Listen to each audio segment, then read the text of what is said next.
Lin Chen, the most formidable immortal sovereign of the celestial realm, whose renown reverberated across the lands. I have finally been reborn. A smile graced his lips. From this moment forth, the world shall be transformed by his presence. Chapter 1. The Sovereign Returns. Beneath the luminous moon, in a couple's hotel in Yunhai City, Lin Chen lay upon the bed, languidly opening his eyes.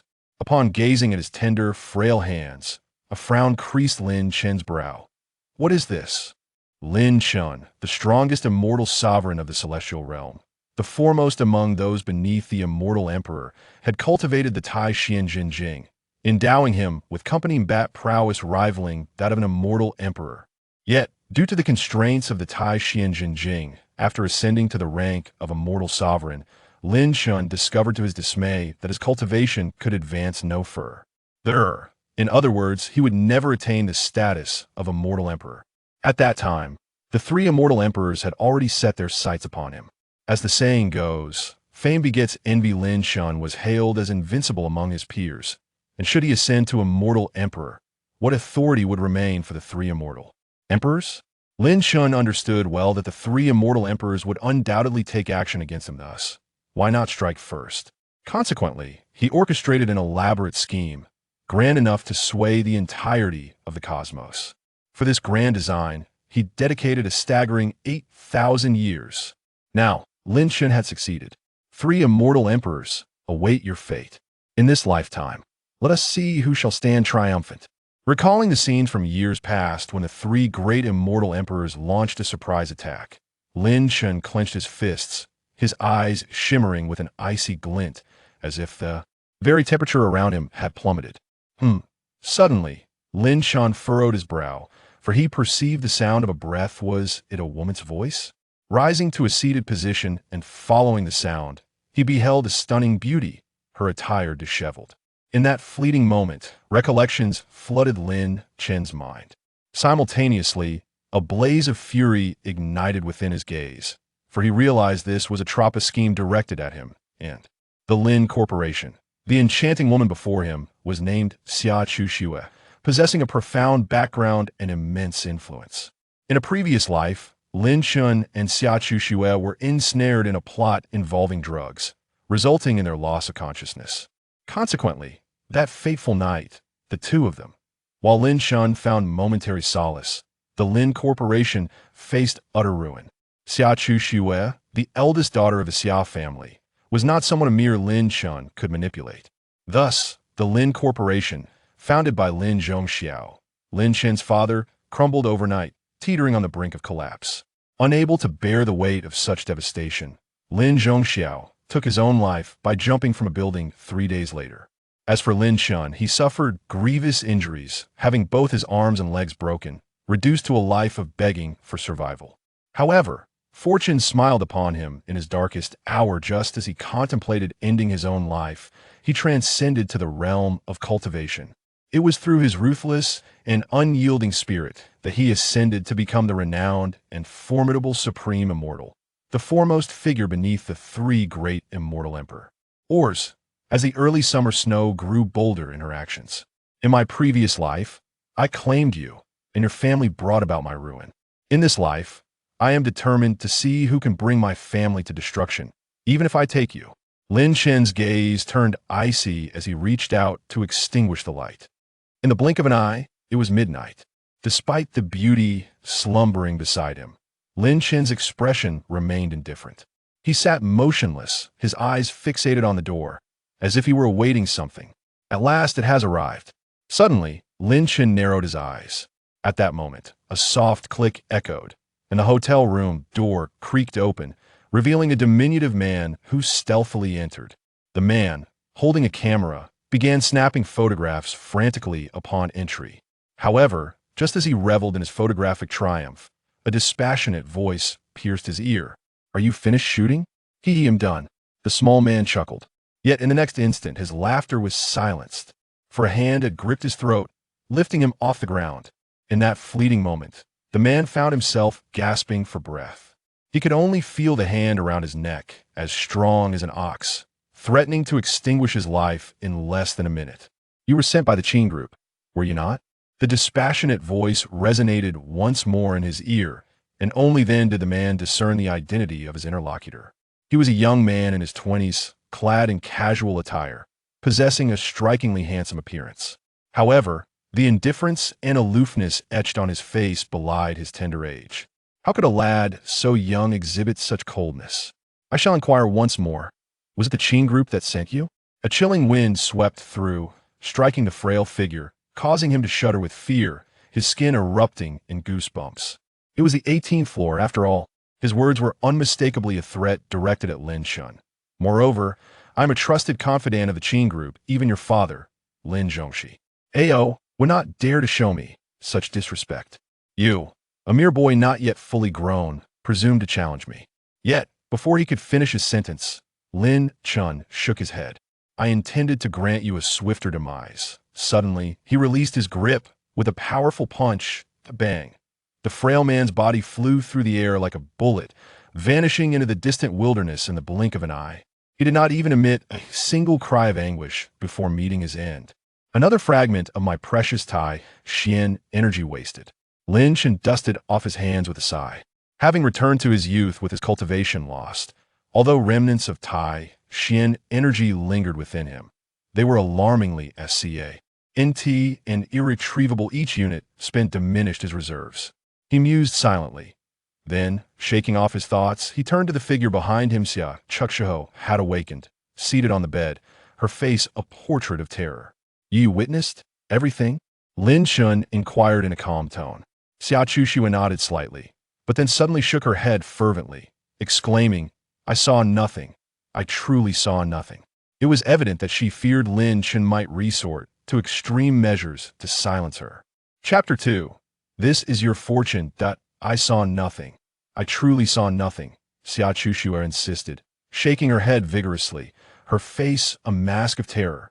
Could an ordinary person truly send someone flying hundreds of meters with a single blow? It was likely that even the police would struggle to uncover his identity. A person of such ruthlessness was someone she dared not provoke. Let's see what lies within this, Lin Chen said, bending down to pick up the camera from the ground and tossing it onto the bed. Xia Chukshiho blinked skeptically, then proceeded to open the camera. However, in the next moment, her expression turned grave. This is a trap. Who could be behind this? She clenched her silver teeth, gripping the camera tightly, wishing to crush it in her hands. For if the photographs within were to be made public, Xia Chukshi's future would be irrevocably ruined. How could she ever face anyone again? I will uncover the true mastermind behind this matter, and I will show no mercy. Xia Chukshiho ground her teeth in determination. Lin Chen observed her quietly, remaining silent. In truth, having lived twice, he was well aware of the identity of the true culprit behind the scenes. It was the Qin group. The reason he refrained from revealing this to Xia Chukshiho was that he sought to exact his own revenge. The Qin group was a major enterprise in Yanhai City, a rival to the Lin group, with both companies entangled in a fierce competition, engaging in both overt and covert struggles for many years, each striving to eliminate the other. However, there exists a saying that misfortune does not befall one's family. Who could have anticipated that the Qin group would so ruthlessly target Lin Chen? As for Xia Chukshiho, she is the esteemed eldest daughter of the Xia family, one of the 3 most beautiful women in Yanhai City, and among the top 10 outstanding youths in Yinzhou. In summary, she is a paragon of grace and beauty, renowned far and wide. In a previous life, Lin Chen's affair with Xia Chukshiho led to a scandalous photograph that tarnished her reputation and, consequently, that of the Xia family. Although the Xia family did not directly retaliate against the Lin group, their influence is formidable. They need not lift a finger, as their subordinates have already cornered Lin Chen and his father into a desperate situation. Firstly, the Lin group was on the brink of collapse overnight. Subsequently, Lin Chen's father, Lin Zhongxiao, unable to withstand the blow, chose to take his own life by leaping from a building. In the end, Lin Chen was left crippled, reduced to a life of begging. Such is the devastation of a family shattered. In truth, when Lin Chen first awoke, his initial impulse was to eliminate Xia Chukshiho. After all, had it not been for her, his family would not have faced such ruin. However, Xia Chukshiho is also a victim. Without Lin Chen, How could her honor have been so irreparably damaged? Thus, Lin Chen bears culpability in this affair, significant culpability indeed. Though Lin Chen is known for his ruthless decisiveness, he is clear in his sense of justice and would never engage in wanton slaughter of the innocent. This is the unwavering principle and boundary of the strongest celestial sovereign. Begone, he declared. Let us consider today's events as if they had never transpired, as though it were merely a fleeting dream. At this moment, Xia Chushua bit her lower lip, her expression somewhat dazed, and her voice trembled slightly as she spoke. Upon hearing this, Lin Chen turned on his heel and began to leave without a word. However, just as he was about to exit the room, he suddenly turned his back to Xia Chushua and declared, "Do not feel wronged. It is indeed your privilege to share a bed with me." With that, Lin Chen strode out of the room. Xia Chushua was left in a state of shock. She had encountered individuals with inflated egos before, but she had never met anyone as exceedingly self-satisfied as this. It was utterly arrogant and ignorant. Let it be known that she, Xia Chushua, was not only the cherished daughter of the Xia family, but also one of the 3 most beautiful women in Yunhai City. The number of suitors vying for her affection could stretch from Yunhai City all the way to the southernmost coast of Huaxia. What exceptional men had she not encountered? Yet, how many of those men had ever captured her interest? How could she have entrusted her first experience to such a presumptuous, arrogant, and ignorant stranger? With this thought, Xia Chushua curled up, hugging her knees, and began to weep inconsolably. It was now 2 in the morning. Lin Chen strolled along the street. That woman was indeed, I seem to recall that the 100 Flowers Fairy is also among them, he mused, stroking his chin with a teasing smile. In his previous life, Lin Chen was the most formidable celestial sovereign, renowned across the realms, having encountered countless women. What type of woman had he not met? Moreover, he had been visited by breathtaking beauties such as the 100 Flowers Fairy and the Yaoqi Saintess, many of whom sought him out for his discerning eye. Moreover, and of utmost significance, due to the blessings of the Tai Xianzhen Jing, every woman he has encountered, irrespective of her constitution or lifespan, undergoes a transformation. Thus, Lin Chen previously remarked to Xia Chushua that it was indeed her privilege. His gaze turned frigid and piercing. Li Xiaoman, Qin Fengwei, Qin Jianshu, that he uttered name after name. Li Xiaoman, Lin Chen's current girlfriend, the one who administered the drug that led him to the couple's hotel.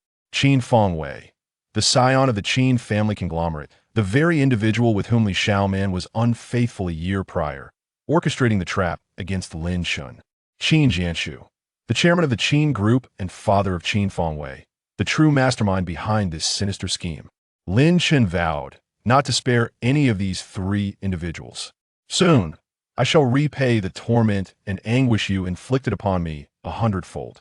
Lin Chen clenched his fists, a fierce aura emanating from him, his eyes flickering with a chilling light reminiscent of a sea of corpses and rivers of blood.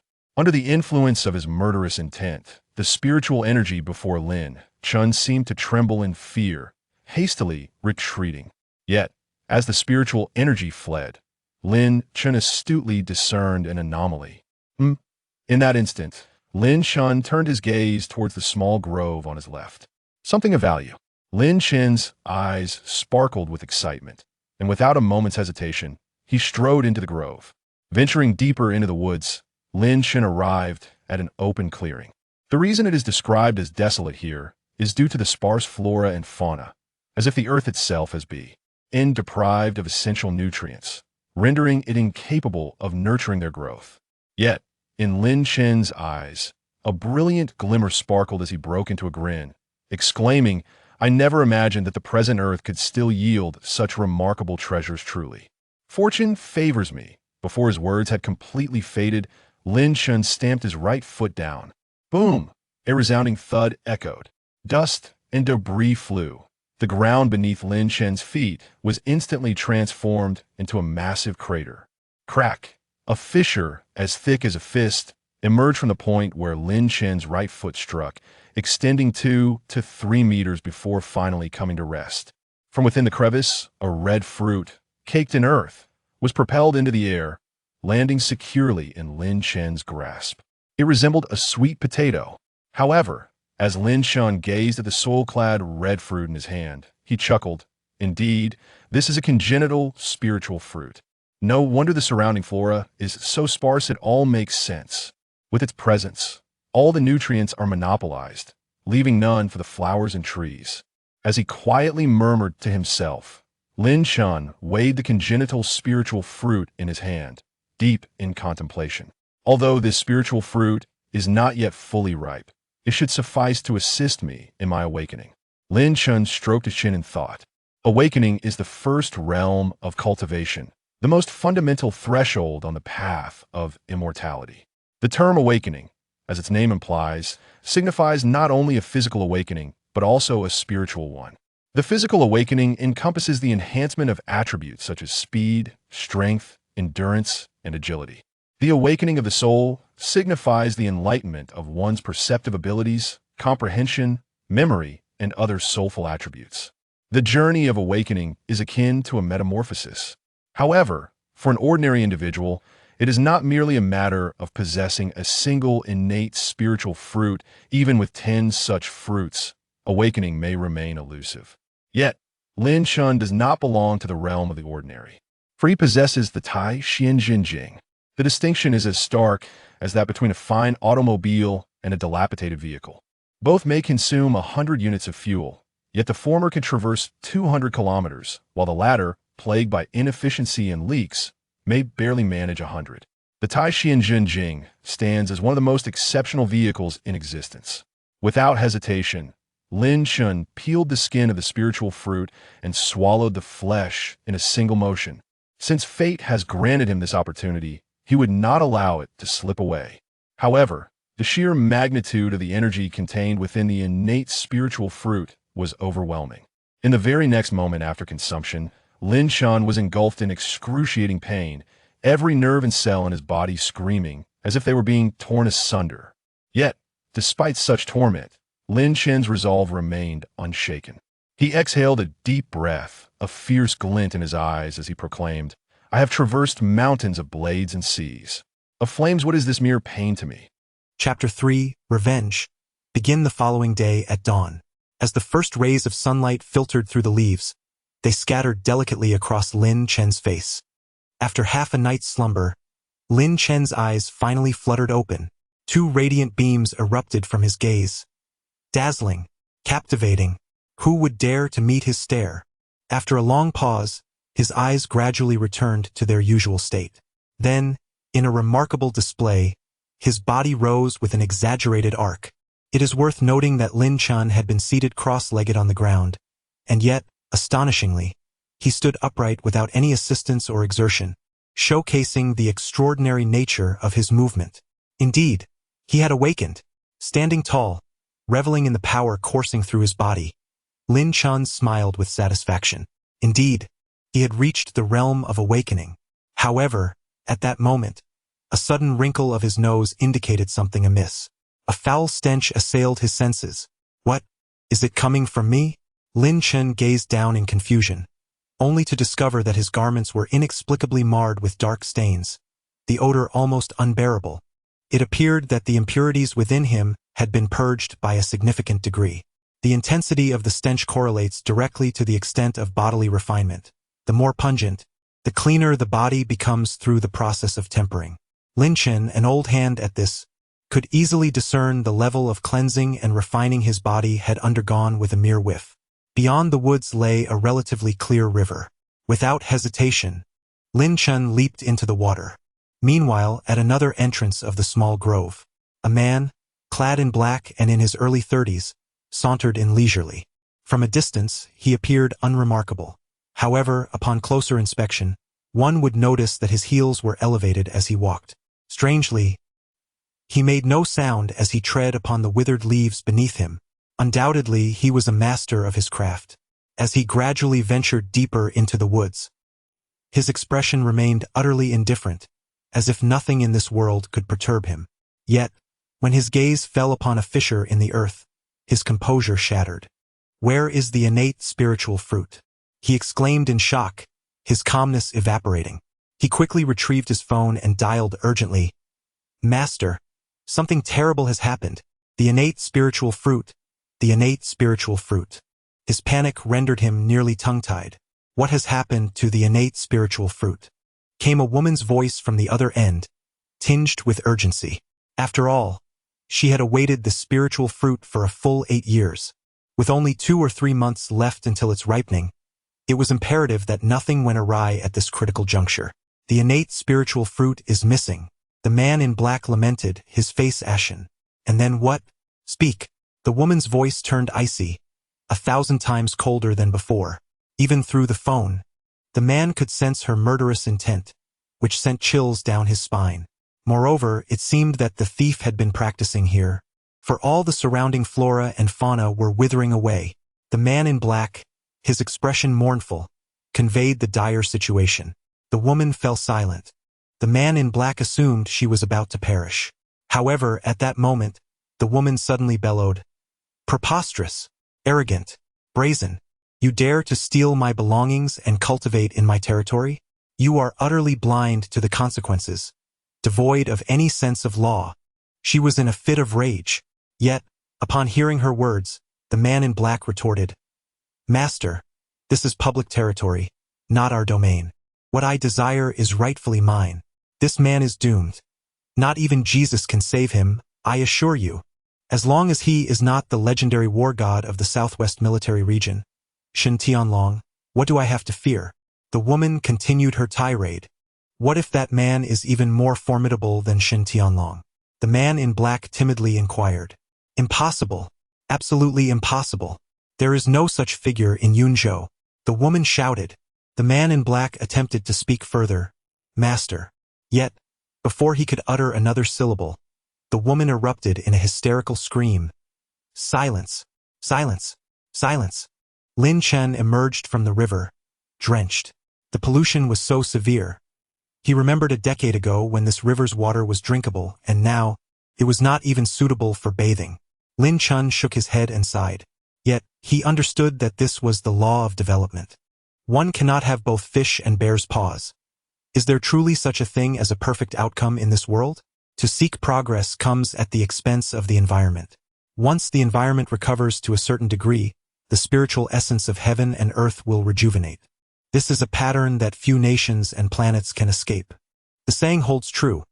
A mountain of gold and silver is not as valuable as lush green mountains and clear waters. Lin Chen softly murmured. Subsequently, he summoned the Tai Xian Tru Qi, commencing the process of evaporating his body. Under the fervent boiling of the Tai Xian Tru Qi, Lin Chen's form rapidly dried, enveloped in a veil of white mist.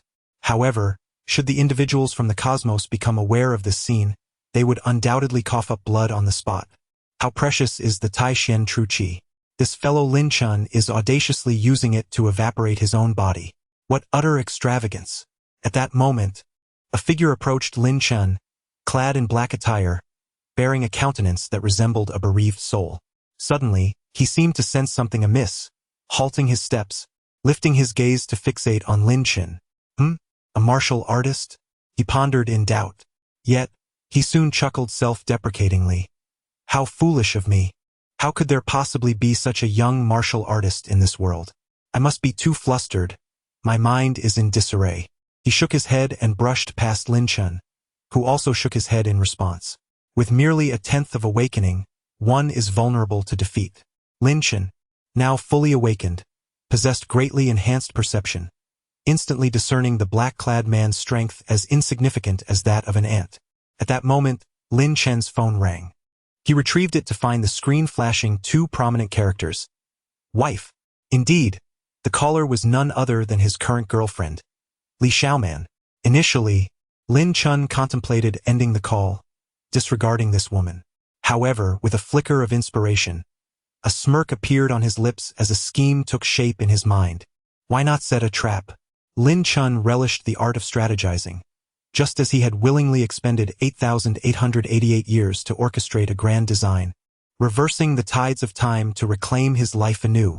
Thus, Lin Chen answered the call. Without waiting for a response, Lin Chen spoke. Your sister is scheduled to arrive at Yunhai City train station at 10 a.m. today. You would like me to pick her up, and then we can meet at our usual spot, correct? Upon hearing this, Li Xiaoman fell silent. After a long pause, She timidly inquired, "How did you know?" "I know everything," Lin Chen replied with a smile, though his tone grew increasingly icy. Li Xiaoman wished to say more, but Lin Chen interrupted her again. "I am aware that your parents passed away when you were young, leaving you and your sister to rely on one another. Rest assured, I will not mistreat her." With that, Lin Chen hung up the phone, direct, domineering, and devoid of unnecessary words. The game had begun. Lin Chen flashed a smile, revealing an innocent demeanor. The true revenge had commenced. He snapped his fingers, producing a sharp crack that echoed in the air.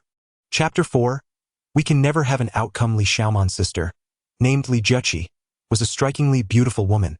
In his previous life, Li Juqi had shown Lin Chen great kindness. Before the tragic downfall of Lin Chen's family, she had taken care of him and had long sought to unite Lin Chen with Li Xiaoman in matrimony. Following the devastation of Lin Chen's family, rather than distancing herself, Li Juqi frequently looked after him, offering support and assistance. It is no exaggeration to say that without Li Juqi, Lin Chen would have perished long ago and would never have traversed into the realm of cultivation, let alone ascend to become the mightiest immortal sovereign. Therefore, Lin Chen harbored deep gratitude towards her, and in this lifetime, he was determined to repay her kindness, to avenge grievances and to repay benevolence. This is the principle that guides Lin Chen. In the sweltering heat of August, under the blazing sun, Lin Chen drove his Volkswagen to the train station, arriving precisely at 10 o'clock a.m. As he stepped out of the car, he noticed a throng of individuals emerging from the station, each burdened with bags and suitcases, unmistakably a group of newly arrived passengers. Yet, Lin Chen's attention was captivated by a graceful figure among the crowd. Upon seeing this enchanting beauty, a smile crept across his face, and a hint of nostalgia flickered in his eyes. Indeed, this stunning woman was none other than Li Xiaoman's sister, Li Juqi. Li Juqi, too, recognized Lin Chen and approached him directly. "Lin Chen, I sincerely apologize for the trouble, but could you please come to pick me up?" As she spoke, she removed her sunglasses, revealing a pair of strikingly beautiful eyes. She flashed Lin Chen an apologetic smile, exuding warmth and charm. "Juqi, please don't be so formal with me. It is an honor to have the opportunity to escort such a beautiful woman," Lin Chen replied, shaking his head slightly and speaking earnestly. Women, after all, relish compliments, and Li Juqi was no exception. Upon hearing his words, her cheeks flushed slightly, and she appeared somewhat bashful as she responded, "Oh, come now. I am hardly a great beauty. You flatter me, Lin Chen. Juqi, I assure you, I speak only the truth. If someone as lovely as you cannot be considered beautiful, then what hope is there for beauty in this world?" Lin Chen exclaimed with a smile. In truth, Lin Chen's words were genuine. Li Juqi possessed a remarkable natural beauty, and as a yoga instructor, her daily regimen of exercise kept her in impeccable shape. Cumulatively, she might even surpass her sister Li Xiaoman in beauty. With her striking looks, toned figure, and graceful demeanor, how could one not find her beautiful? "You are too kind, Lin Chen," she replied modestly. Upon hearing Lin Chen's praise, Li Juqi's demeanor exhibited a hint of shyness. Although she had grown accustomed to such compliments, for reasons unknown, she felt that Lin Chen's words resonated differently than those of others. There was an absence of pretense or artifice. His words were genuinely comforting. "Juqi, please get in the car." Lin Chen courteously opened the car door for her. "Thank you." He then gentlemanly closed the door. Polite, cultured, and well-mannered. Truth be told, Li Juqi felt a twinge of envy towards Xiaoman for having such a wonderful boyfriend. When might she encounter someone like him? A bitter smile crossed her mind as she shook her head, choosing to dismiss the thought. The car glided smoothly along the highway. Initially, Li Juqi and Lin Chen engaged in amiable conversation. However, as their dialogue progressed, Li Juqi's brows furrowed in concern. She realized that Lin Chen was casting glances at her chest. At first, she believed she must have misinterpreted the situation. After all, in her eyes, Lin Chen was a person of upright character, unlikely to exhibit such base behavior. Yet, the evidence was undeniable. Lin Chen unabashedly fixated his gaze on Li Juqi's bosom, his eyes unblinking. A wave of discomfort washed over her. She felt as though, under the intensity of his gaze, she were stripped bare, completely exposed to the air, as if even the small mole on her chest was visible to him. Suddenly, Li Juqi's expression darkened, a flicker of anger flashing in her eyes as she exclaimed, "Lin Chen, focus on driving." However, her words seemed to fall on deaf ears, as Lin Chen remained unresponsive. Only then did Lin Chen inquire, "Who gifted you the pendant that adorns your chest?" She believed that Lin Chen uttered these words merely to disguise his lewd intentions. Indeed, there was something amiss with the pendant. It would be prudent to remove it. Yet, to her astonishment, Lin Chen nodded in agreement, and after speaking, he steered the vehicle onto a secluded path. Li Juqi's expression shifted dramatically. Without hesitation, she unfastened her seatbelt, one hand pressed against her chest while the other grasped the door handle, cautiously questioning, "Lin Chen, what are you intending to do?" "I am Sister Xiaoman. You would do well to be forthright. There will be no favorable outcome for either of us." However, before she could finish her sentence, Lin Chen decisively yanked the pendant from around her neck, holding it in his palm for a closer inspection. Li Juqi stood frozen in place, believing Lin Chen sought to violate her. But who would have anticipated that what he desired was, in fact, merely a pendant? At that moment, an inexplicable sense of disappointment surged within Li Juqi's heart. Lin Chen then spread his right hand open, cradling the silver pendant, and coldly commanded, "Reveal yourself." In that instant, he seemed to be conversing with the very air itself. Li Juqi, taken aback by Lin Chen's demeanor, worriedly asked, "Lin Chen, are you all right?" Just then, Lin Chen's voice abruptly halted, and an indescribable chill permeated the air, as if the temperature within the car had plummeted. Li Juqi gazed at Lin Chen with concern. "Lin Chen, what on earth is?" Yet, before she could complete her thought, her voice was abruptly silenced. As she gazed upon the silver pendant cradled in Lin Chen's palm, a wisp of black smoke unexpectedly emerged. This dark vapor, rather than dissipating, began to coalesce into a singular character. Lin Chen extended his right hand to grasp this tendril of smoke. Yet upon releasing it, it vanished as if it had never existed. It was as though everything that transpired was merely an illusion. However, Li Juqi was acutely aware that it was anything but a mere figment of imagination, for she witnessed it with utmost clarity. "Lin Chen." She widened her beautiful eyes, parting her lips to speak, yet the words eluded her. She was utterly astonished. "Sister Juqi, this pendant is exquisitely crafted. It's quite refined. Here, take it back," Lin Chen said, offering a gentle smile. He lightly caressed the surface of the silver pendant with his hand before returning it to Li Juqi. In truth, the black mist that had emerged from the pendant was an exceedingly rudimentary harmful spell. Prolonged exposure could adversely affect one's health. Nevertheless, Lin Chen had no intention of disclosing this to Li Juqi. She was merely an ordinary person, and the more she knew, the greater the potential danger she would face. Thus, Lin Chen was determined to keep her away from such matters. Chapter 5. Is Lin Chen a fool? Li Juqi pondered in confusion. "Lin Chen, what on earth is this?" Yet, Lin Chen assertively interrupted her, proclaiming, "Sister Juqi, with me around, no one can lay a finger on you." He was not boasting. However, to Li Juqi, his words resonated as a declaration of affection. How utterly domineering, reminiscent of a CEO. However, as soon as Li Juqi adorned herself with the pendant, she felt a warm current coursing through it and flooding her body. It was blissful. Li Juqi nearly gasped aloud in ecstasy. In a moment of urgency, she quickly covered her mouth, stifling any sound. Stealing a glance at Lin Chen, she appeared quite endearing, seemingly anxious about embarrassing herself in his presence. Yet, Lin Chen remained unfazed, as if he had not noticed her peculiar behavior. This allowed Li Juqi to exhale in relief. However, soon after, she was engulfed in profound bewilderment. Why had she just experienced such a delightful sensation, akin to having her meridians unblocked, leaving her invigorated beyond measure? Li Juqi was no fool.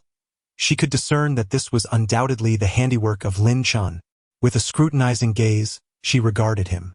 Unbeknownst to Li Juqi moments ago, as Lin Chen's hand brushed over the pendant, He had infused it with a trace of Tai Xian true energy, a force of extraordinary subtlety found within the cosmos. Though it was but a mere whisper of energy, its impact was remarkable. It was precisely this infusion that had bestowed Li Jueqi with such unparalleled comfort. The two fell into a silence. Time eluded them. Suddenly, Lin Chen broke the stillness, inquiring, "Sister Jueqi, do you have a friend with the surname Tang?" Yet ultimately Li Jueqi gently shook her head, replying, "No." Upon hearing this, Lin Chen frowned slightly. With the wisdom born from his years, he possessed an acute insight that made it impossible for him to overlook the fact that Li Jueqi was being untruthful. She undoubtedly had a friend named Tang, and their relationship was evidently quite close. However, Lin Chen could discern Li Jueqi's thoughts and chose not to inquire further. "Sister Jueqi, let us not dwell on this matter any longer. Please fasten your seatbelt. We are about to embark." Upon hearing this, Li Jueqi's cheeks flushed with warmth. Just moments ago, she had feared Lin Chen's advances and hastily unbuckled her seatbelt, contemplating an escape from the vehicle. The memory of her previous actions made her feel a profound embarrassment, causing her to lower her gaze, unable to meet Lin Chen's eyes. How utterly mortifying! She attempted to rebuckle her seatbelt, only to find that she could not manage it. In her haste, she had released the seatbelt too quickly, causing it to become lodged in the crevice of the seat. Now, with her hands positioned awkwardly, she was powerless to free it. "Allow me to assist you," Lin Chen said with a gentle smile, displaying an understanding nature as he leaned over effortlessly to retrieve the seatbelt. Gazing upon Lin Chen's chiseled features and inhaling the essence of his mature masculinity stirred something deep within Li Jueqi. It was as if a long-dormant string within her had been subtly plucked. Once Lin Chen secured the seatbelt for her, he remarked, "All set." Oh, very well," she replied, casting a fleeting glance at Lin Chen. This time, however, her gaze bore a hint of an intriguing allure. The car continued its journey.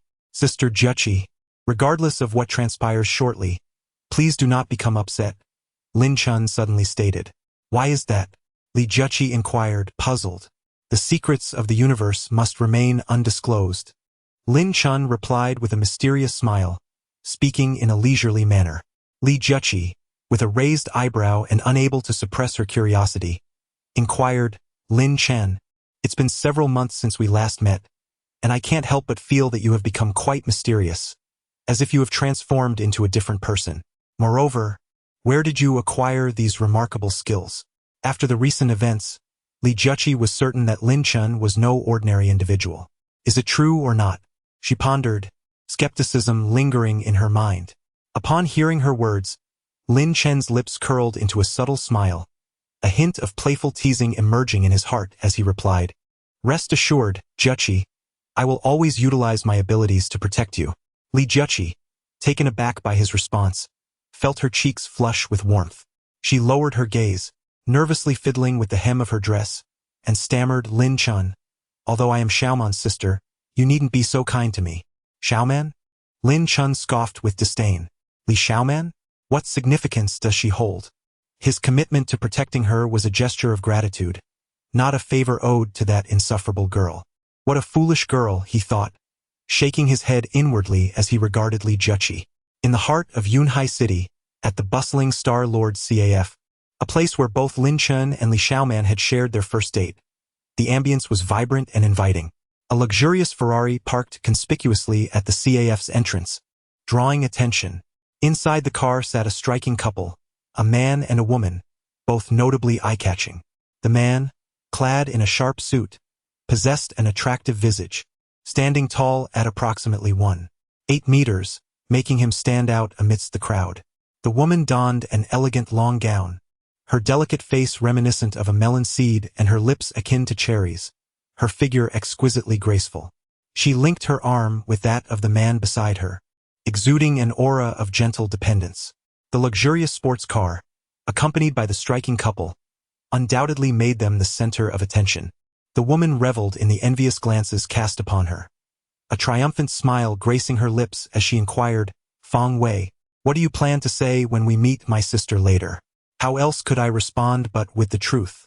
"Xiao Man, you must trust your sister's judgment. I am 1,000, even 10,000 times superior to that fool Lin Chen. Even if I utter not a single word, your sister will discern my excellence. The man, Qin Fangwei, confidently proclaimed while gently caressing Li Xiaoman's slender waist. A jolt of electricity coursed through her as she felt his touch, her cheeks flushing with warmth. She playfully swatted at him, feigning annoyance. Oh, there are so many people watching. Stop it. Yet, her words belied her true feelings, for she found great pleasure in his caress, her eyes shimmering with affection. After engaging in conversation for a while, Li Xiaoman suddenly voiced her concern. But is it truly appropriate for us to treat Lin Chen this way? A hint of guilt tinged her tone. Qin Fangwei, however, responded with a cold scoff. The marketplace is akin to a battlefield. A true man is unyielding. Those who aspire to greatness do not concern themselves with trifles. In this war devoid of gunpowder, we are the only victors, deserving of such a title. Lin Chen and the Lin family are destined to be the failures. His tone bore no trace of remorse. Rather, it was laced with disdain and contempt. Lin Chen is a mere fool, and Lin Zhongxiao is an even greater fool. Within 3 days, this family of fools will face utter disgrace, with no hope of redemption. Chapter 6. A single slap to the ground. Qin Fangwei declared. They are destined to be failures. Li Xiaoman, upon hearing this, wholeheartedly agreed. Indeed, it was Lin Chen's foolishness that led to this predicament. Yes, we are not to blame. A worthless individual like Lin Chen is bound to fail sooner or later, and we have merely expedited the process of his downfall, nothing more. With this thought, the last remnants of guilt within Li Xiaoman vanished entirely. At the same time, she became even more resolute in her decision to sever ties with Lin Chen. With her beauty, figure, and grace, how could she waste her time on a man like Lin Chen? He was unworthy even to carry her shoes. Just then, Qin Fangwei announced, they are here. Li Xiaoman immediately turned her gaze. A car approached slowly and finally came to a stop before her. 2 figures emerged, a man and a woman, none other than Lin Chen and Li Jiaqing. The spectacle was about to unfold. A smug smile curved Qin Fangwei's lips, as if he could already envision the moment of Lin Chen's defeat at his hands. Li Xiaoman, on the other hand, smiled sweetly and exclaimed, Sister, you finally arrived. I was almost dying to see you. With that, she linked her arm with Qin Fangwei's and began to stride forward. Wait. However, Li Jiaqing extended her right hand, her expression darkening as she halted Li Xiaoman's advance. Furrowing her brows, she glared at Qin Fangwei, whom Li Xiaoman was clinging to, and inquired angrily, Xiaoman? Who is this? Li Xiaoman responded with a playful grin. Sister, this is my boyfriend, Qin Fangwei. After speaking, Li Xiaoman gently nudged Qin Fangwei with her elbow, signaling him to greet her. However, Qin Fangwei stood still, showing no sign of acknowledgement. Li Xiaoman frowned, perplexed by his behavior. Why was he not greeting anyone? She turned her gaze toward Qin Fangwei, only to find him fixated on Li Jiaqi. His eyes wide with an insatiable greed, mouth slightly agape, nearly drooling. Even a fool could see that he was infatuated with Li Jiaqi. Immediately, a shadow darkened Li Xiaoman's expression, and she snapped, Fangwei, as Qin Fangwei's girlfriend. How could she be pleased by this? He then tossed his hair back, revealing a self-satisfied smile, and began his introduction. Hello, my name is Qin Fangwei, the sole legal heir of the Qin Group, and Xiaoman's boyfriend. After saying this, Qin Fangwei proudly extended his hand, believing that Li Jiaqi would be impressed by his status. After all, who does not love wealth? What woman would turn her back on money? Yet, the anticipated surprise and admiration did not grace Li Jiaqi's countenance. Instead, she displayed a look of impatience and distaste. Li Jiaqi outright refused to shake Qin Fangwei's hand, barely acknowledging him, and subtly glanced at Lin Chen. As Li Xiaoman's boyfriend, one would expect Lin Chen to react to the scene, but he remained utterly unfazed, as if he had not heard a word spoken between Li Xiaoman and Qin Fangwei. Li Jiaqi's brows furrowed in suspicion. Could it be that Lin Chen was already aware of their relationship? Is that even possible? So, why did he come to the station to pick me up and treat me so kindly? As Li Jiaqi pondered this, Li Xiaoman interjected, Sister, I called you here today to tell you that I no longer have feelings for Lin Chen. I want to break up with him. As she spoke, Li Xiaoman shot a glare at Lin Chen. The words break up tumbling from her lips like shards of glass, painfully sharp. What did you say? Li Juqi's expression shifted dramatically. In the next moment, without a hint of hesitation, she swung her hand towards Li Xiaoman, intending to deliver a resounding slap. Initially, she had no desire to involve herself in this matter, believing that as adults, everyone should make their own choices without interference. However, the crux of the issue was that Lin Chen remained oblivious to this development. This meant that Li Xiaoman had betrayed him. It was utterly immoral, deserving of punishment. Yet, just as Li Juqi's palm was but half an inch from Li Xiaoman's face, a voice, both mocking and amused, rang out. Sister, even if you are Xiaoman's sister, you cannot strike her. We live in a society governed by law. Accompanying the words, a large hand swiftly seized Li Juqi's wrist, rendering her unable to move. Furious, Li Juqi glared at Qin Fengwei, exclaiming, Let go of me. My sister has made a mistake, and it is my duty to discipline her. What business is it of yours? Qin Fengwei, however, merely shook his head gently, a smile playing on his lips as he responded, Sister, your reasoning is flawed. We live in an era of free love. Xiaoman is not married. What is wrong with her dating me? Shut up. Having committed a mistake yet refusing to acknowledge it. Have you forgotten everything I have taught you over the years?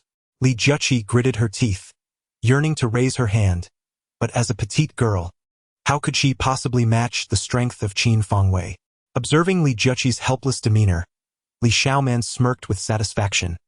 Sister, do not waste your efforts. Fengwei is a black belt in Taekwondo, unlike certain worthless individuals.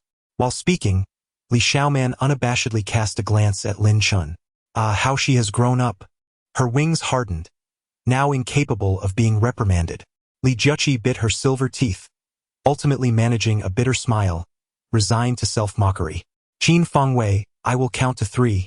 Remove your filthy hands, or I shall make you call me daddy. Just then, Lin Chen unexpectedly interjected. Qin Fengwei was momentarily taken aback. Then his expression turned furious. What did you say? Are you deaf? Lin Chen tilted his head, curiously inquiring. Qin Fengwei's eyes widened in rage as he bellowed, You're seeking death. Without a hint of hesitation, Qin Fengwei clenched his right fist, unleashing all his might directly aimed at Lin Chen's nose, intent on flattening it. Lin Chen quickly evaded. Li Juqi's expression shifted, concern and urgency evident in her voice. In contrast, Li Xiaoman merely curled her lips in disdainful laughter. An overconfident fool. Just wait to be knocked down by Fengwei. The expression on her face seemed to preemptively envision Lin Chen battered and bruised. However, in the face of Qin Fengwei's impending strike, Lin Chen's countenance remained unchanged, his body rooted in place, exhibiting no inclination to dodge or defend himself whatsoever. Observing Lin Chen remaining utterly still, Qin Fengwei could not contain his mirth. With my punching speed, how could a wretch like you possibly react? Useless, worthless, so feeble. As Qin Fengwei's fist approached Lin Chen's nose, mere inches away, the tension was palpable. In that critical moment, a sharp crack echoed. Smack! Followed by a thunderous thud. Qin Fengwei's body crashed to the ground as if struck by a great force. Dust erupted around him. Li Xiaoman and Li Juqi stood frozen, mouths agape in astonishment. How did Qin Fengwei end up on the ground without us seeing anything? Their inability to comprehend the event was not due to their oversight but rather the fleeting nature of the moment, which could only be perceived in slow motion. At that instant, Lin Chen had unexpectedly raised his hand with inhuman swiftness, delivering a strike to Qin Fengwei's face, while he still wore an expression of confidence. In the aftermath, Qin Fengwei maintained that self-assured grin, yet he was spitting blood, his eyes rolling back, the flesh on his cheeks jiggling as he fell heavily to the earth. He had been utterly vanquished. Amidst the swirling dust, Qin Fengwei lay motionless, hands covering his face. Although he had not been knocked unconscious, he was now engulfed in existential doubt. Having trained in Taekwondo for 8 years and proudly holding a black belt, he had previously thwarted 3 young men from even approaching him. Yet, in this moment he had failed to perceive the speed of Lin Chen's strike. How utterly terrifying! At that moment, Lin Chen, with a hint of sarcasm in his tone, curiously inquired, "Isn't Taekwondo primarily about using one's legs? Why are you resorting to your fists? Surely, your black belt wasn't purchased, was it?" Qin Fangwei, already grappling with self-doubt from the earlier confrontation, found himself genuinely questioning. Could it be that my black belt was indeed acquired through monetary means? Chapter 7. I am pregnantly Juchi was acutely aware of what the term Taekwondo black belt signifies. Someone capable of overcoming 3 opponents effortlessly. Thus, she was utterly astonished, covering her mouth in disbelief. How could Qin Fangwei, a black belt in Taekwondo, be so effortlessly felled by Lin Chen? This was simply too astonishing to fathom. Li Juchi couldn't help but swallow hard. Li Xiaoman's mouth also fell agape, her face etched with terror. While others might doubt Qin Fangwei's prowess, questioning the legitimacy of his black belt, she would not, for she had witnessed his strength firsthand. During a boxing match, Qin Fangwei had faced 4 opponents simultaneously, and not only held his ground but ultimately defeated all 4. One could only imagine the magnitude of his power. Yet, this formidable Qin Fangwei had just been taken down by a seemingly worthless individual, and it was a swift defeat no less. Li Xiaoman was rendered speechless in her astonishment. "Xiaoman, help me up," Qin Fangwei mumbled as he lay on the ground, his words slurred. Rubbing his swollen face, he cast a resentful glance at Lin Chen and, lowering his voice, remarked, "Lin Chen, it appears I underestimated you. I never imagined you had martial arts training." Lin Chen, however, did not spare him a glance, his voice icy as he uttered 2 words. "Not convinced?" Convinced, of course. Though Qin Fangwei was filled with dread, fearing another blow from Lin Chen, his expression remained remarkably composed as he spoke softly. In his eyes, a man could lose everything, but his dignity and face must remain intact. He narrowed his eyes, fixated on Lin Chen, contemplating. "You are merely a grasshopper after autumn. How long can you still leap? What good is your martial prowess? Can it save your father or rescue the Lin family conglomerate? It is destined for ruin. Let you flaunt for a few more days. What harm could it do? Just wait, for in a few days, I shall repay today's humiliation 10-fold, 100-fold. A cruel smile curled upon Qin Fangwei's lips as he envisioned the moment days hence when he would have Lin Chen at his mercy. At that moment, Li Xiaoman suddenly interjected, pointing an accusatory finger at Lin Chen. "What exactly do you intend to do? Do you wish to kill Fangwei? If anything were to happen, would you bear the responsibility? You are nothing but a muscle-bound fool, utterly useless." Her words were harsh and unkind. Yet, before Lin Chen could respond, Li Juchi furrowed her brow. "Xiaoman, how can you say such things? Lin Chen, fear nothing." Lin Chen's voice rang out, interrupting Li Juchi, exuding an authoritative coldness. In reality, he had already tempered the force of that earlier slap. Otherwise, Qin Fangwei would have been dead by now. The strike of the strongest immortal was no trifling matter. Nevertheless, Lin Chen had no intention of allowing Qin Fangwei to perish so easily. The splendid performance has only just begun. How could Qin Fangwei, as the protagonist, possibly meet his demise? "Lin Chen, I must admit, I did not perceive this about you. You possess not only martial prowess but also an impressive talent for boasting." Li Xiaoman's voice dripped with sharp mockery as she sneered. "Lin Chen, have you even glanced in the mirror? What do you consider yourself? Do you truly believe that a mere modicum of martial skill elevates you to greatness? Allow me to enlighten you. You are nothing but an unequivocal failure, born yet uncared for." Slap! A resounding crack echoed through the air as Li Juchi struck Li Xiaoman's face with unrelenting force. Li Xiaoman was sent sprawling to the ground, a trickle of blood escaping from the corner of her mouth. At this moment, Qin Fangwei fell silent, merely retracting his neck, refraining from intervening against Li Juchi. Sitting on the ground, Li Xiaoman wore a bewildered expression, covering her face as she exclaimed, "Sister, you hit me? For the sake of an outsider, you actually." Xiaoman apologized to Lin Chen. Li Juchi commanded with a stern face, "I refuse. I speak nothing but the truth. Why should I apologize?" Li Xiaoman suddenly became hysterical, sitting on the ground and shouting, "Li Juchi, do not bind me with your ideology. You are you and I am I. I refuse to become you. You are already 26 and have never dated. You are so lofty, so magnificent, so impressive. With that, Li Xiaoman defiantly raised her thumb at Li Juqi. You. Hearing this, Li Juqi was instantly consumed by rage, trembling with fury. Just then, Lin Chen seemed to sense something, suddenly turning his gaze towards Li Juqi, a frown creasing his brow. Is this a calamity from the heavens? Only those with profound insight can perceive it. At this moment, Li Juqi's forehead appeared dark, his nose tinged with blue, and 2 faint spots of blood glimmered at his cheekbones, an omen in physiognomy known as the heavenly calamity star, indicating impending disaster. At this juncture, Li Xiaoman continued to sneer, saying that good-for-nothing Lin Chen, if you want him, go ahead. I certainly do not. Furthermore, Li Juqi, I am unafraid to reveal the truth. I am pregnant with Feng Wei's child. Upon hearing this, Li Juqi's expression changed drastically. What? Indeed, you heard me correctly. Li Xiaoman, am carrying Qin Feng Wei's child. Li Xiaoman enunciated each word with emphasis. Originally, she had intended to find an appropriate time and place to disclose this matter to Li Juqi, considering they had relied on each other since childhood, with Li Juqi often taking on a maternal role. Li Xiaoman wished to spare her sister from shock. However, now, driven by fury, she cared little for decorum and aimed solely to infuriate Li Juqi.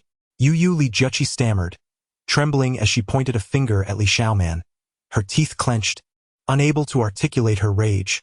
Yet her body quaked with indignation. Suddenly, a sharp pain pierced her heart. Ugh!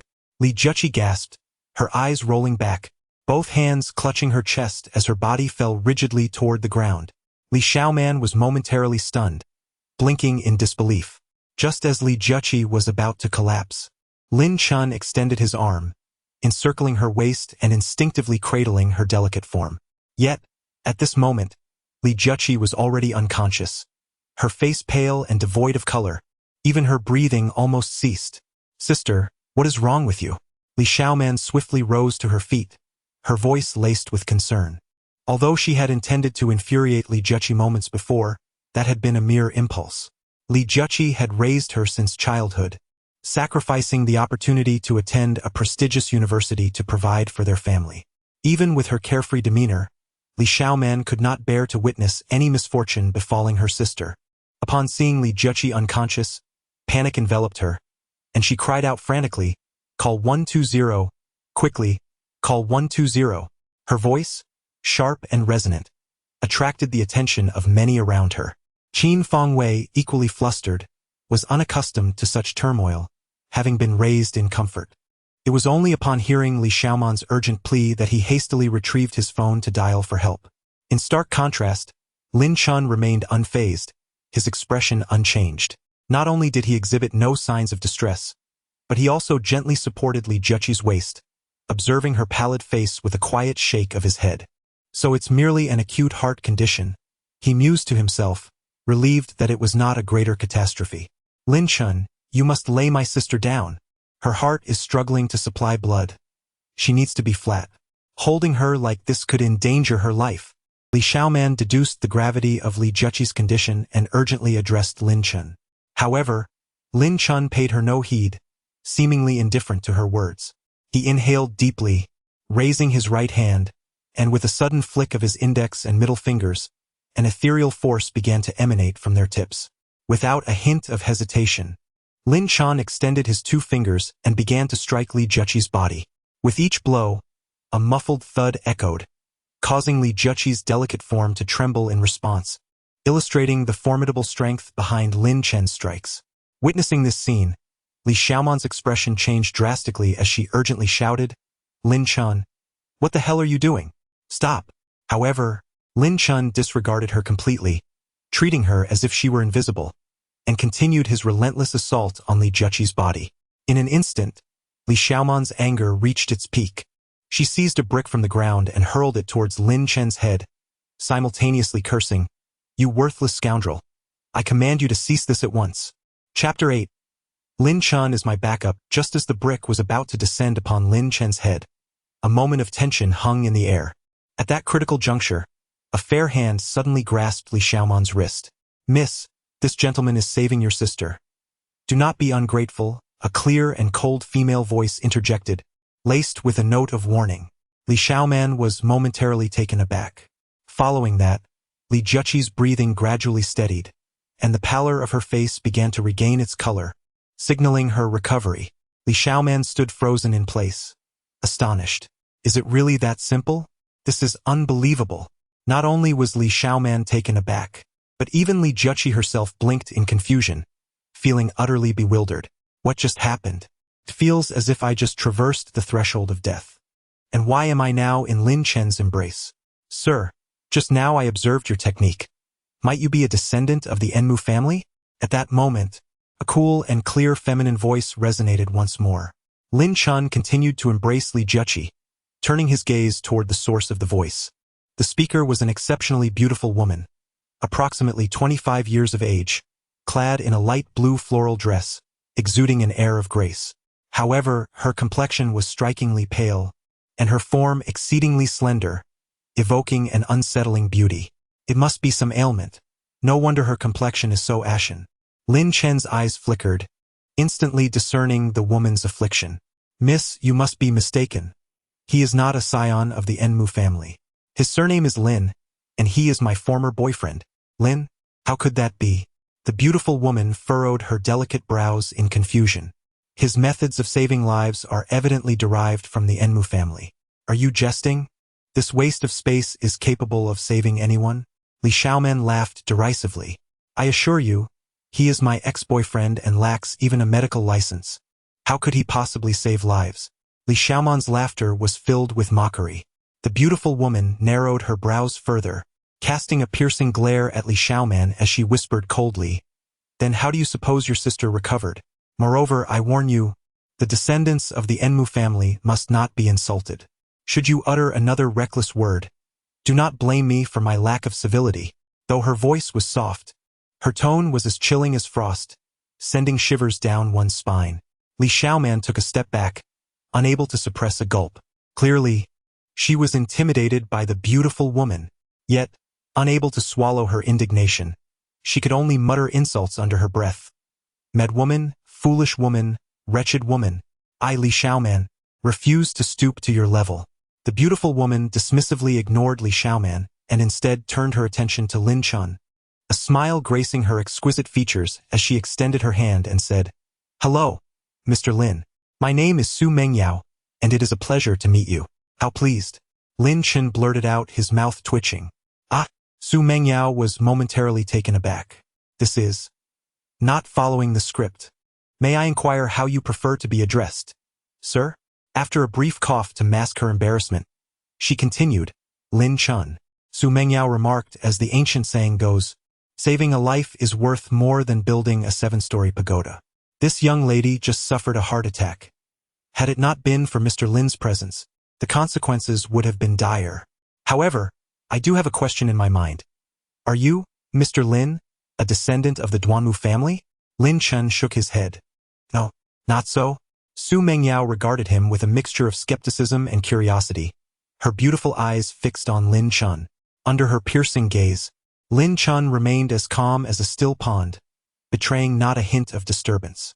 Such composure. Yet, why does this Mr. Lin choose to conceal his identity?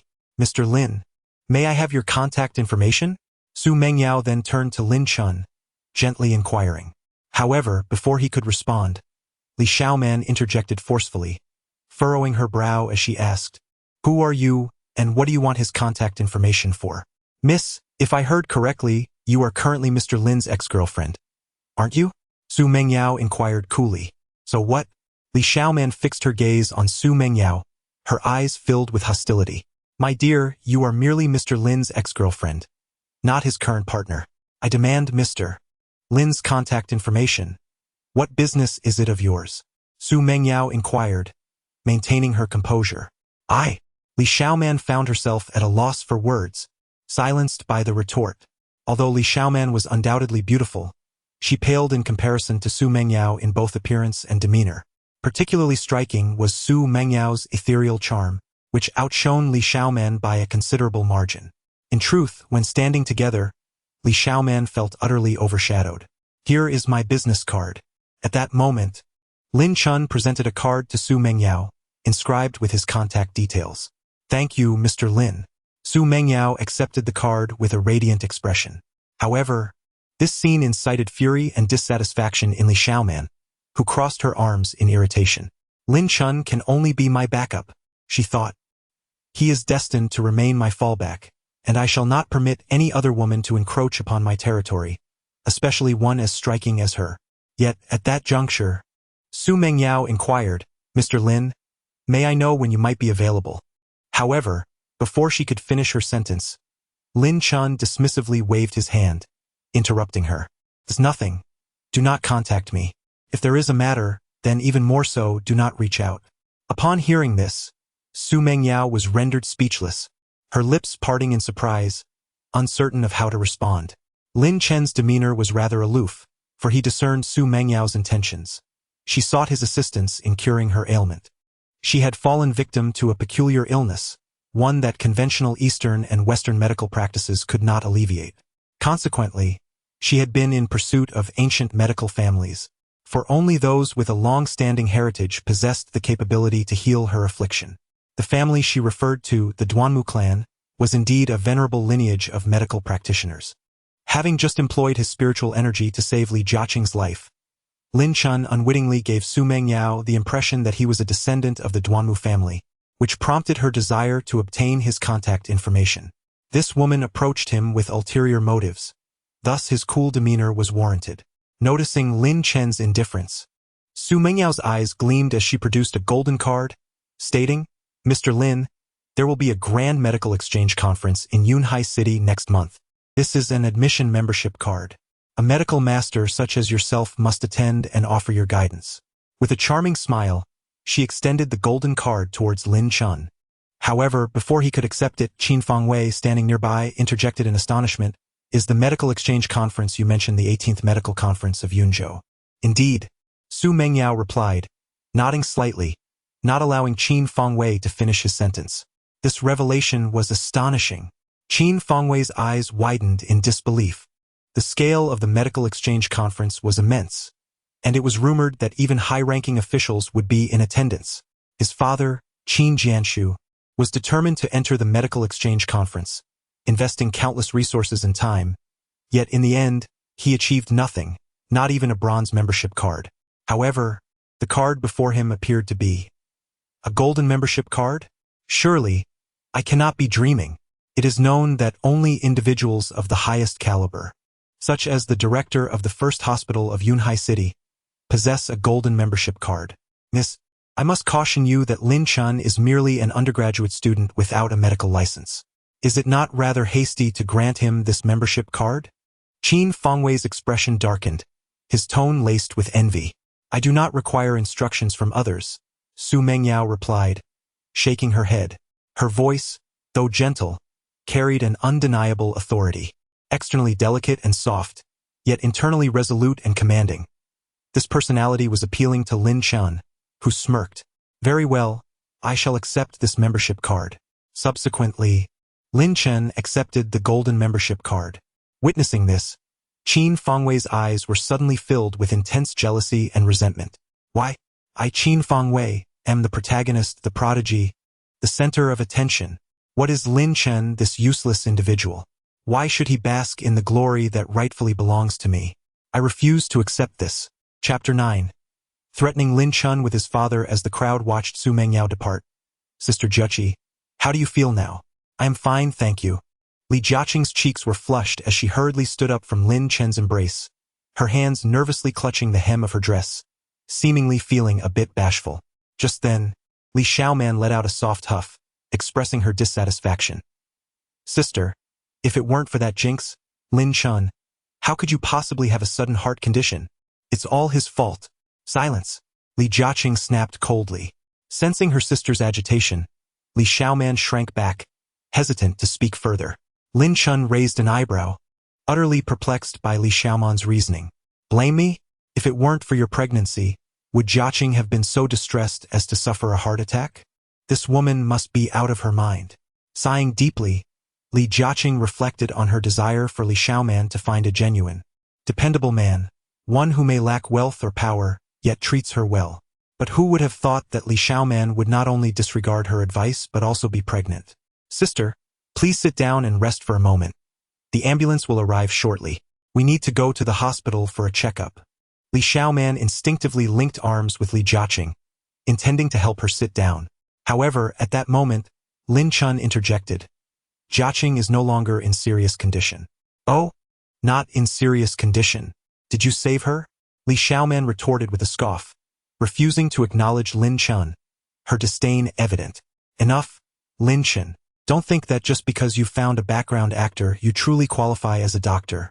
You don't even possess a medical license. Stop boasting. Qin Fengwei, seizing the opportunity, chimed in, indeed, sister. Lin Chen doesn't even possess a medical license, and that woman from earlier could very well be an actress hired by him. You should heed Xiaoman's advice and get a checkup at the hospital. To their back and forth, Lin Chen remained indifferent, dismissive of their words. How could mere mortals fathom his realm? However, unexpectedly, Li Jiaqi shook her head without a moment's hesitation. You too, enough. I trust Lin Chen. Li Xiaoman's expression shifted with urgency. But sister.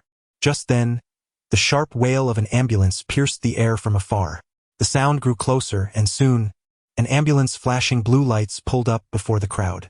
Haha, young Master Qin, it's been a while. A man in his 30s emerged from the vehicle, clad in a white coat and wearing a white mask. He approached Qin Fengwei with a broad smile and enveloped him in a hearty embrace. Dr. Liao, it's been too long. I hope you have been well. Qin Fengwei patted the doctor's back, then subtly directed a triumphant grin towards Lin Chen.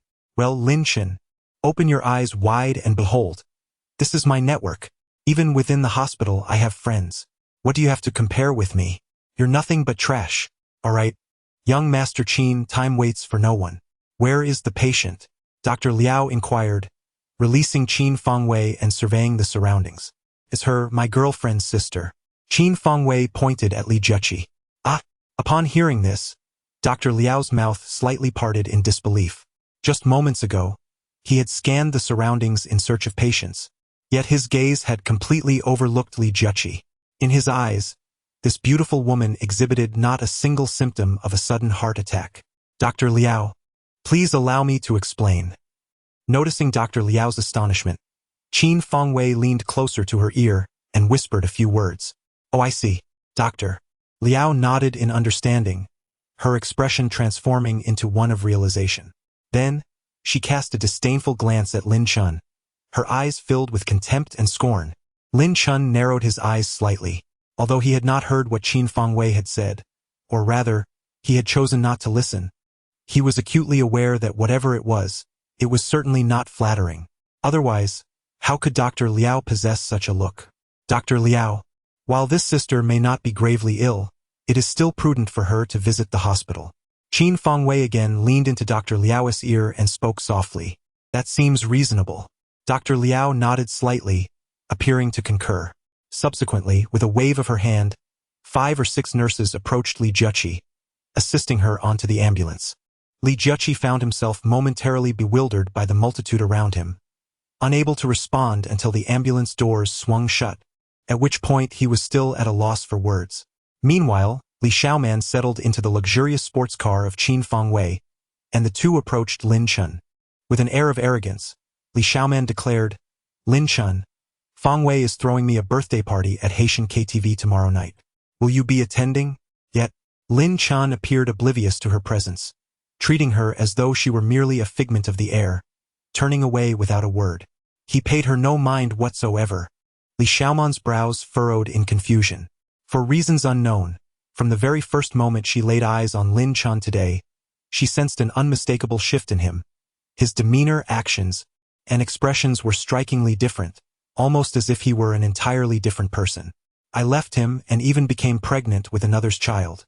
Should he not be weeping inconsolably, clinging to me in despair, pleading for me to stay, and dutifully accepting his role as my backup?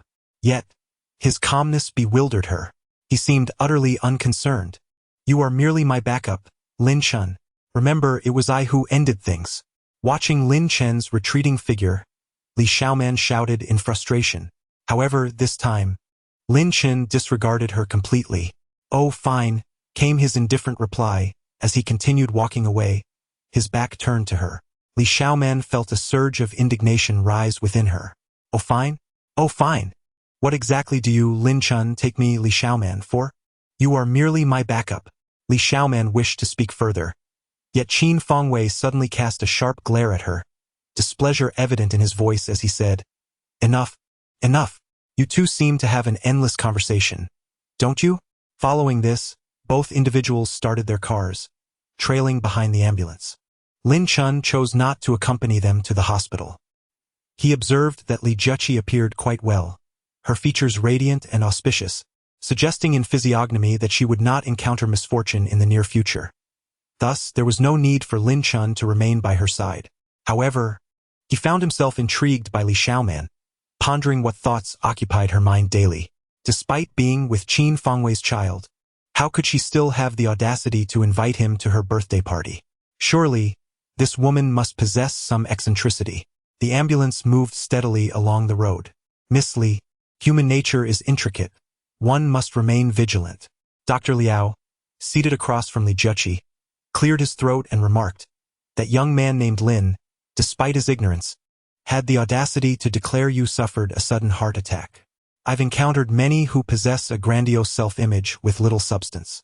At this, Li Juqi furrowed her brows slightly but chose not to offer any explanation. Her faith in Lin Chen rendered such justifications unnecessary. "Miss Li, may I have the honor of treating you to a meal after your examination?" Dr. Liao flicked his hair, presenting what he believed to be an appealing smile. "I'm busy," Li Juqi replied curtly, her demeanor frosty. "Amen," she thought. However, should Lin Chen extend an invitation, the matter would undoubtedly be different. With a heavy sigh, she contemplated her situation once more.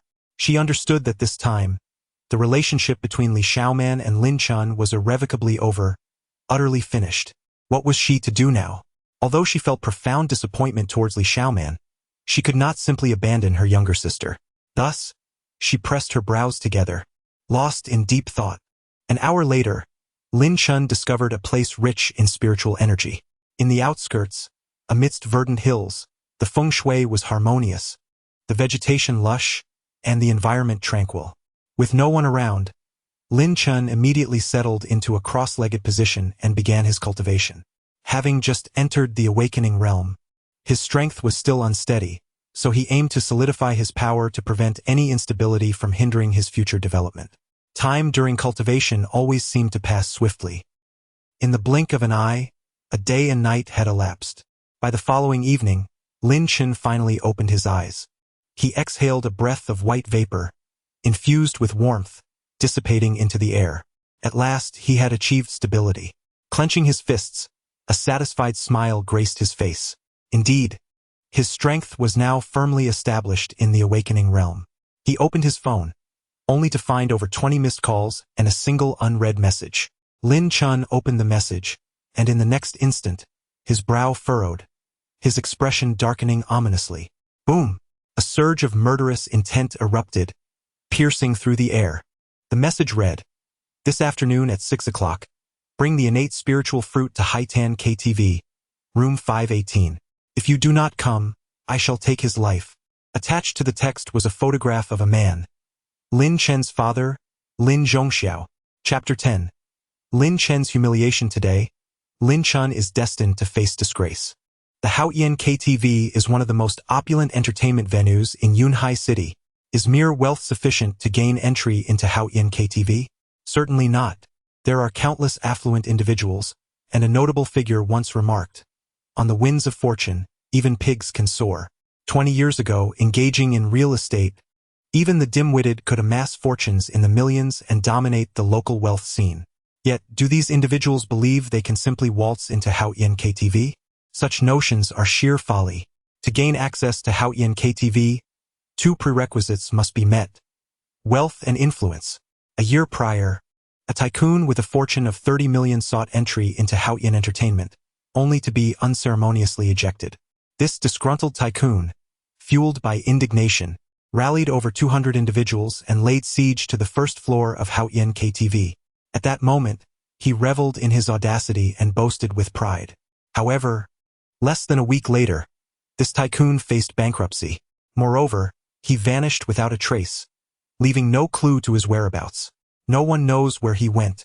Perhaps he has become a commoner, perhaps he has relocated to another region, or perhaps he has descended into oblivion. Since that incident, no one has dared to behave audaciously within the confines of Haoyan KTV. There are even whispers suggesting that Haoyan KTV is backed by the Xia family, one of the 8 prominent clans of Yunzhou. In summary, Haoyan KTV stands as one of the pinnacle entertainment establishments in Yunhai City, a fact beyond dispute. At 5:30 in the afternoon, Lin Chen arrived at the Seaside KTV. However, at the entrance to the parking lot, he was halted by a security guard. "This is Haoyan KTV. Ordinary vehicles are not permitted entry," the guard proclaimed, extending his arm in a gesture of denial. Lin Chen furrowed his brow and inquired, "Why are ordinary vehicles prohibited from entering? What sort of vehicles do you see there?" The gatekeeper scoffed, gesturing towards the parking lot behind him. Lin Chen cast his gaze over the array of luxury automobiles: Mercedes, BMW, Ferrari, Land Rover, Jaguar, Bugatti. It was a showcase of opulence, devoid of even a single Volkswagen. Lin Chen narrowed his eyes slightly. "Do you understand the reason now?" The gatekeeper sneered dismissively, waving his hand. "Enough of this embarrassment. Volkswagens are not permitted entry. You would do well to seek alternative parking." "Xiao Li, what are you doing? Why are you blocking the road?" A corpulent man stepped out of a Porsche, his voice brimming with irritation. "Do you not wish to continue working here?" The gatekeeper shuddered, hastily explaining, "Brother Wang, please let me clarify. This Volkswagen is attempting to enter our KTV, and I am in the process of escorting him away." "What? A Volkswagen?" The hefty man burst into laughter, his disdain palpable. "How dare a mere Volkswagen come here to flaunt itself? Truly a disgrace." He continued to berate Lin Chen, forcefully tapping on his car window, producing a series of loud thuds as he approached. Lin Chen remained composed, casting a calm glance at the man. "Oh, who do we have here?" None other than the illustrious Lin Chen, young Master Lin. The rotund individual recognized Lin Chen and raised an eyebrow, his tone tinged with mockery. Lin Chen's eyes narrowed further. He could not fail to perceive the derision embedded in the man's words. "How could you not recognize young Master Lin? You blind fool!" The robust man bellowed, causing the gatekeeper to nearly collapse to the ground, clutching his stinging face, utterly bewildered. "What are you still dawdling for? Quickly let young Master Lin through!" Wang Quanji shouted again, delivering a swift slap that sent the gatekeeper sprawling. The man's strength was evidently formidable. "Why yes," the gatekeeper, on the verge of tears, trembled as he nodded, hastily retreating to the guardhouse to raise the barrier. Witnessing this scene, a sinister smirk crept across the robust man's lips. He then turned to Lin Chen, the cold smile fading, replaced by a warm demeanor as he cheerfully said, "Young Master Lin, please proceed." Without further ado, Lin Chen drove into the parking lot. The robust man watched Lin Chen depart, his expression transforming from amiable to malevolent, his gaze growing deep and vicious. "Brother Wang, here." At this moment, the gatekeeper, bowing respectfully, handed the robust man a cigarette and dutifully lit it for him. The robust man squinted, reveling in the smoke with great satisfaction. After a brief pause, sensing the right moment, the gatekeeper inquired, "Brother Wang, I have heard of the Lin Corporation and Lin Zhongxiao, but I have never heard of young Master Lin. Is the Lin Corporation truly impressive?" "Haha, impressive?" The robust man laughed heartily, dismissively responding, "The Lin Corporation is nothing but trash. A mere joke. Let me tell you, even his father, Lin Zhongxiao, wouldn't be able to drive a Volkswagen through here." "Then why?" The security guard was momentarily bewildered. "I am entrusted by the scion of the Qin Group." "The scion of the Qin Group?" The guard nodded slightly, as if comprehending something. The portly individual ceased to engage with the guard, and instead turned his gaze towards the departing figure of Lin Chen, the corners of his mouth curling upwards. "Lin Chen, just wait. Today you are destined for humiliation. One wonders, will you be able to endure the disgrace, or will you choose to end it all?" The man's expression darkened with malice, and he sighed disdainfully before turning to leave. "Ah, I eagerly anticipate the outcome." The rotund man believed he concealed his intentions well. His demeanor and tone deceptively gentle, leading him to think that Lin Chen, that pitiful wretch, would not sense an ounce of hostility. Yet what he thought was merely his illusion. Who was Lin Chen? A mere flicker of the man's expression was sufficient for Lin Chen to discern his ill intentions. This fellow surely harbored nefarious designs. Perhaps he was an accomplice to the one demanding the innate spiritual fruit.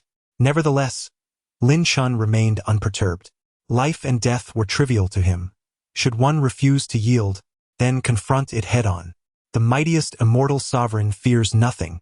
Of course, the individuals capable of making Lin Chen regard life and death with such indifference well, to speak without arrogance, there would scarcely be a handful throughout the cosmos.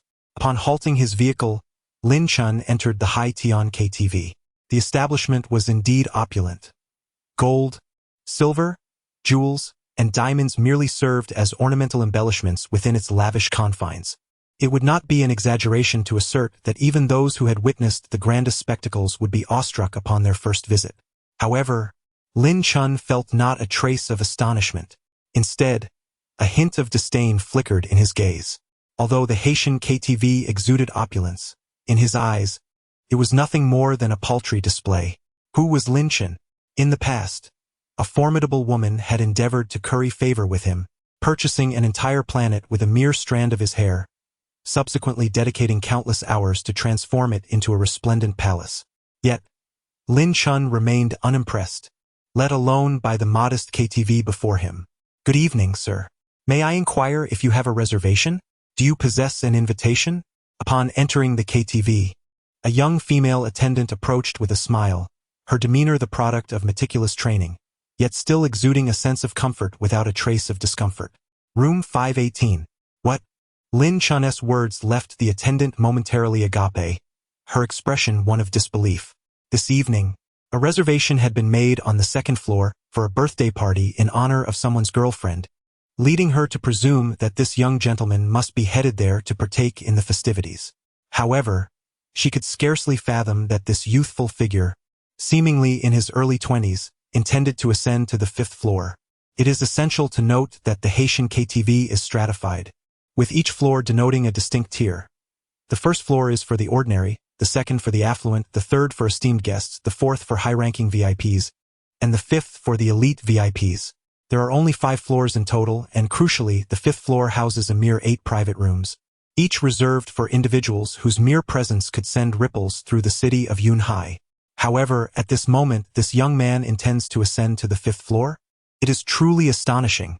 Chapter 11. The Menace of a Single Foot. In room 518 of the Haitian KTV, a woman is seated gracefully upon a lotus platform. Her figure is slender and enchanting, yet her face is concealed behind a veil, rendering her true visage a mystery. The only indication of her femininity is her cascading, snow-white hair that flows down to her waist. With her eyes gently closed and her breathing steady, she appears to be in a state of light slumber or perhaps deep meditation. The reason she adorns a veil is due to a solemn vow she once made. In this lifetime, apart from her parents and her beloved, no one else shall behold her true face. However, with her parents having passed away, it signifies that only one person remains who may unveil her visage, her beloved. Behind the white-clad woman stand 2 individuals. "Master, I sense that this person lacks the qualifications to enter Haitian KTV," remarks a middle-aged man in his 30s or 40s, positioned to the left and slightly behind the white-haired woman. "Indeed, Master Bai, while our Haitian KTV may not be grand, it is certainly not a place for just anyone to enter," adds a gaunt man standing to the right and slightly behind her, his pallor suggesting he is either recovering from a serious illness or suffering from excessive fatigue. Yet he smiles proudly as he speaks. The white-haired woman slowly opens her eyes. She does not utter a word, merely shaking her head slightly. "I understand now, Master. This is a brilliant strategy," exclaims the middle-aged man, slapping his thigh and raising his thumb in realization. "Ah!" The slender man, perplexed, parted his lips in confusion. What remarkable strategy is this? Did Master Bai just speak? The middle-aged man elucidated. "My master is merely probing the opponent's depth. If that individual cannot even enter this place, it signifies a lack of renown, and consequently, a lack of ability. My master remains undaunted. Upon hearing this, the slender man nodded silently, acknowledging the astuteness of this tactic, which was indeed worthy of Master Bai. Yet, a flicker of doubt lingered in his mind. How could the middle-aged disciple discern his master's thoughts merely from her subtle shake of the head? Could it be that they shared a telepathic connection? At that moment, the white-haired woman, seated gracefully on the lotus platform, spoke languidly. This is merely a slight probe into that person's capabilities. Many masters possess formidable strength yet lack recognition. In comparison, I find myself somewhat mercenary. With that, she gently shook her head and sighed softly. Master, do not belittle yourself, the middle-aged man interjected with obsequiousness. I have encountered that individual. He is merely a young, brash lad. At such a tender age, how much prowess could he possibly possess? With just a flick of your finger, he would beg for mercy. Indeed, Master Bai, you are one of the 8 great masters of Yunzhou. Surely, dealing with an ignorant youth requires no effort on your part. The slender man concurred, adding his admiration. Master Bai, I hold you in the highest regard. Many who attain great skill become arrogant and conceited, yet you are different. You possess immense capability, yet remain remarkably humble. Such a disposition truly humbles us all. The lean man, Su Hao, is the manager of Haitan KTV, possessing a remarkable talent for flattery and ingratiating himself with others. Upon hearing his words, the silver-haired woman smiled faintly and declared, Your Haitan KTV is under my protection. Her voice was soft, yet her tone exuded an unmistakable authority. Really? Su Hao's eyes widened in astonishment, his expression transforming into one of sheer delight. Having accompanied Master Bai for over a day, he had devoted himself tirelessly to her service, all for this very affirmation. Now he had succeeded. However, just as Su Hao was about to offer further compliments, a sudden uproar erupted from outside the room. Sir, you cannot enter without an invitation to room 518. Ah, sir, please, be careful not to hurt your foot. The woman's alarmed voice echoed. Bang! Immediately following, a thunderous roar resounded. The door before Master Bai and her companions was violently kicked open, as if struck by cannon fire. Boom! The door crashed to the ground, a fierce gust of wind rushing in. Su Hao, an ordinary man, felt the pressure in the air intensify, rendering him breathless as he struggled to inhale. Meanwhile, the middle-aged man distinctly sensed the murderous intent within the fierce wind. What is this? His face turned pale with terror, his breath quickening, as he instinctively recoiled upon witnessing a mountain of corpses and a sea of blood at the entrance. Just then, the silver-haired woman seated on the lotus platform parted her lips, unleashing a fierce command. The voice of admonition resonated like a grand bell, deafening and enlightening. Before the middle-aged man, the mountains of corpses and seas of blood vanished in an instant. Yet, even so, he collapsed to his knees with a thud, trembling and pale, clearly terrified. Su Hao took a deep breath, placing a hand on his chest, his expression revealing lingering fear. Subsequently, all 3 turned their gazes toward the entrance. What they beheld left them utterly astounded, for at the threshold stood a single foot. This indicated that the door had been kicked open. It is worth noting that the Haitan KTV is not only luxurious but also secure. An ordinary individual would struggle to breach the door even with a body slam. Who could possess such extraordinary prowess to nearly send the door flying with just a kick? Could it be a martial arts master? The middle-aged man's brow furrowed, silently foreboding trouble. However, neither of the two grasped the crux of the matter. Outsiders relish the spectacle, while insiders discern the subtleties. Su Hao was merely astonished by the sheer strength, and the middle-aged man pondered the opponent's level. Yet, only the silver-haired woman recognized the true essence. It was the aura of death. The woman's countenance turned grave. Why was Su Hao gasping for breath? Why was the middle-aged man nearly paralyzed by fear? The answer lies in 2 words. Deathly aura.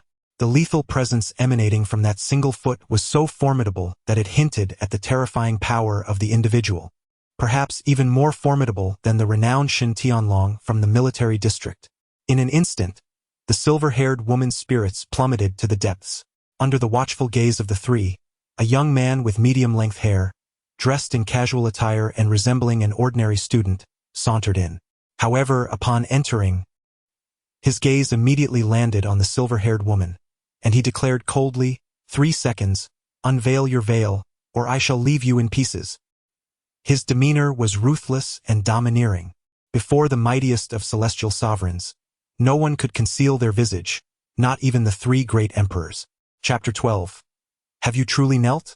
3 seconds, unveil your veil, or I shall leave you in pieces. His words resonated with a chilling authority, rendering the room instantly silent. You are the first to speak to me in such a manner, and you shall also be the last. The expression of the silver-haired woman darkened abruptly, her eyes glinting with murderous intent as she fixed her gaze on Lin Chen, whispering, You are the first to dare speak to me thus, and you too shall be the last. Yet, Lin Chen remained unfazed by her glare, responding calmly, seeking death.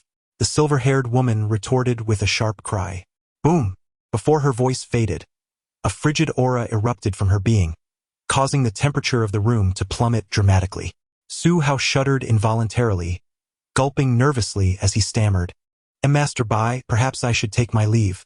Master Bai was indeed a formidable figure, a fact well known among the elite circles of Zhanghai City. The young man clad in black, though not very old, displayed remarkable strength as he effortlessly kicked the door open, revealing his formidable background.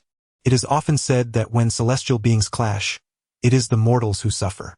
Each party possesses their own unique abilities, and once a battle ensues, it is the ordinary people who bear the brunt of the consequences.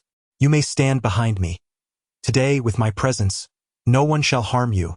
The silver-haired woman responded with a cold scoff, exuding confidence and authority. Is that so? Lin Chen retorted, a hint of disdain curling at the corner of his lips. You, with your yellow hair, heed my words. My master is one of the 8 great masters of Yunhai City. If you wish to preserve your life, kneel at once and offer up the innate spirit fruit with both hands. At that moment, the middle-aged man pointed an accusatory finger at Lin Chen, arrogantly proclaiming, Otherwise, I shall teach you a lesson, and there will be no need for my master to intervene. However, before he could finish his sentence, Lin Chen abruptly lifted his right foot and stepped forward with a sudden force. In an instant, he appeared before the silver-haired woman. Her pupils constricted in alarm as she hastily raised her palm in defense. But it was too late to evade. With a swift motion, Lin Chen flicked his sleeve and removed her veil. Simultaneously, a sharp cracking sound filled the air, and the middle-aged man behind the silver-haired woman was struck with such force that he was knocked to the ground. His teeth shattered as he fell. Before me, no one shall conceal their visage, Lin Chen declared coldly, holding the translucent veil in his hand. Observing the silver-haired woman's expression shift.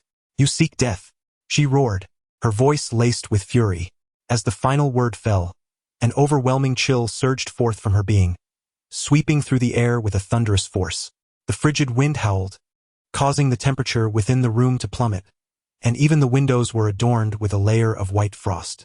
A veil, formed of crystallized frost, materialized upon the face of the silver-haired woman, obscuring her features. You dare, she bellowed, her beautiful autumn-hued eyes simmering with fury. Simultaneously, glimmering ice crystals began to manifest behind her, suspended in the air like a legion poised for battle. Perish! In the next instant, as the silver-haired woman unleashed another furious cry, she raised her hand and flicked her fingers towards Lin Chen. With a whoosh, all the ice crystals shot forth, cascading like a torrential downpour, their sharp tips aimed directly at Lin Chen, exuding a lethal glint that promised imminent peril. Witnessing this breathtaking spectacle, Su Hao nearly fell to his knees in reverence towards the silver-haired woman, his expression filled with admiration. Subsequently, he cast a scornful glance at Lin Chen, his gaze tinged with mockery and pity. This young man had committed the gravest error by provoking the esteemed Master Bai. There was no doubt he would meet his demise this time. Meanwhile, the middle-aged man lying on the ground, blood seeping from his lips, curled the corner of his mouth into a satisfied smirk. Having spent years in the silver-haired woman's company, he understood all too well that she was truly enraged. This audacious young fool was in for a world of trouble. Today, this lad was destined for a grim fate, and no one could save him, mark my words.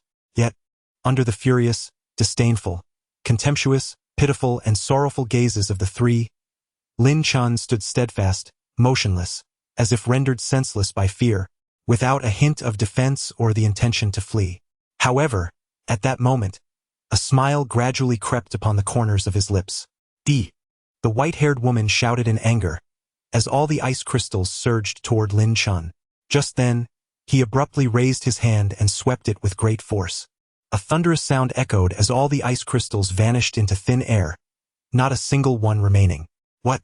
Master Bai's expression changed drastically. Yet, in the next instant, her countenance shifted even more dramatically. Lin Chen, with his hand still raised, suddenly clenched it and uttered a low command. Ice, come forth.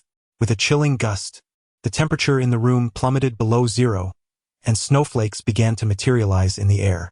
However, these snowflakes did not descend to the ground. Instead, they coalesced, forming an ice python.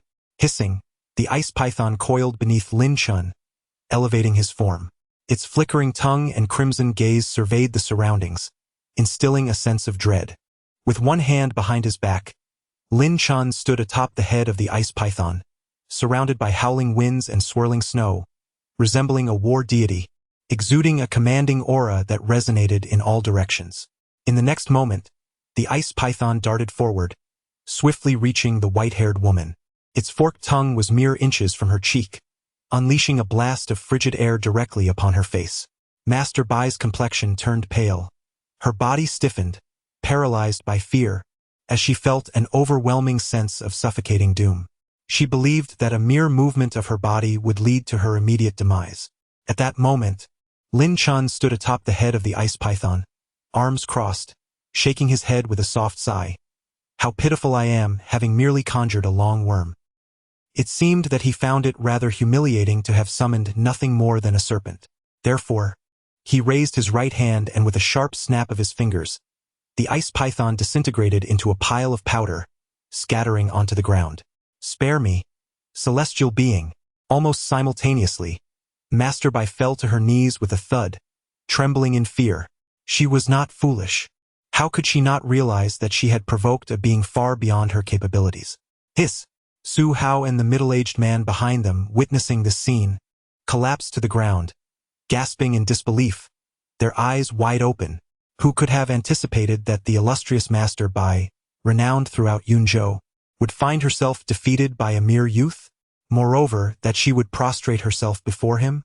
Had it not been for their own eyes bearing witness, who would believe such a spectacle? The shock was simply overwhelming. Chapter 13. Warriors and Sorcerers' Astonishment. Awe! Lin Chen stood resolutely, devoid of any visible aura. Yet the invisible force he emanated rendered the atmosphere suffocating, leaving the three in cold sweat, too intimidated to utter a single word. Time passed unnoticed, with beads of sweat soaking the woman's white hair. At last, Lin Chen spoke, his voice calm yet tinged with frost. Regarding the man in the photograph, did you confront him? Though his tone was soft, the chill in his words was palpable. He is merely a mortal. We did not lay a hand on him. The silver-haired woman knelt on the ground, her voice trembling as she spoke. Oh, Lin Chen responded, narrowing his eyes and fixating on her, the palpable pressure emanating from his gaze rendering her breathless. Indeed, indeed, the silver-haired woman nodded incessantly. You are quite fortunate. He could discern that the silver-haired woman was not lying. She had indeed refrained from attacking Lin Zhongxiao, which explained her cessation of murderous intent. The silver-haired woman let out a sigh of relief. She had feared for her life, yet to her astonishment, this esteemed figure before her had chosen not to strike. Truly, the thoughts of a remarkable individual are often inscrutable, she mused inwardly. At that moment, Lin Chen settled onto the sofa, crossing his legs and savoring a cup of steaming tea. The silver-haired woman and her companions remained kneeling on the floor, exchanging glances, yet dared not utter a word. Lin Chen leisurely sipped his tea in silence, and the three women felt compelled to remain prostrate. Time stretched interminably. Eventually, Lin Chen broke the silence. I have heard that you are one of the 8 masters of Yunzhou. In your presence, I dare not claim such a title, the silver-haired woman replied, shaking her head modestly. Indeed, she added, her body trembling slightly as she quickly nodded. I am indeed one of the 8 masters of Yunzhou. 8 masters, you say? Lin Chen took a sip of tea, his eyes narrowing in contemplation before he inquired. If that is the case, your prowess must be considerable, correct? The elderly woman before me, with her silvery hair, is one of the 8 masters of Yunzhou, a figure of considerable stature and influence. Indeed, she remarked, though I possess some energy, it pales in comparison to your presence. Is that so? Lin Chen narrowed his eyes, lost in contemplation. The woman swallowed hard. Her hands clenched tightly, sweat pooling in her palms, a mix of excitement and trepidation evident on her face. After what felt like an eternity, Lin Chen finally spoke, his voice calm yet commanding. This time, I shall spare your life. Truly? The woman's eyes sparkled with hope, her countenance brightening. However, Lin Chen's tone shifted abruptly. From this moment forth, you shall be my servant. You will do as I command, and should you dare to defy me, you shall face dire consequences. As his words echoed, Lin Chen struck the table with his right palm, causing an explosive sound as the wooden surface shattered into splinters. Do you accept? Once the remnants of the table settled upon the ground, Lin Chen inquired softly once more. The woman, taken aback by the sheer force of his presence, seemed momentarily daunted. Yet in the next instant, her expression transformed into one of unbridled joy as she nodded without hesitation. I accept. The man clad in black before her was incomparably powerful, and aligning herself with such a formidable figure was an unparalleled opportunity. However, the 2 individuals standing behind her were rendered utterly speechless by this spectacle. What was happening? Why did she seem so elated at the prospect of becoming his subordinate? Am I dreaming? They felt their entire worldview teetering on the brink of collapse. In that case, Lin Chen continued, I shall present you with 2 gifts as a token of our first meeting. Lin Chen spoke succinctly yet authoritatively. Lift your head. The silver-haired woman immediately complied. At that moment, her face bore no trace of concealment, revealing her true beauty. With elegantly arched brows, captivating eyes, a delicately sculpted nose, and a face as radiant as jade, she possessed cherry lips that glistened like droplets of water. Her skin was as pure as ice and snow, her figure graceful and slender, embodying the essence of a stunning beauty. Particularly striking was her cascading white hair, which lent her an air of cold, commanding allure. To an ordinary person, merely catching a glimpse of such beauty would render them utterly enchanted, unable to extricate themselves from the spell. However, in Lin Chen's eyes, her exquisite appearance stirred not even the slightest ripple within his heart. As a popular saying goes, my heart remains undisturbed, even bordering on amusement. Calm and composed, Lin Chen then issued a sharp command, extending his finger with force, unyielding and unmerciful, and struck the silver-haired woman firmly on her brow. Ah! She gasped in pain, her body trembling slightly. Yet, it seemed as though a stream of radiant energy flowed from Lin Chen's fingertip, penetrating into the center of her brow. The silver-haired woman began to roll her eyes, as if she had lost her soul. Approximately half a minute later, do you understand the 2 gifts I have bestowed upon you? Lin Chen inquired. I understand.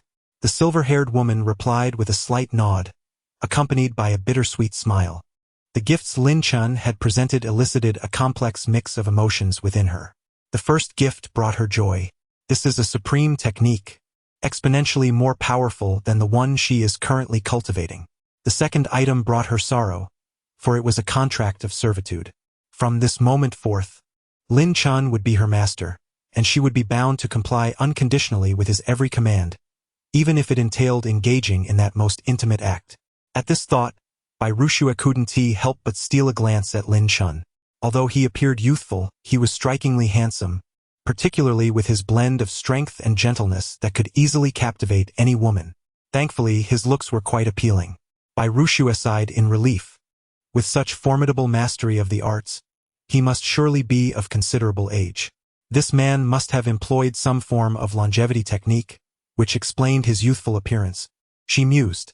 It is well known that in the vast land of Huaxia, there exists a multitude of extraordinary beings, primarily categorized into 2 factions: martial practitioners and sorcerers.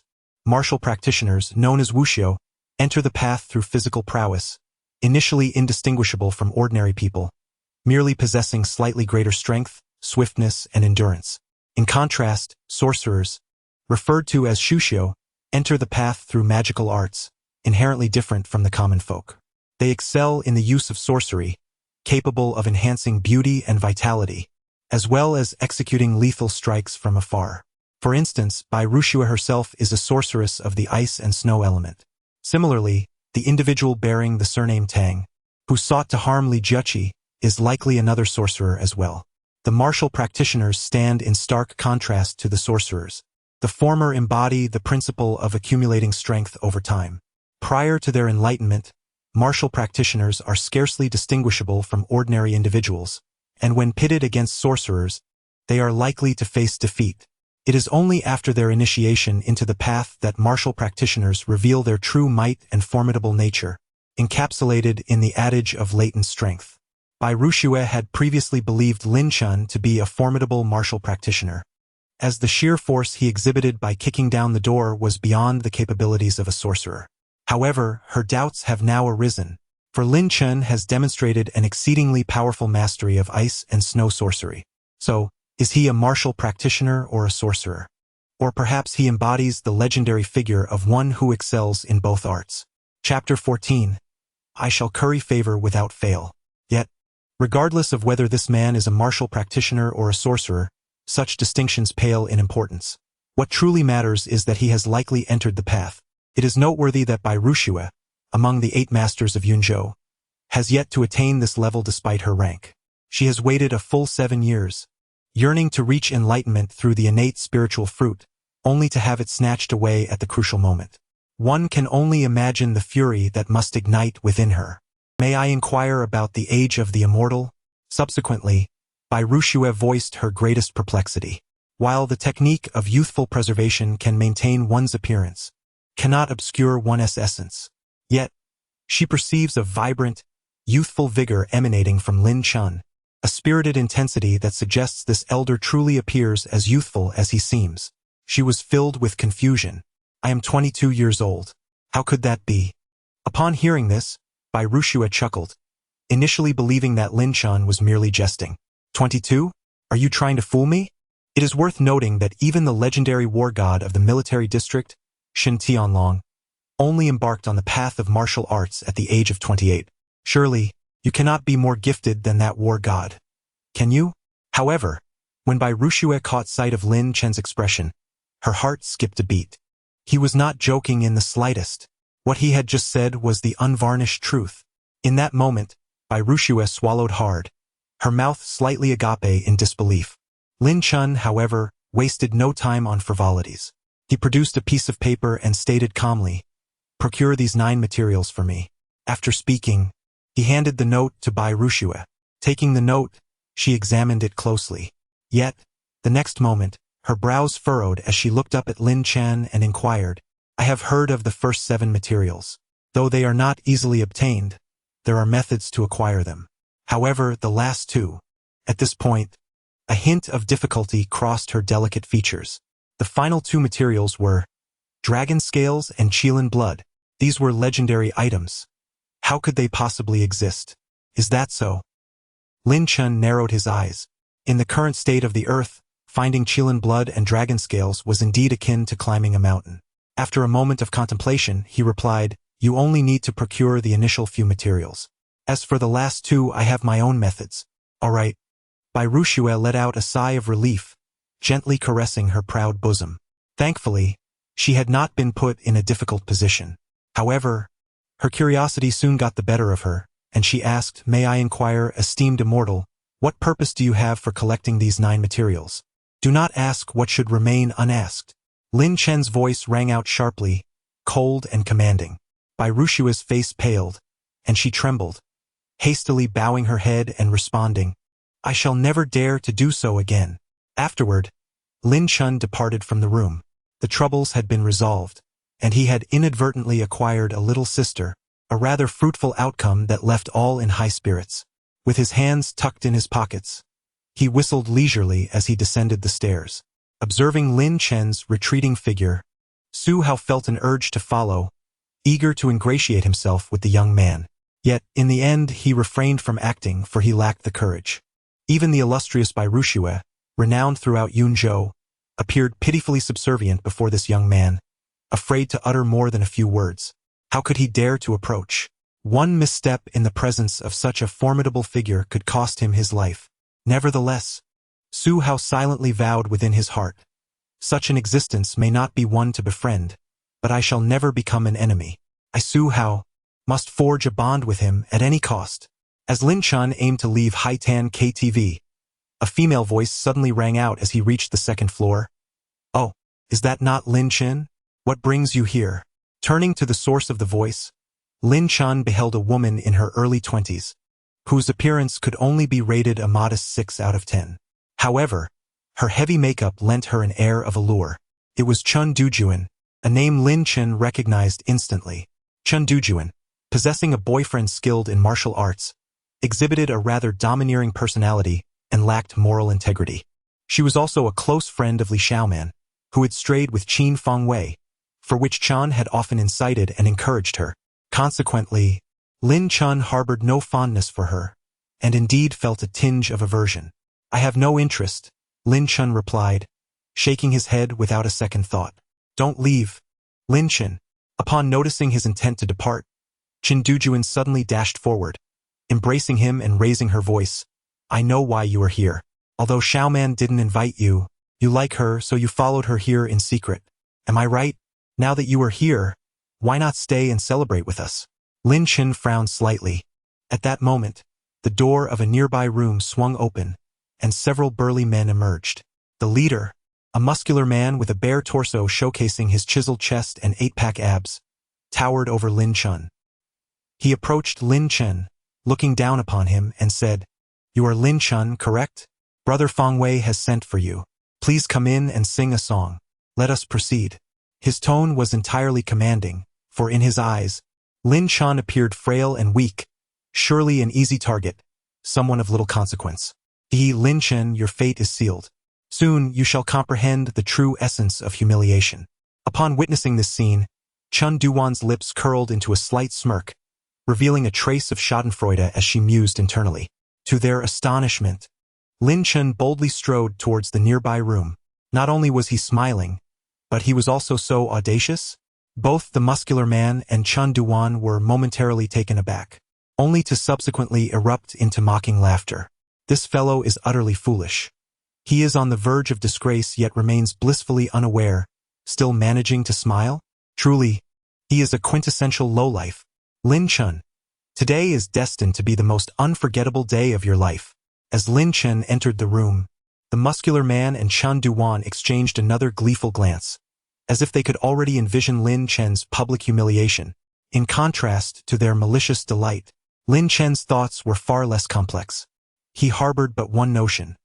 "Foolish individuals, I had initially considered sparing you, but since you have chosen to provoke me instead, I shall indulge in a delightful game with you." On the 5th floor of Haitan KTV, in room 518, creak, a server abruptly swung the door open and entered. The trio of Bai Ruxue were startled, their bodies trembling as they turned to the entrance. Upon realizing it was merely a server, they collectively sighed in relief. However, Su Hao, in a fit of rage, pointed at the server and bellowed, "Do you have no manners? Are you unaware of the necessity to knock?" The waiter was berated mercilessly. It was only after Su Hao calmed down a bit that he trembled and said, "Brother Su, I just saw that person enter room 208. What?" Upon hearing this, Su Hao was momentarily taken aback, but then elation washed over him. Without a second thought, he bellowed, "Prepare the drinks immediately. No, bring every fine spirit in the KTV, every single bottle." The waiter was left astounded. It is well known that Su Hao is notoriously stingy, rarely indulging in premium beverages, let alone requesting all of them. Yet now, the waiter began to question if he was dreaming. In truth, Su Hao had only one thought at that moment. He was determined to curry favor with that young man. Chapter 15. You are not worthy to engage with me at Haitan KTV. Room 208. When Lin Chen pushed open the door, nearly every gaze in the room was fixed upon him. Ah, I wondered who it could be. It turns out to be our esteemed guest, Lin Chen. Let us extend a warm welcome. Qin Fengwei's half-smiling voice echoed through the speakers as he stood on the elevated platform, microphone in hand, his eyes squinting with a mischievous grin. He continued, "Young Master Lin, you are the last to arrive. Please take a seat. We shall sing later, shall we?" Lin Chen, unperturbed, ignored him and surveyed the surroundings before settling into a secluded corner. Observing this, Qin Fengwei grinned broadly. Subsequently, whether by intention or coincidence, he chose the song Happy Breakup. Happy Breakup, wishing you joy. As the melody resonated, Lin Chen felt the weight of scornful, disdainful, and pitying gazes directed at him from all around. Nevertheless, he remained unfazed, his composure unwavering. Suddenly, however, his brow furrowed as he shifted his attention to a young lady nearby. She was quite attractive, yet her introverted nature had left her friendless and isolated. Unlike others who mocked or took pleasure in her misfortune, she offered Lin Chen a genuine smile that was refreshingly sincere and devoid of pretense. What intrigued Lin Chen was the peculiar vitality of this young woman, though it was regrettable that such a disposition did not suit the current state of Earth, which likely led to her untimely demise. Each individual is destined for a unique fate, and he felt no authority to interfere. Moreover, he was not well acquainted with her, rendering further involvement unnecessary. Yet, despite his indifference, she approached him with a bright smile, inquiring, "Lin Chen, may I have your contact information?" Lin Chen raised an eyebrow, surprised at her initiative, given her apparent shyness. Nonetheless, he found no reason to decline and provided his phone number. "Great, Lin Chen, let us keep in touch," she replied cheerfully. Indeed, he nodded lightly. Unbeknownst to him, Li Xiaoman had witnessed their exchange, her face momentarily clouded with a venomous glare. "Lin Chen can only serve as my backup, destined to worship me for his entire life. I shall not permit him to engage in any flirtations with other women." Li Xiaoman clenched her fists, her heart raging. "I must drive this woman away." Lin Chen arrived at the High Tian KTV, having come for me to adore me, not for this woman. With this thought, Li Xiaoman's gaze flickered intensely, evidently contemplating how to expel Mu Lianqing. However, at that moment, Chun Duan suddenly tapped Li Xiaoman on the shoulder and said, "Xiaoman, accompany me to the restroom. Girls, even when going to the restroom, prefer to go in groups." "Perfect, you can give me some advice." The cacophony of music in the KTV was overwhelming. Lin Chen found this environment distasteful and felt utterly bored. Ding dong. Suddenly, his phone rang. Lin Chen glanced down to see a text message from an unknown number. "Lin Chen, this group intends to humiliate you. You should leave quickly and not remain here any longer." Lin Chen was taken aback. Yet, in the next moment, a smile crept onto his lips. Even a fool could deduce that the sender of this message was undoubtedly Mu Lianqing. This little girl possesses some intrigue, Lin Chen mused as he cast a glance at Mu Lianqing. However, she did not look at him. Instead, she subtly glanced toward the door, indicating that he should leave promptly. Just then, a tall man suddenly stood up and walked straight toward Lin Chen. "Brother Lin, I hear you practice martial arts? Would you care to spar with me?"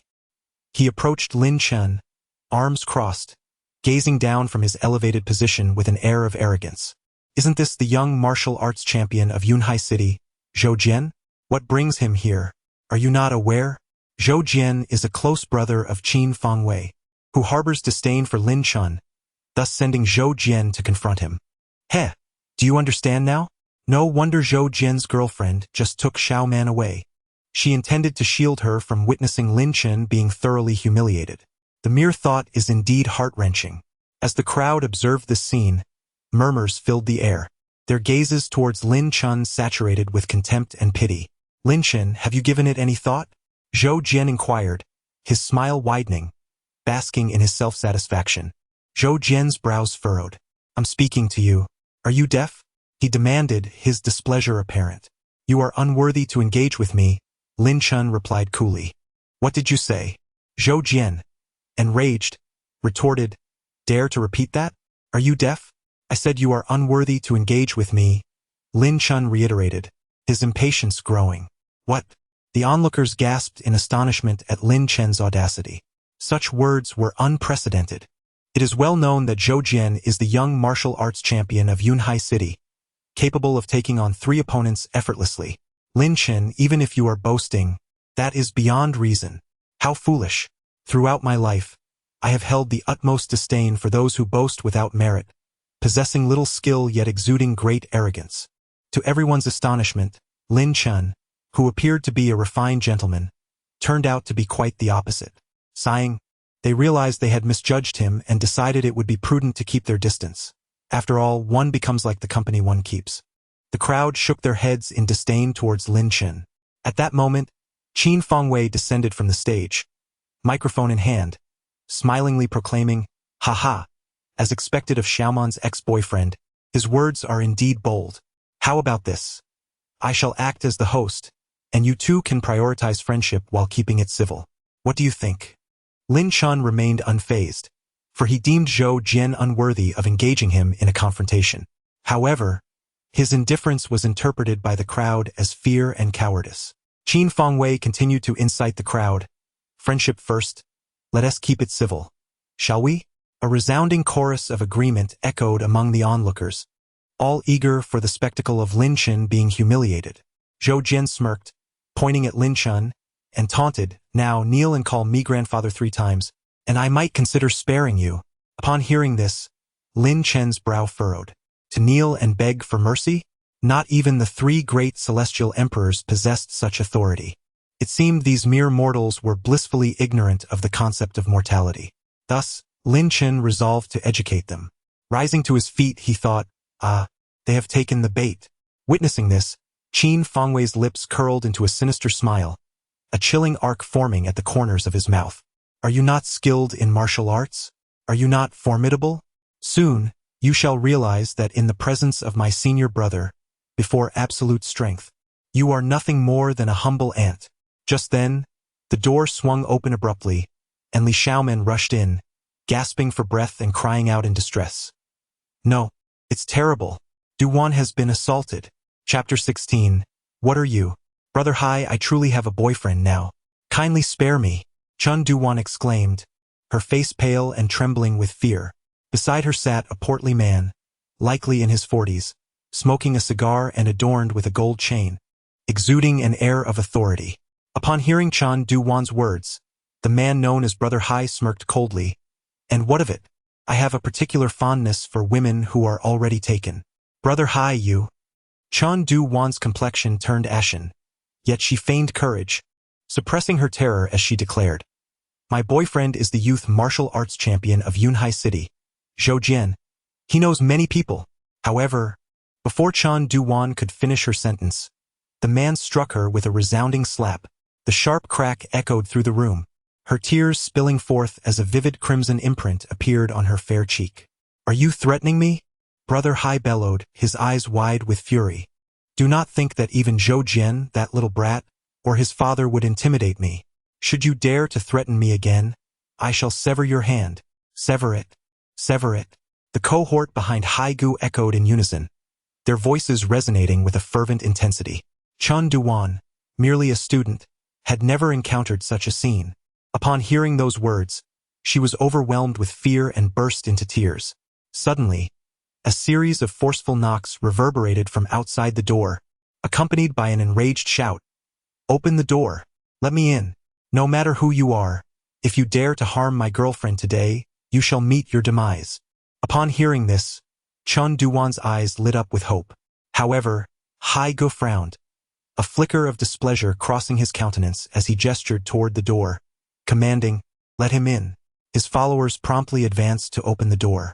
I am Zhou Jian. Who dares to touch my girlfriend? As the door swung open, the furious exclamations intensified. A tall, imposing figure, his hair bristling with fury, stormed inside. It was Zhou Jian. Following him was a throng of individuals, led by Qin Fengwei, accompanied by a multitude of students, presenting an impressive spectacle. Ah, so many people. Are we hosting a class reunion? Hai Gu observed the scene with an unruffled demeanor, reclining on the sofa with his legs crossed, a cigar perched between his fingers, and a playful smile gracing his lips. Zhou Jian, however, paid no heed to Hai Gu. His gaze was fixated on Chen Duwan. Upon noticing the mark of a handprint on her face, his eyes widened with fury, igniting a blaze of wrath within him. "How dare you strike my girlfriend?" Zhou Jian shouted, pointing at Haigu. "Indeed, I did strike her. What of it?" Haigu replied, lifting his head slightly with a cold smirk. "Regardless of who you are or what background you possess, today I, Zhou Jian, shall ensure you pay the price." As the last word escaped his lips, Zhou Jian dashed out like a cheetah, charging fiercely towards Haigu. Wow, such speed! No wonder he is the martial arts champion of Yunhai City. A group of students observed Zhou Jian's reckless sprint, murmuring among themselves, their eyes filled with admiration. Yet, Haigu remained unfazed, seemingly oblivious to Zhou Jian's furious approach. Just as Zhou Jian's fist was about to collide with Haiji's forehead, at that critical moment, "Young man, there are certain individuals you should never provoke." A man clad in black, standing behind Haigu, suddenly stepped forward and unleashed his right fist, striking with the swiftness of lightning. Before Zhou Jian could react, the man's fist landed squarely on his abdomen. Ugh! Zhou Jian expelled a mouthful of bile, mingled with blood, his body flying 3 meters away like a lobster, crashing heavily to the ground. Afterward, he lay there, unable to rise, groaning in a pitiful manner, resembling a wounded animal. Utterly defeated, the man in black slowly retracted his fists and uttered 4 words, his voice not loud yet distinctly resonating in the ears of everyone present. Almost all the students were dumbfounded. A few even thought they had misread the situation and hurriedly rubbed their eyes. However, the evidence was irrefutable. Even if they had 1,000 doubts, it would avail them nothing. Zhou Jian, the young martial arts champion from Yunhai City, was truly no match for him. What? Qin Fengwei's pupils constricted sharply at this sight. Unlike Zhou Jian, who was muscular yet simple-minded, Qin was remarkably astute. He understood that this time, they had undoubtedly encountered a formidable obstacle. Clap!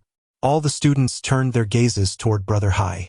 A few swallowed hard and took steps back, eager to distance themselves from this place of trouble. Crash!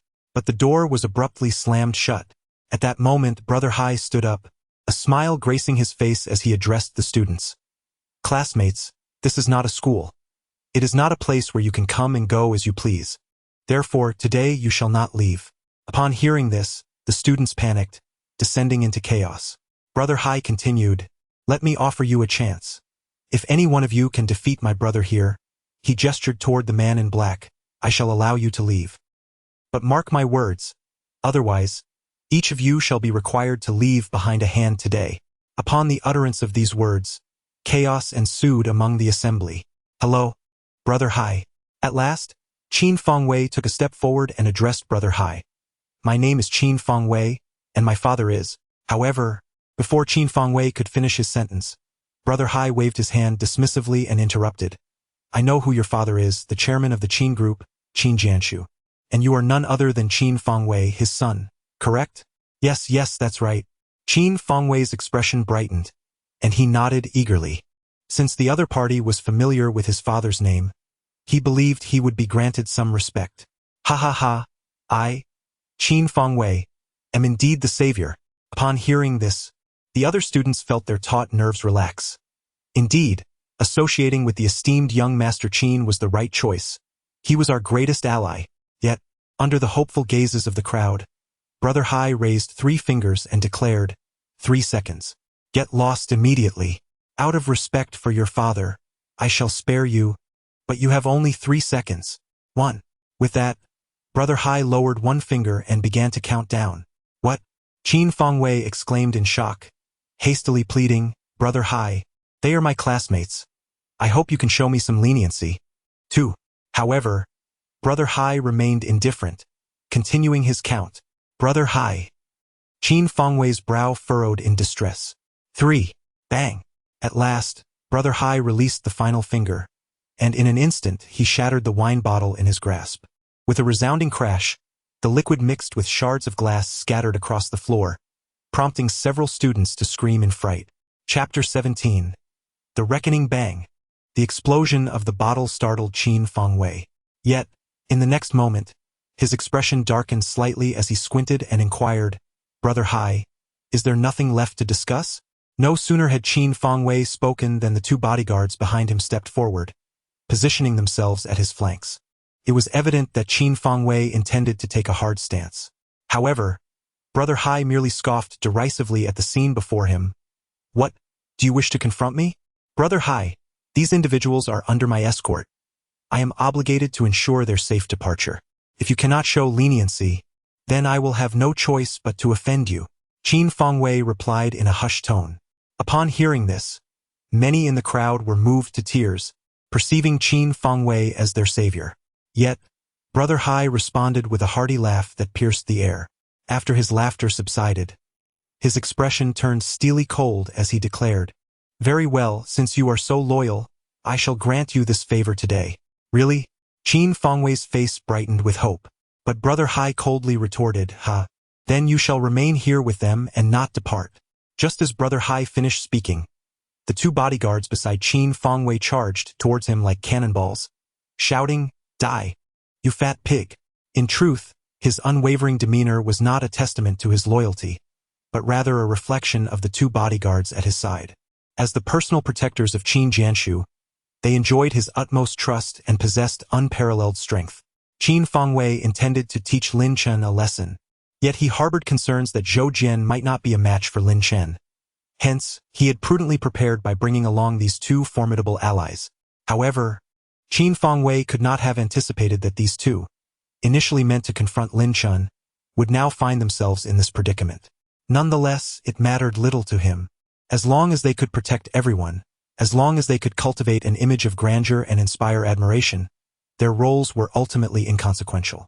Qin Fangwei wore a confident smile, but in the next moment, that smile abruptly froze. He witnessed, just as the two bodyguards were about to reach Hai Gu, a man in black, standing behind Hai Gu, suddenly appeared before them like a specter. In an instant, he delivered a punch to each, effortlessly sending the two bodyguards flying. Accompanied by two pained cries, the bodyguard on the right flew a meter away, and the one on the left was propelled 2 meters, ultimately collapsing to the ground. Clutching their stomachs and wailing in agony, unable to rise, they were utterly overwhelmed. "What?" Qin Fangwei's expression changed dramatically. How could this be possible? The two strongest personal bodyguards of Qin Jianshu were incapable of even retaliating? Just how powerful was this man in black? Surely, I cannot be dreaming. Qin Fangwei was utterly taken aback. Applause echoed in the air as Brother Hai clapped once more, nonchalantly remarking, "Young Master Qin, it appears you have made a misstep." Qin Fangwei, stammering slightly as he swallowed hard, mustered the courage to reply, "Brother Hai, I apologize for the rudeness earlier. She is my girlfriend. I only intend to take her away. As for the others, do as you please. I shall not interfere. What do you think?"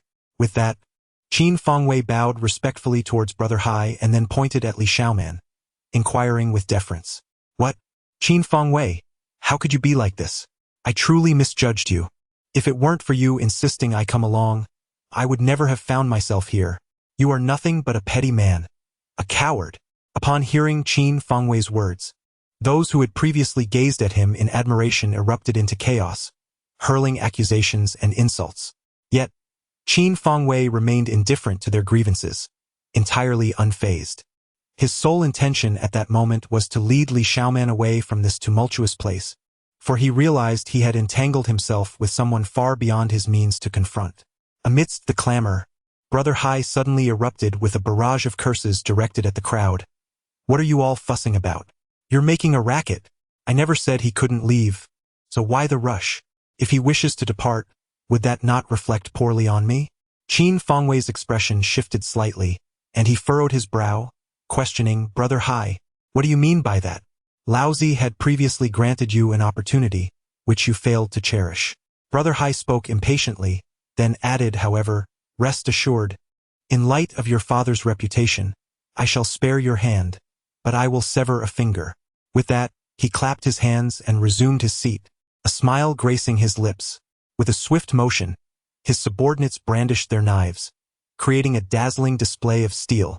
Some witnesses, upon witnessing this spectacle, trembled in fear, while others succumbed to tears, the atmosphere descending into chaos. At that moment, an individual approached Brother Hai and whispered something in his ear. Oh, a flicker of surprise crossed Brother Hai's eyes. Another ally? He then grinned widely and commanded with a wave of his hand, "Bring everyone from room 208 here at once." Meanwhile, in room 208, the spacious area was sparsely populated, creating an air of desolation. Mu Lianqing sat across from Lin Chen, earnestly pleading with him. "It's nothing to worry about," Lin Chen replied with a faint smile and a shake of his head. Mu Lianqing, exasperated, stamped her foot, poised to speak again when suddenly, bang! The door was flung open, and a large group of individuals stormed in with an imposing presence.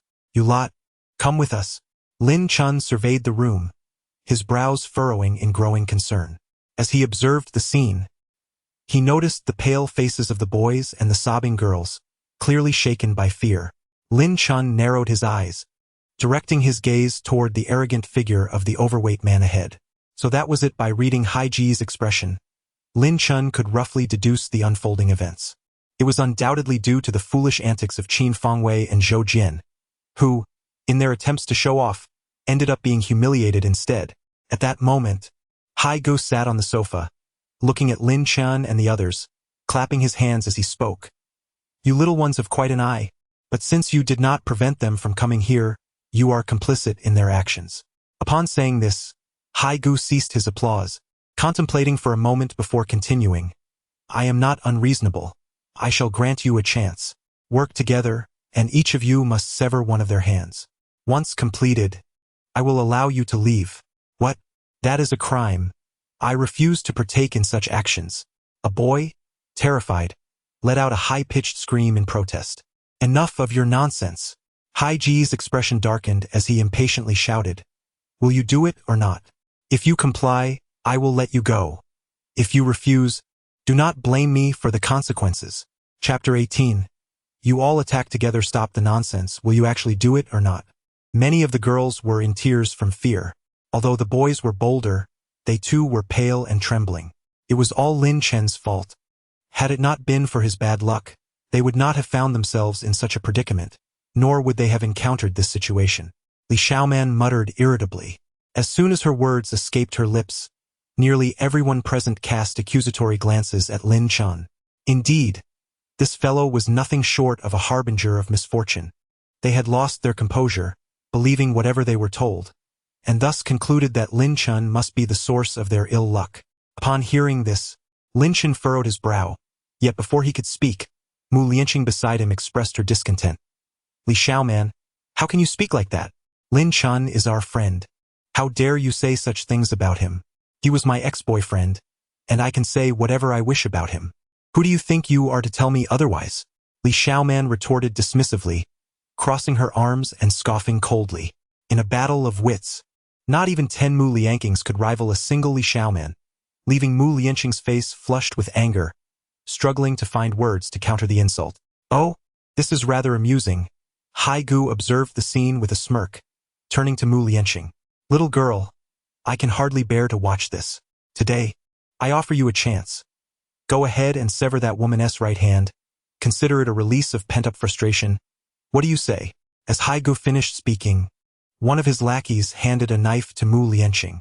Upon seeing the glinting blade, she instinctively swallowed hard. Nevertheless, she resolutely shook her head. "I will not harm my classmate.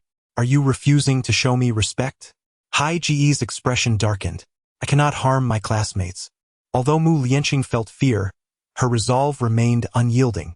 "Wretched creature!" Brother Hai erupted in fury, bellowing, "No one dares to defy me. You are the first and the last. For one who is so ungrateful, strike her." No sooner had he spoken than one of Brother Hai's subordinates lunged at Mu Lianqing, delivering a merciless slap. Despite her fear, Mu Lianqing closed her eyes but did not retreat. Instead, she stood resolutely in place. Her spirit could not be subdued. Nearby, Li Xiaoman observed this scene, a malicious smile spreading across her face. "Wretched woman, daring to seduce my backup. It would be best to finish you off today." However, at that critical moment, bang! A dull thud echoed suddenly, followed by a cry of pain from Brother Hai's subordinate, who was propelled backward as if struck by a cannonball, crashing against the wall and leaving a crack in its surface. "What the?" Almost everyone stood frozen in shock. What just happened? How did that man suddenly fly out? Who was responsible? Brother Hai's pupils constricted in disbelief as he beheld Lin Chen, who had appeared before Mu Lianqing seemingly out of nowhere. Behind Brother Hai, a man in black brightened with excitement, exclaiming, "A master!" At this juncture, Brother Hai's gaze sharpened like that of a hawk, piercing as he fixed his attention on Lin Chen, quietly inquiring, "Who are you?" Lin Chen paid no heed to Brother Hai. Instead, he turned to Mu Lianqing behind him, smiled gently, and reassured her, "Silly girl, with me here, no one can harm you." As Mu Lianqing heard Lin Chen's voice, her delicate brows furrowed slightly, filled with curiosity about what had transpired. She then hesitantly opened her eyes. The first sight that met her gaze was Lin Chen's chiseled visage. Following that was the sight of the man who had intended to strike her mere moments ago, now collapsed against the wall, convulsing uncontrollably. This left Mu Lianqing momentarily stunned. "Ha! No one can touch her?" Just then, Hai Gu suddenly let out a sinister laugh, disdain dripping from his words. "Kid, you are quite arrogant, but today, I shall teach you a lesson. Arrogance requires backing." With the utterance of the last three words, Hai Gu waved his hand. A man in black behind him stepped forward immediately. "Chun Guanju, teach him a lesson in 3 moves." Hai Gu sneered. Chun Guanju was one of the top 10 masters in Yunhai City. What nonsense about the Yunhai City Youth Martial Arts Champion or the Qin Group bodyguards. All were utterly insignificant before him, weak and powerless. Lin Chen was doomed. Qin Fengwei, witnessing the scene, slightly shook his head, feeling disdainful. Even the 2 closest bodyguards of Qin Jianshu couldn't withstand a single move from Chen Guanju, showcasing his formidable strength. How could a mere Lin Chen, barely in his 20s and having practiced martial arts for only a few years, possibly be his match? "I shall watch how you meet your end." Clearly lacking in strength yet pretending to be a hero, such individuals as Lin Chen are the ones I despise the most. However, not long ago, he indeed had sent that man flying. It was merely a stroke of luck, a mere coincidence. You surely do not believe he is formidable, do you? Ridiculous. The other students were engaged in fervent discussions, their expressions varied and skeptical of Lin Chen. However, under the collective gaze, the man in black did not immediately strike. Instead, he regarded Lin Chen and inquired, "Young brother, you are a master, thus I need to prepare. May I?" Upon hearing this, nearly everyone was momentarily stunned, questioning whether they had misheard. What? Qin Fengwei's pupils constricted sharply. What was happening? How could this be possible? Was this Master Chen attempting to deceive Lin Chen into a false sense of security? Surely not. Lin Chen was merely a young man in his early 20s. Was there truly a need for stratagems against him? Brother Hai's expression also shifted slightly, his eyes narrowing as disbelief coursed through him. He understood that Master Chen was a man of integrity, one who never spoke falsehoods. In other words, this seemingly youthful and somewhat handsome lad was indeed a master. At that moment, Lin Chen suddenly spoke, his tone unruffled as he declared, "I do not wish to complicate matters. You may all come at me together, and I shall resolve it at once." His words were clear, yet his calm demeanor struck Brother Hai as exceedingly arrogant and dismissive. In an instant, Brother Hai erupted in fury, slamming the table and bellowing, "Very well. If you wish for death so eagerly, I shall oblige. Let everyone join Master Chen in striking him down. If he dies, I shall take full responsibility." Chapter 19. A shock to the audience. Brother Hai's voice resonated robustly throughout the room, echoing with fervor. The corners of Qin Fengwei's mouth curled into a smirk, and the expression of schadenfreude on his face deepened. Lin Chen was utterly foolish. Could he not discern the immense power of Brother Hai? What audacity possessed him to provoke such a figure? Truly, he was a consummate fool. Conversely, Li Xiaoman's countenance shifted slightly, a flicker of concern surfacing in her eyes. Although she held Lin Chen in contempt, he was nonetheless her former boyfriend, and, upon reflection, she found herself hoping for his safety. Ultimately, however, Li Xiaoman gently shook her head, thinking, "Lin Chen, it is your own fault for lacking discernment. To provoke such a person is a grave mistake deserving of dire consequences." Mu Lianqing, her face etched with anxiety, yearned to assist Lin Chen, yet found herself powerless in this predicament. unable to offer any aid. Amidst the turmoil, only Lin Chen remained composed, his expression as tranquil as ever, a slight smile gracing his lips, as if unfazed by the unfolding events. At that moment, Brother Hai's expression darkened, and with a sweeping gesture of his hand, he commanded Chen Guanju and his throng of henchmen to close in on Lin Chen, encircling him entirely. Many a bystander hastily shut their eyes, unwilling to witness the impending brutality. However, 2 minutes later, Lin Chen still stood unperturbed in his original position, seemingly untouched. Yet, Brother Hai's minions lay sprawled on the ground, nursing broken limbs and moaning in agony. As for Chen Guanju, although he remained upright, he was panting heavily, drenched in sweat, bent over and clutching his knees, clearly on the verge of collapse. What? The astonishment of those present was palpable. Qin Fengwei's mouth hung agape in disbelief. Li Xiaoman's eyes widened in shock. Her breath seemed to freeze in her throat. The others exchanged glances, eyes shut, seemingly unable to fathom the scene before them. With a single punch, it had all transpired. Not far away, Brother Hai could no longer maintain his composure. He swallowed hard, his lips twitching uncontrollably. Indeed, Lin Chen had effortlessly felled everyone with just one punch. At that moment, Lin Chen parted his thin lips and addressed Master Chen, stating, "You are quite impressive. You withstood my blow without collapsing. It appears your combat prowess exceeds my expectations slightly." As he spoke, Lin Chen extended his thumb and forefinger, measuring the minuscule gap between them. Upon hearing this, a profound silence enveloped the room. Who exactly was this extraordinary individual? Master Chen gasped for breath, struggling to voice his inquiry. "Are you a martial artist?" His voice rose an octave, demanding, "Why are you so powerful? Who are you, truly?" "Master Chen, save me." Brother Hai's face turned pale as he retreated in terror, calling out frantically upon seeing Lin Chen approach. Master Chen furrowed his brow, wishing to intervene. Yet, in his current state, even standing was a considerable strain. Thus, he could only plead, "Young man, mercy should be shown where it can be. Though you are formidable, one must remember that there are always those stronger beyond the horizon. If you wish to avoid death, silence yourself." Before Master Chen could finish, Lin Chen interrupted him. Master Chen's expression shifted dramatically, a chill running down his spine, as goosebumps erupted across his body. Although Lin Chen's tone was rather unassuming, he discerned a hint of murderous intent. Clearly, this young man was not merely speaking empty words. He was indeed capable of taking a life. Contemplating this, Master Chen couldn't help but let out a bitter chuckle. Who exactly was this youth, possessing such strength and temperament at such a tender age? He had truly encountered a formidable opponent this time. Upon noticing Master Chen's unresponsive demeanor, Brother Hai felt a wave of despair wash over him and stammered, "Don't come any closer. If you do, I will call the police." Hearing this, Lin Chen couldn't help but chuckle.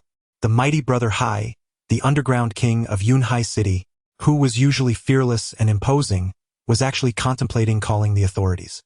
If word of this got out, it would surely amuse countless onlookers. Nevertheless, Lin Chen did not halt his advance. Instead, he strode directly to Brother Hai and delivered a resounding slap. Smack! Ah! Accompanied by a sharp, crisp sound.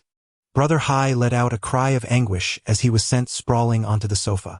Lin Chen, with a gentle smile, innocently inquired, "Why is it that when we converse, you are seated while I am standing?" "No. Please, you sit while I stand." Brother Hai quickly rose, clutching his stinging face in terror. Yet, Lin Chen did not take a seat. Instead, he extended his hand and gently patted Brother Hai's face, producing a series of sharp, crisp sounds. Brother Hai did not flinch, allowing Lin Chen to strike him repeatedly, regardless of the pain. After an unknown number of strikes, Lin Chen finally spoke. A smile gracing his lips, "Brother Hai, you are quite impressive, aren't you?" No. Brother Hai hastily shook his head. "Did you just call someone?" However, upon hearing Lin Chen's words, Brother Hai's expression suddenly changed. Indeed, he had just made a call to summon assistance. As the saying goes, a true man is capable of both yielding and enduring. Brother Hai, cunning and shrewd, was deliberately feigning submission, aiming to lull Lin Chen into a false sense of security. Once his men arrived, it would ultimately be Lin Chen who meets his demise. What of martial artists? What does strength matter? If a mere dozen cannot subdue you, what of 100 or even 1,000? I refuse to believe that I cannot extinguish this insolent little brat. But how does he know that I just summoned help? Brother Hai felt a wave of trepidation wash over him. Unable to meet Lin Chen's gaze, beads of cold sweat dotting his brow. Such audacity! Lin Chen smiled faintly, his expression remaining calm and composed, as if clouds drifted lazily across the sky. Brother Hai anticipated another strike from Lin Chen and instinctively shut his eyes. However, Lin Chen refrained from further aggression. Instead, he settled into the sofa, crossing his legs and stating, "Go ahead, call them. I shall await your arrival." With that, Lin Chen peeled an orange, popped it into his mouth, and remarked, "This orange is delightful, quite sweet." Upon hearing this, although Brother Hai wore a smile, his heart seethed with fury, his eyelids twitching uncontrollably. This audacious brat. Just wait. Soon you shall realize that in the face of my power, you are but a pitiful ant. Just you wait. Brother Hai gritted his teeth in rage. Lin Chen, however, remained oblivious to the subtle shift in Hai Ji's demeanor. To be precise, he scarcely cared about it at all. Instead, he gestured towards Mu Lianqing with a smile, saying, "Don't just stand there. Come over and enjoy some oranges. They are quite sweet." Mu Lianqing, unable to contain her anxiety, began to stomp her feet. The audacity! They called for her, and instead of rushing over, he had the gall to indulge in oranges? How could he be so nonchalant? Chapter 20. Together we go. I am in a hurry. Ultimately, Lin Chen and Mu Lianqing found themselves seated together, engrossed in their citrus feast. "So, what do you think of the oranges?" Lin Chen inquired, having peeled one and offering it to Mu Lianqing with a grin. Quite sweet," she replied, accepting the orange and nodding in delight as she savored it. To an outsider, their playful banter and gestures would certainly suggest they were a couple deeply enamored with each other. Nearby, Haigu observed the scene, his fists clenched, his gaze increasingly filled with malice. How dare they continue to eat oranges in such a carefree manner? Soon, I shall reduce you both to mere pulp. Haigu thought grimly. Not far off, Qin Fengwei smirked coldly, his eyes glinting with a mix of pity and disdain as he regarded Lin Chen. Does he truly believe that a modicum of talent elevates him to the heavens? He has no idea who Haigu is. Dare to provoke him, and he might as well prepare for his demise. Li Xiaoman, meanwhile, fixed an unfriendly glare upon Mu Lianqing. The others shared glances of discontent directed at Lin Chen. Finally, one brave soul spoke up. "Lin Chen, this matter between you and Haigu is your own to resolve. Please do not involve us." Was this person truly so foolish? Did he truly remain oblivious to the fact that, were it not for Lin Chen, he would have already faced dire consequences? Lin Chen had rescued him, and yet he dared to speak in such a manner? Utterly ungrateful. Thus, Mu Lianqing felt compelled to speak up on Lin Chen's behalf. However, before she could utter a word, Lin Chen calmly interjected, "Your feet are your own.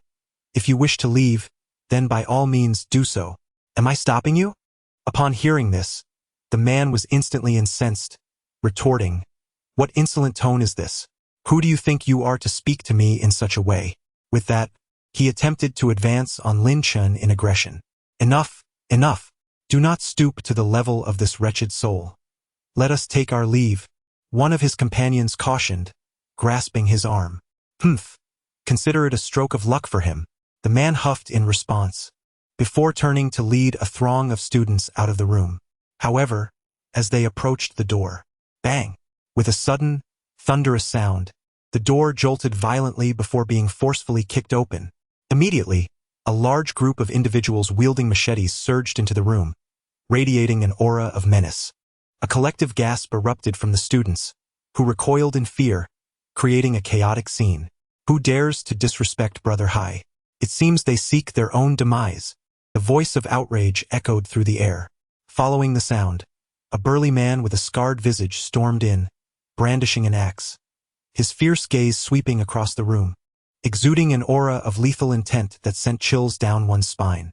Finally, they have arrived. Brother Hai exhaled a sigh of relief, a sinister smirk curling at the corners of his mouth. This time, Regardless of who you may be, your fate is sealed. Even divine beings cannot save you. Yassure-you. Mu Lianqing, seated upon the sofa, trembled with fear, her legs quaking. She was merely an ordinary student, unaccustomed to such scenes. At that moment, however, a hand, not particularly large but radiating warmth, gently clasped her small hand. With me here, no one can harm you. Lin Chen's voice resonated softly, yet it brought a sense of reassurance.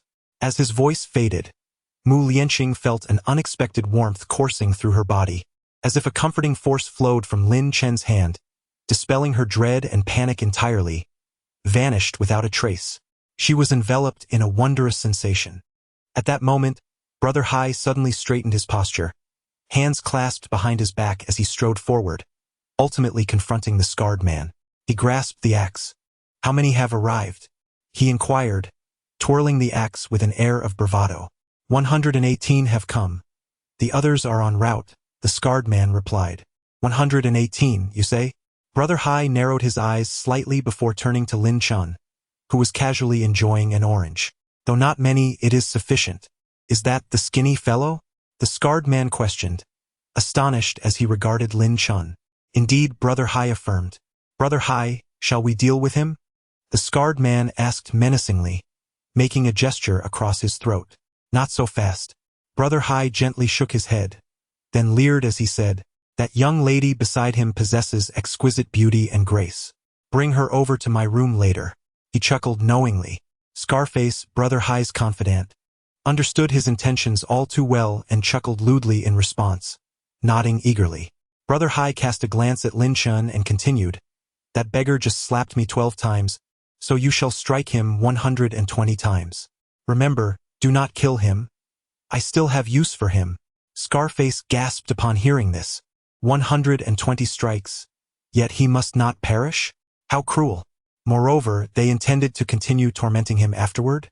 What deep-seated enmity was this? With that thought, Scarface's expression hardened as he raised his fist and shouted, "Brothers, did you all hear Brother Hai's words?" A chorus of affirmations followed. Countless men armed with blades gradually surrounded Lin Chen. However, Lin Chen remained unperturbed, rising calmly to his feet. In that moment, Brother Hai, standing at a distance, instinctively took a step back. Clearly, he had developed a psychological aversion to Lin Chen. Scarface then fixed his gaze on Lin Chen, menacingly saying, "Kid, while you still have the chance to speak, utter any final words you wish. Soon, we shall cut out your tongue, and you will no longer be able to speak." Lin Chen sighed lightly. "What are you sighing for?" Scarface furrowed his brow and inquired. "I sigh at your sluggishness. Hurry up, all of you. I am pressed for time." Lin Chen suddenly changed his tone and scolded vehemently. Upon hearing this, the scar-faced man was momentarily taken aback, but in the next instant, his expression transformed into one of rage. "You, seeking death," he bellowed skyward, charging towards Lin Chen with a throng of followers. However, at that very moment, an irate voice erupted from outside the room, a reprimand that instantly altered the countenance of the arrogant Hai Gu. "Pang De Hai, do you wish to die? Mr. Lin is my esteemed guest. How dare you show him disrespect? Are you attempting to incite rebellion?" Chapter 21. Who is truly climbing whom's branch?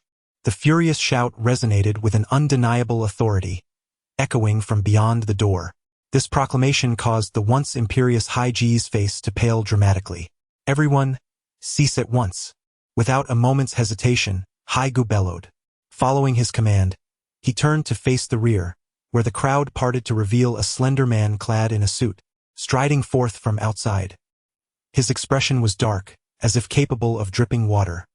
His mere presence commanded respect without the need for anger. Hai Gu swallowed hard, and under the scrutiny of countless eyes, the suited man approached him. With a swift motion, he delivered a resounding slap. Smack! The blow was merciless, sending the portly Hai Gu crashing to the ground. "How, Master, how?" Hai Gu lay on the floor, clutching his cheek, trembling with fear as he spoke. "Who the hell are you to dare lay a hand on Hai Gu? Seeking death?" At that moment, one of Hai Ji's brothers shouted angrily, ready to charge forward. "Stop right there." However, Brother Hai suddenly let out a loud roar. his tone tinged with a hint of terror. The man immediately halted, looking at Brother Hai with a puzzled expression. Brother Hai continued to shout, "This is Lord Hao. If you wish to live, then step back." Lord Hao. Upon hearing this, Brother Hai's companions instantly turned pale, gasping in shock. Lord Hao? Even throughout the entirety of Yunzhou, he is renowned and infamous. Is it true? The elusive Lord Hao, who is rarely seen, how could he possibly be here? At that moment, the man in the suit spoke again, coldly commanding, "Pang Dahai, stand up." Brother Hai hastily scrambled to his feet. With a resounding slap, the man in the suit struck again. A loud crack echoed as a crimson handprint appeared on the other side of Brother Hai's face, creating a rather symmetrical effect. Yet this time, Brother Hai's group of companions dared not utter a single word of defiance. "I strike you, do you submit?" The man in the suit fixed his gaze on Brother Hai, asking in a low voice, I submit." Brother Hai fervently nodded like a chick pecking at grain. "This Mr. Lin is my esteemed guest." The man in the suit added, glancing at Lin Chen as he spoke softly. "What? Lord Hao, I didn't know." Brother Hai was nearly in tears, terrified. To be regarded as an esteemed guest by Lord Hao, such an individual, even in the entire Yunhai city, how many could there be? The others were utterly stunned by this scene. Just moments ago, the imposing and arrogant Brother Hai, how had he suddenly become so obedient? The contrast was simply too stark. Qin Fengwei's expression darkened. He was no fool and could easily discern that Brother Hai and the man in the suit were clearly not of the same caliber. This realization only deepened the shadows on his face. How could a mere Lin Chen become his esteemed guest? Such a jest was beyond absurd.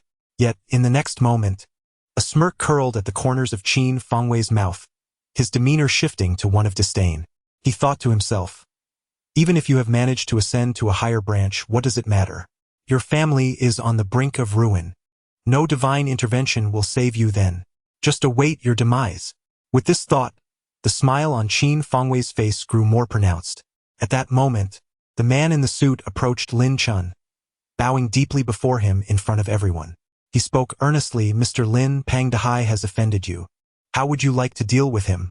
Upon hearing these words, Qin Fengwei's expression shifted once more, his pupils narrowing in shock. "You?" The man in the suit actually referred to Lin Chen as you. Moreover, his tone bore no trace of pretense. It was evident that his respect for Lin Chen was genuine and not feigned. Qin Fengwei felt his mind racing to comprehend the situation. Meanwhile, Lin Chen appeared to disregard the man in the suit's words entirely.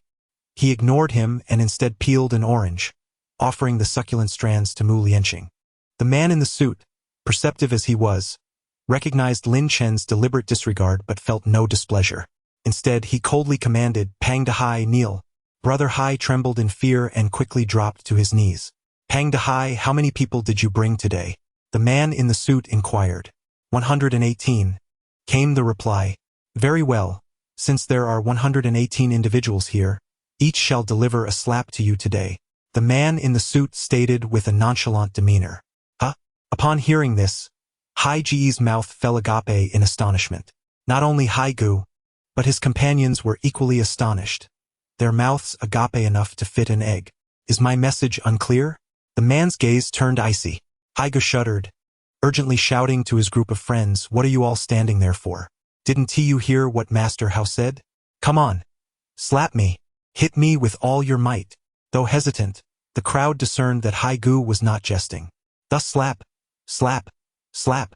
The suited man observed coldly, his expression devoid of warmth. The students stared wide-eyed, rendered speechless by the spectacle. Yet internally, they felt an indescribable thrill. Lin Chen and Mu Lianqing sat calmly on the sofa, leisurely enjoying their oranges, their expressions remarkably composed. As time ticked away unbeknownst to them, after what felt like an eternity smack, at last, the final slap landed mercilessly on Hai Gu's face. Thud. Hai Ji's cheek had swollen grotesquely, resembling that of a pig, and with a thud, he collapsed to the ground, his eyes rolling back, frothing at the mouth, his body convulsing as if afflicted by epilepsy. It was evident he was on the brink of ruin. "Mr. Lin, are you satisfied with this course of action?" The man in the suit approached Lin Chen, inquiring cautiously. Lin Chen lifted his gaze towards the man, a wry smile playing on his lips as he responded, "Your timing is impeccable." As soon as he uttered those words, the man in the suit widened his eyes, and his expression subtly shifted. Chapter 22. Lin Chen's influence is quite remarkable. Your timing of arrival is impeccable. Upon hearing Lin Chen's remark, the man's demeanor changed abruptly. He was left uncertain whether Lin Chen was praising him or reprimanding him. As the manager of Hai Tian KTV, he had already observed the confrontation between Lin Chen and Brother Hai through the surveillance cameras. Yet he chose to remain an onlooker, biding his time to find an opportune moment to win Lin Chen's favor. However, now, judging by Lin Chen's tone, it seemed as if this man was privy to everything. Ahem. Subsequently, the man in the suit cleared his throat, deliberately shifting the topic, and spoke again. "Mr. Lin, ignorance is no crime. I hope you might consider my position and spare Brother Pang." Upon finishing his words, he bowed deeply, his demeanor sincere. At this moment, Brother Hai, lying on the ground and foaming at the mouth, was moved to tears. He had previously believed that Brother Hao's attack was an act of betrayal towards him. However, upon hearing those words, he realized he had misjudged Brother Hao. The assault was, in fact, a means of saving him. Otherwise, he would have endured far greater suffering. "I can let him go," Lin Chen replied with a slight smile and a gentle nod. "Thank you, Lin." The man's face lit up with joy. Yet, before he could finish his sentence, Lin Chen interrupted him, stating indifferently, "But not out of consideration for you." "Ah!" The man in the suit awkwardly opened his mouth. Lin Chen turned and pointed to Mu Lianqing behind him, stating, "Her status is far more valuable than yours." Mu Lianqing was utterly bewildered. The man in the suit nodded affirmatively. "Rest assured, Mr. Lin.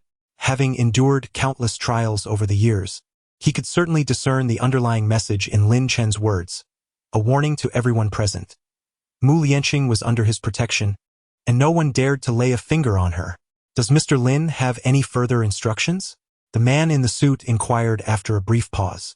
"Today is my classmate's birthday, and I do not wish for anyone to be a nuisance here. Do you understand?" Lin Chen replied coolly. "Understood, understood." The man in the suit quickly affirmed, then shifted his tone dramatically, raising his voice, "All irrelevant individuals, leave at once." The brothers of Pang Dehai dared not linger, dispersing immediately, abandoning Pang Dehai without a second thought. The man in the suit furrowed his brow slightly, gesturing for two others to step forward and escort Pang Dehai out. Turning to the students, his expression softened as he gently addressed them, "Dear friends, since you are all Mr. Lin's acquaintances, you are esteemed guests of Hai Tian KTV. Please proceed to the 4th floor, where I have arranged the luxurious super deluxe room 488 for you, complete with the finest beverages and snacks." At this revelation, everyone was taken aback. The 4th floor? Was this a jest? They had never imagined that they would set foot on the 4th floor of Hai Tian KTV in their lifetime. "Wow!" Qin Fangwei gasped in astonishment. But the next moment, his expression darkened ominously, as if he were on the verge of dripping with dismay. It is noteworthy that even his father, Qin Jianshu, could only ascend to the 3rd floor, and that with considerable effort. Yet, Lin Chen was able to reach the 4th floor? No, it was merely through Lin Chen's influence that he could access the 4th floor. Li Xiaoman gazed intently at Lin Chen, contemplating, "Why do I feel such a sense of unfamiliarity after just a few days apart? As if he has transformed into someone entirely different. Are you still the same Lin Chen who once adored and fawned over me?" Her expression darkened slightly. However, she soon dismissed her thoughts and cheerfully ascended to the 4th floor.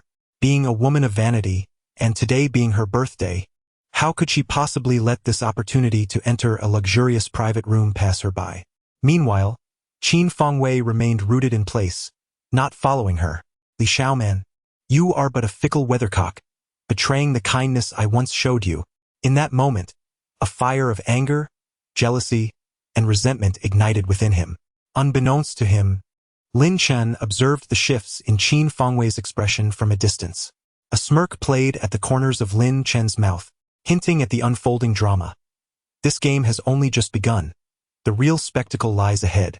When Qin Fangwei's father, Qin Jianshu, arrived and saw his son unharmed, he finally breathed a sigh of relief. "Ha! It seems I, Qin Jianshu, still possess a modicum of influence. Even the renowned Hai Gu must accord me a measure of respect. With a triumphant smile, Qin Jianshu approached and enveloped Qin Fengwei in a warm embrace. Qin Fengwei furrowed his brow, filled with perplexity, utterly unaware of the cause behind his father's triumphant laughter. Yet, rather than inquire further, he chose to depart, unwilling to linger in this contentious place any longer.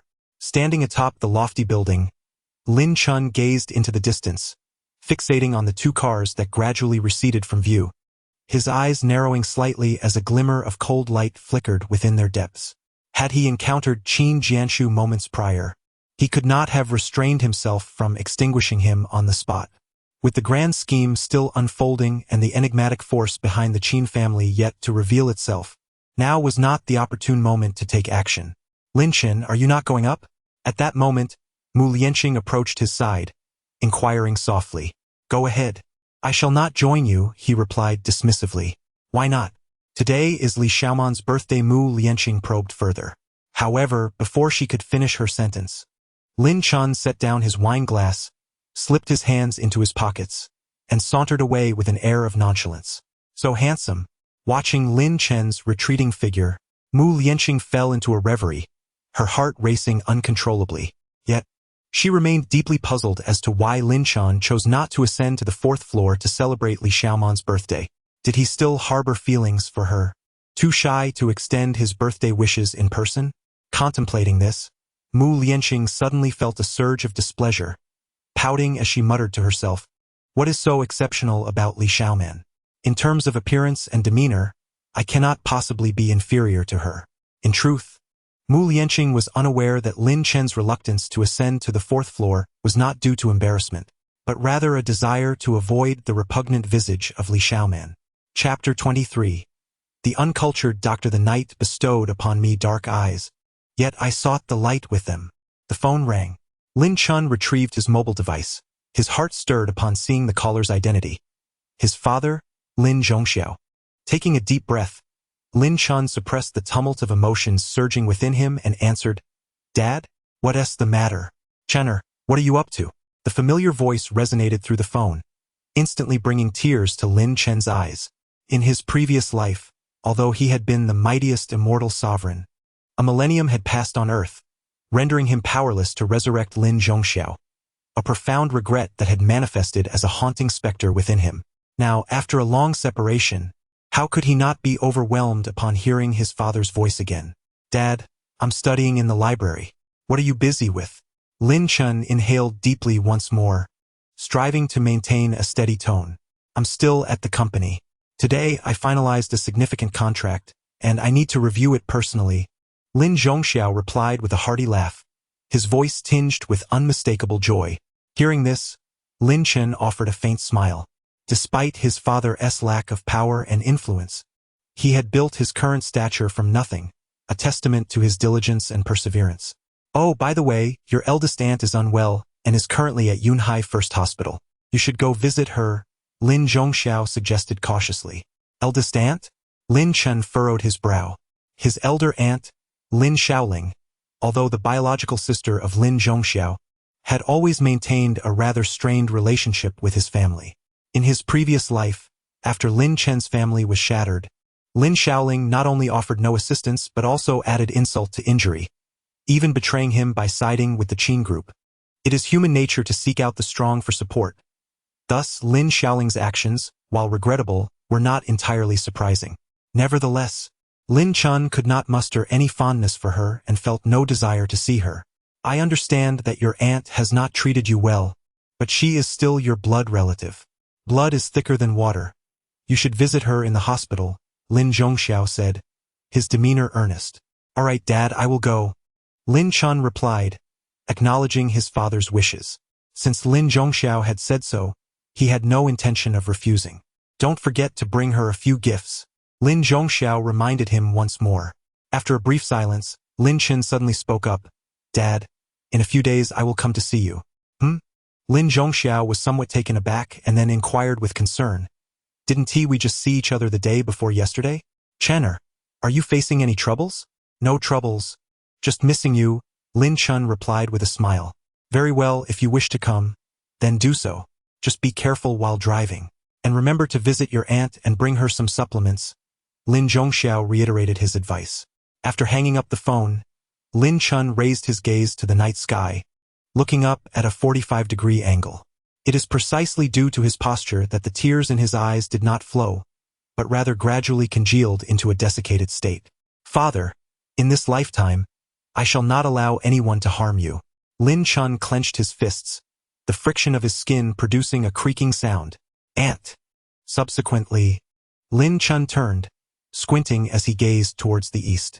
There lay the first hospital of Yunhai.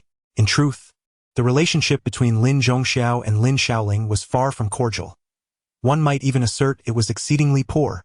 The reason was simple. Several years ago, Lin Zhongxiao achieved prosperity and accumulated a modest fortune, while Lin Shaoling sought to borrow money from him for gambling, which he, of course, refused. Thus, a rift was created between them. However, last year, by a twist of fate, Lin Shaoling's family became coal magnates. As is widely known, the coal industry is notoriously lucrative. Therefore, within a mere year, Lin Shaoling's family amassed wealth overnight, their total assets soaring to 7 or 8 million. In this world, the lack of money renders one insignificant, while wealth breeds arrogance, and Lin Shaoling's family exemplified this. Not only did they sever ties with Lin Zhongxiao, but they also frequently slandered him. Hence, had it not been for Lin Zhongxiao's request, Lin Chen, even if idly bored, would never have considered visiting her. At 8 o'clock in the evening, Lin Chen purchased a basket of fruit and drove to the hospital. Room 516. Lin Chen ascended to the 5th floor, carrying the fruit and searching for the room. Just then, a white-coated doctor suddenly dashed around the corner, disheveled, and collided with Lin Chen. Bang! Lin Chen staggered back a step, yet the doctor fell flat on the ground. In truth, this situation is not without its merits. Had Lin Chen not retreated even a single step, the doctor clad in white would likely have been sent sprawling. The doctor felt as if he had collided with a formidable boulder, mistakenly believing he had struck a person of great significance. Hastily rising to his feet, he intended to offer his apologies. However, upon beholding Lin Chen's youthful visage, his expression darkened instantaneously. This wretched brat, is he blind? Without a moment's hesitation, he pointed an accusatory finger at Lin Chen, unleashing a torrent of invective. Lin Chen furrowed his brow, a flicker of displeasure igniting in his eyes. No one dared to speak to him in such a manner. Indeed, those who had the audacity to do so were long deceased. Nonetheless, Lin Chen chose not to engage in a quarrel, for the vocation of a doctor is a sacred one. Each physician races against time, vying with the grim reaper for the lives of others. Doctors embody selflessness and nobility. Perhaps this white-clad doctor was merely in haste to save a life, which accounted for his urgency. Hence, without uttering a word, Lin Chen began to stride away. You're not getting away that easily. Yet the doctor bellowed, swiftly seizing Lin Chen's shoulder and exerting force with his legs, attempting to execute a shoulder throw. But in the next moment, his countenance shifted, for he realized that Lin Chen's physique was astonishingly weighty, akin to a mountain. He could not budge him. Is this fellow a martial artist? The doctor furrowed his brow. At that juncture, Lin Chen spoke, his voice laced with a chill. Doctor, you collided with me, and I did not demand an apology. You berated me, and I also refrained from seeking recompense. What more do you desire? In the affairs of the world, one cannot escape the essence of reason. Upon hearing Lin Chen's words, the doctor found himself at a loss for words. Doctor, you must be quite busy. Engaging with me over such trivial matters holds no significance, Lin Chen remarked, turning his back to the doctor and avoiding his gaze. The doctor's face flushed with anger at the audacity of a mere child reprimanding him. Yet, despite his ire, he found no grounds to refute Lin Chen's assertion and could only huff in frustration before storming off. What a lack of decorum. Lin Chen adjusted his attire and shook his head slightly. The heart of a healer is akin to that of a parent. If all physicians were like this recent encounter, it would indeed spell tragedy for the entire medical profession. Room 516 was an opulent private ward, designated for the sole use of one individual. Tap, tap. Lin Chen gently knocked on the door. Who is it? A woman's voice echoed from within. The door swung open, revealing a naturally beautiful woman devoid of makeup, who instantly caught Lin Chen's attention. Oh, my cousin, why have you become so thin again? The unadorned beauty, upon recognizing Lin Chen, paused momentarily, but her expression soon brightened as she reached out to pinch his cheeks playfully. Second sister. Lin Chen allowed the woman to playfully tug at his face, a wry smile gracing his lips. The unadorned beauty named Zhou Yutong is the daughter of Lin Chen's second aunt, who passed away at a young age. Consequently, Zhou Yutong has been remarkably mature since childhood, excelling in her studies. After graduating from Yunhai University, she secured a position at a foreign enterprise, attracting numerous suitors. In Chapter 24, kneeling down to apologize to him, Zhou Yutong grasped Lin Chen's right hand and ushered him into the hospital room. "And look who has come," she exclaimed, smiling at the woman lying on the hospital bed. The woman, approximately 60 years of age and somewhat plump, was none other than Lin Chen's eldest aunt, Lin Shaoling. However, Lin Shaoling did not even glance at him as he entered and took a seat. "Aunt, look who has come," Zhou Yutong repeated. This time, Lin Shaoling slowly turned her head and regarded Lin Chen with a lukewarm expression. "Oh, Lin Chen," she acknowledged, her tone neither warm nor cold. "Look, this is the fruit my cousin brought for you," Zhou Yutong said, presenting a basket filled with fruit with a playful smile. "Since we are here, why bring fruit?" Lin Shaoling replied dismissively, clearly indifferent. "That's only proper," Lin Chen murmured, shaking his head slightly. A silence enveloped the room. Two men stood beside Zhou Yutong, one elderly and one young. They were Lin Chen's uncle and older cousin, Lin Shaoling's husband and son. Yet, since Lin Chen's arrival, they had not spared him a single glance. "How has your father been recently?" Lin Shaoling finally broke the silence with a soft inquiry. "He has been well," Lin Chen replied. "Oh, that's fine." Having said that, Lin Shaoling closed her eyes. At that moment, her cousin approached and patted Lin Chen's shoulder, commanding in a condescending tone, "Cousin, my mother is tired, you may leave now." "Very well." Lin Chen, without hesitation, rose to his feet and departed. He had no desire to linger in that place. Alas, Zhou Yutong wished to call out to Lin Chen, feeling that their conversation had been cut short. However, she was no fool. She could easily discern the family's attitude towards Lin Chen. Thus, despite her reluctance, she refrained from saying much more. As Lin Chen reached the door, preparing to open it, suddenly creaked ajar from the outside. A doctor clad in white entered, holding a medical file.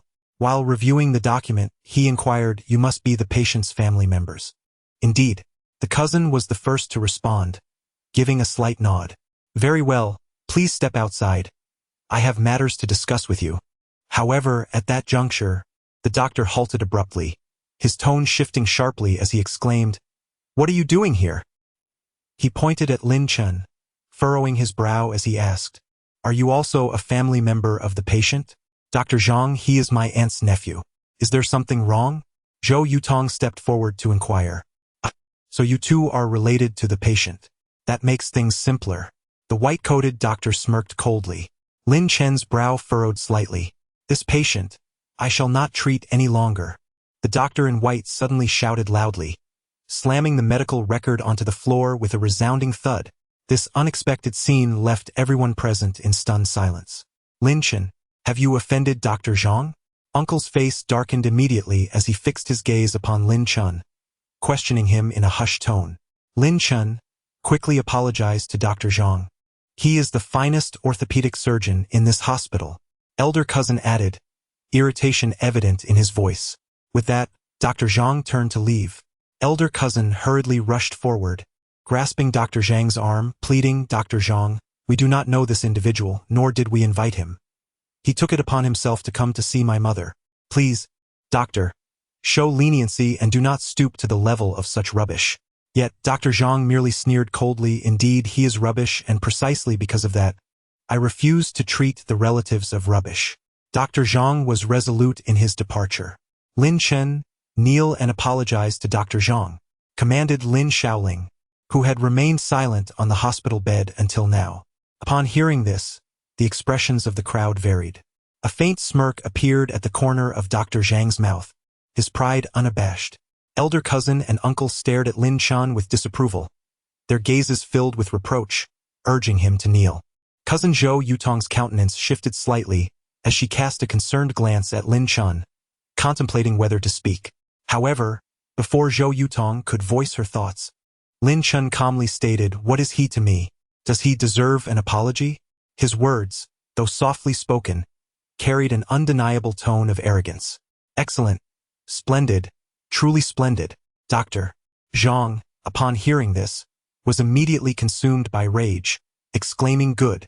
thrice before bellowing, "Even if you kill me, I shall not treat her. Step aside." No sooner had he uttered these words than he attempted to push past his cousin, eager to leave this place. However, his cousin clung tightly to his waist, refusing to let him go. At that moment, the uncle's face darkened as he approached Lin Chen step by step, his voice booming with fury. "You calamity bringer, do you wish to bring about your aunt's demise for your own amusement? Kneel before me." With that, the uncle raised his right hand, aiming a slap at Lin Chen. Yet, Lin Chen did not flinch. Just then, Zhou Yutong dashed in front of Lin Chen, grasping the uncle's wrist, and implored, "Uncle, Lin Chen is your nephew. As an elder, how can you strike a younger relative?" The uncle's expression shifted, feeling the grip of her delicate yet firm hand, which felt like a vice, causing him considerable discomfort. "The darkness bestowed upon me black eyes, yet I use them to seek the light." At that moment, Lin Chen's phone rang. He retrieved the device, and the screen displayed an unfamiliar number. Assuming it to be a telemarketing call, he rejected it without a second thought. However, just as he hung up, the phone rang again. Lin Chen furrowed his brow, contemplating. It appears this is not a mere advertisement. Thus, he answered the call. "Hello, is this Mr. Lin?" As soon as the call connected, a slightly anxious female voice came through. "Hello, I am." Lin Chen nodded gently. "Hello, Mr. Lin. Where are you right now?" The voice inquired, filled with urgency. "Who are you?" The voice of the woman was unfamiliar to Lin Chen, who could not recall her identity. So he inquired, "Oh, I forgot to introduce myself. I am Su Mengyao's assistant. You may call me Xiaochan." The woman's words were succinct and efficient, yet she quickly inquired with urgency, "Dr. Lin, Miss Su's condition has flared up. Where are you right now? Can you come over?" Chapter 25. My cousin is impressive, so it was the assistant of that woman. Lin Chen nodded to himself, aware that Su Mengyao's ailment was peculiar. While it would not lead to death, it brought immense suffering and despair. "However, I fear I cannot leave at this moment," Lin Chen replied. "Mr. Lin, have you encountered some trouble? Where are you currently?" the assistant asked, puzzled. "Yunhai First Hospital." "Yunhai First Hospital? All right, Mr. Lin, please hold on. I will come to pick you up immediately." "Oh, are you calling someone?" Dr. Zhang turned around, glancing at Lin Chen, who had just put away his phone, and let out a cold laugh. "Who doesn't he have someone? Today, I shall see whose people are more formidable." With that, Dr. Zhang took out his phone and sent a text message. Lin Chen raised an eyebrow, casting a curious look at Dr. Zhang. This fellow must be out of his mind. Who is he calling? If I wanted to strike you, would I need to call for help? Perhaps it was because I mentioned Yunhai First Hospital that he mistakenly thought I was summoning assistance against him. Lin Chen pondered silently. "Yutong, it hurts. Please let go of me." At that moment, the uncle let out a painful cry and hurriedly spoke. Only then did Zhou Yutong release her small hand. The fact that a grown man was actually pained by a frail woman was a matter of great embarrassment should it become public knowledge. Lin Chen cast a surprised glance at Zhou Yutong, for he had sensed a faint, peculiar energy emanating from her delicate form. It was this very energy that allowed Zhou Yutong to easily subdue the uncle. Could it be that my cousin is also a practitioner? Lin Chen's eyes flickered as he pondered, but then he shook his head. No, cultivators on Earth are divided into those who practice techniques and those who practice martial arts. My cousin is neither. The energy within her is rather intriguing. Lin Chen was not one to hesitate. In order to ensure Zhou Yutong's safety, he immediately extended his palm, preparing to diagnose her condition. However, at that very moment, the door was suddenly kicked open with a resounding bang, and a dozen fierce-looking individuals surged in. Dr. Zhang, which scoundrel dares to lay a hand on you? As the low growl echoed, the crowd parted to create a pathway, allowing a burly man with a muscular build to step forward. His physique was so formidable that any ordinary person would likely feel intimidated at a mere glance. It's this brat? Dr. Zhang pointed at Lin Chen, his expression exceedingly arrogant. Upon hearing this, the burly man directed his piercing gaze at Lin Chen and whispered, "You little brat? Who are you with?" "I'm with no one," Lin Chen replied calmly, neither servile nor arrogant. "Oh, you little brat, you have quite the audacity." Seeing Lin Chen's calm demeanor, Brother Ping was somewhat taken aback, but soon a sinister smile crept upon his lips as he inquired, "Do you know who I am?" "I don't know, nor do I have any interest in knowing," Lin Chen replied, shaking his head. "Let me tell you, in this territory, I am in charge." As soon as the words left his mouth, Brother Ping pointed to his own nose and stomped his foot on the table, causing a loud thud to resonate through the air. "Oh, very well," Lin Chen responded with an indifferent tone. Brother Ping, sensing Lin Chen's disdain, was instantly enraged, gritting his teeth as he bellowed, "Brothers, teach him a lesson." "Yes." As soon as Brother Ping's command echoed, more than 10 individuals charged towards Lin Chen. "What do you intend to do? This is a society governed by law. If you dare to strike me, I will call the police." Zhou Yutong hurriedly stepped in front of Lin Chen, extending her arms and shouting fiercely, "If you have the guts, go ahead and report it. Let us see if the police dare to intervene." Brother Ping scoffed, laughing arrogantly. Zhou Yutong's delicate brows furrowed deeply. However, in the next moment, they relaxed as she sighed softly. "Alas, it seems that sometimes, using violence to counter violence is indeed the most effective way to resolve issues." "What do you mean by that?" Brother Ping narrowed his eyes, and for some inexplicable reason, a sense of foreboding stirred within him upon hearing her words. Suddenly, her almond-shaped eyes widened, and a glimmer of golden light flickered deep within them. "Oh!" Lin Chen noticed the shift in Zhou Yutong's aura, momentarily taken aback. "Tack!" At that moment, Brother Ping waved his hand decisively. A dozen individuals surrounded Lin Chen and Zhou Yutong, advancing with an aggressive demeanor. However, at that moment, Zhou Yutong made her move. With a swift motion, she appeared before a man, delivering a resounding slap accompanied by a scream. The man spun thrice in place before being sent flying. Having incapacitated one, Zhou Yutong showed no hesitation. She deftly propelled herself toward another adversary. Time seemed to stretch. Perhaps only 30 to 40 seconds elapsed. All the burly men lay sprawled on the ground, wailing in agony. Ping Gu trembled in fear, beads of cold sweat cascading down his brow. Who could have anticipated that this seemingly delicate beauty was, in fact, a formidable martial artist? And not just an ordinary one. In the next moment, Ping Ji's entire body quaked violently as he witnessed Zhou Yutong, her eyes glinting with ferocity, steadily approaching him. I must inform you. We live in a lawful society. You must not act recklessly, or I shall summon the authorities." He stammered, his bravado evaporating. Yet, Zhou Yutong did not falter. Instead, her stride quickened, closing the distance to Ping Gu. Lin Chen's brow furrowed slightly. Has she lost her composure?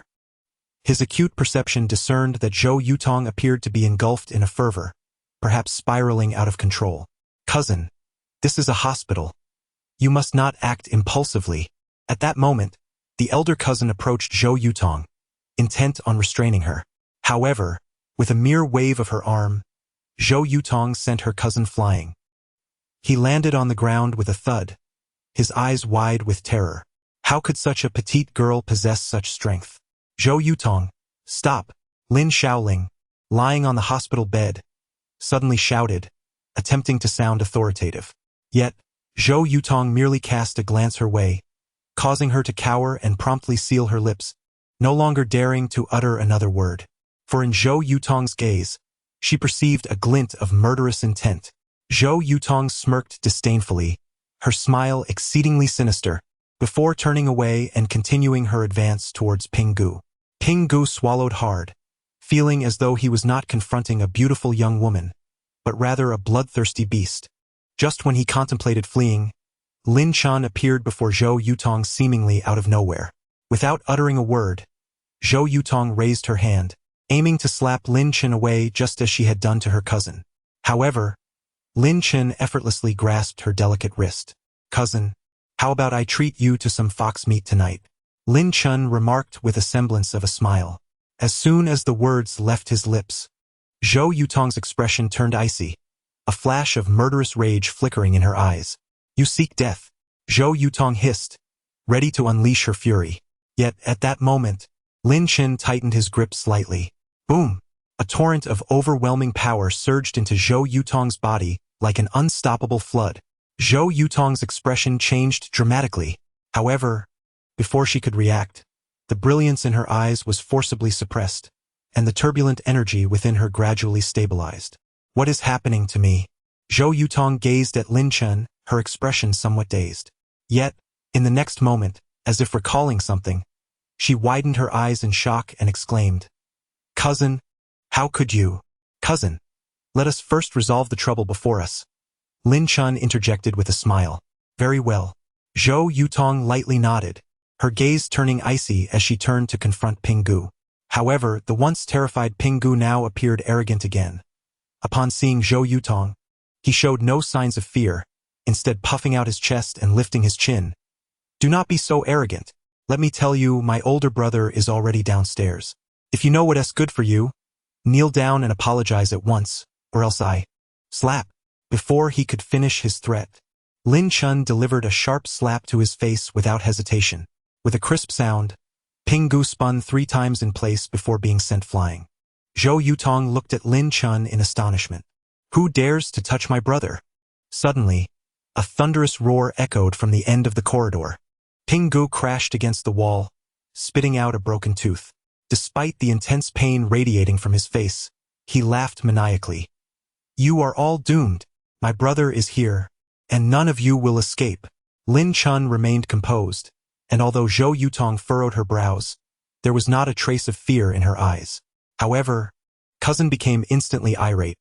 A mix of terror and fury etched upon his face as he pointed at Lin Chen, exclaiming, "Lin Chen, you calamity bringer, do you know who Brother Ping's elder brother is? Do you comprehend the magnitude of the trouble you have stirred?"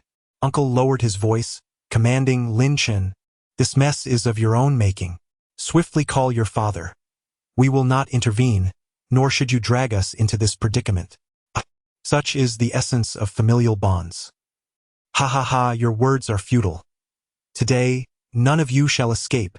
Dr. Zhang let out a hearty laugh, disdain evident in his tone. "Moreover, if I refuse to treat her, I dare say, in Yunhai City, and indeed throughout the entire Yunzhou, who else could possibly provide her with the care she requires?" Upon hearing this, Lin Shaoling, lying on the hospital bed, turned pale. "Do you genuinely believe your medical skills are unmatched?" Lin Chen inquired nonchalantly. "At least in the realm of orthopedics, should I rank second in Yunzhou, no one would dare claim the first position," Dr. Zhang proclaimed with pride. "Ha!" Lin Chen scoffed derisively. "What are you laughing at, Doctor?" Zhang's brows knitted in confusion. "Brother Lai, it is those two," Brother Ping exclaimed as he scrambled to Brother Lai's side, resembling a small dog in the presence of its master, pointing at Zhou Yutong and Lin Chen with an air of arrogance.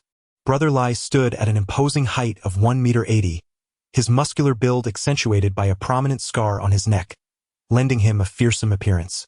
His gaze first fell upon Zhou Yutong, and his eyes gleamed with greed as he remarked, "Oh, what a stunning beauty!" Slap! A slap struck Pinggu on the head, followed by a torrent of curses. "You can't even defeat a woman. What a disgrace you bring upon me." Yes, it is my inadequacy that has embarrassed you, Brother Lai," Pinggu replied submissively. Subsequently, Brother Lai turned to face Lin Chen. However, Brother Lai's pupils suddenly constricted, and he began to tremble as if he had encountered a ghost. What is with Brother Lai's expression? Observing the change in Brother Lai's demeanor, Pinggu furrowed his brow, utterly perplexed. At that moment, Brother Lai swallowed hard, seemingly summoning his courage, and inquired, "May I ask for your esteemed name?" After speaking, Brother Lai clasped his hands in a respectful gesture towards Lin Chen, displaying an unexpectedly cordial attitude. What has come over Brother Lai? He never used to ask for names while fighting. The crowd was filled with confusion. Lin Chen, Lin Chen replied indifferently. Thud. Brother Lai suddenly knelt on the ground. What the hell is wrong with you, Brother Lai? Are you unwell? Pingu exclaimed, his eyes nearly popping out as he hurried forward, attempting to lift Brother Lai. Do not touch me, Brother Lai shouted in fury. Startled, Pingu quickly withdrew his hands. You two kneel. Brother Lai roared again. Huh? Pingu opened his mouth, dumbfounded and at a loss. Kneel, Brother Lai bellowed. Thud. With his legs giving way, Pingu knelt to the ground. He was no fool. He realized he had probably stirred up a monumental trouble. The crowd was left in utter bewilderment. Thud. Thud. However, after exchanging a glance, they unexpectedly knelt down. With both esteemed figures bowing before him, how could their subordinates refrain from doing the same? Consequently, dozens of individuals sank to their knees, creating a truly magnificent spectacle. An awe-inspiring sight. Witnessing this, everyone present, except Lin Chen, including Zhou Yutong, found themselves rendered speechless by astonishment. With a resounding clap, Brother Lai first struck himself several times, then, trembling, implored, Mr. Lin, I was blind to your greatness and have offended you. I humbly ask for your mercy. Spare my life. Nevertheless, upon hearing this, Lin Chen uttered a statement that left everyone present aghast, nearly causing them to spit blood. Who are you? Lin Chen tilted his head, questioning with a hint of confusion. So audacious, so arrogant.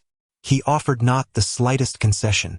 Yet Brother Lai remained unfazed, wearing a sycophantic grin as he replied, Mr. Lin, you are a man of immense responsibilities and are far too occupied to recognize someone of my insignificant stature. My name is Luan Lai. I associate with Brother Hai and am currently working in the old district. Hehe. As he concluded, Luan Lai hastily corrected himself, a sheepish smile gracing his face, though his expression was tinged with embarrassment. Chapter 27. Lin Chen's father is remarkably powerful. All present were utterly astonished. Initially, it was believed that with Luan Lai's arrival, Lin Chen was destined for doom. Yet, who could have anticipated that the situation would unfold in such a manner? It was nothing short of shocking. Brother Ping was drenched in cold sweat, regretting his decisions to the point of wishing he could turn back time. Had I known that this seemingly youthful lad in his early 20s possessed such immense power, I would have thought twice before provoking this formidable figure. Brother Ping cast a glance at Dr. Zhang, and in an instant, his gaze turned venomous, as if he wished to devour him whole. It's all this scoundrel's fault. If it weren't for him, how on earth could I have entangled myself with such a calamity? Damn it! Dr. Zhang was equally petrified, his mind in disarray. Although he had never encountered Luan Lai in person, he was not oblivious to the rumors surrounding him. After all, one doesn't need to have witnessed a pig run to know what it looks like. The name Luan Lai was well known, a prominent figure in the old city, one of the most capable subordinates of Pang Dehai, certainly not someone who could be dismissed lightly. And now, this illustrious individual had knelt before a mere youth? Surely, I must be mistaken. Am I not dreaming? It seems my cousin is far more complex than I had imagined. Zhou Yutong regarded Lin Chen with a glimmer of curiosity and astonishment in her eyes. The family members looked at one another, astonished by the scene unfolding before them, unable to utter a word. Mr. Lin, I implore you to show mercy and not hold the actions of mere mortals against us. At that moment, Luan Lai spoke again, his voice laced with a tone of desperation and pleading. How did you come to recognize me? Lin Chen felt a flicker of confusion. The conflict with Pang Dehai had only recently erupted, so how could one of Pang's underlings already be aware of him? Mr. Lin, it is as follows. Just moments ago, each of us received a message from Brother Hai, which included your photograph. Brother Lai explained. Brother Hai stated that if we are fortunate enough to meet you, we must treat you with utmost respect and honor you as a distinguished guest. Upon hearing this, Lin Chen nodded slightly. That portly fellow indeed possesses a certain charm. Very well, you may rise, he said, brushing off his garments with a languid grace. Thank you, Mr. Lin, Luan Lai replied as he stood. Beside him, Brother Ping also rose to his feet. Suddenly, Luan Lai delivered a resounding slap to Brother Ping's head, erupting in fury as he bellowed, You shall remain kneeling. Startled, Brother Ping hastily resumed his position on the ground, trembling in fear. Remember, If Mr. Lin does not permit you to rise, you shall remain here on your knees for eternity. Luan Lai struck Brother Ping's face once more, whispering fiercely, yes, yes. Brother Ping nodded submissively, devoid of any trace of his earlier bravado. Young Master Lin, what on earth has transpired? Could you enlighten me? Luan Lai inquired cautiously, still perplexed by the unfolding events. He had knelt before Lin Chen without fully grasping the situation, leaving him in a state of confusion. Let him speak, Lin Chen instructed, gesturing toward the prostrate Brother Ping. Speak, Luan Lai commanded, delivering a kick to Brother Ping's side. Immediately, Brother Ping began to recount. Moments later. Damn it! What a reckless endeavor! Even Brother Hai must show deference to Mr. Lin. Who do you think you are? Luan Lai struck Ping Ji's head with relentless force, sending him crashing to the ground. He then turned and strode purposefully towards Dr. Zhang. Upon witnessing Luan Lai's approach, Dr. Zhang was instantly overcome with terror, hastily retreating as he stammered, "What do you intend to do? This is a hospital. I warn you to keep your distance, or I will call the police." Yet, Luan Lai remained undeterred, advancing steadily until he stood directly before Dr. Zhang. The doctor, bracing for an impending assault, shut his eyes tightly, trembling in fear. However, Luan Lai did not strike him. Instead, he placed a hand on the doctor's shoulder, a chilling smile gracing his lips as he remarked, "Ah, Dr. Zhang, if you can cure Mr. Lin's aunt, I shall spare you." The smile was cold as ice. Certainly, certainly, Dr. Zhang replied, nodding vigorously, managing to force a smile that was more ghastly than a grimace. He cast a glance at Lin Chen, his face etched with regret. Who could have imagined that a young man in his 20s could be so formidable? Lin Chen's family was equally astonished, their mouths agape. Engaged in the coal business, they were no strangers to the whispers of the underworld, and they had heard of Luan Lai long before. Yet, it was astonishing to witness this local magnate bowing so low today. What had Lin Chen's father done to earn such respect, to command deference even from Luan Lai? Lin's uncle's mind raced as he pondered the implications. Meanwhile, his older cousin clenched his fists, his face twisted in anger and jealousy, inwardly howling, "Why do I not have a father like that? Why does every stroke of fortune fall upon this worthless fool? Damn it all, why? I refuse to accept this." The eldest aunt wore an expression of delight. However, amidst her joy, her mind was contemplative. It was no wonder that Lin Chen had displayed no fear earlier. It seemed that fifth brother had been thriving in recent years, and indeed, cultivating a good relationship with him proved worthwhile. The entire family believed that this matter was a testament to the efforts of Lin Chen's father, Lin Zhongxiao. "Mr. Lin, do you have any further instructions?" At that moment, Luan Lai approached Lin Chen, a sycophantic grin adorning his face. "You performed admirably," Lin Chen replied in a nonchalant tone, adding, "Convey my words to Pang Dehai." Upon hearing this, Luan Lai was momentarily taken aback, only to be engulfed in elation. As a capable subordinate of Pang Dehai, Luan Lai was acutely aware of the significance of the words uttered by this young man, who appeared to be merely in his early 20s. "Thank you, Mr. Lin," Luan Lai exclaimed, overwhelmed with joy, nearly bowing in reverence. In recent years, the development zone had flourished rapidly, and those working there, such as Leopard Brother, had reaped the benefits, ascending to become one of Pang Dehai's most trusted generals. This realization filled Luan Lai with anxiety. He harbored a grudge against Leopard Brother, who was advancing swiftly and constantly sought to eliminate him. The thought of fleeing had crossed his mind more than once. Yet now, flee? Absolutely not. With Mr. Lin's endorsement, who would dare to challenge him? Observing the ecstatic expression on Luan Lai's face, Lin Chen couldn't help but feel a twinge of surprise. A subtle smile crept upon his lips. It appeared that the prominent figures in Yunhai City were not as united as he had initially surmised. How intriguing. Chapter 28. Lin Chen, you misfortunate star, the lady's ailment stems from her bones, a condition that cannot be swiftly remedied and necessitates prolonged rest. I have other patients to attend to, so I must take my leave. Dr. Zhang, feeling compelled to excuse himself, hurriedly departed with a sense of defeat. Lin Chen did not intervene. In truth, upon entering the room, he had already discerned the gravity of his aunt's condition. Recovery from any injury to the muscles or bones requires no less than 100 days, let alone an injury to the spine. Furthermore, even after recuperation, she would be prohibited from engaging in strenuous activities or heavy labor for 3 years. Yet, if Lin Chen were to employ the mystical Tai Xian True Energy to aid in her healing, just 10 days, and without any lingering side effects, Tai Xian True Energy is one of the most extraordinary forces in existence, not merely an empty title. Previously, motivated by familial bonds, Lin Chen had intended to heal her. However, at this moment, 2 words encapsulated his sentiment. Ha! Although Lin Chen possessed a magnanimous heart, he was no sycophant. Given how his aunt's family had treated him, having demanded he kneel before them, he had already shown immense forbearance by refraining from seeking retribution.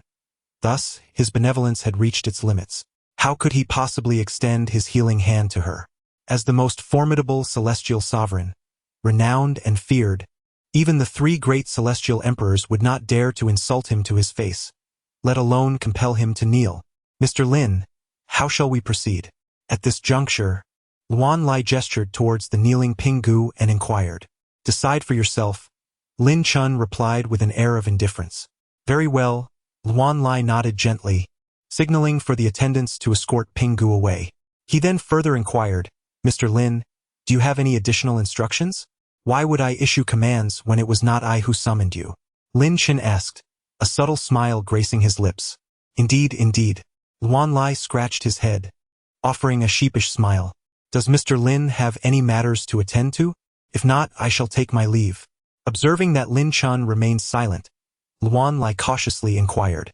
Go ahead. Lin Chen replied with a slight nod. Very well, Mr. Lin, goodbye. Luan Lai bowed deeply, his demeanor exuding utmost respect. Before long, the once crowded corridor began to empty once again. Lin Chen also took his leave. However, at that moment, his aunt's voice broke the silence, calm yet authoritative. Lin Chen, you are merely a student. Do not allow yourself to be entangled with these societal miscreants, lest you become like them, devoid of ambition. Though her tone was gentle, carried an unmistakable command. Lin Chen paused momentarily but chose not to respond. Indeed, Lin Chen, your aunt speaks wisely. You must refrain from such impulsiveness in the future. While your father has made considerable progress in recent years, there are always greater forces beyond our comprehension.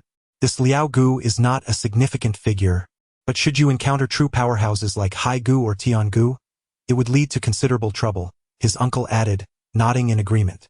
Dad, what if that doctor Zhang ceases to treat my mother? What then?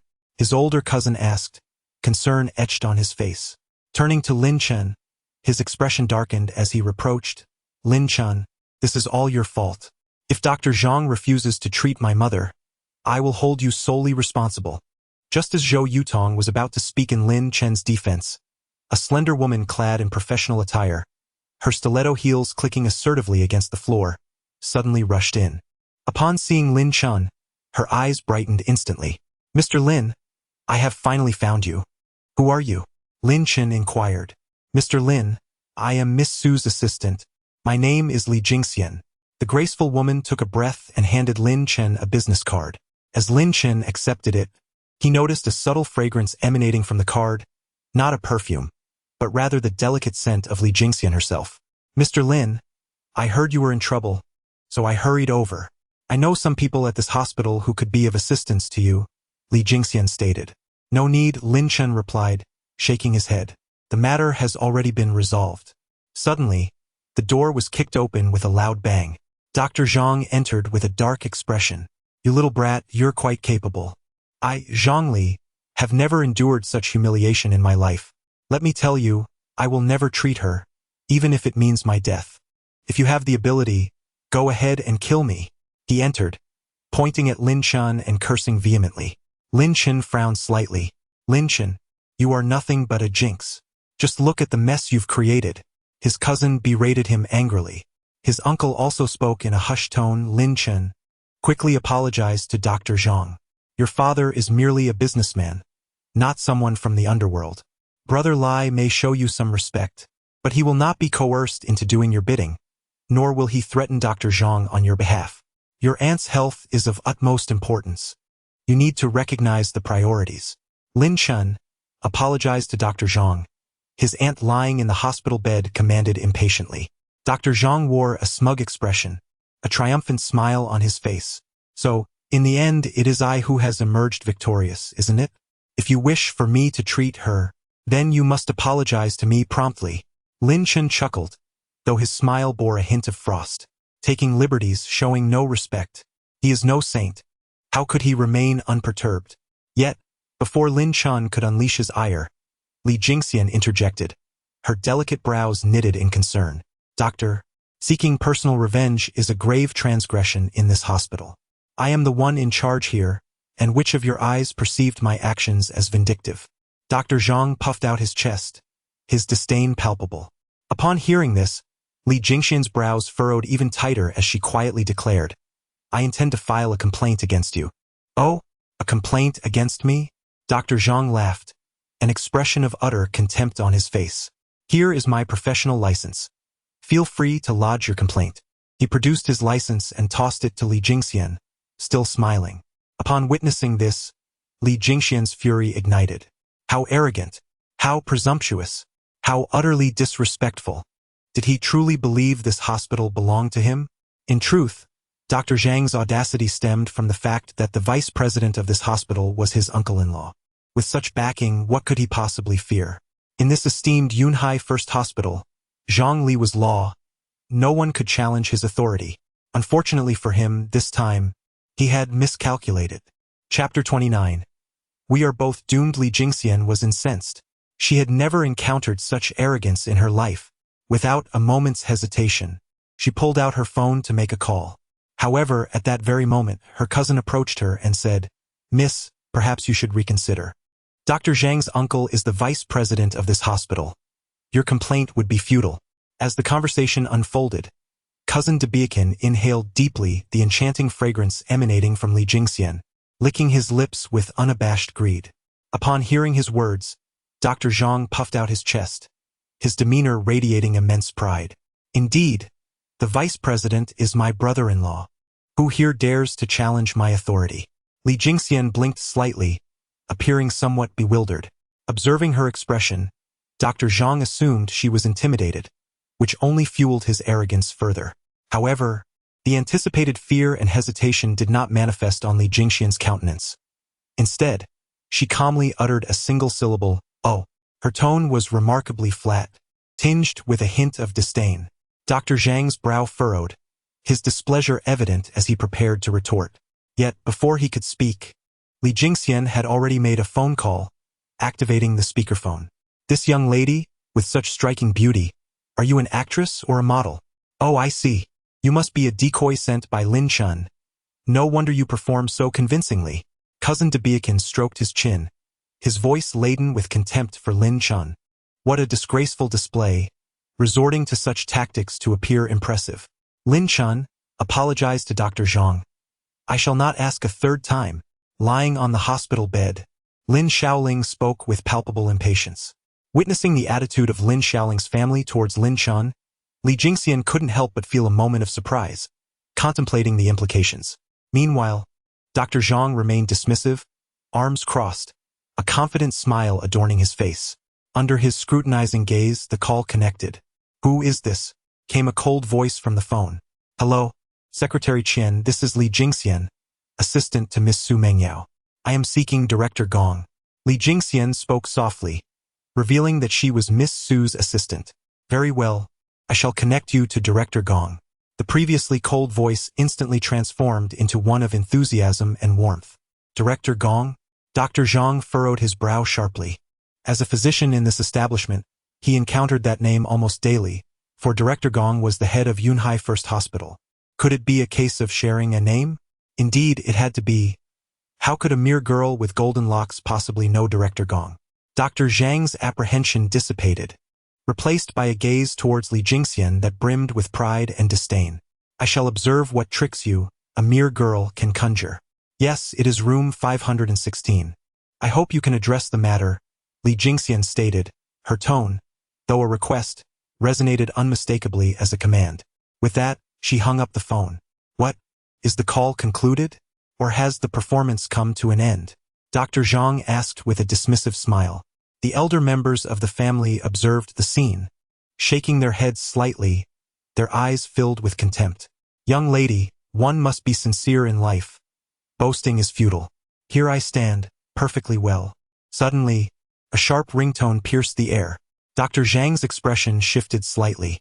He quickly retrieved his phone, only to discover it was a scam call, allowing him to breathe a sigh of relief. You startled me, he remarked, patting his chest, just as he prepared to put his phone away. Ding ding ding. The phone rang once more. A fleeting look of impatience crossed Dr. Zhang's face as he answered the phone without a second thought, unleashing a torrent of curses. If you dare to call me again, I'll break your legs. Get lost. He abruptly hung up and stowed away his phone. Suddenly, his expression shifted as he noticed that the call he had received was not from a scammer, but rather from a familiar contact. Dr. Zhang swiftly retrieved his phone once more. Ding ding ding. The ringtone echoed again, and on the screen, two prominent characters glowed. Brother-in-law, referring to the vice president of Yunhai First Hospital. A chilling sense of foreboding surged within him. Trembling, he pressed the answer button. Brother. Yet, before Dr. Zhang could utter a word, a furious voice erupted from the phone. Zhongli, if you wish to perish, do so alone without dragging me down with you. Beep beep beep. With that, the call was terminated abruptly, leaving Dr. Zhang in a state of bewilderment. However, beads of cold sweat began to form on his forehead. Mr. Lin, since the matter has been resolved, shall we take our leave? We cannot delay any longer with Miss Su, inquired Li Jingxian softly. Observing her expression, Lin Chen surmised that she had indeed summoned a formidable ally. Very well. Lin Chen nodded gently in agreement. As he exited the room, Li Jingxian paused at the door, turning to address the empty air. Some individuals are truly blind to greatness. The finest doctor is right before them, yet they choose to look down upon him with contempt. It is utterly lamentable. What do you mean by that? Lin Shaoling questioned, her expression darkening as she spoke softly. The literal meaning came the reply. Li Jingxian cast a fleeting glance at Lin Shaoling and spoke coolly. Heh. Lin Shaoling chuckled, her laughter dripping with disdain. Lin Chen's family may wield power, but does Lin Chen possess medical skills? Why not claim he can cultivate immortality? The young lady continued, one must be pragmatic. Do not deceive yourself into thinking that a mere phone call can summon any significant figure. My dear, I increasingly suspect you are merely a pawn sent by Lin Chen. The relatives exchanged words, each one contributing to the conversation. Li Jingxian shook her head, choosing not to elaborate further. She understood that mere words are empty without action. Only the truth can triumph over rhetoric. You will soon discover whether I am boasting, she declared, her alluring figure swaying as she exited. It is truly lamentable how far women will go for money. Cousin stared at Li Jingxian's departing form, feigning sorrow as he addressed Dr. Zhang. I hope you possess the magnanimity to overlook the folly of such imbeciles. He turned his gaze towards Dr. Zhang, but before he could finish his thought, his expression shifted to concern. He noticed Dr. Zhang's pallor, the beads of sweat forming on his brow, and the tremors coursing through his frame. What on earth is happening?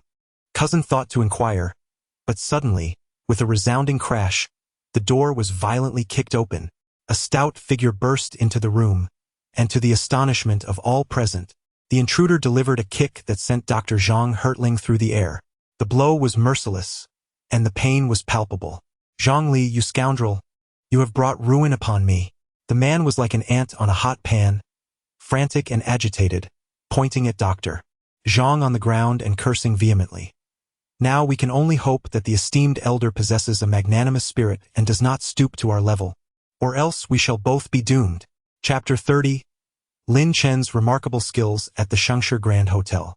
Mr. Lin, you have arrived. Su Mengyao lay in bed, her complexion pale and her voice weak. Miss Su was just out shopping with me, but unexpectedly, she fell ill. I had no choice but to bring her to this hotel, Li Jingxian explained.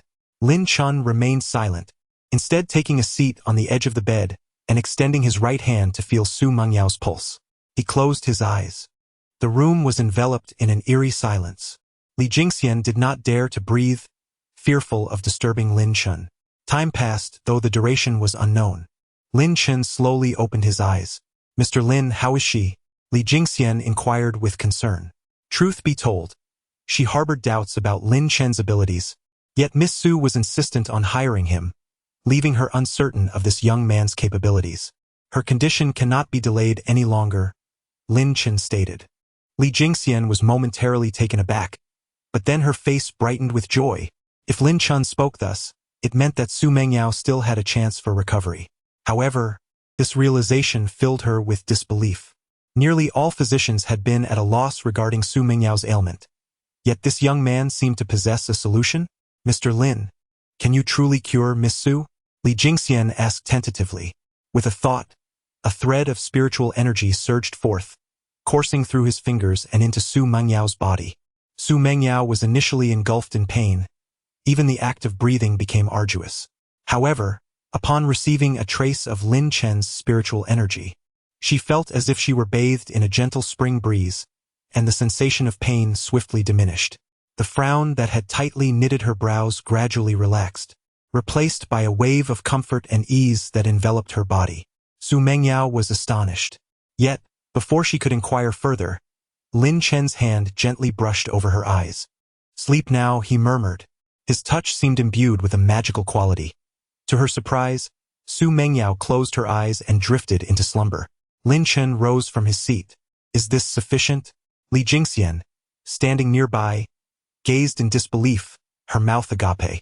She was acutely aware that whenever Su Mengyao suffered an episode, the pain was excruciating, rendering her unable to breathe, let alone sleep. Yet now she was soundly asleep, and so peacefully, it was hard to fathom. Suddenly, Lin Chen narrowed his eyes, casting another glance at Su Mengyao. He sensed a powerful backlash surging from within her, fierce and unforeseen, erupting forth with ferocity. "Oh!" Lin Chen was slightly taken aback. He had merely employed a trace of spiritual energy to suppress Su Mengyao's condition, not anticipating that her ailment would retaliate. How intriguing! Su Mengyao's delicate brows furrowed once more, her complexion paling, clearly indicating that the resurgence of her affliction was causing her unbearable pain. "Mr. Lin, this!" Li Jingxian exclaimed urgently. Lin Chen, however, remained composed, extending his hand to gently tap Su Mengyao's brow. Instantly, her furrowed brows eased, and she descended back into tranquil slumber. Li Jingxian watched in amazement. Was this truly enough? It was nothing short of miraculous. This resurgence of energy can wreak havoc within Su Mengyao's body, an unstoppable force. However, once it enters Lin Chen's body, it immediately diminishes. The sensation is akin to a frail and ailing mouse encountering 1,000 ferocious wildcats. Those who awaken are impervious to illness and toxins, a truth not to be taken lightly. "Mr. Lin, have you merely alleviated Miss Su's condition temporarily, or is it a lasting remedy?" Li Jingxian inquired softly. "Only a temporary relief," Lin Chen replied. "Do you possess a method for a permanent solution?" Li Jingxian asked. "There are two approaches. It seems this young lady is profoundly lacking in security." Lin Chen mused. "Please, Mr. Lin, do elaborate," Li Jingxian exclaimed, her face alight with anticipation. "You wouldn't comprehend even if I told you." Lin Chen gently shook his head. Li Jingxian, displaying remarkable wisdom, refrained from pressing further.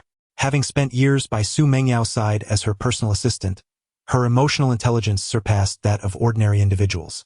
In truth, Lin Chen did not deceive her. Su Mengyao's condition was dire, and only two methods, difficult for the average person to fathom, could potentially save her. The first method involves teaching her to cultivate. Should she awaken, she would naturally become immune to all evils.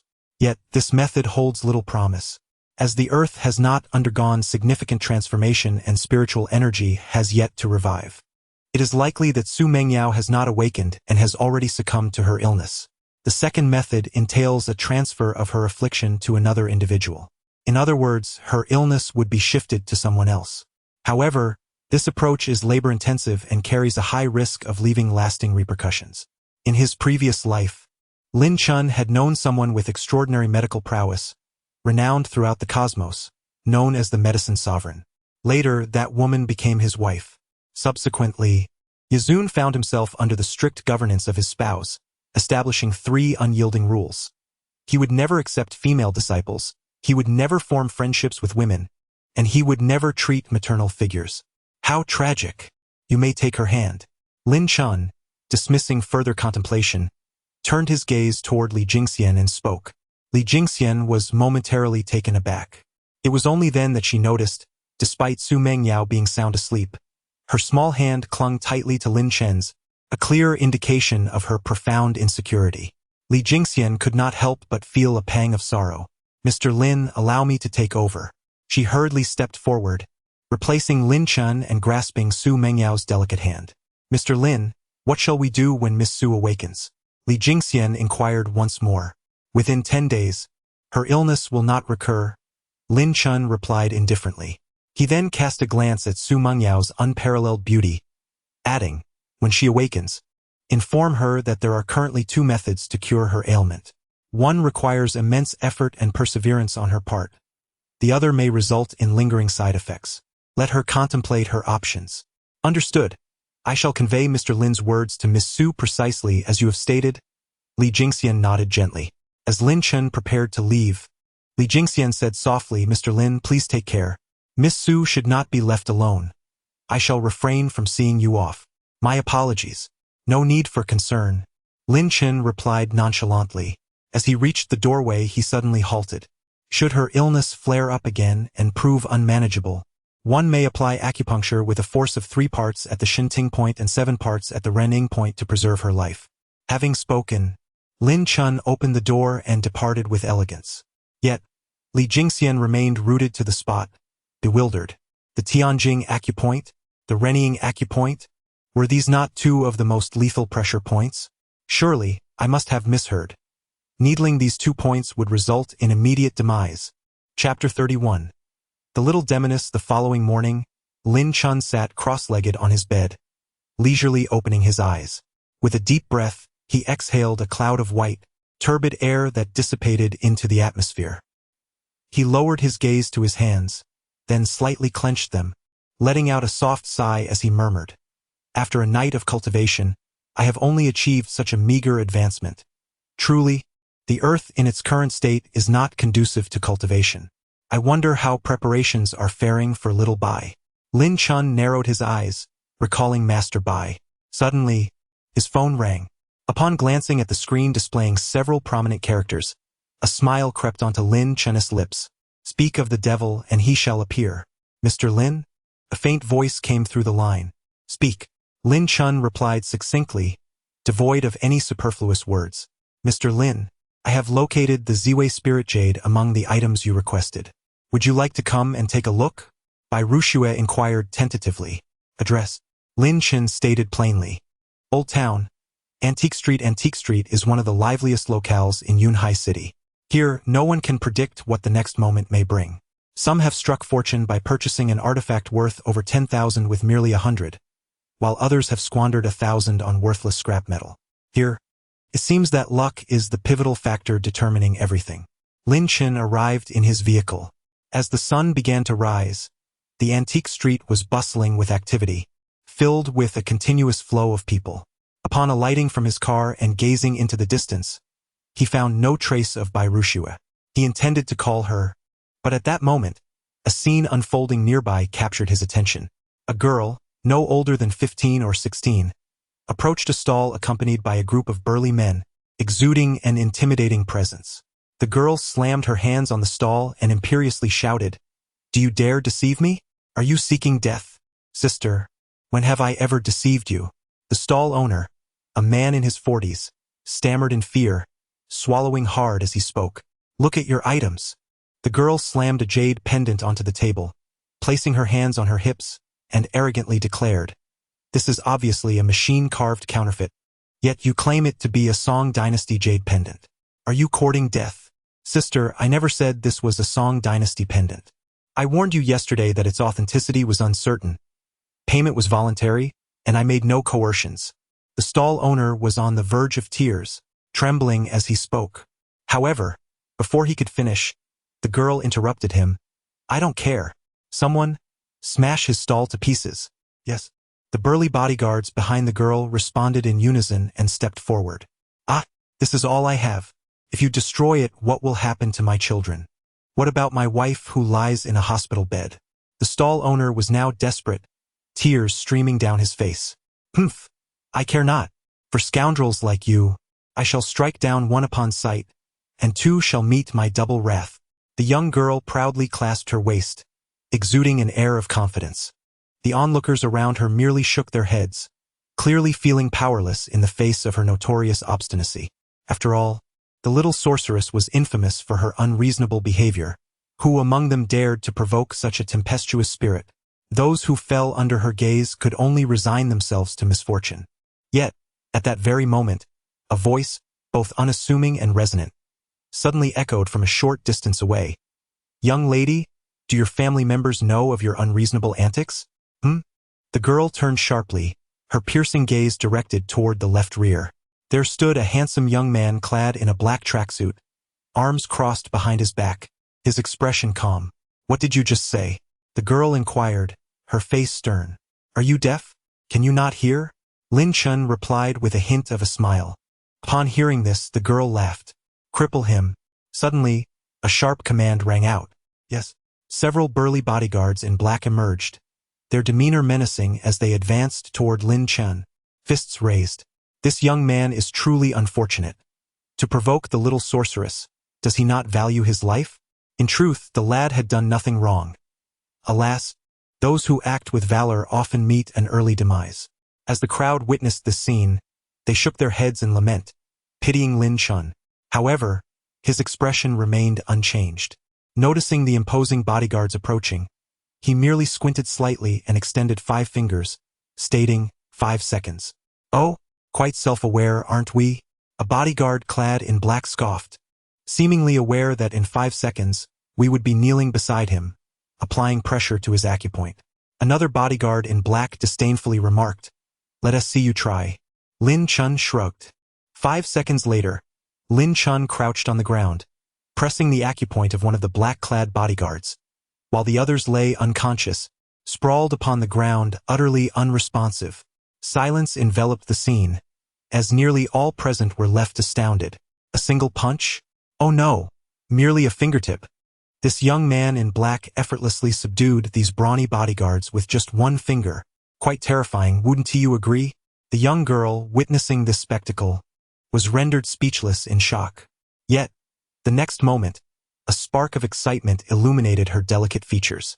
I finally found it, she exclaimed, pulling out her phone, ready to make a call. In a flash, Lin Chen appeared before her, almost like a specter, the pupils of nearly everyone present constricted in disbelief. How did he move there so swiftly without my noticing? At that moment, Lin Chen reached out, snatching the girl's phone from her grasp. With a resounding slap, he struck her on the head, devoid of any tenderness. How dare you hit me? The girl nearly teared up from the pain, glaring at Lin Chen, her expression a mix of grievance and anger. Little girl, if you dare to cause any more trouble, I will summon your sister, Lin Chen stated coolly. As soon as those words were uttered, particularly the mention of sister, the previously arrogant and domineering girl instantly transformed, her expression shifting dramatically. Chapter 32. Are you ordering me? Do you know my sister? The girl glared, incredulity etched upon her face. Of course I know her, Lin Chen replied with a gentle nod, a sly smile curling at the corners of his mouth as he added, not only do I know her, but we also had some classes together. What do you mean by that? Classes? The girl blinked in bewilderment. Observing Lin Chen's silence and his ambiguous smile, she assumed she had deciphered his meaning, allowing herself a sigh of relief. Just a mere classmate, and you dare to act this brazenly? Who do you think you are, the king of the universe? With hands on her hips, the girl declared, I will count to 3. Return my phone, or you shall face dire consequences. What do you intend to do? Do you dare to strike me? Do you even know who I am? The girl demanded, sensing the pressure of Lin Chen's grip. I may not know who you are, but I am well aware of who your sister is, Lin Chen replied coolly. He then cast a glance at the approaching black-clad bodyguards and remarked, Little girl, with just them, you are not protected. Lin Chen's voice rang out, unrestrained, resonating clearly in the ears of all present. Impudent! How dare a lowly commoner like you slander my young lady? One of the bodyguards bellowed furiously, swinging a punch. Yet, before his fist could even graze Lin Chen, his body was struck as if by a tremendous force, propelling him straight back. I am speaking. Do not interrupt. The girl's pupils constricted slightly. She was not foolish. She could undoubtedly discern that these black-clad bodyguards were no match for the young man. If he harbored intentions to harm her, the situation would become perilous. Little girl, you are rather displeasing to me. Now immediately call your sister. If she intercedes on your behalf, I shall spare you. If she does not. Lin Chen's words trailed off with a sinister laugh. The girl swallowed hard. Upon witnessing Lin Chen's smile, an involuntary shiver ran down her spine, as she sensed the imminent threat of death. Make the call.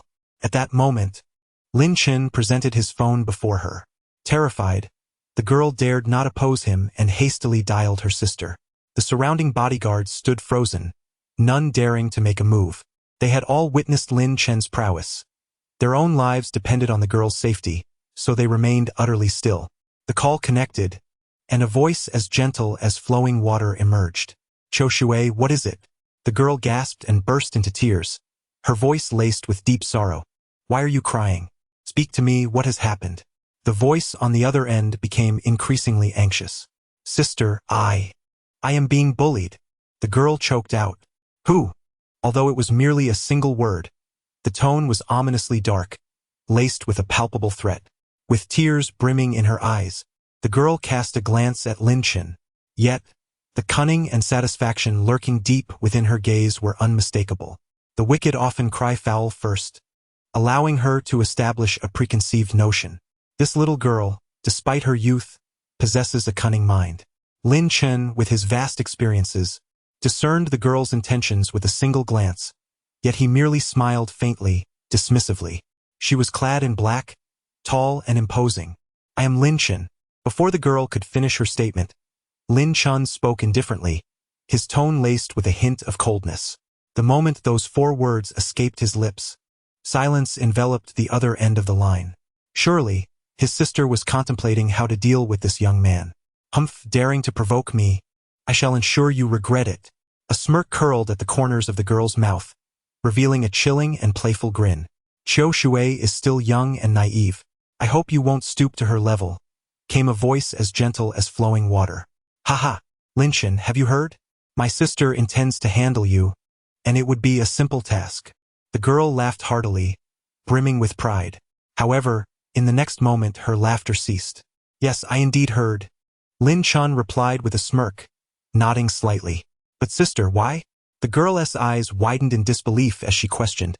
Don't we have several martial arts masters at home? Are we truly unable to deal with this? Silence. A sharp reprimand echoed. Cho Shui, do not act foolishly. Apologize to him now. Her tone was authoritative, leaving no room for dissent. Sister, he is bullying me. The girl pouted, her voice tinged with grievance. Lin Chen had no intention of indulging in the quarrel between the 2 women and returned the phone to the girl. The sisters continued their conversation for nearly half a minute. After that, the young girl approached with a look of grievance, handing her phone to Lin Chen's ear. Lin Chen, she is my sister. You cannot harm her, came the voice from the phone. Are you commanding me or pleading with me? Lin Chen inquired with a faint smile. The woman abruptly ended the call. Lin Chen shrugged slightly. This woman was rather intriguing. I'm sorry, I was wrong. The girl murmured softly, akin to a mosquito's whisper. What did you say? My ears are a bit deaf. I couldn't hear you. Lin Chen leaned closer to her, feigning a loud inquiry. I'm sorry, I was wrong. The girl repeated, lowering her head further, wishing to bury her face in her chest, her voice rising just a notch. Speak a little louder. I'm still having trouble hearing. Lin Chen's lips curled into a smirk, delighting in his teasing.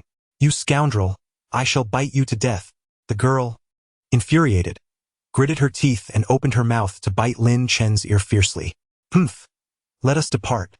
Upon witnessing Lin Chen's discomfort, the girl let out a haughty snort, her nose held high as she strutted away, flanked by a cadre of black-clad bodyguards.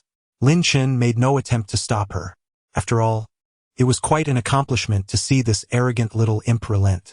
Of course, Lin Chen was not intimidated by the girl. Rather, he held a certain regard for the woman.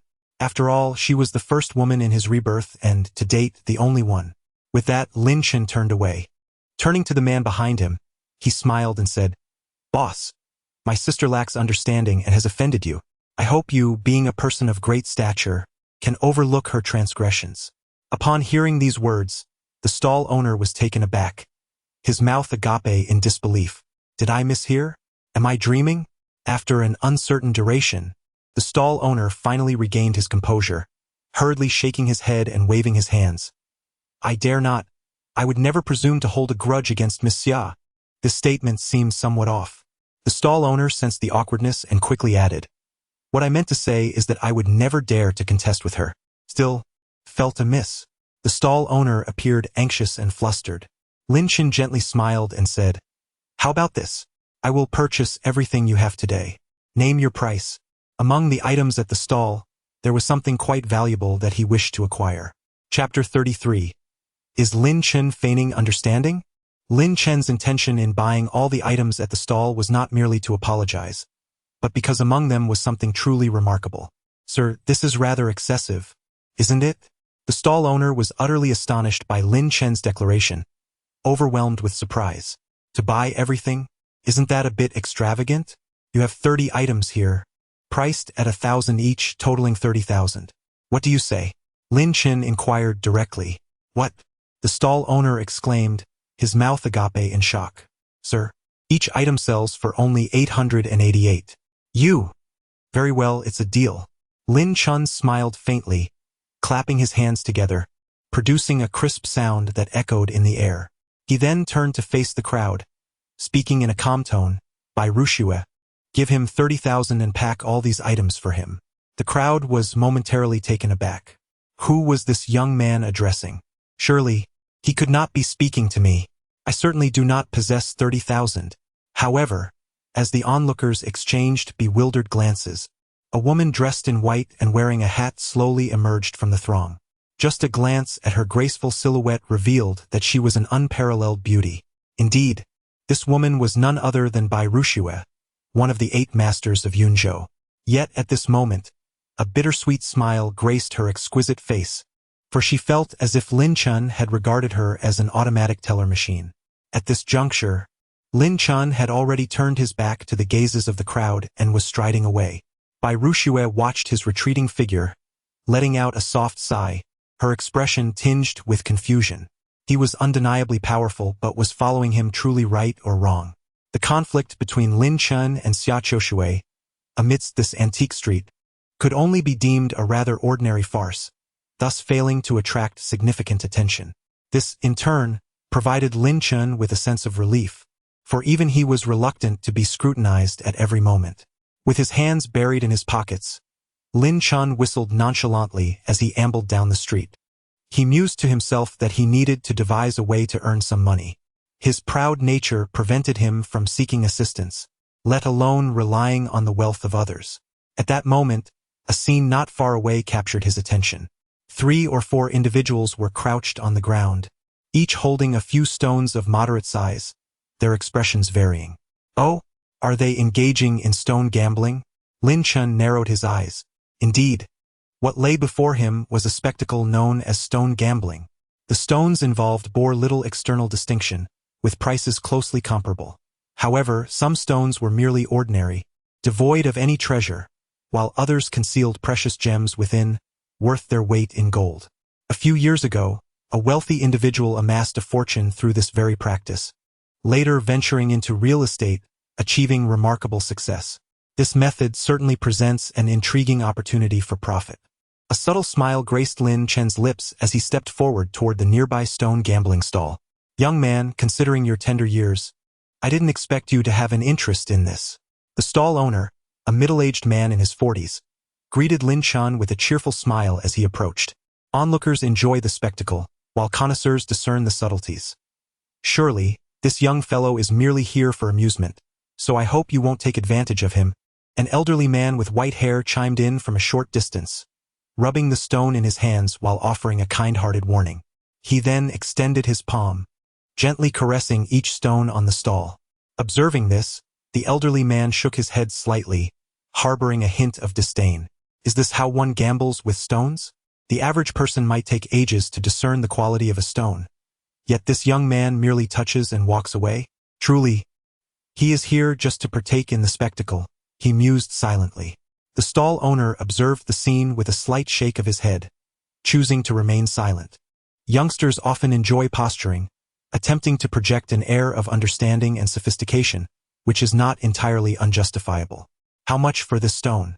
At that moment, the elderly man with white hair stood up, holding a stone in his hand.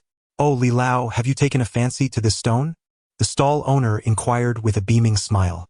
I merely find its texture appealing. That's all, the white-haired elder replied with a chuckle and a shake of his head. Very well, since it is Li Lao who desires this piece, I shall not charge a premium. A flat price of 888, the stall owner said, still smiling. In truth, he had inflated the price, as Li Lao was renowned for his ghostly hands. Stones he deemed worthy were often quite valuable. 888, you say? The elder's eyes narrowed as he began to ponder the offer, recognizing that it was indeed a significant sum. However, Li Lao was not one to dither. After a brief moment of contemplation, he nodded slightly and declared, all right, then it's a deal. This stone in your hand is not worth much.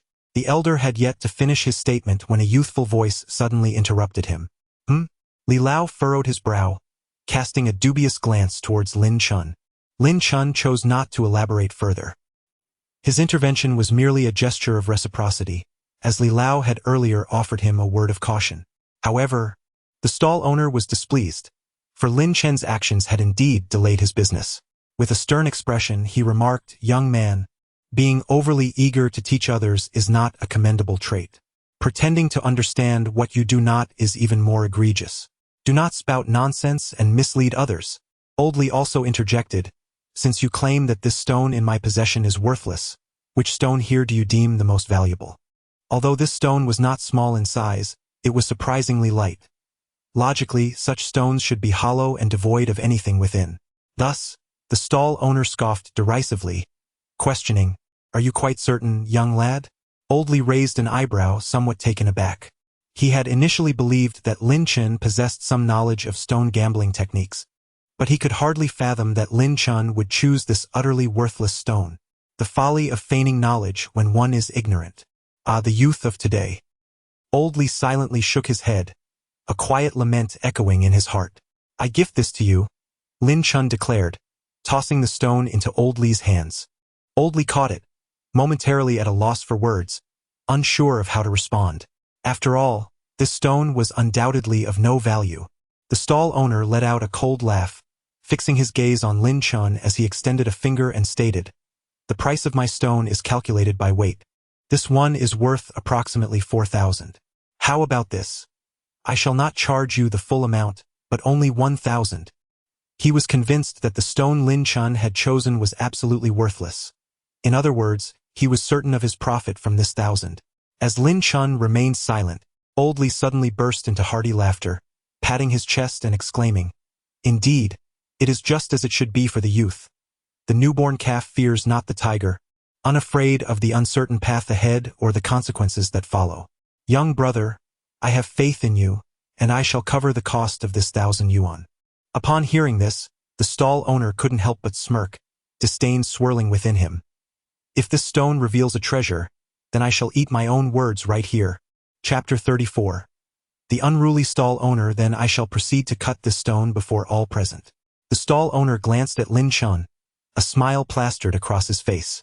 This young man had delayed his business, and today he was determined to make him look foolish, to bring him to a point of embarrassment. Although he found Lin Chen somewhat likable, he did not wish to see him humiliated, for the youth of today possess particularly fragile egos. Old Li, when have you not cut my stones here? The stall owner feigned generosity, grinning as he spoke. Old Li furrowed his brow, intending to decline the stall owner's kindness.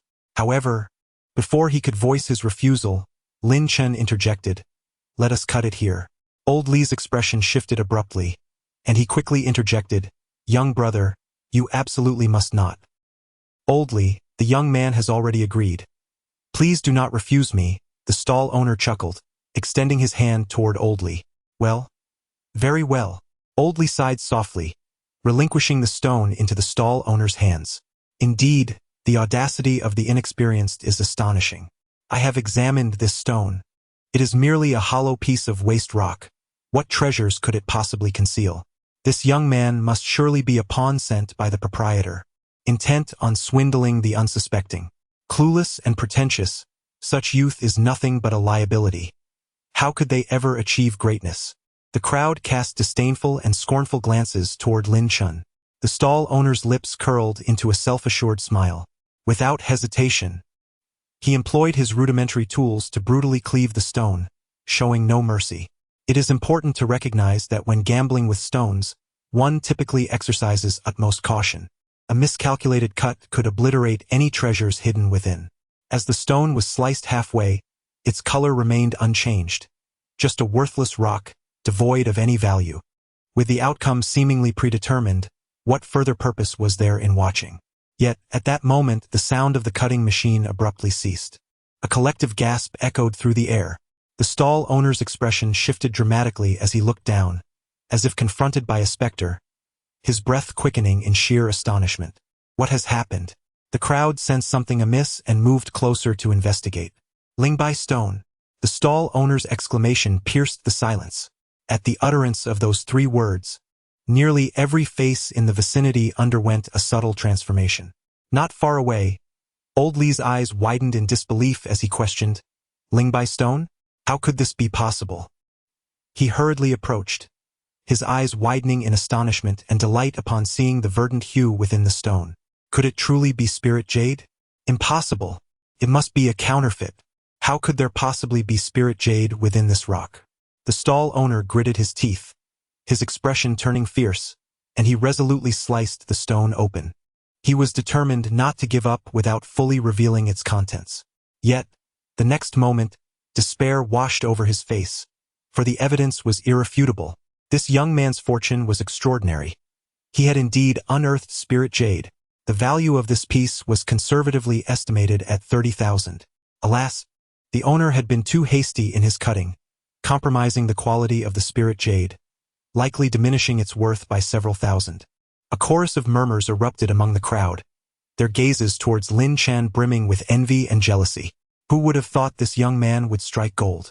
Lin Chen, however, remained composed, extending a finger to point at the imperfection where the spirit jade had been severed, and calmly remarked, "Boss, you owe me compensation."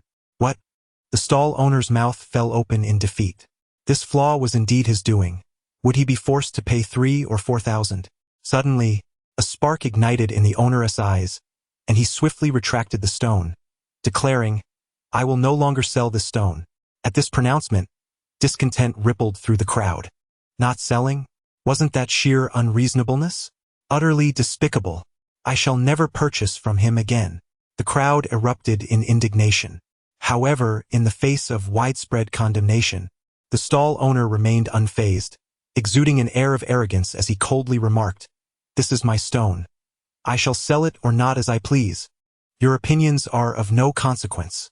Upon hearing this, Oldly furrowed his brow, evidently displeased. Yet, in the end, he merely sighed, feeling helpless. Although he found the stall owner's behavior exceedingly irksome, he was at a loss as to what to do. After all, he could hardly resort to violence. At his age, his frail body could no longer withstand such turmoil. In contrast, Lin Chen exhibited no visible reaction. Instead, he crouched down and picked up another stone from the stall. "How much for this stone?" he inquired. 10,000. Take it or leave it." The stall owner replied, his tone aggressive and dismissive. "Very well, it's a deal." Lin Chen responded without hesitation, then turned to his companion and softly instructed, "By Rushua, please give him 10,000. As soon as his words fell, a strikingly beautiful woman emerged from the crowd, gracefully tossing a stack of red banknotes to the stall owner with an air of authority. "Here is your 10,000. Ensure you do not renege if you happen to uncover something valuable later," Lin Chen remarked quietly. "Agreed." The stall owner readily acquiesced, fully aware that this stone held no promise of treasure. Moreover, he believed that luck was finite. If this young man had the fortune to unveil something remarkable on his first attempt, then it was highly improbable he would find anything of worth a second time. Otherwise, he would rather suffer the most humiliating fate imaginable. The stall owner felt a wave of nausea, as he had just entertained a similar thought. Fortunately, he had refrained from voicing it. Otherwise, he would have faced a significant embarrassment this time. Silently relieved, the stall owner allowed a confident smile to grace his lips, for he was utterly convinced that the stone chosen by Lin Chen would yield nothing of value. "Before we cut this stone, why don't we place a wager?"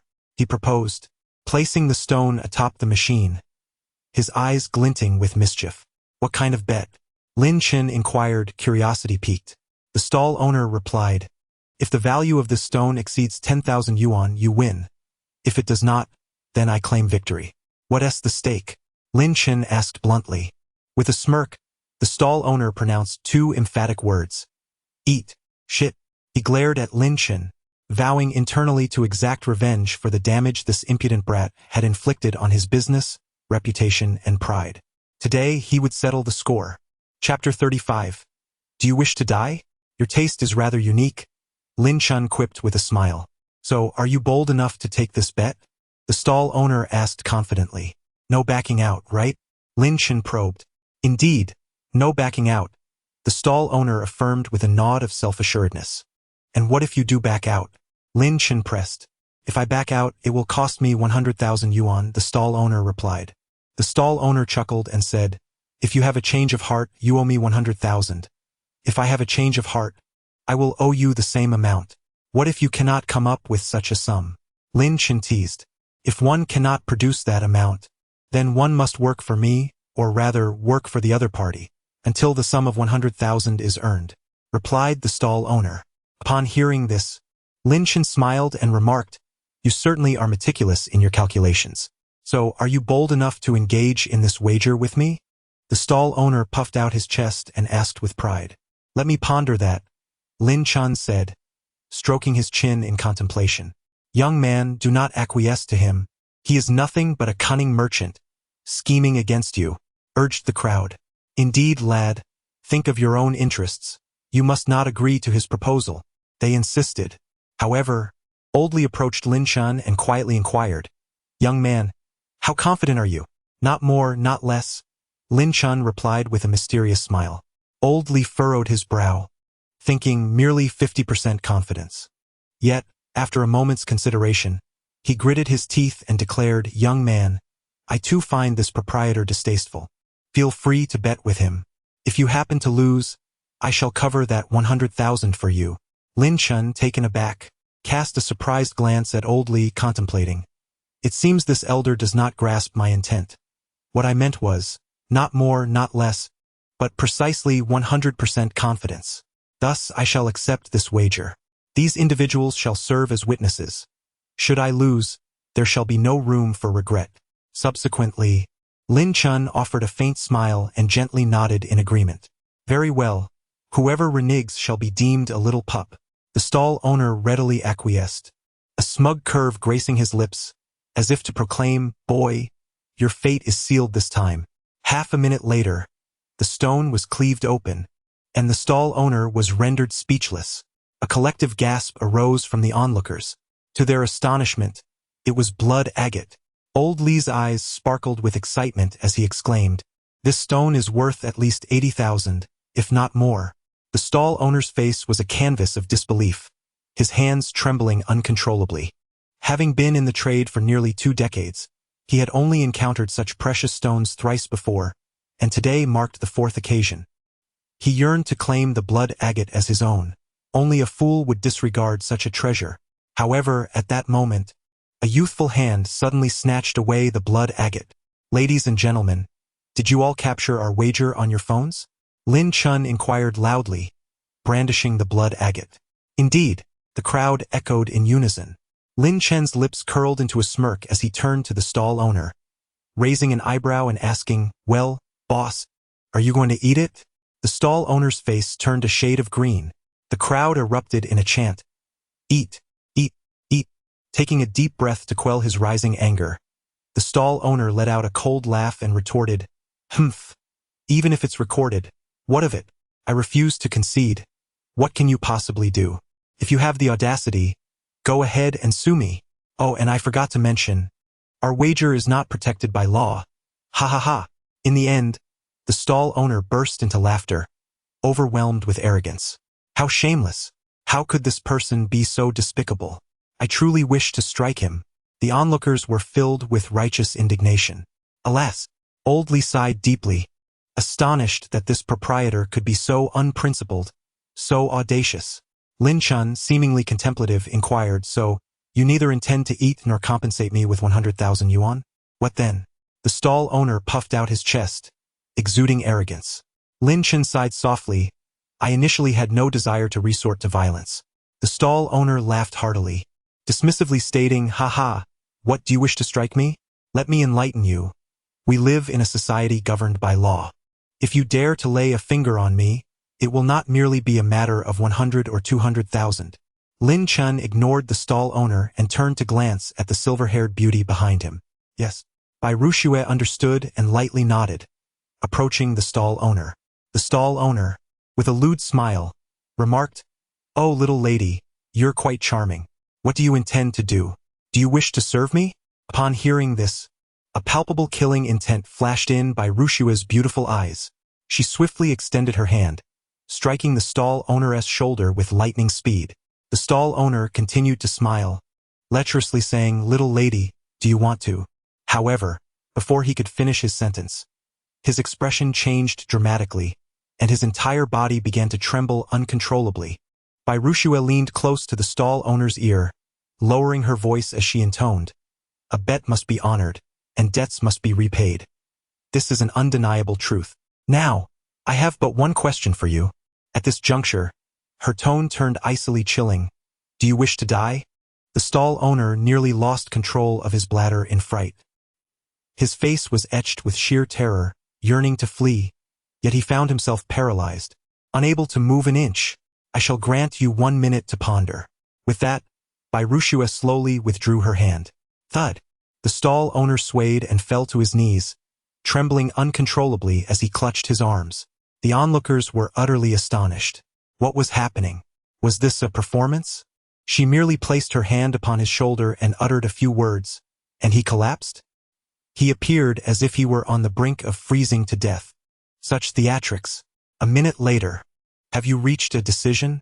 Bai Ruxue inquired coldly, observing the owner still kneeling before her. I will pay, I will pay. He stammered, his eyes vacant, voice quivering. Humph, a wise choice. Lin Chen gave the owner a thumbs up before asking, cash or card? Could I possibly work for you? The stall owner tentatively ventured. You mean to say you lack 100,000? Lin Chen feigned surprise. Very well. Provide me with your phone number. Should the need arise, I shall call upon you. All right, all right. The stall owner's expression brightened as he hastily recited his number. This is for you. Before departing, Lin Chen tossed the blood agate to Bai Ruxue. Possessing a proud demeanor, Lin Chen harbored a disdain for indebtedness. However, after Bai Ruxue had expended a considerable sum today, he gifted her the blood agate as a form of compensation. Chapter 36. 800 million. Mr. Lin, why did you choose to show leniency towards that man who just offended you? Bai Ruxue inquired, trailing behind Lin Chen, her brow furrowed in confusion. The vendor had dared to insult Lin Chen and even made lewd remarks towards Bai Ruxue.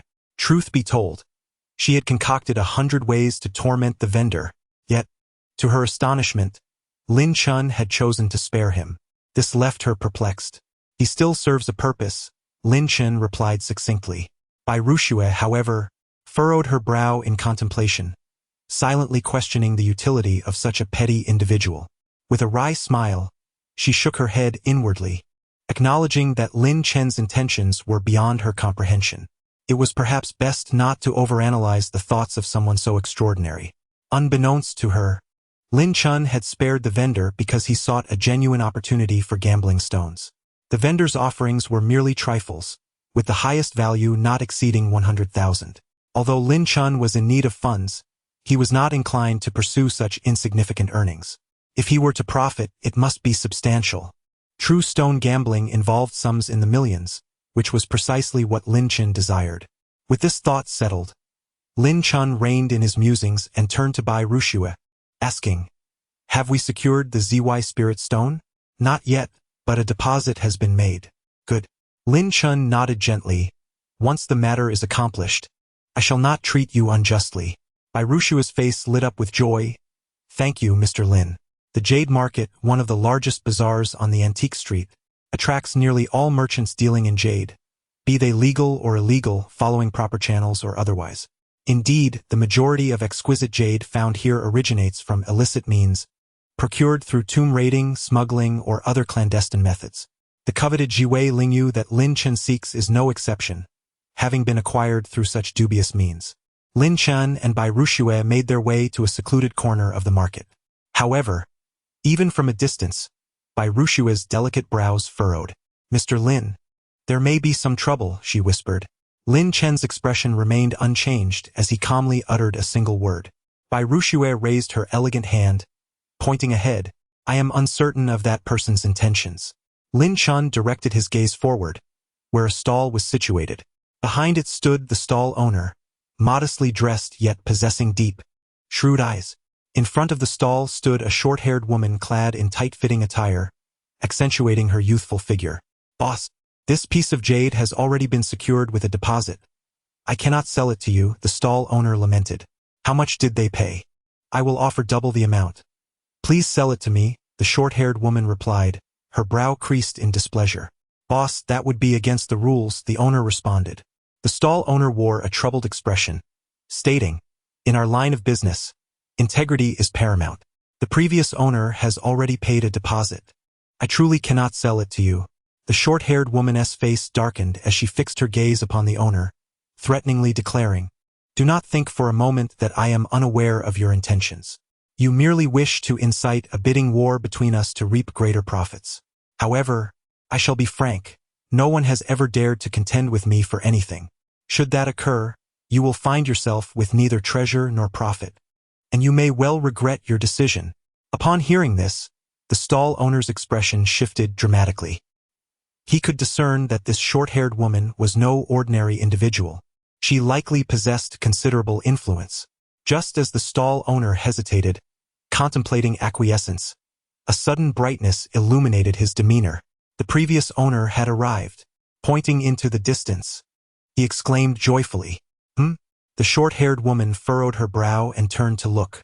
Lin Chen and Bai Rushue strolled towards them, one after the other. "Who is this rustic bumpkin?" She scoffed upon noticing Lin Chen's ordinary attire. With a derisive smile, she taunted, "This piece of Ziwei spirit jade belongs to me.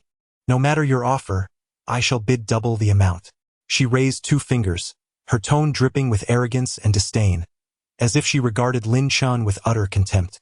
Yet, Lin Chen, upon hearing her words, chose to ignore the short-haired woman entirely, not even casting her a glance, as if she were merely a wisp of air. He lowered his gaze to a piece of purple jade among the stall's offerings. Its quality was mediocre. He internally shook his head but then nodded in quiet approval. It could indeed be useful. "Young man, are you deaf? Can't you hear me?" The short-haired woman, furious at Lin Chen's dismissive attitude, demanded. 800 million. Lin Chen, however, did not lift his head, responding indifferently. "Since you are not mute, why pretend to be?" "What?" The short-haired woman scoffed with a smirk, yet before she could finish her sentence, the smile on her face abruptly froze. "Why, you said how much?" Her beautiful almond-shaped eyes narrowed slightly as she swallowed hard, her shock rendering her speechless. The stall owner was equally astonished. "Did I hear that correctly? 800 million? Am I dreaming? This piece of jade is worth 800 million. Bai Rushue was momentarily taken aback, her heart racing with anxiety. "Though I am not impoverished, I certainly do not possess 800 million. Am I to sell everything I own?" However, amidst the collective astonishment, the short-haired woman suddenly let out a cold laugh, disdainfully retorting, 800 million? "Very well. I shall not contest it. I concede, but I demand to see you produce 800 million in cash. Otherwise, I will not spare you." By the end of her statement, her tone had turned sinister, clearly convinced that the man before her was merely boasting. She held the greatest disdain for those who bragged without substance. At this moment, the stall owner's eyes gleamed with excitement as he exclaimed, "Yes, boss. Do not toy with me. If you cannot provide this 800 million, I will refuse to sell. Upon finishing his words, he hurriedly embraced the purple jade, casting a cautious gaze at Lin Chen, as if fearful that the latter might snatch the jade away. Having boasted and postured, one must now bear the consequences. I am eager to see how you will produce this sum of 800 million. The short-haired woman scoffed disdainfully. However, regardless of the scorn and contempt from the short-haired woman or the skepticism and anticipation from the stall owner, Lin Chen remained unfazed. He approached the stall owner with a calm demeanor, leaning in to whisper a single soft phrase into his ear. Yet, this seemingly innocuous utterance caused the stall owner's pupils to constrict sharply, his expression shifting dramatically. How did you know? He stared incredulously at Lin Chen, his face a mixture of disbelief and a hint of terror. Chapter 37. Isn't that incredible? Lin Chen smiled silently. The stall owner, still cautious, remarked, I do not believe you. Lin Chen, unfazed, replied coolly, extend your hand. Huh? The stall owner appeared momentarily bewildered. In an instant, he felt an overwhelming sense of relief and lightness wash over him, nearly moaning in pleasure. The sensation was akin to having an immense burden lifted from his shoulders, an indescribable comfort. Suddenly, the stall owner felt as though he had plunged into an icy abyss, discomfort enveloping him. No, he opened his eyes, a look of lingering desire upon his face, as if he had ingested poison, reluctantly lamenting. Soon after, the owner took a deep breath, his expression transforming into one of delight as he fixed his gaze on Lin Chen and whispered, Can you truly heal me? You already know the answer. Why must you ask? Lin Chen smiled mysteriously, then inquired with a grin, I must ask, is the poison coursing through your veins truly worth 800 million? The stall owner remained silent, as memories of 3 months prior surfaced, when a master had alleviated his affliction. The malevolent poison within you stems from a millennium-old tomb. It is exceedingly prone to backlash. Without at least 1 billion, I am unwilling to risk treating you. These were the master's exact words. Can you genuinely cure me? Are you certain? The stall owner still harbored doubts. Believe it or not, I shall grant you merely half a minute to ponder, Lin Chen asserted with an authoritative tone, then waved his hand gently, adding nonchalantly, by Rushua, commence the countdown. 10 seconds later, the stall owner gritted his teeth. Ultimately, he let out a weary sigh. This piece of purple jade is now yours. Upon finishing his statement, he carefully handed the ZY Lingyu to Lin Chen. Delighted, Lin Chen smiled contentedly and lightly patted the owner on the shoulder. So when shall you commence my treatment? The stall owner inquired urgently. Their conversation was interrupted, causing the stall owner to feel irked. He retorted sharply, Even if I told you, you wouldn't comprehend. How dare you speak to him that way? The short-haired woman seethed. Ignoring her, the stall owner turned to Lin Chen, ingratiatingly asking, Brother? Oh no, master. When might you have the time to treat me? I have already cured you. Lin Chen replied with a teasing smile. The stall owner's mouth fell agape, his face a portrait of astonishment. Then, with a hint of helplessness, he remarked, Master, jesting is acceptable, but one must draw the line somewhere. As for my condition, are your limbs still numb? Lin Chen interjected, inquiring with a calm demeanor.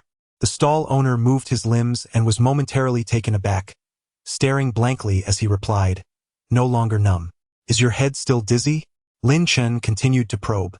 Not dizzy anymore. Is your vision still clouded? Lin Chen pressed on. No longer clouded, the stall owner replied, shaking his head gently. Is there still an unpleasant taste in your mouth? Lin Chen asked once more. No unpleasant taste anymore. The stall owner's expression transformed into one of delight. Isn't that splendid? Lin Chen shrugged his shoulders. The stall owner remained in a state of bewilderment, oscillating between astonishment and joy. This. Is it truly better? My waist no longer aches, and my legs are free of pain. It's truly beyond improvement. However, I must caution you, your constitution cannot endure further excavation for a year. Otherwise, your life may be in jeopardy, Lin Chen added. In truth, the affliction plaguing the stall owner was not merely poison, but rather akin to a karmic burden. Years of excavation had ensnared him in a web of causality, leading to profound karmic hindrances. Additionally, his frequent descents into tombs, laden with heavy yin energy, had resulted in this malevolent affliction. Such a malignant force, entwined with karmic ties, is beyond the reach of ordinary individuals. Even those at the awakened stage of cultivation would require 7 to 8 months to eradicate it completely. Yet, Lin Chen was no ordinary person. The supreme Yang True Qi, the most potent force in the cosmos, serves as the natural adversary to this malignant essence. Lin Chen had merely utilized a trace of Tai Xian true energy to completely eradicate the malevolent poison afflicting the stall owner, leaving not a remnant behind. However, as the stall owner was not a cultivator, the swift removal of the poison inevitably left him with some lingering aftereffects. Thus, Lin Chen cautioned him against engaging in any further excavations within a year, lest he risk his very life. Am I cured? The stall owner had assumed that the poison would leave him with but a few years to live, but to his astonishment, this young man had healed him in the blink of an eye. How extraordinary! No, how utterly remarkable! At that moment, he felt that all the so-called masters and Taoists he had sought before were utterly worthless. This young man before him was the true expert. However, having navigated the world for many years, the stall owner was astute and, amidst his elation, began to harbor doubts. What if this young man had merely suppressed the poison temporarily and had not truly eradicated it? He then cleverly proposed, "Master, could you kindly share your phone number? More friends, more paths, after all. Bai Rushue, provide him with your number." Lin Chen replied without turning his head. Although Bai Rushue was somewhat reluctant, she complied with Lin Chen's command and exchanged numbers with the stall owner. As Lin Chen walked ahead, he held a purple jade stone in his hands, lost in contemplation.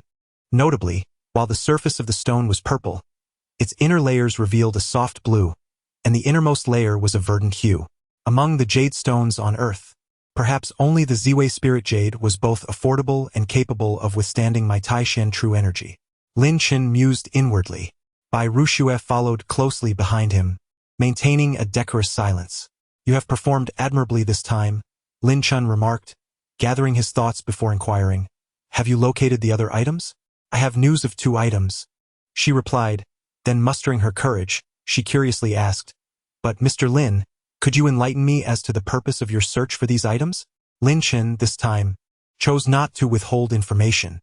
A smile played on his lips as he pronounced 6 significant words with deliberate clarity. The Tai Xian Gathering Spirit Formation. Chapter 38. An unassailable existence, the Tai Xian Gathering Spirit Formation? Bai Rushue blinked her beautiful eyes, clearly unfamiliar with this formation. However, as one of the 8 masters of Yunzhou, she had heard of gathering formations. After a moment of contemplation, she asked, "Mr. Lin, are you intending to set up a gathering formation?" "Precisely," Lin Chen nodded gently. The Taishan Gathering Spirit Formation is indeed a variant of gathering formations and one of the most superior among them in this world. At that moment, a sharp voice suddenly rang out from behind. "You little brat, stop right there." A short-haired woman dashed in front of Lin Chen, arms outstretched to block his path. With an imperious tone, she declared, "I now present you with 2 choices. First, hand over the jade stone to me, and I shall ensure your safety.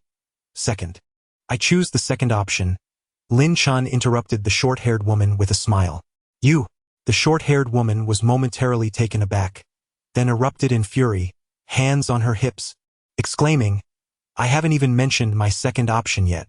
Lin Chen merely smiled dismissively, producing the ZY Spirit Jade and inquiring, "Do you desire this piece of jade?" The woman's eyes lit up as she eagerly nodded. "Yes, yes. Not for you," Lin Chen coolly retorted, retracting the ZY Spirit Jade. "Then name your price. I can purchase it from you, can't I?" The woman's expression darkened as she quietly asked, "Not for sale?" Lin Chen shook his head, and without further ado, began to depart. "Wait," the woman dashed back in front of Lin Chen, exuding a fierce demeanor.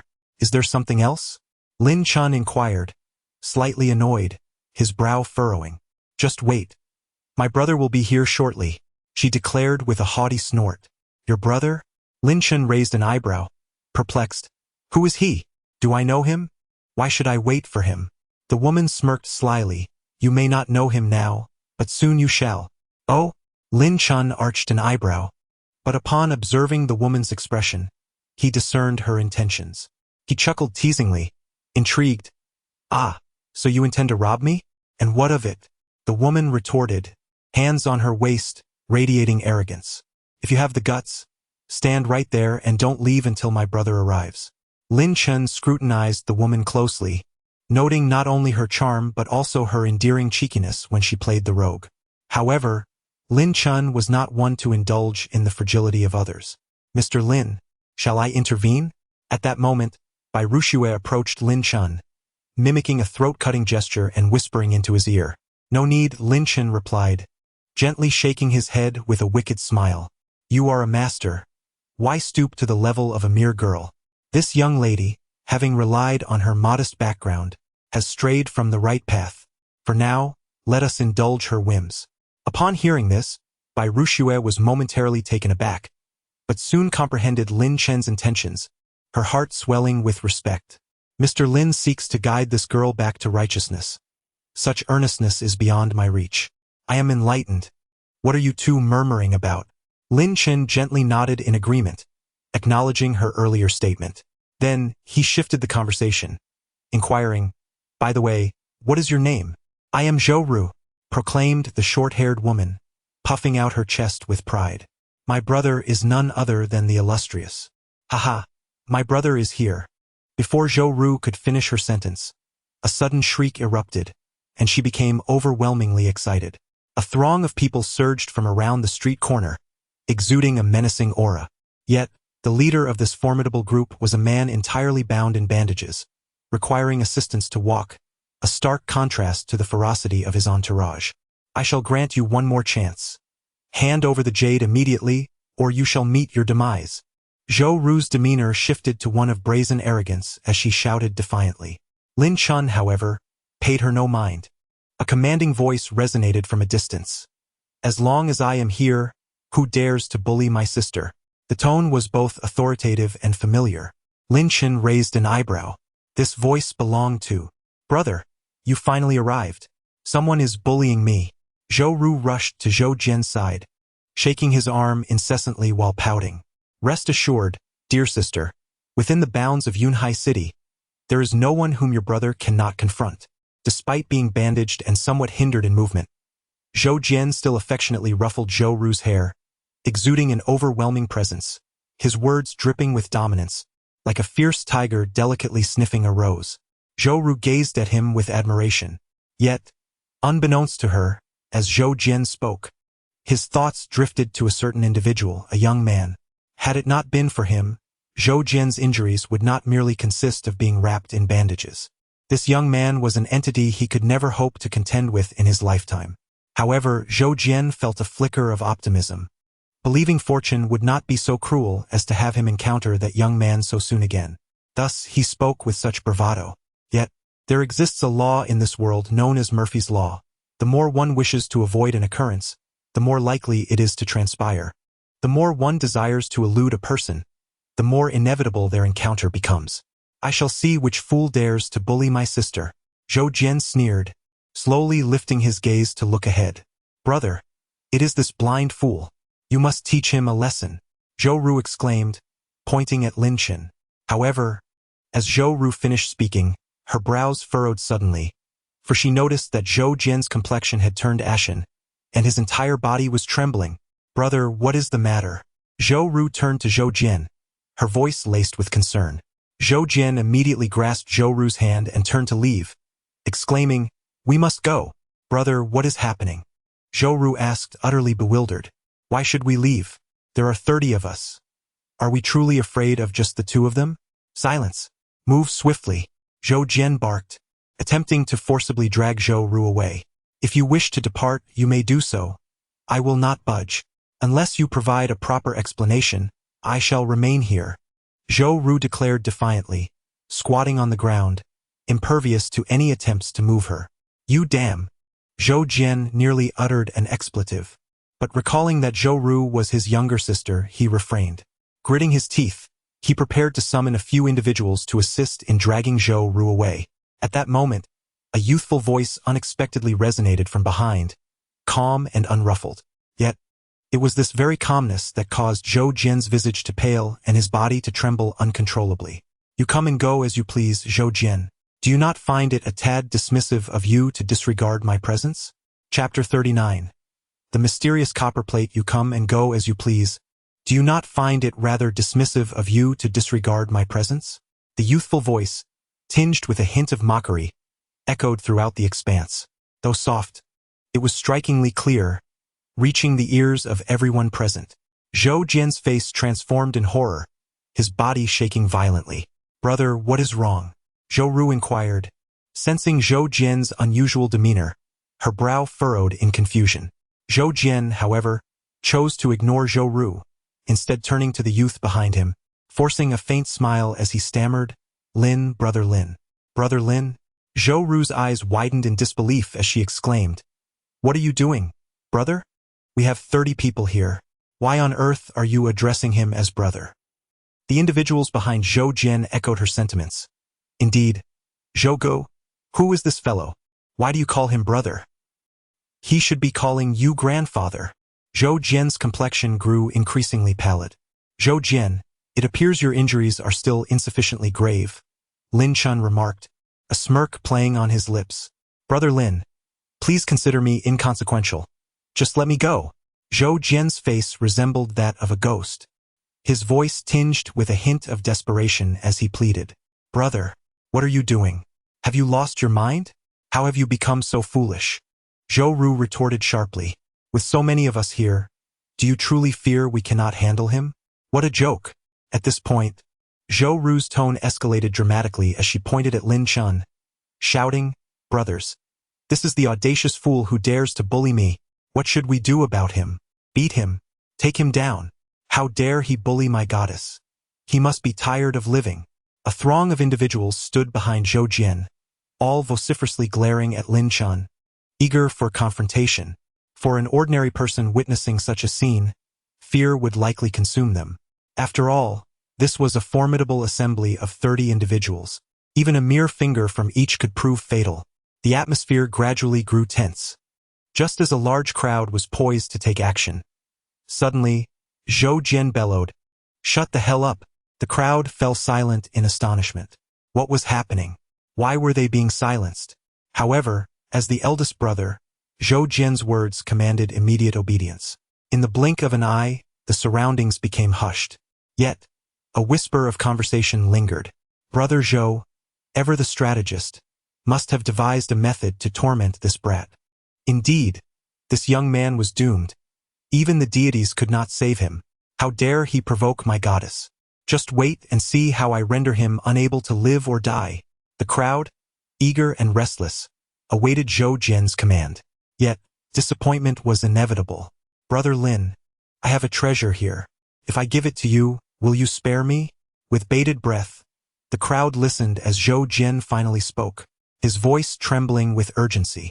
Ha! What a delightful scheme to torment. They thought, Brother Zhou is truly a genius akin to Zhuge Liang. However, before Zhou Jian's voice had faded, a gaunt man behind him, disregarding the context entirely, began to flatter him. Alas, wit had backfired, and his compliments missed the mark. Slap! Without turning his head, Zhou Jian delivered a resounding slap to the man's face, echoing through the air. The man, already frail and feeble, collapsed to the ground, crying out in pain. If you wish to perish, then go ahead, but do not drag me down with you, Zhou Jian said darkly. Others witnessing this scene gaped in astonishment. Could this be real? Am I merely dreaming? Zhou Jian, the illustrious champion of youth martial arts in Yunhai City, known for his commanding presence, had never feared anyone. Yet now he uttered words of reluctance to involve others. Instantly, the crowd's gaze shifted towards Lin Chen, their expressions transformed. Who was this man, capable of compelling Brother Zhou to yield publicly? Brother, what are you doing? With so many of us here, are we truly afraid? At that moment, Zhou Ru's irritable inquiry was abruptly silenced. She had noticed Zhou Jian raising his hand. Was he about to strike her? Zhou Ru hastily sealed her lips, her eyes directed at Lin Chen now brimming with trepidation. Amidst the profound silence, Lin Chen spoke calmly. Show it to me. All right. Zhou Jian's face brightened, and he limped towards Lin Chen, producing a delicately crafted treasure box. Oh, although the box remained unopened, Lin Chen's eyes gleamed with a premonition of its contents. Brother Lin, please take a look. Zhou Jian cautiously opened the box. Inside lay a copper piece, its surface marred by rust, exuding an aura of history and weariness. Could this be an artifact from 2 millennia ago? Lin Chen squinted, instantly discerning the age of the copper piece.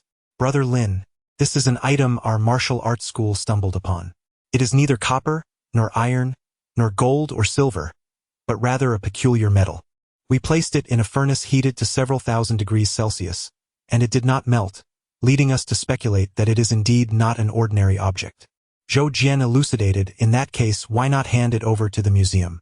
Lin Chen, stroking his chin, inquired, Brother Lin, you are unaware that our world is not as simple as it appears. Many individuals are not ordinary. Certain items hold great significance for them but are of little use to us common folk. Much like this copper piece. Zhou Jian chuckled. You intend to sell it. Upon hearing this, Lin Chen immediately grasped Zhou Jian's intentions and nodded gently. An intriguing idea, but from this moment on, it belongs to me. With that, Lin Chen extended his hand, reaching for the copper piece. Brother Lin, wait. This object carries static electricity. Zhou Jian's expression shifted, and he hastily warned. He had experienced the discomfort of being shocked numerous times and was well aware of the sensation.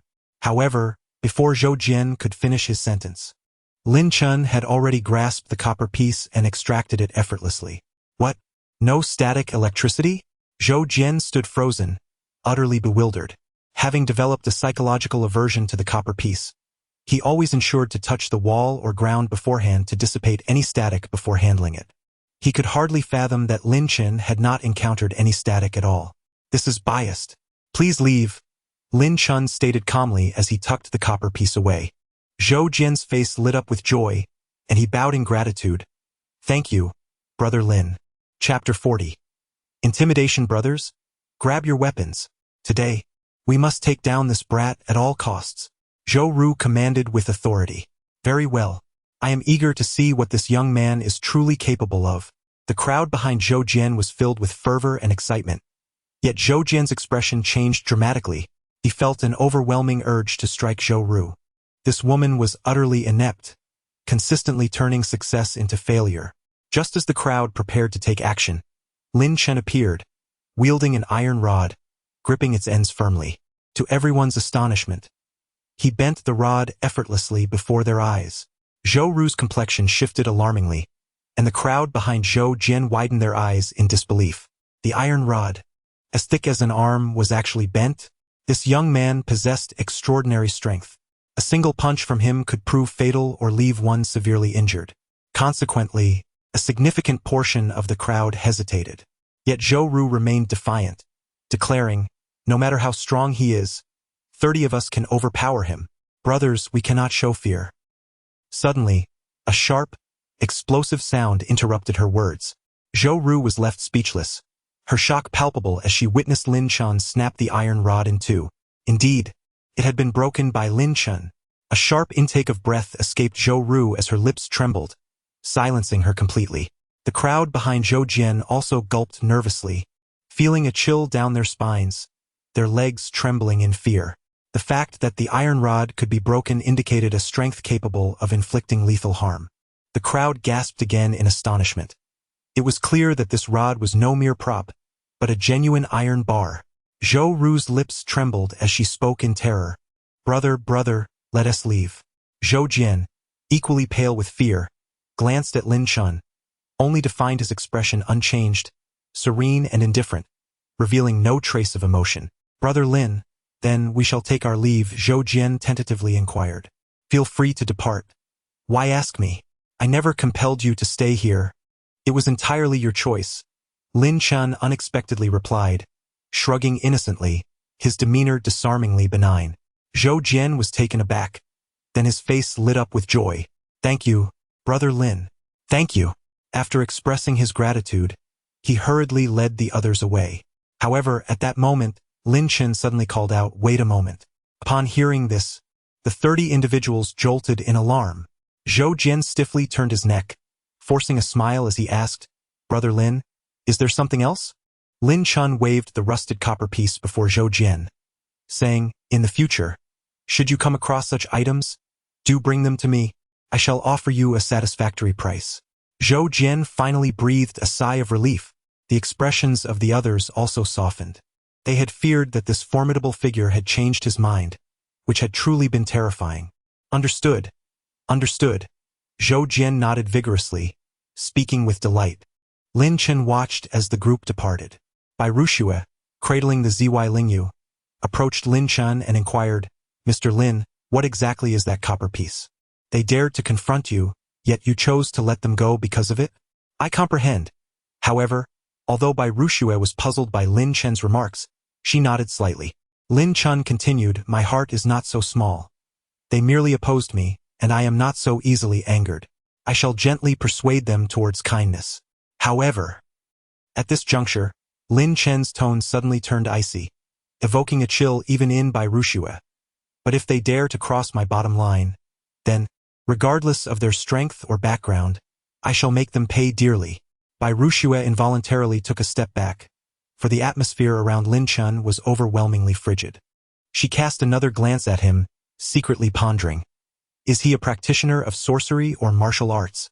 Moreover, what treasure is that copper piece he holds? Observing the item in his grasp, he spoke. "This is an artifact from 2,000 years ago." 2,000 years ago? Bai Ruxue gasped in astonishment. Such an ancient object could be preserved so impeccably? It must be extraordinary. Indeed, Lin Chen affirmed with a slight nod, raising his finger to tap the copper piece as he said, "There is something within it." "What is it?" Bai Ruxue inquired with curiosity. "You will find out in a few days," Lin Chen replied with a mysterious smile, leaving her in suspense. Bai Ruxue dared not press further and simply nodded in acquiescence. The two then proceeded onward, with Lin Chen leading the way and Bai Ruxue following closely behind. "Did you purchase any of the 30 items from that stall?" Lin Chen suddenly asked. "I did," Bai Ruxue replied with a slight nod.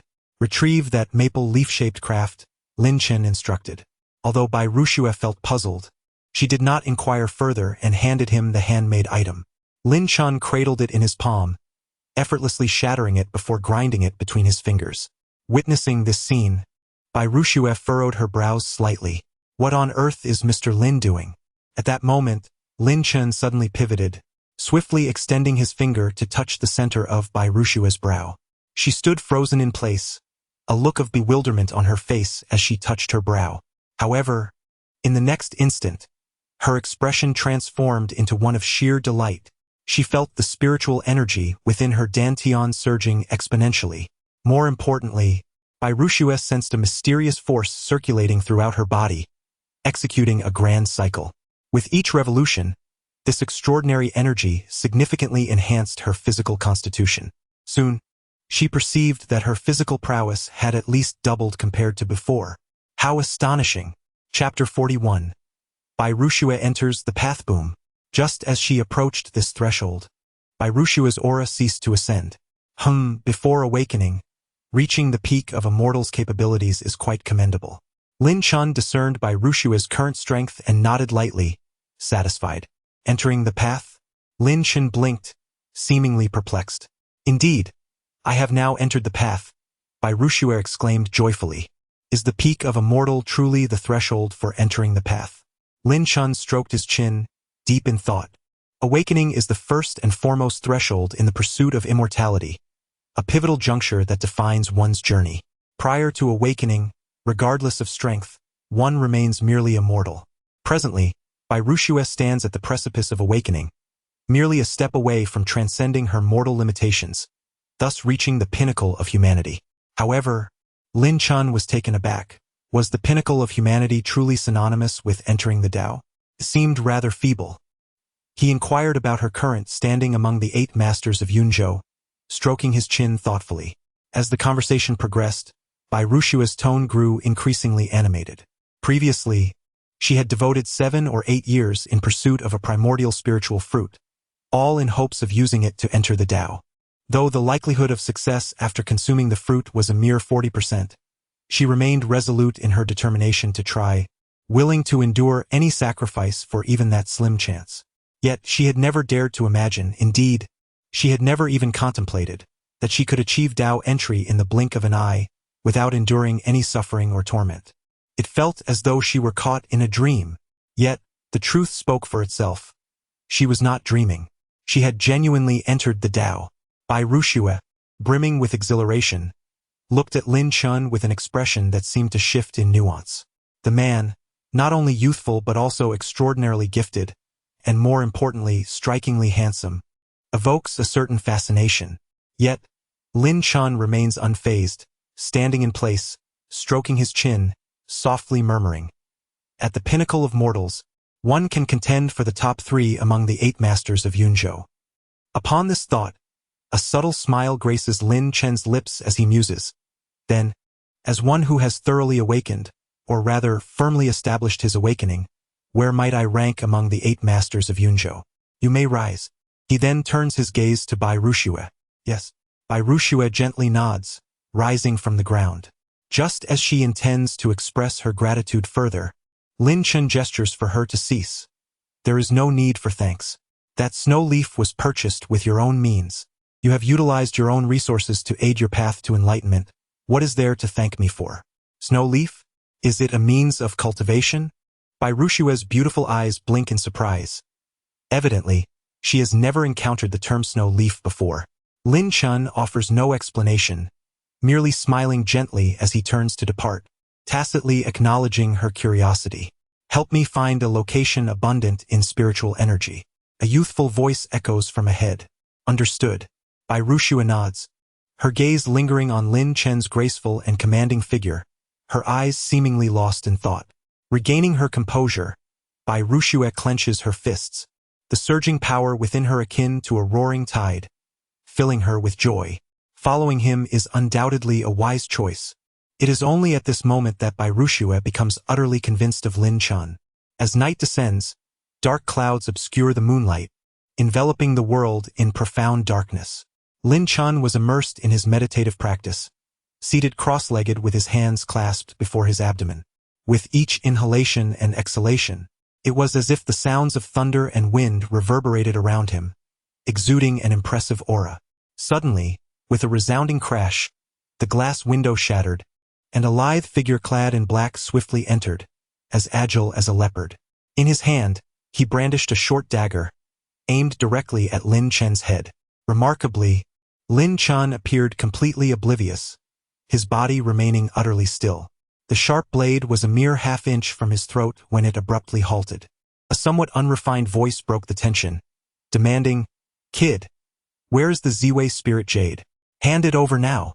Without opening his eyes, Lin Chen calmly inquired, "You aren't sent by Zhou Jian, are you?" "Zhou Jian? Who is that?" The black-clad figure furrowed his brow in confusion, but swiftly shifted his tone, fiercely declaring, "You have 10 seconds to think. Will you hand over the Ziwei spirit jade or not?" As he spoke, he pressed the dagger against Lin Chen's neck, poised to make a lethal cut. "Weapons are merciless. A mere flick of my wrist, and you shall be decapitated," the man sneered menacingly. "Who sent you?" Lin Chen persisted, still with his eyes closed. "A dying man has no right to such knowledge," the shadowy figure retorted dismissively, shaking his head. "Time's up. Will you surrender the Ziwei spirit jade or not?" "Very well." Lin Chen exhaled softly, a hint of regret in his tone, as he gradually opened his eyes. "That's more like it," the black-clad figure smirked, mistakenly believing Lin Chen had succumbed to fear. "The art of soul-searching is exceedingly sinister. Had you simply revealed the identity of your master, I would have refrained from employing such malevolent techniques." Yet, Lin Chen slowly raised his right hand. "Boy, behave yourself and lower your right hand." The figure in black, visibly agitated, bellowed, tightening his grip on the dagger. However, Lin Chen remained unfazed, his hand unwaveringly ascending.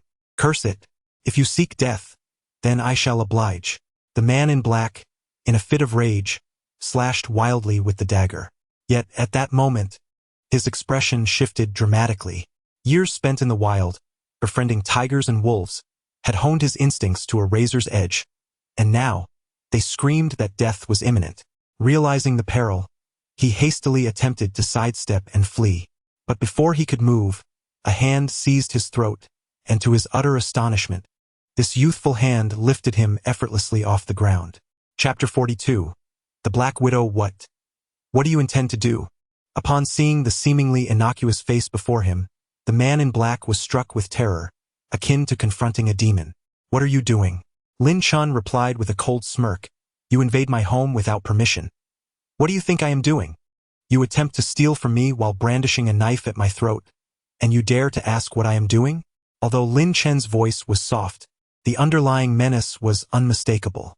The man clad in black had long resided in the desolate wilderness, possessing instincts as sharp as those of a wild beast.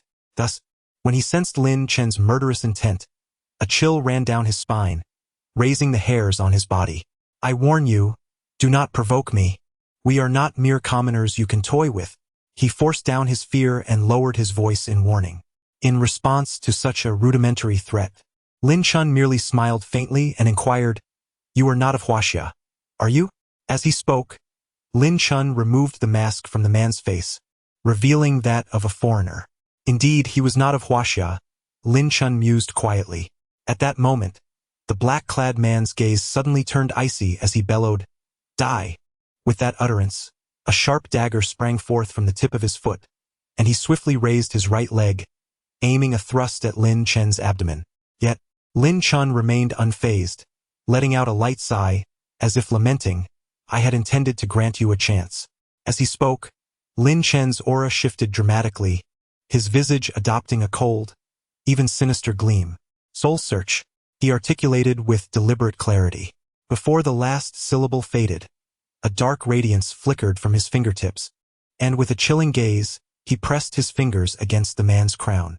The dark energy surged through Lin Chen's fingertips and into the black-clad man's mind, rendering his body rigid and his eyes devoid of life, as if he had perished. Lin Chen closed his eyes, seemingly attuning to some unseen force. After approximately half a minute, he opened his eyes. The Black Widow?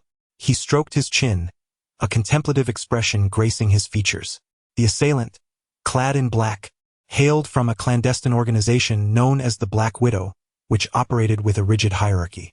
The assassins within this organization were classified from levels 1 to 9, based on their capabilities.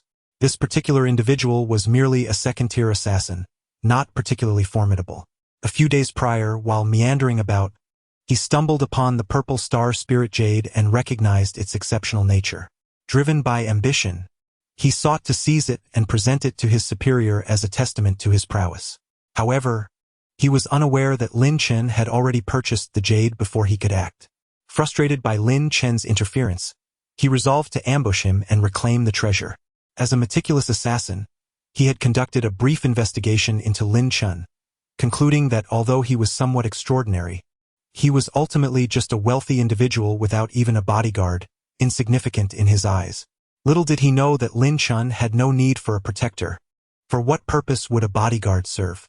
If danger truly lurked, would it be the bodyguard safeguarding him or he, in turn, safeguarding the bodyguard? Suddenly, a piercing sound sliced through the air. A long arrow, propelled with the force of thunder, surged forth from the night, aimed directly at Lin Chen's forehead. The average person would stand no chance of evading such a lethal projectile. But was Lin Chen merely an average individual? Indeed, as the saying goes, when one speaks of the devil shall appear.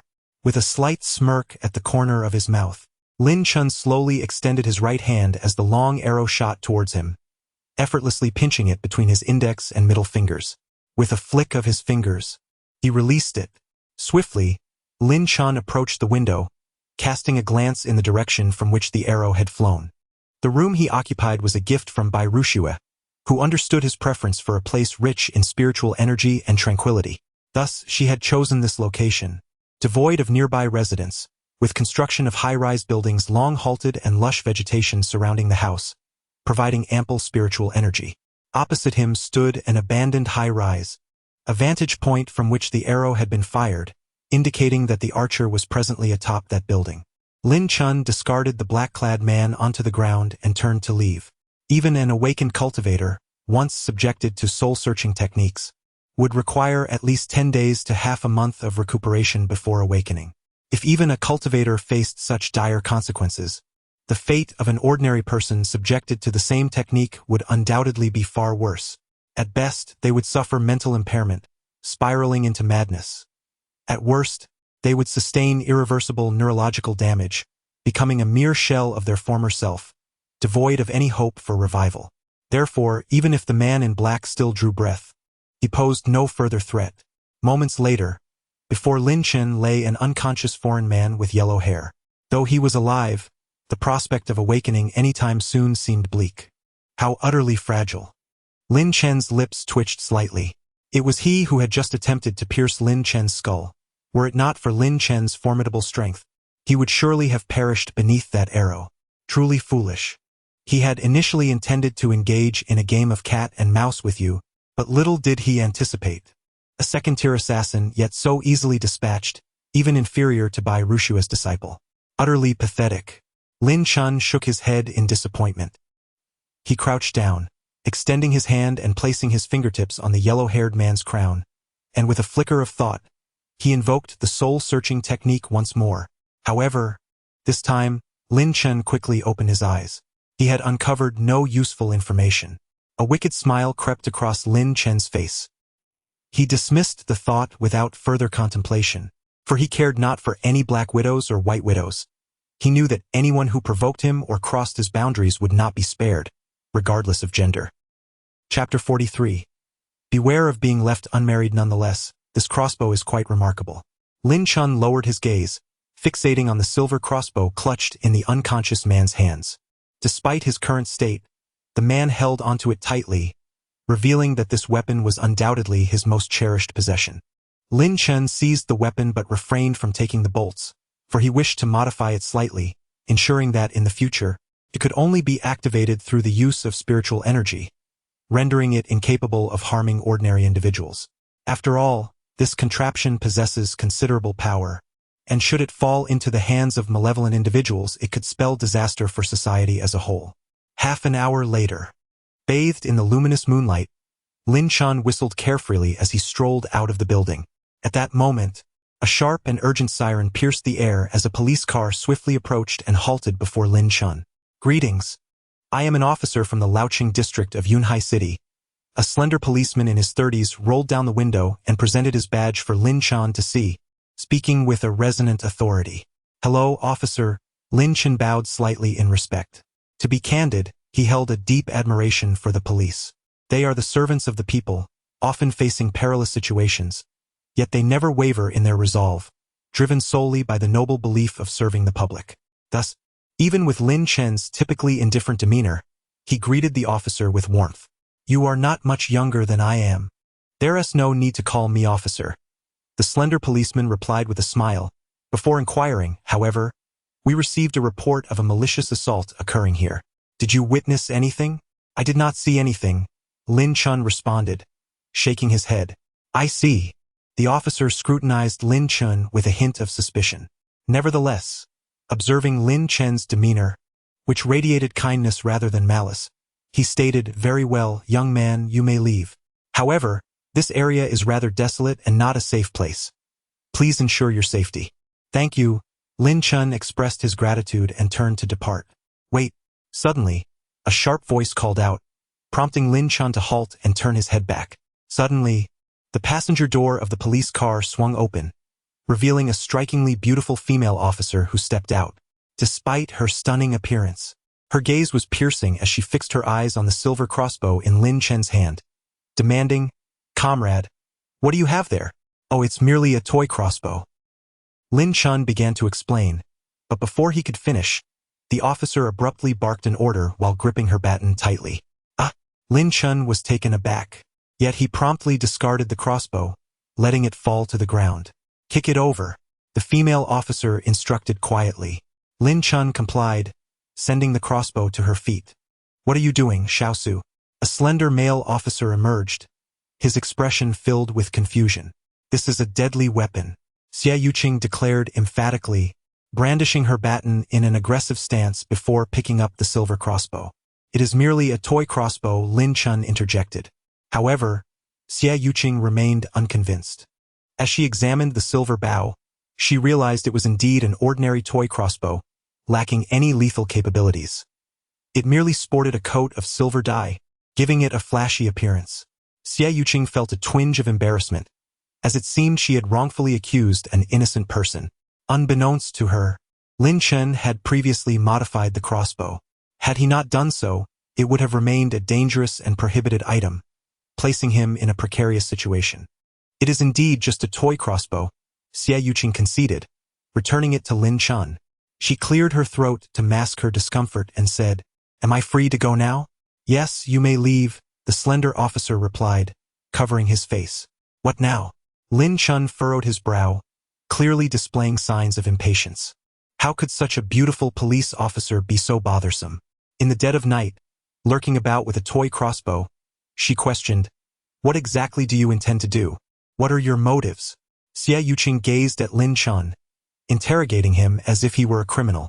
Lin Chen, growing increasingly exasperated, retorted, "If you don't speak, then you are suspected of committing a crime." Xia Yuqing replied sternly. "Nonsense," Lin Chen shot back irritably. "What can you do if I refuse to speak?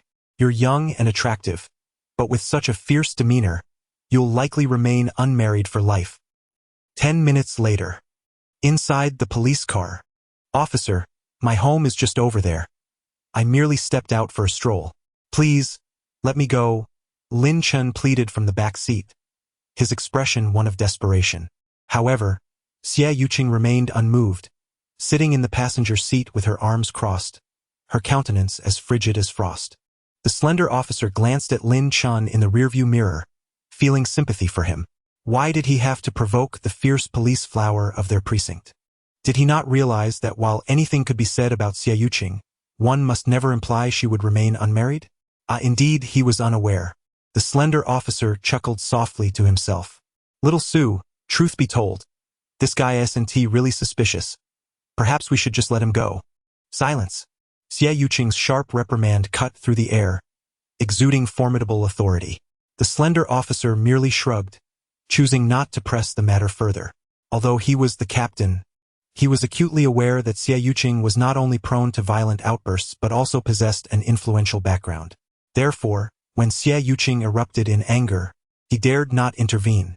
Sighing softly, the slender officer cast another glance at Lin Chen, his expression conveying a sense of helplessness. A quarter of an hour later, at the police station. "May I make a phone call?" Lin Chen inquired. "No," Xia Yuqing replied coldly. "What if I insist on calling?" Lin Chen retorted with a teasing smile. "If you have the guts, go ahead." Xia Yuqing scoffed, having confiscated Lin Chen's phone. She was curious to see how he would manage to make a call. "Very well." Then, to Xia Yuqing's astonishment, Lin Chen swiftly dialed a number with remarkable speed. "Kid, do you dare to steal my belongings? The phone is mine. It's hardly theft. Besides, I'm in a police station. Would I dare to steal anything?" Lin Chen shot back irritably. Xia Yuqing was momentarily speechless, rolling up her sleeves in preparation to teach Lin Chen a lesson. At that moment, however, a female voice suddenly emanated from the phone. "You're at the police station?" The voice seemed to carry a hint of concern. Xia Yuqing glanced at the phone screen, momentarily taken aback as she read the 3 characters. Xia Chuxue. Xia Chuxue. She recognized a Xia Chuxue as well, but that individual had an equally formidable background, perhaps even more so than her own. Could it be the same person? Impossible. The world was vast, and there were countless individuals with the same name. It was too coincidental to encounter that particular Xia Chuxue. Regarding that young man, dressed so ordinarily, merely an average person, how could he possibly know her? Xia Yuqing shook her head, then scoffed disdainfully before abruptly ending the call. "Confine him to the interrogation room," she commanded with a sweeping gesture, exuding an air of authority. "Fair lady, temper such as yours may lead to a lifetime of solitude, which could be quite troublesome," Lin Chen remarked with a subtle smirk, his tone a blend of mockery and sincerity, resonating clearly in the ears of all present. Under the luminous moonlight, within the precinct's interrogation room, Lin Chen stretched languidly, crossing his legs in a posture of utmost relaxation. Suddenly, the door creaked open, and a young officer cautiously entered, cradling a cup of steaming tea in his hands, which he placed before Lin Chen with a smile, saying, "Please, enjoy." "Oh?" Lin Chen raised an eyebrow, intrigued. "As a suspect, I receive such treatment?" Seemingly perceiving Lin Chen's bewilderment, the young officer offered a wry smile and explained, "Sir, I am aware of your innocence, yet it would be wise to avoid antagonizing Sister Xie. With her temperament, she will not make things easy for you." "Such tyranny?" Lin Chen furrowed his brow. "Is it appropriate for a police officer, a servant of the people, to behave in such a manner?" Sighing, the young officer replied, "We are powerless in this situation. Sister Xie's instincts are remarkably sharp. She has solved numerous challenging cases. Not only is she the top detective in our precinct, but she is also our prized flower. Whenever she takes on a case, success is assured, which is why our superior favors her so highly. Moreover, and most importantly, Sister Xie seemingly possesses significant influence. Even our leader must show her some respect." "Influence? Nonsense. Your influence is the state. What do you have to fear?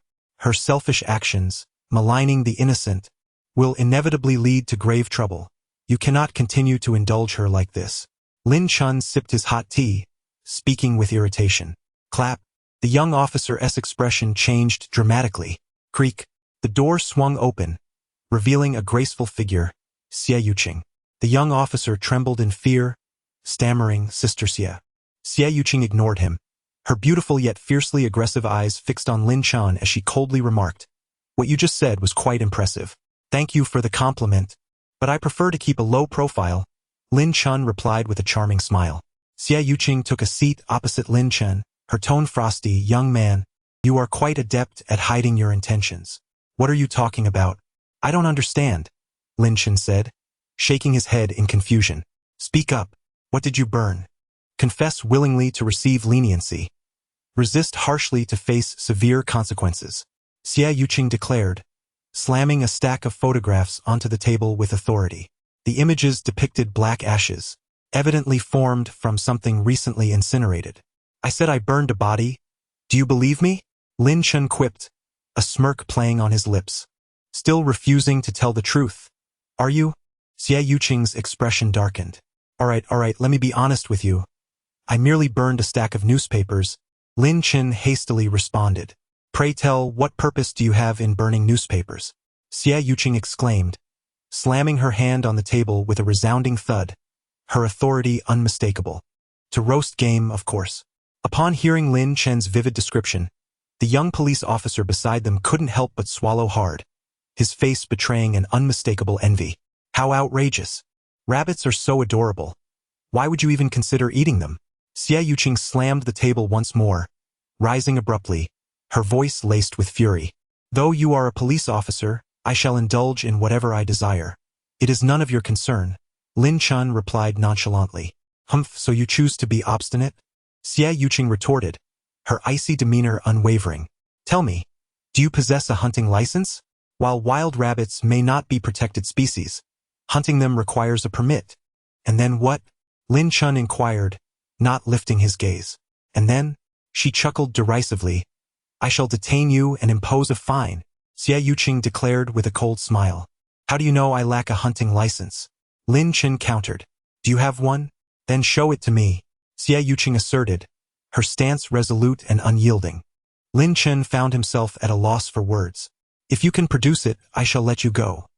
If not, then today shall be quite unfortunate for you," Xie Yuqing proclaimed with a triumphant air. Lin Chen chose to disregard this fierce woman. The young police officer beside them cast a sympathetic glance at Lin Chen, silently mourning for him. "Alas, having provoked Sister Xie, this evening, she possesses countless methods to ensure your entrapment. Ms. Xie, I concede that I should not have roasted wild game. You may impose a fine upon me, but is it not somewhat irregular to detain me in this manner?" Lin Chen furrowed his brow and inquired. "I trust my instincts. You undoubtedly harbor issues." Xie Yuqing pointed to her eyes, and then gestured towards Lin Chen with unwavering certainty. Lin Chen narrowed his eyes. Indeed, this young lady was worthy of being the foremost detective, her intuition remarkably sharp. The dark gray substance in the photograph was not newspaper, but rather those two foreign men. The most formidable immortal sovereign, decisive in his actions, would not leave any loose ends if those foreign men sought his life. Ms. Xie, in law enforcement, is it evidence or intuition that prevails? Lin Chen questioned. Both are essential, Xie Yuqing retorted with a haughty snort. Ah, then I suspect you are a suspect in multiple serial murders. You might as well arrest yourself, Lin Chen scoffed coldly. Impudent! Who do you think you are to question me? Xie Yuqing fumed, slamming her hand on the table and demanding an answer. And who do you think you are to suspect me? Lin Chen thundered, matching her volume in a furious retort. Xie Yuqing's lips twitched in irritation. The young police officer trembled in trepidation, a cold sweat breaking out over him, for the twitching of Xie Yuqing's lips signified her genuine anger. She was about to strike. Well, you are stubborn, aren't you? Refusing to speak the truth. Xie Yuqing rose to her feet, twisting her wrist to produce a series of sharp cracks as she advanced towards Lin Chen step by step. What do you intend to do? Hit me? Go ahead. Try it. But let me remind you, in a society governed by law, everyone possesses human rights. Even if you are police officers, you have no authority to resort to violence. Lin Chen replied with an air of calmness. In truth, from the very beginning, Lin Chen had maintained a commendable demeanor, displaying a sense of righteousness that was almost noble.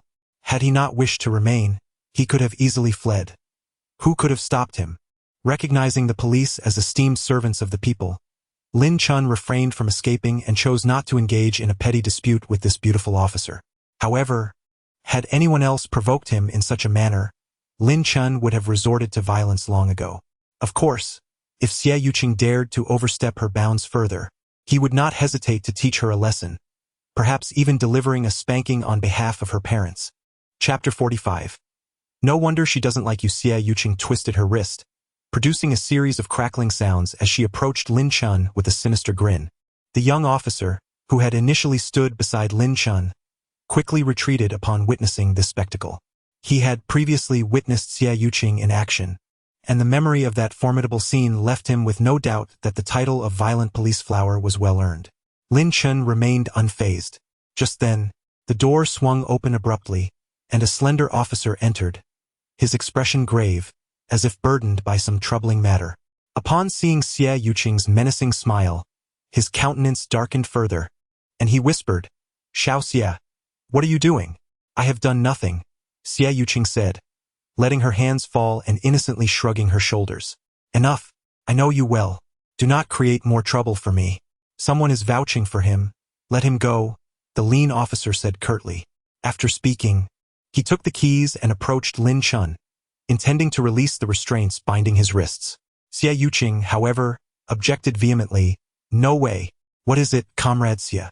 Do you have an objection?" The lean officer frowned and turned to glare at her. "Boss, I have a strong feeling that this guy is definitely up to no good. We cannot let him go just like that," Xie Yuqing asserted with conviction. Upon hearing this, the lean officer's expression turned incredulous, and he chose to ignore her, directly turning back to unlock Lin Chen's restraints. "Young man, I sincerely apologize. You may leave now," he said, patting Lin Chen's shoulder with genuine contrition. The young officer standing nearby gaped in astonishment at this scene. Previously, if Captain Lu Wei had seen Sister Xie lose her temper, he would have turned a blind eye. Yet this time, not only did Captain Lu intervene, but his demeanor was also remarkably firm. What was going on? Who on earth was this young man? Though still young, the officer's mind was remarkably perceptive, leading him to speculate. This young man must possess significant connections. Otherwise, Captain Lu would not exhibit such a stance. "Lu Wei, I have a strong intuition that this fellow is definitely no good. He cannot be allowed to leave today." At that moment, Xie Yuqing slammed her hand on the table, her attitude exceptionally resolute. "Comrade Xie, do not presume that I am unaware of your intentions. There is no suspicion surrounding her. It is merely your personal disdain towards her." Lu Wei, equally indignant, rose to challenge, fiercely confronting him, embodying a spirit that refused to yield to femininity. The two engaged in a vehement quarrel, their voices clashing fiercely. An indolent, somewhat brazen voice drifted in from outside the interrogation room. "What on earth is happening here at such a late hour? Are you not allowing others to work in peace?" With a creak, the door swung open, revealing a man of approximately 6 feet tall, with a slightly stout physique. He sported an oiled hairstyle and strode in with an air of authority befitting a leader. Upon noticing Xie Yuqing's presence, his eyes sparkled with interest as he approached her, a smile illuminating his face. "Little Xie, what brings you here? What is the matter?" Xie Yuqing, however, chose to ignore him, her beautiful eyes betraying a flicker of disdain. The man, known as Han Jigao, was not a police officer but the son of the chief, and one of Xie Yuqing's suitors. Thus, she had no desire to engage with him. Observing her expression of contempt, Han Jigao's brows furrowed, a fleeting displeasure crossing his face as he inwardly cursed. This insufferable woman, how ungrateful! Just wait, there will come a day when you willingly submit to me. Despite these thoughts, he maintained a congenial demeanor and turned to the young officer beside him, inquiring, "Xiao Su, please enlighten me about the situation at hand." The young officer, wary of defying Han Jigao, proceeded to recount the sequence of events. "So that is the case." Upon hearing these words, Han Jigao nodded gently, his gaze flickering as if in contemplation. "Lao Lu," he remarked, "you've been a seasoned officer for quite some time. How could you be so muddled?" He then turned to Lu Wei, speaking in a grave tone. Lu Wei's expression shifted slightly at the remark. "But, there is no but. I trust Xiao Xie's intuition." Han Jigao interjected, raising a hand to halt Lu Wei's protest. He then focused on Xie Yuqing, affirming with a hand over his heart, "Xiao Xie, no matter what transpires, even if the entire world stands against you, I shall steadfastly remain by your side." However, upon hearing such sentimental words, Xie Yuqing furrowed her brows in discontent. Though a woman, she possessed the spirit of a warrior and detested such overly sentimental, patronizing expressions. Nevertheless, recognizing Han Jigao's intentions to assist her, she chose to remain silent. "The praise has missed the mark," Lin Chen remarked with a smirk, having caught a fleeting look of disdain on Xie Yuqing's face. "What did you say?" Han Jigao inquired, his brow furrowing as he angrily demanded an explanation. Though he had not clearly heard Lin Chen's words, he could surmise they were far from complimentary. "I mentioned a bothersome fly buzzing incessantly in one's ear. It is quite infuriating," Lin Chen replied casually, his hands tucked into his pockets as he gazed nonchalantly at the ceiling. Xie Yuqing's lips curved into a smile, nearly laughing aloud, her beautiful eyes sparkling with intrigue as she found Lin Chen rather amusing. Han Jigao, inherently sensitive, became infuriated upon hearing those words. He slammed his hand on the table and bellowed, "You brat, do you believe I can lock you up for 2 weeks?" Xie Yuqing furrowed her delicate brows, a flicker of annoyance flashing in her beautiful eyes, as if to say, "You are not a police officer. What right do you have to do this? What gives you the authority?" Lin Chen remained unperturbed and calmly inquired. Han Jigao sneered dismissively, thumping his chest proudly, and declared, "Just because my father is Han. Young Master Han, there are too many ears around. Tread carefully." Liu Wei interjected hastily, interrupting Han Jigao. Han Jigao was not a fool. He ceased his words and instead raised an eyebrow at Lin Chen, provocatively boasting, "So, what do you say? Brat, are you intimidated?" Lin Chen retorted vehemently, "It's scoundrels like you who infest this place, creating a toxic atmosphere. No wonder she dislikes you." He gestured toward Xie Yuqing. Xie Yuqing glared, wondering why she was dragged into their conversation, yet she felt a certain satisfaction at Lin Chen's insult directed at Han Jigao. Han Jigao appeared to be struck at a vulnerable point, his anger boiling over as he slammed his hands on the table and shouted, "You are courting death." Observing the enraged Han Jigao, Lin Chen remained unfazed and coolly asked, "What, do you still wish to resort to violence?" "Hit you? I am a model citizen. How could I possibly strike you?" Han Jigao suppressed his fury, fixating his gaze on Lin Chen with a cold smirk, and said, "Lu Wei, lock him up for a month and release him only after that."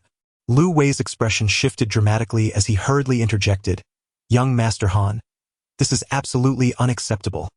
Proceed with caution.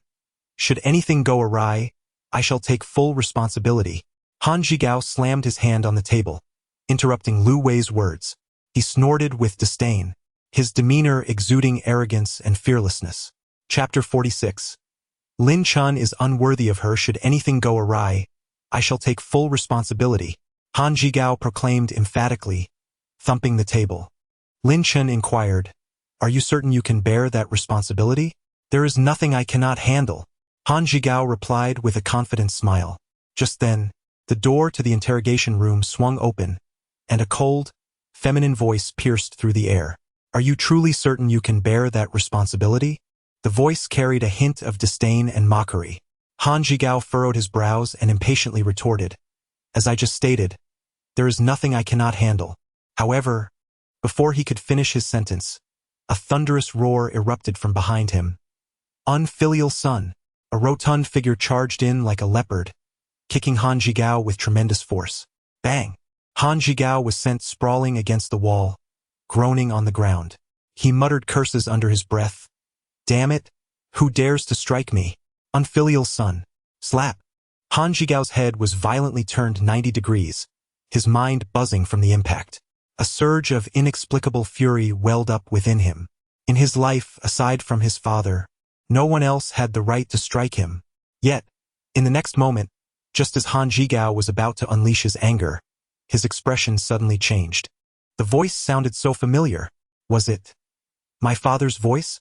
Han Zhigao abruptly turned his head, and an uncontrollable, furious visage appeared before his eyes. A shiver coursed through Han Zhigao's body. With thick brows, a prominent nose, and a square face, this countenance could belong to none other than his father, Director Han. Unfilial son! Director Han shouted angrily, striking Han Zhigao's face once more with a resounding slap, leaving a vivid handprint on either side of his face, perfectly symmetrical. You ungrateful wretch!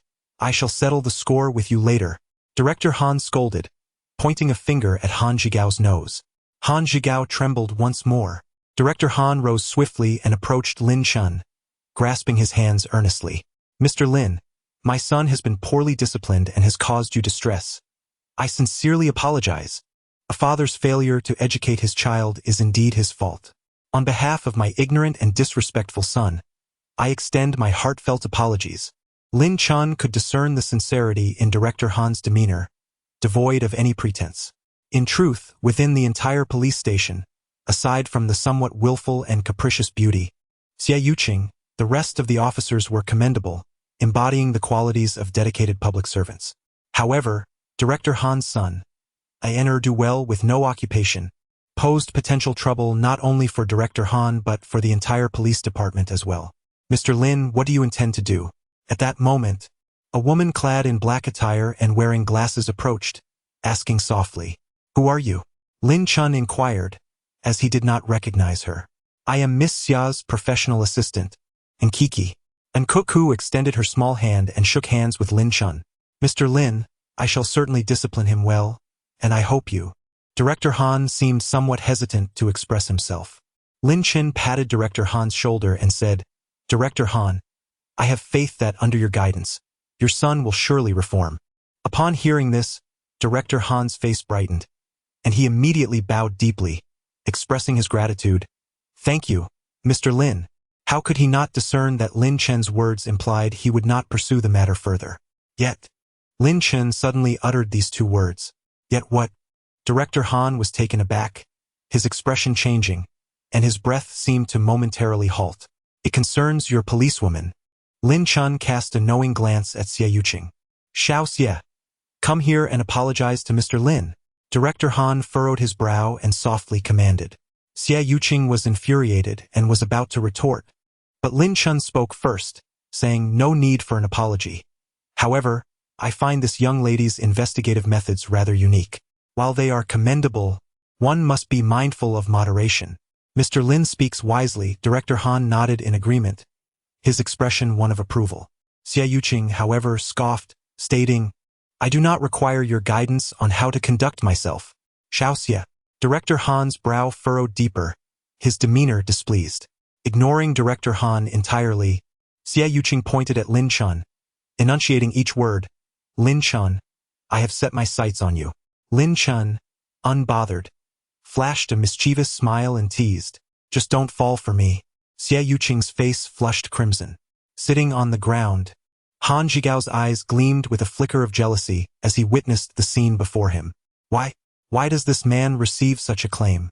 I am the protagonist. I am the one who deserves to be in the spotlight, adored by the masses. Oh heavens! How unjust you are to me! Han Jigao clenched his fists, his gaze brimming with deep resentment and fury. Under the luminous full moon, Lin Chen sat in the back seat of a luxury car and inquired, "Where is Xia Chuxue? Why isn't she here to pick me up?" Previously, in a moment of desperation, Lin Chen had dialed a random number, which happened to be Xia Chuxue's. It was only today that he learned her number. Had he not encountered her sister, Xia Chuxue, he would still be unaware of how to contact her.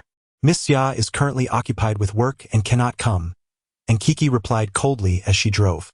Upon hearing this, Lin Chen smirked and remarked, "Is that what she taught you to say?" Although her expression remained composed, Lin Chen keenly detected a hint of unease lurking in the depths of her eyes. With a sincere demeanor, he continued to speak. Through the rearview mirror, and Kiki cast a curious glance at Lin Chen. Previously, she had harbored doubts about what made this man so exceptional that it could leave the typically composed and unflappable Miss Xia in such disarray. Yet now, it was evident that in his demeanor, eloquence, and in every aspect, he was far from an ordinary young man. Nevertheless, what did that matter? Miss Xia, the esteemed daughter of the Xia family, has been akin to the luminous moon since her birth. No matter how remarkable this young man may be, he is but a flickering firefly in comparison. They exist in entirely different realms. The man worthy of Miss Xia's companionship could never be him. Chapter 47. The charming junior time flies, and before one realizes, the 1st of September has arrived. In the morning, warm sunlight caresses Lin Chen's face, stirring him from slumber. He blinks awake, feeling quite comfortable. Stretching lazily, a look of contentment graces his features. Reaching the peak of awakening, Lin Chen clenches his fists. Although he is not entirely satisfied, disappointment does not shadow him either. Given that the spiritual energy of Earth has yet to recover, achieving such rapid progress, from a stable awakening to the pinnacle of awakening in merely 7 or 8 days, is astonishing. If this were to spread, it would surely astonish many. Lin Chen glances down, where a small spiritual gathering array is arranged. Though modest in design, this array proves quite beneficial, drawing in the spiritual energy from hundreds of yards around and channeling it into his body. With a soft sigh, Lin Chen shakes his head slightly. This gathering array can hardly support my upcoming cultivation. It appears I must expedite the arrangement of the Taishan gathering array. Taking out his phone, Lin Chen intends to inquire about the situation with Bai Ruxue. However, as he unlocks his device, a reminder suddenly pops up. Lin Chen momentarily stares in surprise, then finds himself both amused and exasperated, for the 2 bold characters on the reminder read, "School begins. Today is September 1st, the day of the new academic year." Lin Chen stroked his chin. Just a few days ago, he was enjoying the summer vacation between his junior and senior years, idly passing the time. However, today was different. Today marked the 1st day of September, the inaugural day of the new semester, and also Lin Chen's first day as a senior. In his previous life, he had endured the devastation of losing his family, suffering grievous injuries that left him a beggar, and thus he was unable to complete his university education. It is undeniable that this was a profound regret. Lin Chen rose to his feet and stretched lazily. The arrangements at the Qin Corporation should be nearly in place by now. He then let out a cold laugh, a glint of icy determination flashing in his eyes. "Qin Jianshu, Qin Fengwei, Li Xiaoman, prepare yourselves. Your retribution is imminent." At Yunhai University, the campus buzzed with excitement as first-year students arrived for registration on this first day of the new semester. "Senior, let me help you with your luggage. Where are you from? You're so beautiful. Do you have a boyfriend?" Numerous second- and third-year male students eagerly offered their assistance. The freshman girls, newly stepping into the university realm, were innocent and naive. Even if the seniors were not particularly handsome, they felt too shy to refuse, handing over their bags instead. Young love, in its simplicity, often unfolds in such a manner. With a spring in his step, Lin Chen briskly entered Yunhai University, his backpack slung over his shoulder. How nostalgic it felt. Gazing at the university before him, Lin Chen couldn't help but exclaim. University serves as a bridge between academia and society, a pivotal transition for countless students as they evolve from youth to maturity. The days spent in university are undoubtedly among the most carefree and joyous of one's life. At that moment, a soft feminine voice emerged. "Senior, could you assist me with my luggage?" Lin Chen blinked in surprise and turned around. He beheld a girl, approximately 1 meter 70 tall, adorned in a floral dress, her figure graceful and elegant. Despite her lack of makeup, she radiated a refreshing beauty that was undeniably charming, exuding a purity that was soothing to the eyes. At that moment, she was clutching the hem of her dress, her cheeks lowered, seemingly shy. "Junior, are you speaking to me?" Lin Chen inquired. The girl replied, lifting her gaze to meet Lin Chen's, nodding lightly while producing a delicate sound of affirmation. Lin Chen raised an eyebrow, skepticism creeping in. He had distinctly observed at least 6 boys attempting to assist her with her luggage, all of whom had been gently rebuffed. Initially, he admired her for her independence and courage in turning them down. However, the current situation puzzled him. Why was this girl now seeking his help? It seemed rather contradictory to her earlier demeanor. Lin Chen narrowed his eyes, a flicker of suspicion igniting within him. Could this girl have ulterior motives? Nevertheless, Lin Chen was not merely a student. He was also the most formidable celestial being in existence. Even if she did harbor some hidden agenda, he remained unperturbed. Moreover, as a senior, he felt a sense of duty to assist this freshman. Very well, he acquiesced with a gentle nod. "What is your major?" As he took the girl's luggage, Lin Chen inquired further. "Business administration," she replied. "Business administration? South District, I presume," he mused. "Yes, Building 3, Dormitory 521. Bed 2, she confirmed. The young girl spoke in a rapid succession of words, eliciting a chuckle from Lin Chen. "Junior, you need not specify the dormitory or bed number. I cannot enter the dorms," he replied. Initially, Lin Chen contemplated teasing the girl further, pondering how she had divulged her bed number as if inviting him to pursue her. However, upon reflection, he decided against it. Being a senior on the brink of graduation, he wished to avoid any miscommunication that might lead to misunderstandings. Carrying a myriad of bags, Lin Chen walked ahead, while the girl trailed behind. Many male students cast envious glances in his direction, some even giving him a thumbs up, as if to say, "You managed to win over such a hard-to-get beauty? Impressive, my friend." Ignoring these lewd remarks from his peers, Lin Chen remained focused. Meanwhile, the girl behind him blushed deeply, her rosy cheeks adding to her charm. In truth, she had noticed Lin Chen the moment she entered campus. For reasons unbeknownst to her, the instant she laid eyes on this sunlit, handsome, and upright young man, her heart raced uncontrollably, captivated by his presence. Consequently, when others offered to assist her with her luggage, she declined, wishing only for this tall, slender, and impeccably clean young man to lend her a hand. Previously, she had never believed in love at first sight, but at this moment, she realized she was on the verge of surrendering her heart. Chapter 48. Shenshinya Yunhai University spans a vast expanse, with the southern dormitories situated a considerable distance from the main entrance. Takes at least 10 minutes to walk there. On the road, the young woman seemed to muster her courage before stepping forward to inquire, "Senior, what is your name?" "Lin Chen," he replied. "And you, Junior?" "I am Shenshinya." "Shenshinya? That is a beautiful name," Lin Chen remarked. "Thank you, Senior." Shenshinya tossed her long hair playfully, offering a sweet smile that was both gentle and enchanting. "Do you have a girlfriend?" Suddenly, Shenshinya asked. Lin Chen discreetly glanced at her, raising an eyebrow inwardly. Could this girl be smitten at first sight? Having recently parted ways with Li Xiaoman, he naturally had no girlfriend. Shenshinya's expression brightened, though she quickly composed herself. The joy in her eyes was unmistakable. However, Lin Chen added, "But I am already in my 4th year." "Oh?" Shenshinya blinked, appearing somewhat disappointed as she murmured, "In your 4th year? Huh? Indeed, I will graduate in a year," Lin Chen continued, hoping to quell any lingering aspirations she might have. Yet, he had underestimated her resolve. As their conversation deepened, Shenshinya walked beside Lin Chen, her hands clasped behind her back, and with a teasing smile, she asked, Senior, aren't you curious if I have a boyfriend? Lin Chen, feigning ignorance, replied, with your beauty, you must surely have a boyfriend? Not at all. Absolutely not. Shenxinya quickly shook her head, seemingly anxious that Lin Chen might misunderstand, and added hastily, I have never even been in a relationship. How could I have a boyfriend? Senior, what is your major? Mechanical design, manufacturing, and automation. Oh, a man of engineering. How old are you, senior?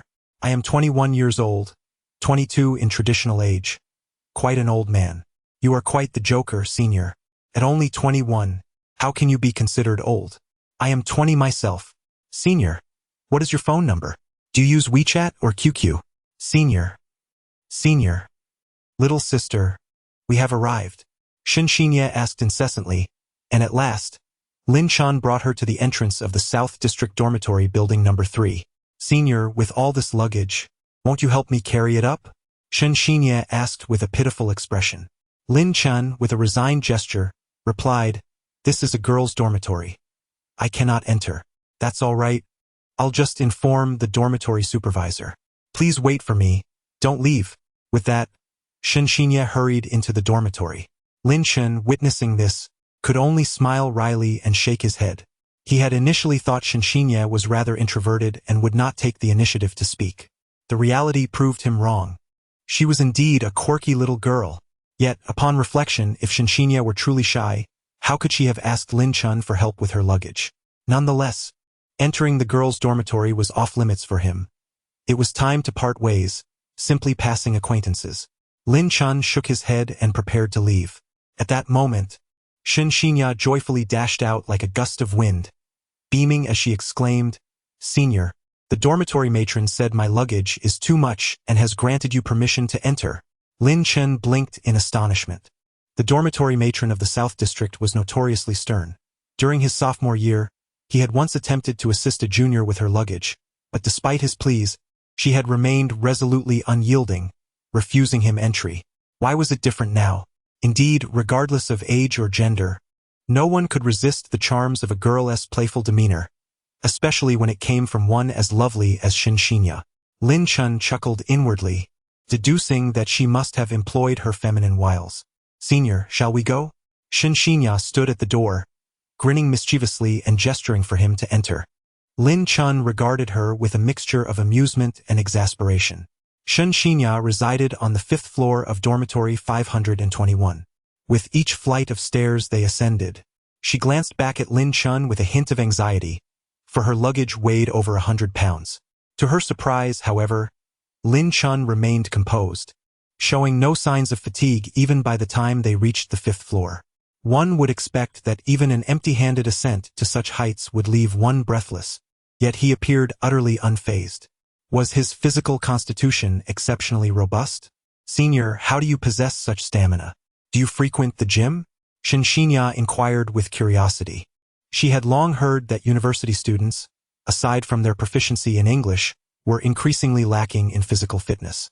Freshmen typically arrived at school brimming with vitality, capable of running 800 meters without breaking a sweat.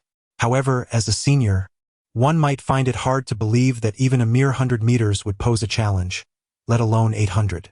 Yet, observing Lin Chen's demeanor, not only was his face devoid of any flush and breathlessness, but he also exuded a vibrant energy. What could account for this? Shenxinya speculated that Lin Chen must frequently visit the gym, thus attaining such robust health. I have never set foot in a gym, Lin Chen gently countered. Is it truly possible to possess such vitality without gym training? Senior, do you perhaps engage in solitary workouts daily? Shenxinya inquired, her eyes sparkling with curiosity as she gazed at Lin Chen. That sounds about right, he replied with a slight nod. The path of cultivation is inherently solitary, monotonous, and tedious. It cannot be achieved in pairs, can it? You exhibit remarkable self-discipline, Senior. It's truly impressive, Shenxinya remarked, her admiration evident as she regarded Lin Chen. Many individuals struggle to maintain their resolve even for 3 or 4 days. Your praise is unwarranted, Lin Chen modestly responded, casting a glance towards the sign ahead. Coming to a halt, he announced, Junior, we have arrived. Ah, we're here? Shenxinya, her gaze still fixated on Lin Chen, failed to notice their arrival at the dormitory. "Junior, I've placed your luggage here," Lin Chen stated, setting her belongings down at the entrance of dormitory 521. "Ah!" Shinxinya opened her mouth in surprise, clearly reluctant to part ways. However, her feelings were of little consequence. For Lin Chen was a gentleman and could not possibly enter the female dormitory. "Junior, I shall take my leave now. Focus on your studies and strive for progress," he said before turning to depart. Shinxinya hurriedly exclaimed, "Senior, this afternoon is the freshman registration, and I am not very familiar with the route." However, before Shinxinya could finish her sentence, Lin Chen interrupted her, saying, "You need not worry. Your roommates have arrived. You can simply follow them this afternoon." Lin Chen's tone sounded rather callous. Chapter 49. The two women compete. Lin Chen said little more, leaving Shinxinya with a graceful silhouette as he strode away. Shinxinya stood still, her gaze lingering on Lin Chen's departing figure, her expression one of reluctance. Yet, just as Lin Chen reached the stairwell, a familiar voice suddenly pierced the air of the floor. "Lin Chen, stop right there." Lin Chen furrowed his brow, indeed halting his movement and turning to look. There stood a girl clad in cartoon pajamas, leaning against the door of dormitory 508, casting a disdainful glance at Lin Chen as she said, "Who permitted you to enter the girls' dormitory?" Lin Chen responded with a cold laugh, "What business is it of yours, Li Xiaoman, that I am in the girls' dormitory?" Indeed, the girl in the cartoon pajamas was none other than Lin Chen's ex-girlfriend, Li Xiaoman. What a twist of fate! Li Xiaoman, with evident impatience, retorted, "Lin Chen, enough. I know you can't let go of me, but to brazenly intrude into the girls' dormitory during the chaos of freshman enrollment to see me is utterly shameless and disgraceful." As she spoke, her voice grew louder, resonating throughout the entire floor, prompting several dorm rooms to open as curious heads peeked out to witness the spectacle. Despite Li Xiaoman's taunts, Lin Chen's expression remained unchanged, as if he regarded her words with utter indifference. Li Xiaoman's voice resonated loudly, capturing the attention of numerous girls who began to point and murmur about Lin Chen with disdain. I had previously harbored curiosity about how a male could trespass into a female dormitory. What utter shamelessness! The sycophants, in their relentless pursuit, inevitably end up with nothing. Strangely, I found myself feeling a twinge of sympathy for this young man. Ugh, how disgraceful! Men are truly oafs, and this one is no exception. Almost all the girls directed scornful and even contemptuous glances at Lin Chen. Li Xiaoman, brimming with self-satisfaction, puffed out her chest and cast a provocative glance at Lin Chen, her expression seemingly taunting. "Lin Chen, aren't you the formidable one? Aren't you the tough guy? Yet here you are, nothing more than my backup, utterly at my mercy." Strangely, Lin Chen did not react with anger. Instead, he pondered silently, what was I thinking to have been attracted to this woman? Was I blind to her true nature? He stroked his chin, deep in thought. Enough of this, Lin Chen. You wish to see me, but I certainly do not wish to see you. Please, do not embarrass me any further, Li Xiaoman shouted with authority. Indeed, the others echoed her sentiments, collectively chastising Lin Chen. However, amidst the clamor, a soft yet resolute voice suddenly emerged from a corner.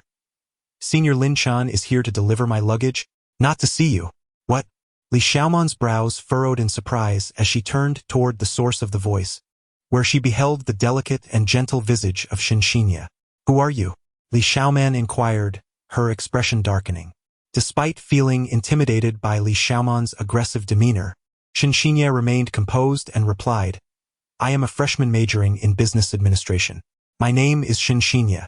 Senior Lin Chen assisted me with my luggage, as I had an abundance of it, and the dormitory supervisor permitted him entry." However, upon hearing this, a flicker of jealousy flashed in Li Xiaoman's beautiful eyes. "Lin Chen, you are merely my backup, destined to remain so for eternity. I will not tolerate your entanglement with other women." Consequently, Li Xiaoman turned her gaze towards Lin Chen and mockingly remarked, "Ah, I see. So you aspire to be the old bull courting a young calf. But you, a senior, should not be pursuing a freshman. Are you not wasting her time? How shameless." The other girls nodded in agreement, collectively condemning Lin Chen. With a smirk, Li Xiaoman looked back at Shen Xinya and said, "Classmate Shen, do not be deceived by this older man. He is about to graduate and still seeks to entice you. What can he possibly offer?" Yet, before Li Xiaoman could finish her statement, Shen Xinya interrupted her firmly. "Senior, that's not the case. Senior Lin Chen did not offer to carry my luggage. I specifically asked him for assistance." This time, Shen Xinya's tone was noticeably more assertive than before.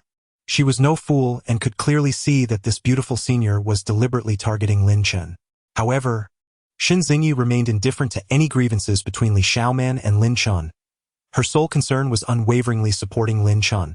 "You actively asked him to carry your luggage?" Li Xiaoman frowned, evidently displeased. The other girls also fell silent, taken aback by the unexpected turn of events. Li Xiaoman fixed her gaze on Shen Xinyi and remarked softly, "Junior Shen, you may not be aware, but this man is already in his 4th year senior. I appreciate your reminder, but this is my affair, so please refrain from intervening." Shen Xinyi interjected once more. Compared to Li Xiaoman's assertiveness, Shen Xinyi was exceedingly polite, expressing gratitude before firmly stating her position. "You!" Li Xiaoman's expression darkened, her teeth clenched in frustration. "Senior, Lin Chen should not have a girlfriend at the moment, right?" Shen Xinyi inquired gently, looking at Li Xiaoman. With a disdainful huff, Li Xiaoman replied, "He doesn't tea. But he was my ex-boyfriend. Someone I've been involved with. I only care that he is currently single." Shen Xinyi interrupted again, smiling lightly as she asked, "So, senior, whether I ask Lin Chen to carry my luggage or he willingly agrees to do so, it has no bearing on your situation, correct?" Li Xiaoman was rendered speechless by the retort. Yet, to preserve her dignity, she could not reveal her astonishment. Instead, she crossed her arms and remained silent, casting a cold glare at Shen Xinyi. Shen Xinya remained neither humble nor arrogant, exuding an unshakable composure despite her delicate frame, standing tall like a pine tree, silently locking eyes with Li Xiaoman. As their gazes collided, a suffocating and peculiar atmosphere gradually enveloped the space. Though clad in sleepwear, Li Xiaoman sported a subtle makeup that rendered her a disheveled beauty, leaning against the door with her arms crossed. At that moment, her piercing gaze directed at Shen Xinya emanated an aura akin to a sharp spear, poised to strike and deliver a fatal blow to her opponent. Despite her youth and limited experience, Shen Xinya's beauty was no less than that of the made-up Li Xiaoman, perhaps even surpassing it. She regarded Li Xiaoman with an unwavering demeanor. Her aura, while not as fierce, resembled a profound abyss, deep and enigmatic, evoking an air of mystery. In the midst of this tense exchange, the surroundings became increasingly oppressive, with neither woman willing to concede. Just then, Lin Chen interjected, a teasing smile dancing on his lips as he asked, "Li Xiaoman, how has Qin Fengwei been faring lately?" At this, Li Xiaoman's expression shifted slightly. Lin Chen, with a cryptic smile, added, "I hope you are both thriving." "No need for your input," Li Xiaoman retorted with an annoyed huff, turning away and slamming the door shut with a resounding bang. Lin Chen merely shrugged, maintaining an air of indifference. In truth, Qin Fengwei's recent circumstances had been quite dire. Numerous companies collaborating with the Qin Group were willing to incur penalties amounting to hundreds of thousands, even millions, to sever ties with them.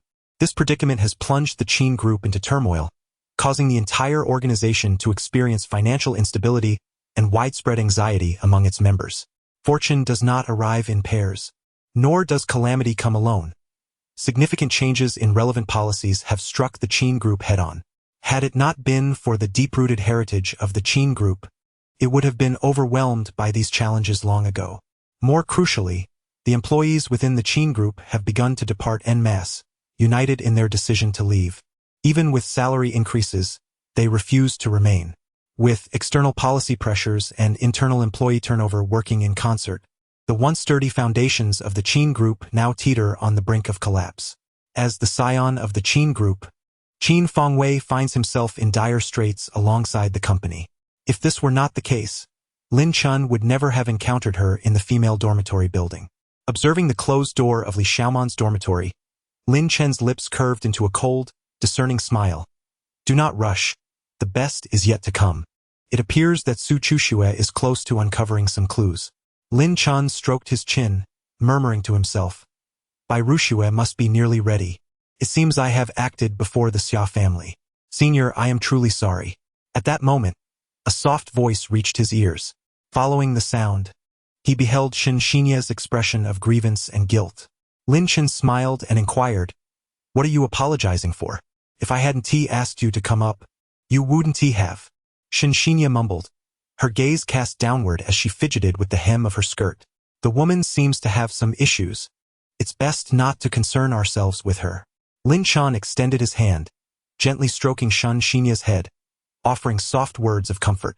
However, instead of showing any sign of resistance to Lin Chen's touch, Shinshinia responded with a playful smile, her cheeks flushing, as she lightly bit her lip, resembling an adorable, well-behaved kitten. "Senior, when are you free?" Shinshinia asked, her expression suddenly anxious as she raised her gaze. "I haven't had much free time lately," Lin Chen replied, turning away from Shinshinia and waving his hand as he departed. Yet, before turning completely, Lin Chen discreetly glanced at a female classmate standing not far behind Shinshinia. As he turned, a smile crept onto his lips, and he mused to himself, "That short-haired girl standing by the door of dormitory 521 must be Shinshinia's roommate. Despite her young age, she is already a sorceress, which is quite intriguing." Shinshinia stood still, a look of reluctance on her face, as she watched Lin Chen leave. Just then, the short-haired girl approached Shinshinia, offering a gentle smile as she said, "I believe in love at first sight, and that love is not bound by age. Shin, I have high hopes for you." "Huh?" Shinshinia blinked her beautiful eyes, turning curiously to the short-haired girl clad in denim standing beside her. "Hello, Shin. I am your roommate, Bed 1, Li Tong," the short-haired girl replied with a cheerful smile, extending her right hand towards Shinshinia. "Oh, so you are Li Tong." Shinshinia's eyes lit up, and she immediately reached out her hand. Li Tong squinted her eyes, a glint of power surging within her palm. In the next moment, the palms of the two women connected. Shinshinia stood frozen in place, her hands suspended in mid-air, blinking in confusion. Li Tong, however, widened her eyes in disbelief as she gazed at Shinshinia, exclaiming, "So, you are also a practitioner of the arcane arts." Yet, as she reached this point, Li Tong covered her mouth, refraining from continuing. Noticing Li Tong's unusual behavior, Shinshinia inquired, "Huh? What do you mean?" "Nothing, just static electricity." Shinshinia furrowed her delicate brows, her heart filled with suspicion. "Static electricity? Why do I not feel any static? This classmate is rather peculiar." Ultimately, however, the two beautiful women chose not to press further, exchanging a knowing smile. Indeed, Li Tong was the sorceress that Lin Chen had observed. Moments ago, a veil of invisible power had enveloped Li Tong's palm, as she sought to test Shinshinia. If Shinshinia were also a practitioner, their magical energies would repel each other. Conversely, if Shinshinia were merely an ordinary person, there would be no such repulsion, allowing their hands to clasp easily together. At this moment, Li Tong was convinced that Shinshinia was indeed a practitioner, and one of even greater prowess than herself. Little did Li Tong know that the energy emanating from Shinshinia was not her own, but rather a gift from Lin Chen.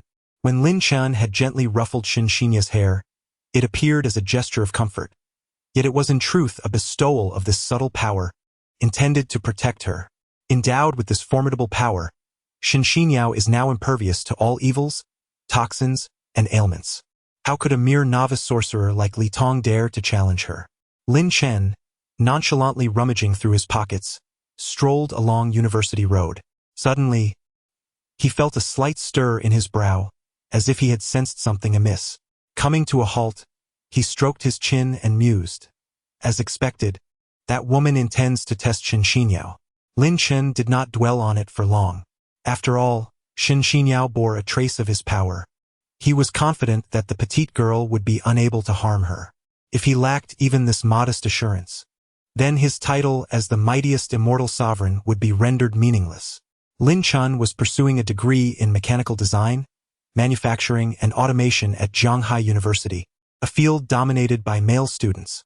Residing in the North District, which was almost entirely composed of engineering students, it had earned the nickname Northern Shaolin.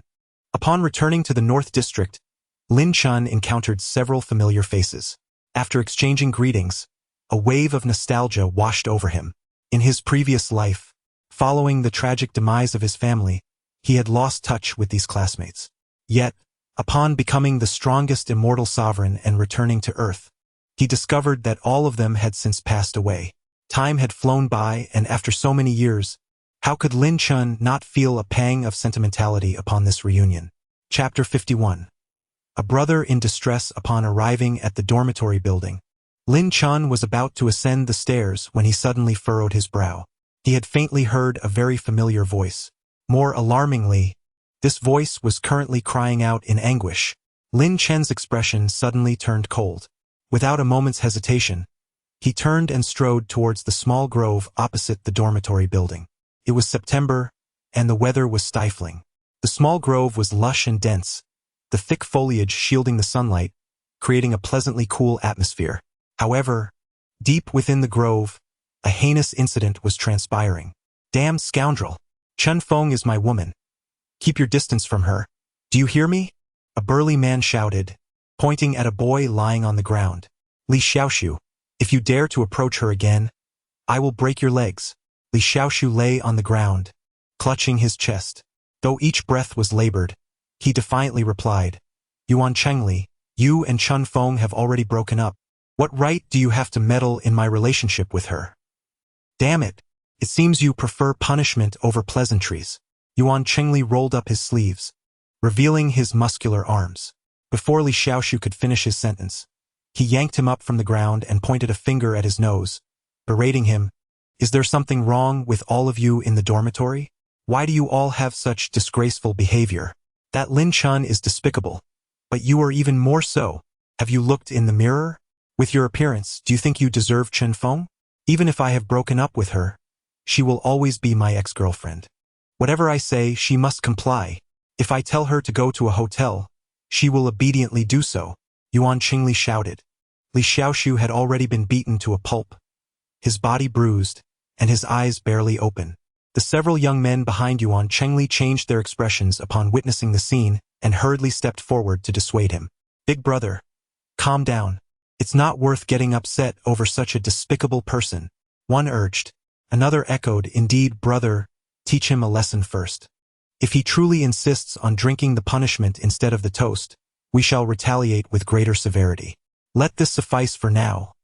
Otherwise, if it escalates to death, it will become a serious matter. Humph, Li Xiaoshu, out of respect for my brother, I shall spare you this time, Yuan Qingli exclaimed, tossing Li Xiaoshu onto the ground and berating him. Remember, keep your distance from Chen Feng. If I find out you two are going out alone again, I will end you. Suddenly, a sinister grin spread across Yuan Qingli's face as he leisurely unbuckled his pants and waved his hand, saying, Come on, brothers, let's teach him a lesson. The others exchanged glances, a sly smile creeping onto their faces as they prepared to unfasten their trousers. Though Li Xiaoshu was bloodied and beaten, his consciousness remained intact. He yearned to rise and resist, yet his body was utterly drained of strength, making even speech a challenge, let alone mounting a counterattack. His heart bled with fury, his anger igniting within him. However, just as despair overwhelmed Li Xiaoshu and he closed his eyes to accept his fate, a distinct sound pierced the air from behind the group. Yuan Chengli and his companions' expressions shifted as they hastily pulled up their trousers and turned around. To their astonishment, a young man clad in black had appeared, unbeknownst to them, wielding a phone and recording the entire incident. After speaking, he cast a glance at Li Xiaoshu, who lay bleeding on the ground, and thought to himself, Brother, hold on for a moment. I shall ensure your swift recovery. Yuan Qingli recognized Lin Chen, and his expression darkened immediately as he hissed, Lin Chen, why is your grandson addressing his grandfather? Lin Chen tilted his head, feigning confusion, and inquired, Why? Hand over your phone. Yuan Chengli commanded, extending his hand towards Lin Chen. On what grounds? Lin Chen blinked and asked. Simply because I am far superior to you, Yuan Chengli retorted. Ah, you are merely pretending to be foolish, aren't you? Yuan Chengli's expression hardened as he waved his hand, pointing at Lin Chen and bellowing, Brothers, this brat refuses to listen. What should we do? Of course, we will deal with him. The few men behind Yuan Chengli cracked their knuckles, advancing towards Lin Chen with derisive smirks. Witnessing this scene, Lin Chen remained unperturbed. Instead, he shook his head lightly and disdainfully remarked, "Any form of school violence is inherently vile. It never leads to a favorable outcome." Yuan Chengli, however, dismissed his words with scorn, saying, "Since when did it become your place to lecture me on principles? Lin Chen, stop making excuses for your inadequacy. If you have the ability, come and strike me. If not, cease your incessant chatter." Lin Chen continued to shake his head, stating, "I shall not strike you, for I refuse to engage in such despicable acts." At this juncture, Lin Chen paused, then raised his voice sharply, declaring, however, before the words had fully escaped his lips, Lin Chen stepped forward. In an instant, his figure moved like a specter, darting past each individual with astonishing speed. Chapter 52. Frantic laughter. In the blink of an eye, Lin Chen appeared before Yuan Chengli. "Can you run away?" Lin Chen grinned, extending his finger, which struck Yuan Chengli's body with the swiftness of lightning. Instantly, Yuan Chengli's body froze in place, utterly immobile. Lin Chen had sealed Yuan Chengli's acupoints. Of course, an ordinary person could not perform such a feat, for it required inner strength or spiritual energy to manipulate the acupoints. Realizing he could not move at all, Yuan Chengli's face turned pale with terror as he exclaimed, "Lin Chen, what have you done to me? Why can't I move?" Lin Chen rolled his eyes and retorted, "Stop babbling nonsense. Your mouth can still move, can't it?" Yuan Chengli found himself at a loss for words. In the next moment, he glared fiercely and declared, "Lin Chen, I warn you, release me immediately, or you will regret it. Remember, the one who laughs last will undoubtedly be me." Lin Chen remained unfazed. Rather, he smiled slightly and inquired, "Do you, by any chance, have a penchant for laughter?" With that, Lin Chen raised his palm and aimed it at Yuan Chengli. "Lin Chen, what are you trying to do? Let's talk this out. You yourself said you wouldn't resort to violence, so you can't strike me. Please, don't hit me." Yuan Chengli's tone shifted from defiance to fear, ultimately descending into desperation. Yet, Lin Chen showed no signs of hesitation. Yuan Chengli, in a moment of despair, closed his eyes. However, to his astonishment, Lin Chen merely patted his shoulder without delivering any blow. "Rest assured, I have no intention of harming you. However, since you find joy in laughter, I shall indulge you to your heart's content." Yuan Chengli, half in doubt, opened one eye and, upon realizing Lin Chen had refrained from striking him, he let out a sigh of relief. Yet, almost immediately, a fierce glint flashed in the depths of his eyes. No man is truly a man without cruelty. "Lin Chen, just you wait. One day, I shall make you comprehend the essence of ruthlessness." Yuan Chengli vowed within himself. Suddenly, a frown creased his brow, for an inexplicable urge to laugh surged within him. He found himself unable to suppress it. He began with a faint, rather lewd chuckle. He. Gradually, his laughter grew louder, and his expression became increasingly exaggerated. "Waha! Ahaha!" Ultimately, Yuan Chengli threw his head back and laughed maniacally, his countenance grotesque, tears streaming down his face. He could not fathom the reason behind his laughter, yet as time passed, his amusement intensified, becoming more unrestrained, to the point where tears flowed uncontrollably, and his abdomen ached from the exertion. "Join in, you lot." Lin Chen cast a glance at the few individuals behind him, raising his palm to deliver a sharp clap. "Ha ha ha! Why on earth do I feel like laughing? Ah ha ha ha!" The others erupted into raucous laughter as well. Surely, this could not be deemed schoolyard bullying. Observing the wild, unrestrained merriment around him, Lin Chen stroked his chin with a smirk. He then lowered his gaze to Li Xiaoshu, who lay on the ground, barely clinging to life. "Brother, you have endured much." With a gentle sigh, Lin Chen crouched down, extending his palm to pat Li Xiaoshu's forehead, chin, shoulders, chest, abdomen, and backside in succession.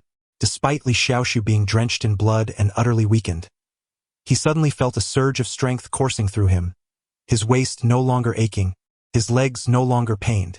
Bewildered, he blinked and rose from the ground. Lin Chen spoke, "Brother, the scars on your body must be healed by your own efforts. Remember, should you encounter such situations again, the only word of advice is to run.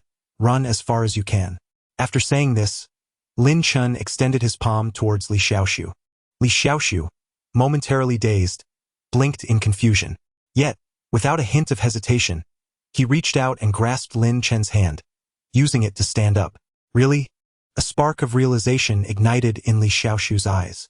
Without a second thought, he rolled up his sleeves, clenched his fists, and marched forward with a grim expression.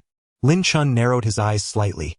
However, he chose not to intervene, opting instead to observe the unfolding events. Li Xiaoxiu approached Yuan Qingli, raising his right hand and delivering a powerful punch. Haha, no. Haha, don't hit me. Yuan Qingli's laughter was punctuated by sheer terror, as he gasped for breath. Yet, just as Li Xiaoxiu's fist was poised to strike Yuan Qingli's face, he suddenly halted, his fist mere half an inch from Yuan Qingli's nose. Li Xiaoxiu turned to Lin Chen and inquired, "Brother, did you record their attack on me?" "I did. It will serve as sufficient evidence." Lin Chen replied with a gentle nod. Yuan Qingli blinked repeatedly in disbelief. He accepted Li Xiaoxiu's challenge. "Very well, 3 days later, we shall meet at the underground boxing gym." Li Xiaoxiu huffed in anger, swung his arm, and turned to leave.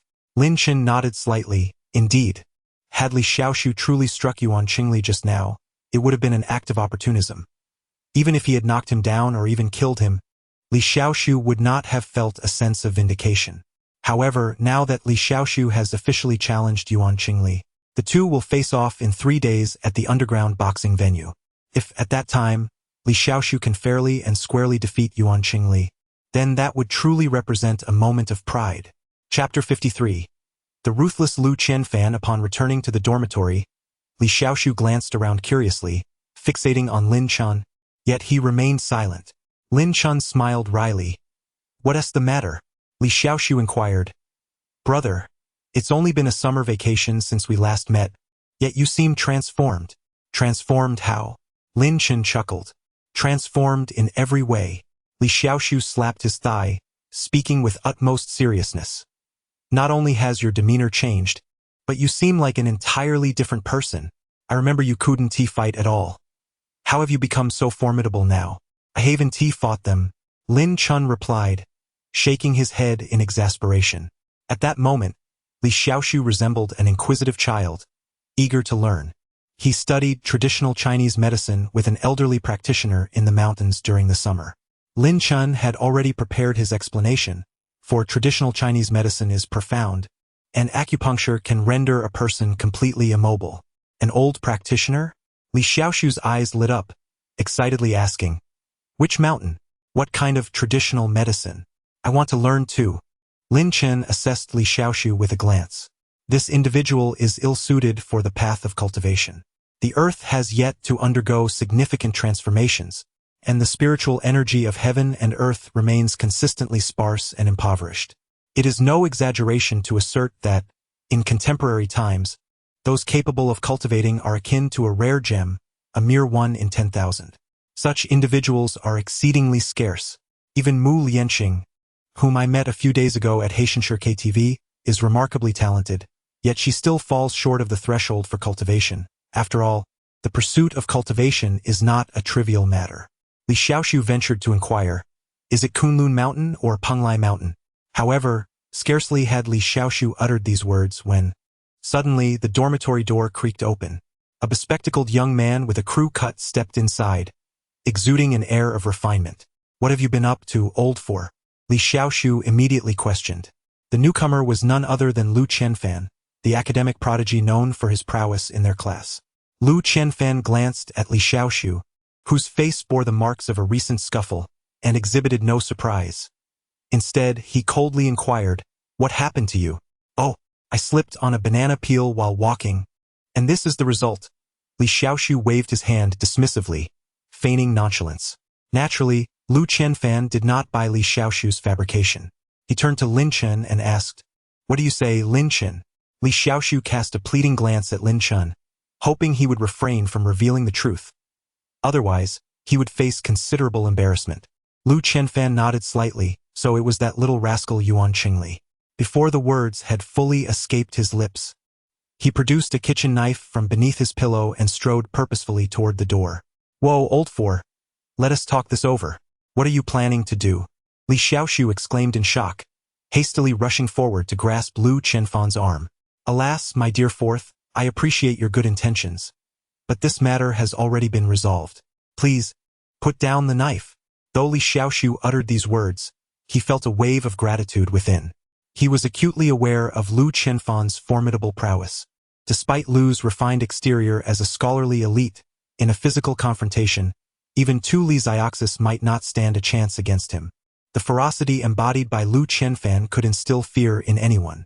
Thus, Li Xiaoxiu fervently wished for Lu Qianfan to refrain from intervening, for it could indeed lead to dire consequences.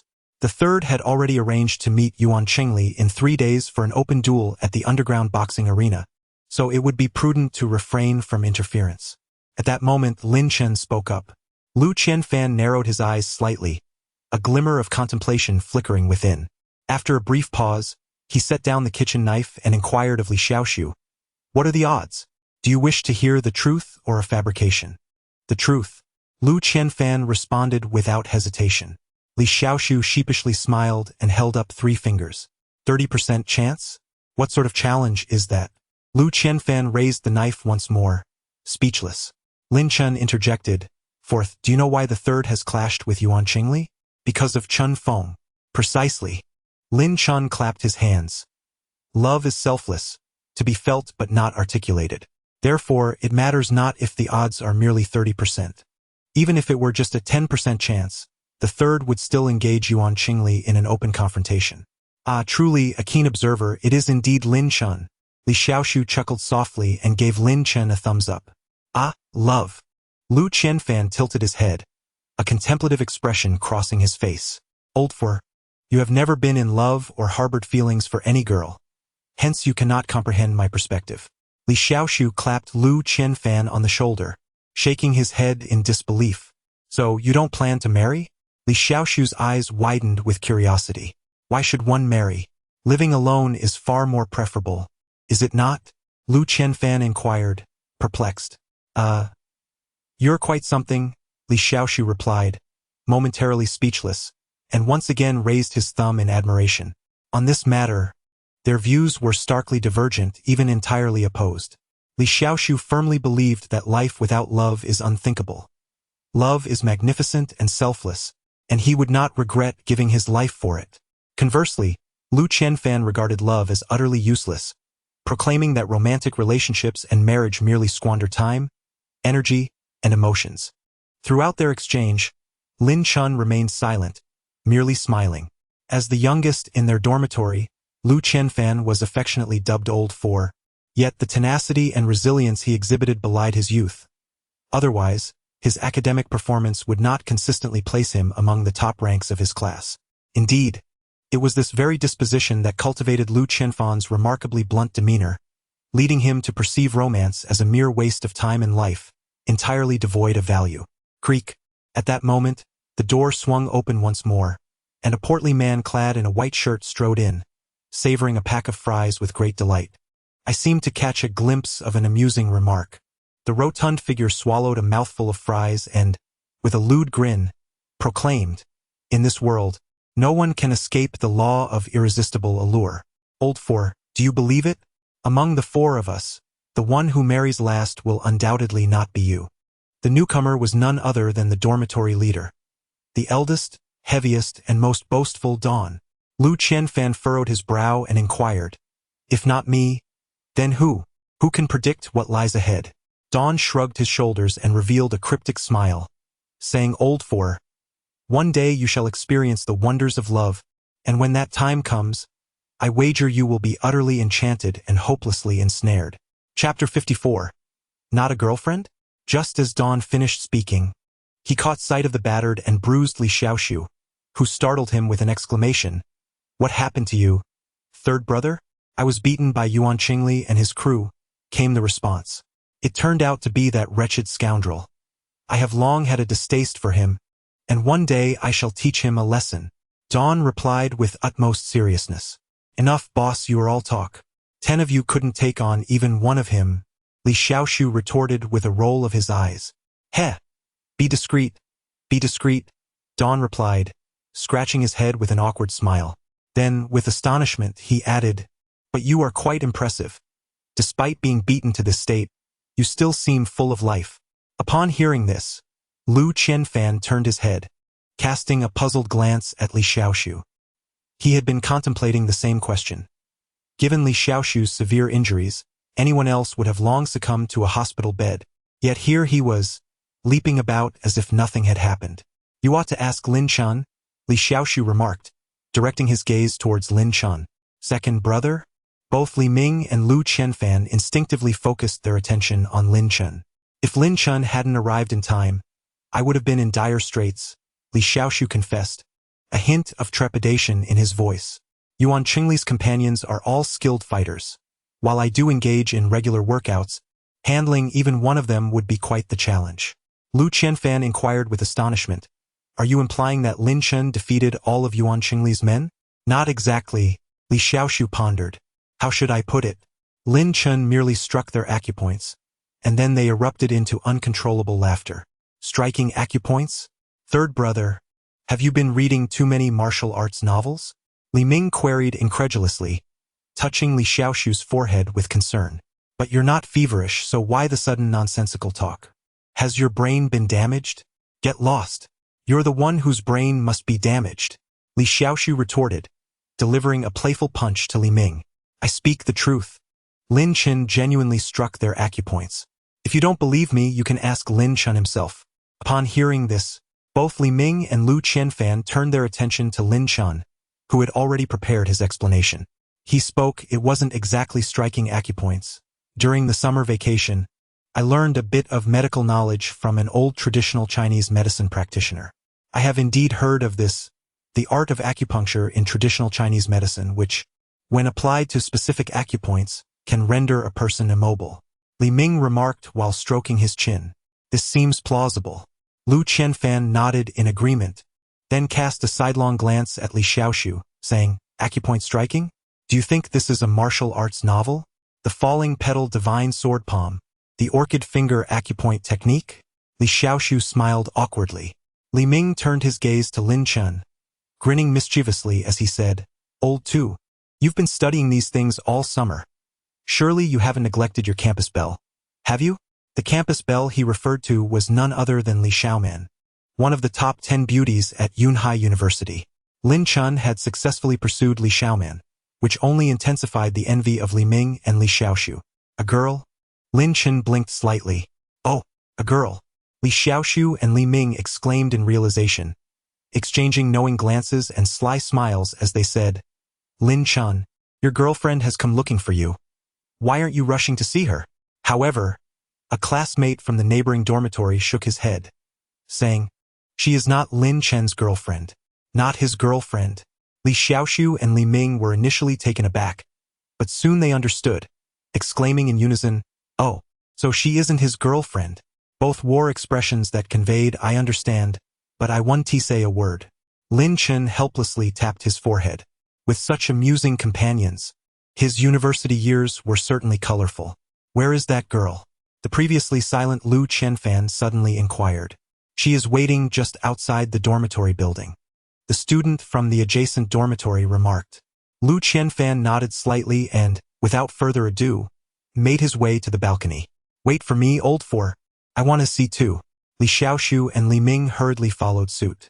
Lin Chen, feeling exasperated, could only pat his forehead in resignation. Li Xiaoshu and Li Ming were both light-hearted jesters, but Lu Qianfan was a scholarly figure, seemingly above such frivolities. How could he lower himself to their level? Shaking off his thoughts, Lin Chen stepped outside. Outside the boys' dormitory, a girl clad in a flowing white dress stood under the shade of a large tree. A gentle breeze caressed her soft hair, creating a scene akin to a breathtaking painting, captivating in its beauty. Numerous men found themselves entranced by her allure, unable to avert their gaze. What a stunning beauty! Just look at her face, her figure, her legs. Simply exquisite. What could she possibly be doing at the boys' dormitory? Could she be the girlfriend of some playboy? That seems implausible. I don't recall any such person residing in our building. As the saying goes, everyone possesses an appreciation for beauty, and thus nearly every boy passing by could not resist stealing glances at her. After all, her beauty and physique, complemented by her graceful attire, were truly enchanting. At that moment, a tall young man tossed his hair back and turned to his friends, declaring, "Boys, do you believe I can get her WeChat in under a minute? You must be joking. With her looks, she certainly has a boyfriend. If you can obtain her WeChat, I shall treat you to a year's worth of meals. Liang Xiao, I stand by you. Go for it. I am convinced there is no woman you cannot win over." His friends chimed in with enthusiasm. "Very well, since everyone is so supportive, I shall heed your encouragement." The tall young man flashed a triumphant smile, first retrieving a mirror and a comb to tidy his hair. After putting away the mirror and comb, he allowed a confident and somewhat narcissistic smile to grace his lips before sauntering towards the girl in the long dress, hands casually tucked into his pockets. His friends watched in wide-eyed astonishment. Is he really going for it? With countless pairs of eyes upon him, he approached the girl in the long dress, cleared his throat, and deliberately lowered his voice to project an air of magnetism. "Classmate, I lost a game of truth or dare, so may I add you on WeChat?" Chapter 55. The invitation from the beauty classmate. "I lost a game of truth or dare with my buddies. May I add you on WeChat?" As he spoke, the tall young man tossed his hair back, exuding self-admiration. Upon hearing this, the girl in the long dress looked up at him and smiled sweetly. How beautiful! The young man was instantly captivated by her radiant smile, unable to suppress a gulp. The more he thought about it, the more elated he became. It seemed his charm was indeed undeniable. Without resorting to tricks, he could acquire her WeChat. Ha ha ha! However, in the next moment, the girl in the long dress simply shook her head. "No, thank you." Her 3 words fell upon the boy like a bucket of cold water, mercilessly drenching him. He paused, momentarily taken aback, standing there in disbelief. "What on earth? Did you not profess an instant infatuation with me? Do you not harbor any feelings for me? Why do you not share your WeChat with me?" Despite the discontent brewing within, the boy maintained his composure, his face adorned with a gentle smile as he spoke in a deliberately attractive tone. "Classmate, do you not wish to inquire whether I lost a game of truth or dare, or opted for the truth, hence my request for your WeChat?" Uninterested, she shook her head without a moment's thought. "Very well." The boy, undeterred by her response, smiled even more warmly and added, "Let me confide in you. I indeed chose the truth, which is why I sought your WeChat." With that, he tossed his hair back, striking what he believed to be a charming pose. This strategy had proven effective time and again. Throughout his university years, he had undoubtedly won over numerous girls with this approach. His companions observed the scene with admiration, exclaiming, "Liang is truly a romantic genius. I am nearly swayed myself. It seems yet another girl is destined to fall under his spell." Meanwhile, several other onlookers expressed their frustration, lamenting why such a stunning girl should be courted by someone they deemed unworthy. Why should we, the single observers, be left to silently consume our envy? Indeed, it appears that every girl is enchanted by such humor, charm, and affluence. Wealth is paramount. Encircle it, for it is to be examined. Numerous young men lament, believing they are witnessing the inception of a romance. The young man vaguely overhears the conversations around him, and the smile on his face becomes even more radiant. "Ha! I make my move, and success is imminent. No beauty can resist my charm." He believes he has captivated the young woman. Yet, she maintains a serene smile, seemingly indifferent to his sweet nothings, as if she were entirely uninterested in him. He chuckles to himself and retrieves his phone, opening WeChat as he extends it toward the girl in the flowing dress, saying, "Classmate, here is my WeChat. Please add me." However, before he can finish his sentence, the girl suddenly appears electrified, as if she has spotted something extraordinary. With a joyful leap, she waves excitedly into the distance, exclaiming, "Lin Chen over here." Without hesitation, she dashes towards the dormitory building under the scorching sun. The young man stands there, his phone outstretched, only to realize that the beauty has vanished, leaving naught but empty air. What an awkward position to be in. Under the astonished gaze of the onlookers, she races to the entrance of the dormitory, where a rare blush appears on her stunning face. With her hands clasped behind her back, She smiles playfully, saying, Lin Chen, you've come. The young man emerging from the dormitory in black attire is indeed Lin Chen. He gazes at the elegantly made-up girl before him, puzzled, and inquires, Mu Lianqing, what brings you here? Has something happened? The girl in the long skirt, Mu Lianqing, pouted her lips in displeasure upon hearing his words and asked, Does that mean I cannot come to see you if nothing has happened?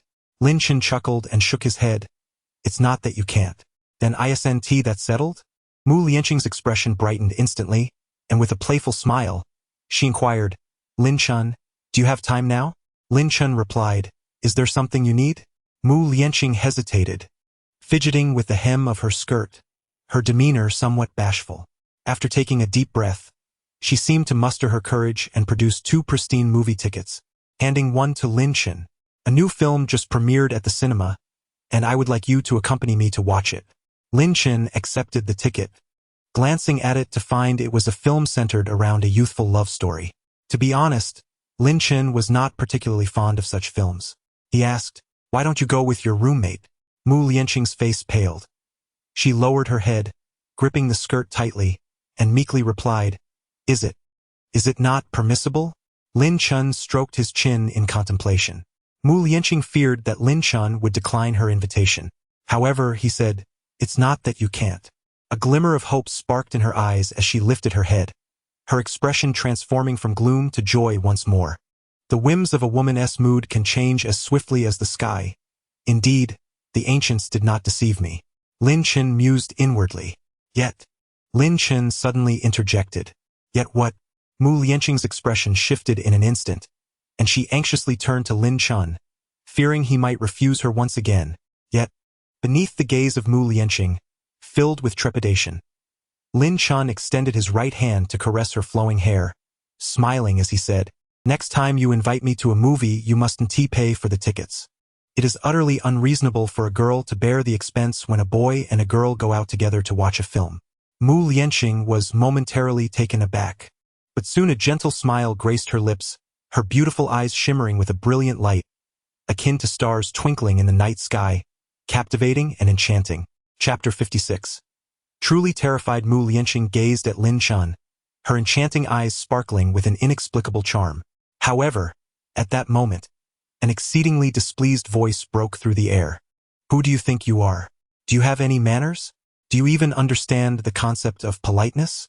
A tall boy clenched his fists and strode towards Lin Chen with an aggressive demeanor, his gaze fixed intently on Lin Chen. I was having a perfectly fine conversation with this classmate, and you suddenly called her over. Are you aware of how impolite that is? Lin Chen blinked innocently, his expression one of bewilderment.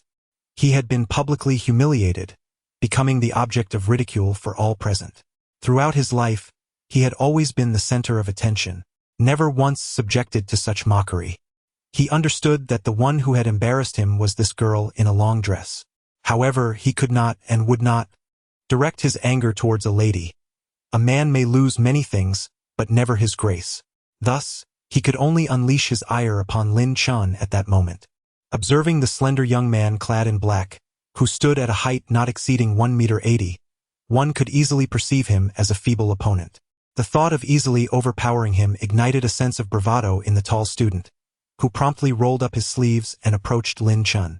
Witnessing this scene, Mu Lianqing's beautiful eyes flickered with disdain as she stretched out her arms, positioning herself protectively in front of Lin Chen, and inquired with evident displeasure, What do you intend to do? This is none of your concern, classmate. Kindly step aside, the tall boy retorted in a lowered voice. How unfortunate for the young man in black. He seemed to be the quintessential scapegoat. Should we intervene? It feels unjust for him to suffer without having done anything wrong. Intervene if you wish. I shall not. Such a captivating spectacle is not to be missed. Who knows when we might witness its like again? The onlookers murmured amongst themselves, convinced that Lin Chen was about to endure a beating from the tall student. Mu Lianqing remained steadfast, her arms outstretched and unyielding. As the instigator of this confrontation, she would not allow Lin Chen to suffer even the slightest harm. Not a single strand of hair. At that moment, several companions of the tall student joined his side, each wearing menacing expressions. Bolstered by their presence, He puffed out his chest and declared, "Classmate, as a man, do you intend to remain behind a woman?" He had made up his mind. Today, he was determined to teach that boy a lesson, to let the enchanting lady in the long dress understand that only he, Liang Tianyi, was worthy of her affection. Others, like that coward lurking behind her, simply did not measure up. However, in response to Liang Tianyi's mockery and inquiries, Lin Chen tilted his head, regarding Liang Tianyi as if he were a simpleton. Was this Liang Tianyi a bit dim-witted? Pursuing a girl was not done in such a manner. Was he not intentionally overstepping the boundaries, thereby achieving the opposite of his intentions? Truly a fool. Lin Chen resolved to impart some wisdom to them, just as he had previously dealt with Yuan Chengli. Though Yuan Chengli and his companions were skilled fighters, they had laughed so hard that their bodies ached, unable to swallow for 2 days. Therefore, employing similar methods against an ordinary person like Liang Tianyi was indeed fitting. Yet, just as Lin Chen prepared to take action, an enraged roar suddenly erupted from the boys' dormitory behind him. "As long as I am here today, I dare anyone to lay a finger on my brother." The voice was thunderous and commanding. Before the echoes of the voice had faded, 3 figures burst forth from the dormitory. Leading the charge was a man wielding a broom, his face battered and bruised, resembling a pig's head, and coupled with his menacing expression, he was truly terrifying. Mu Lianqing was so startled that she involuntarily gasped, covering her mouth. The previously imposing Liang Tianyi found himself stepping back in fear upon seeing this man. Who the hell was this? Had he been disfigured? How could he look so horrifying? Suddenly, Liang Tianyi felt a shiver run through him, for he had caught sight of a pair of eyes. Lin Chen's eyes. Within Lin Chen's gaze, Liang Tianyi seemed to behold an endless sea of blood and mountains of corpses. Atop this macabre landscape stood a colossal giant, mercilessly tearing apart a massive beast, his body drenched in crimson. Before this behemoth, Liang Tianyi appeared diminutive, even less significant than an ant. Suddenly, the giant turned its head sharply, its eyes radiating a sinister scarlet glow as its immense cranium lunged toward Liang Tianyi. The pungent scent of blood assaulted his senses, and as the giant's head loomed ominously close, Liang Tianyi's body froze, paralyzed by fear. He understood that a mere breath from this titan could shatter him into oblivion, condemning him to eternal damnation. Abruptly, the crimson light in the giant's eyes flared, its mouth agape as it roared fiercely at Liang Tianyi. The universe trembled, and the very fabric of reality shifted. "Liang Tianyi, what is wrong? Why are you drenched in sweat? Are you unwell?" One of Liang Tianyi's companions noticed his sudden immobility and furrowed his brow in concern. Yet, Liang Tianyi's gaze was vacant, as if he had lost his very soul. Another companion, specifically his subordinate, persistently shook Liang Tianyi's body, anxiously inquiring, "Young Master Liang, what has happened? Please do not frighten us." However, before he could finish his sentence, he stumbled back 2 meters, pointing at Liang Tianyi's trousers, stammering, this. "Good heavens! Young Master Liang, have you?" Indeed, Liang Tianyi had lost control of his bladder. Originally, Lin Chen intended to take action and teach Liang Tianyi a lesson. However, now that his roommates had arrived, he decided to adopt a different approach. This method, though, paled in comparison to the lasting impression left by Yuan Chengli. "Liang Xiao, did you just wet yourself?" One of Liang Tianyi's subordinates pointed at his crotch, a look of disgust etched on his face. Upon hearing this, Liang Tianyi's expression changed dramatically as he hastily glanced down. To his horror, he noticed a damp patch accompanied by a strong, unpleasant odor. At that moment, his face morphed through a spectrum of emotions. First, overwhelming shame. Next, utter bewilderment. And finally, an explosive rage. "You'd better watch out. Liang Tianyi will remember this," he exclaimed, pointing furiously at Lin Chen. With a violent gesture, he tore off the shirt of his subordinate, fashioning it into a makeshift belt to cover the dampness. Chapter 57. Do you have a girlfriend? Amidst the mockery of the crowd, Liang Tianyi left in humiliation. After all, at his age, to have wet himself in public was a blow to his pride. Watching Liang Tianyi's retreating figure, Lin Chen shook his head slightly. Liang Tianyi was young and impulsive. It was only natural for a young man to care about his reputation. However, if he continued down this path, he would surely struggle to find his footing in society. Lin Chen didn't dwell on it further but turned to the three individuals behind him, smiling as he said, "Thank you. There's no need for thanks. We're all brothers here," the dorm leader, Li Ming, replied with a cheerful grin. However, before his voice had even faded, Li Xiaoshu delivered a sharp slap to his head, producing a crisp sound. "Ouch! What are you doing?" Li Ming gasped in pain, clutching his scalp, his face a portrait of grievance. "Li Ming, can we maintain a semblance of dignity in front of the young lady?" Li Xiaoshu rolled his eyes and retorted irritably. "What have I done? How am I lacking in dignity?"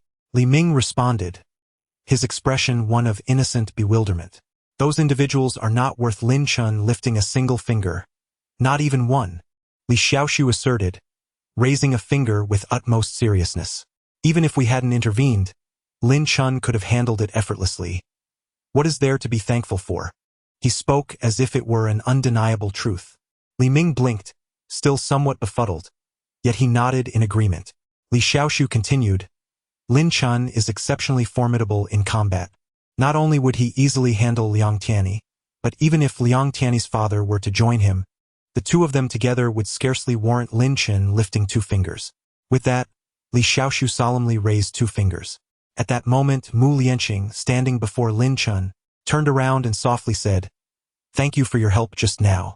"No need for thanks," Li Xiaoshu grinned, revealing a set of pristine, even teeth amidst his bruised visage, which appeared somewhat unsettling. "Those few ruffians were no match for Lin Chen. Our dorm's Lin Chen is truly remarkable." Amused by Li Xiaoshu's antics, Mu Lianqing smiled gently and chose to remain silent. "All right, you all focus on your own matters. We 3 shall not disturb you." Li Xiaoshu patted Lin Chen's shoulder, wearing a sly smile that suggested he understood everything without uttering a word. He then turned and walked into the dormitory building. The dormitory leader, Li Ming, approached Lin Chen, cleared his throat lightly, and said with a beaming smile, "Lin Chen, keep it up. I believe in your charm." Though his voice was not loud, it was perfectly modulated, just enough for Mu Lianqing to overhear. Upon hearing this, a delicate blush blossomed on Mu Lianqing's fair face, radiant as a flower. Although the 4th dorm mate, Lu Qianfan, did not say anything to Lin Chen, he also offered a slight smile that seemed to carry an inexplicable sentiment. After the 3 entered the dormitory, they embraced each other and simultaneously exclaimed, "2 orioles singing by the verdant willow. Do you still not have a girlfriend? 2 rabbits frolicking by the ground. Do you not have a boyfriend?" Their voices were loud enough to leave the surrounding crowd momentarily stunned. Lin Chen gazed at the departing figures of his friends, chuckling helplessly, pondering, these 3 are truly something else. At that moment he felt someone tugging at his arm. Turning around, he found it was Mu Lianqing. With her head bowed, the peach blush had spread to her ears, one hand grasping Lin Chen's arm while the other gently tugged at her skirt, clearly exhibiting extreme shyness. Lin Chen understood her feelings. There were too many people around, and being at the entrance of a male dormitory was not suitable for her as a young woman. "Let us go watch a movie," he suggested. Lin Chen gently patted Mu Lianqing's head, offering a warm smile. "All right." Mu Lianqing grasped Lin Chen's arm, and amidst the envious gazes of countless boys, the 2 departed together. Meanwhile, within the boys' dormitory, "Why did you hit me just now?" Li Ming asked, visibly displeased, rubbing the back of his head with a sense of grievance. "You don't understand, do you?" Li Xiaoshu chuckled mischievously, rubbing his hands together as he said, "It's evident that Lin Chen shares a connection with that girl. At such moments, we, as brothers, must find ways to highlight Lin Chen's stature and greatness." "So, you were praising Lin Chen incessantly in front of that girl?" Li Ming asked, a look of sudden realization dawning upon him. "Exactly. Clever." Li Xiaoshu clapped his hands, chuckling. "But how does hitting me help in showcasing Lin Chen's grandeur?" Li Ming furrowed his brow, perplexed. "Sometimes we brothers must make sacrifices for one another," Li Xiaoshu said, feigning seriousness. "I see." Li Ming nodded slightly, somewhat comprehending. Li Xiaoshu cast a glance at Li Ming, noticing that the latter had ceased to be angry, and felt a surge of joy in his heart. "Thank goodness I am clever. The boss is straightforward and cannot think in circles. Otherwise, he would surely return the slap." At that moment, Lin Chen, who had been silent until then, suddenly spoke up. I believe what you just said is counterproductive. What's wrong? What do you mean? Li Xiaoshu inquired with a hint of confusion. Well, how should I put it? Lin Chen stroked his chin thoughtfully and replied. What you just said comes across as rather amusing. Ah! Li Xiaoshu blinked once more, utterly bewildered. Still not understanding? Lin Chen sighed in exasperation and stated, All right, let me be blunt. What you just said was quite foolish. With that, Lin Chen turned and left, leaving behind a nonchalant silhouette. Li Xiaoshu stood rooted to the spot. The dormitory leader, Li Ming, burst into laughter, slapping Li Xiaoshu on the shoulder. Old 3, although Old 4 was rather direct, I believe he spoke the truth. After saying this, Li Ming also departed. Humph! How could they possibly understand my words when they haven't experienced love? Humph! I am not foolish, nor am I silly. Li Xiaoshu, am quite clever indeed. Lin Chen and Mu Lianqing walked side by side along a tranquil path. The blush on Mu Lianqing's face had faded, and she curiously asked, Lin Chen, was that bruised man your roommate? What is his name? He seems rather amusing. Chapter 58. Is she also pursuing Lin Chen? Uncertain of how long they had walked, they had long distanced themselves from the male dormitory. Only then did the blush on Mu Lianqing's cheeks begin to dissipate. However, her delicate hand, still grasping Lin Chen's arm, showed no signs of release. Lin Chen halted and turned to face Mu Lianqing, smiling as he asked, Now that we're alone, why do you still hold on? Upon hearing this, Mu Lianqing's cheeks flushed slightly, and she hastily released her small hand. Your hands are quite beautiful, Lin Chen suddenly remarked. Mu Lianqing was taken aback, gazing blankly at Lin Chen as a faint blush crept to her ears. At that moment, Lin Chen added, Have you studied piano? How do you know? Mu Lianqing inquired, her curiosity piqued. Lin Chen smiled, Your hands are so lovely. They must be a result of playing the piano. Mu Lianqing lowered her gaze to her delicate hands, realizing they were no different from anyone else's. A flicker of disappointment crossed her eyes, and she thought to herself, How foolish of me. He isn't complimenting me, merely inquiring if I play the piano. The movie starts in an hour. We should hurry, Lin Chen said, interrupting her tumultuous thoughts. All right, she replied, and they walked side by side. At that moment, Mu Lianqing felt an undeniable sense of security in holding Lin Chen's hand. Upon letting go, a strange emptiness and sense of loss surged within her. She discreetly cast a glance at Lin Chen's not particularly tall, somewhat slender figure, biting her lip, yearning to grasp his hand once more. However, she ultimately refrained from doing so, both out of shyness and a desire to maintain her image as a refined lady in his eyes. There's no need to rush. There will be plenty of opportunities in the future, Mu Lianqing thought, gently clenching her hands, encouraging herself inwardly. Sakura Avenue, situated at the entrance of Yunhai University, is a notably wide thoroughfare stretching from south to north. At this moment, Lin Chen and Mu Lianqing are waiting at the bus stop. However, neither of them perceives the gaze fixed upon them from a distance. Following the line of sight reveals a pure and enchanting young lady clad in a white dress, her face devoid of makeup. Rather than fixating on both Lin Chen and Mu Lianqing, her attention is predominantly directed towards Lin Chen alone. Could it be that the girl beside Senior Lin Chen is his girlfriend? Unlikely. I have just inquired and learned that since his breakup with Senior Li Xiaoman, he has not sought another romantic partner. Furthermore, judging by their demeanor, they do not appear to be lovers, or perhaps they have yet to reach that stage. This ethereal beauty in white is none other than Shinxinya, whom Lin Chen assisted with her luggage. Today marks her first day at the university, and she initially intended to report to her college with her materials. However, she unexpectedly spotted Lin Chen at the school gate. She contemplated approaching him to greet him but hesitated upon noticing the girl accompanying him, her feelings becoming somewhat conflicted, leading her to refrain from advancing. From a distance, she observes Lin Chen and Mu Lianqing, her gaze flickering as her mind races to form a conclusion. Judging by the girl's demeanor, if I am not mistaken, she seems to be pursuing the senior, rather than the other way around. With this realization, Shinxinya feels as though a veil of clouds has been lifted, illuminating her thoughts. Exceptional men are indeed in high demand. Thus, I must not fall behind.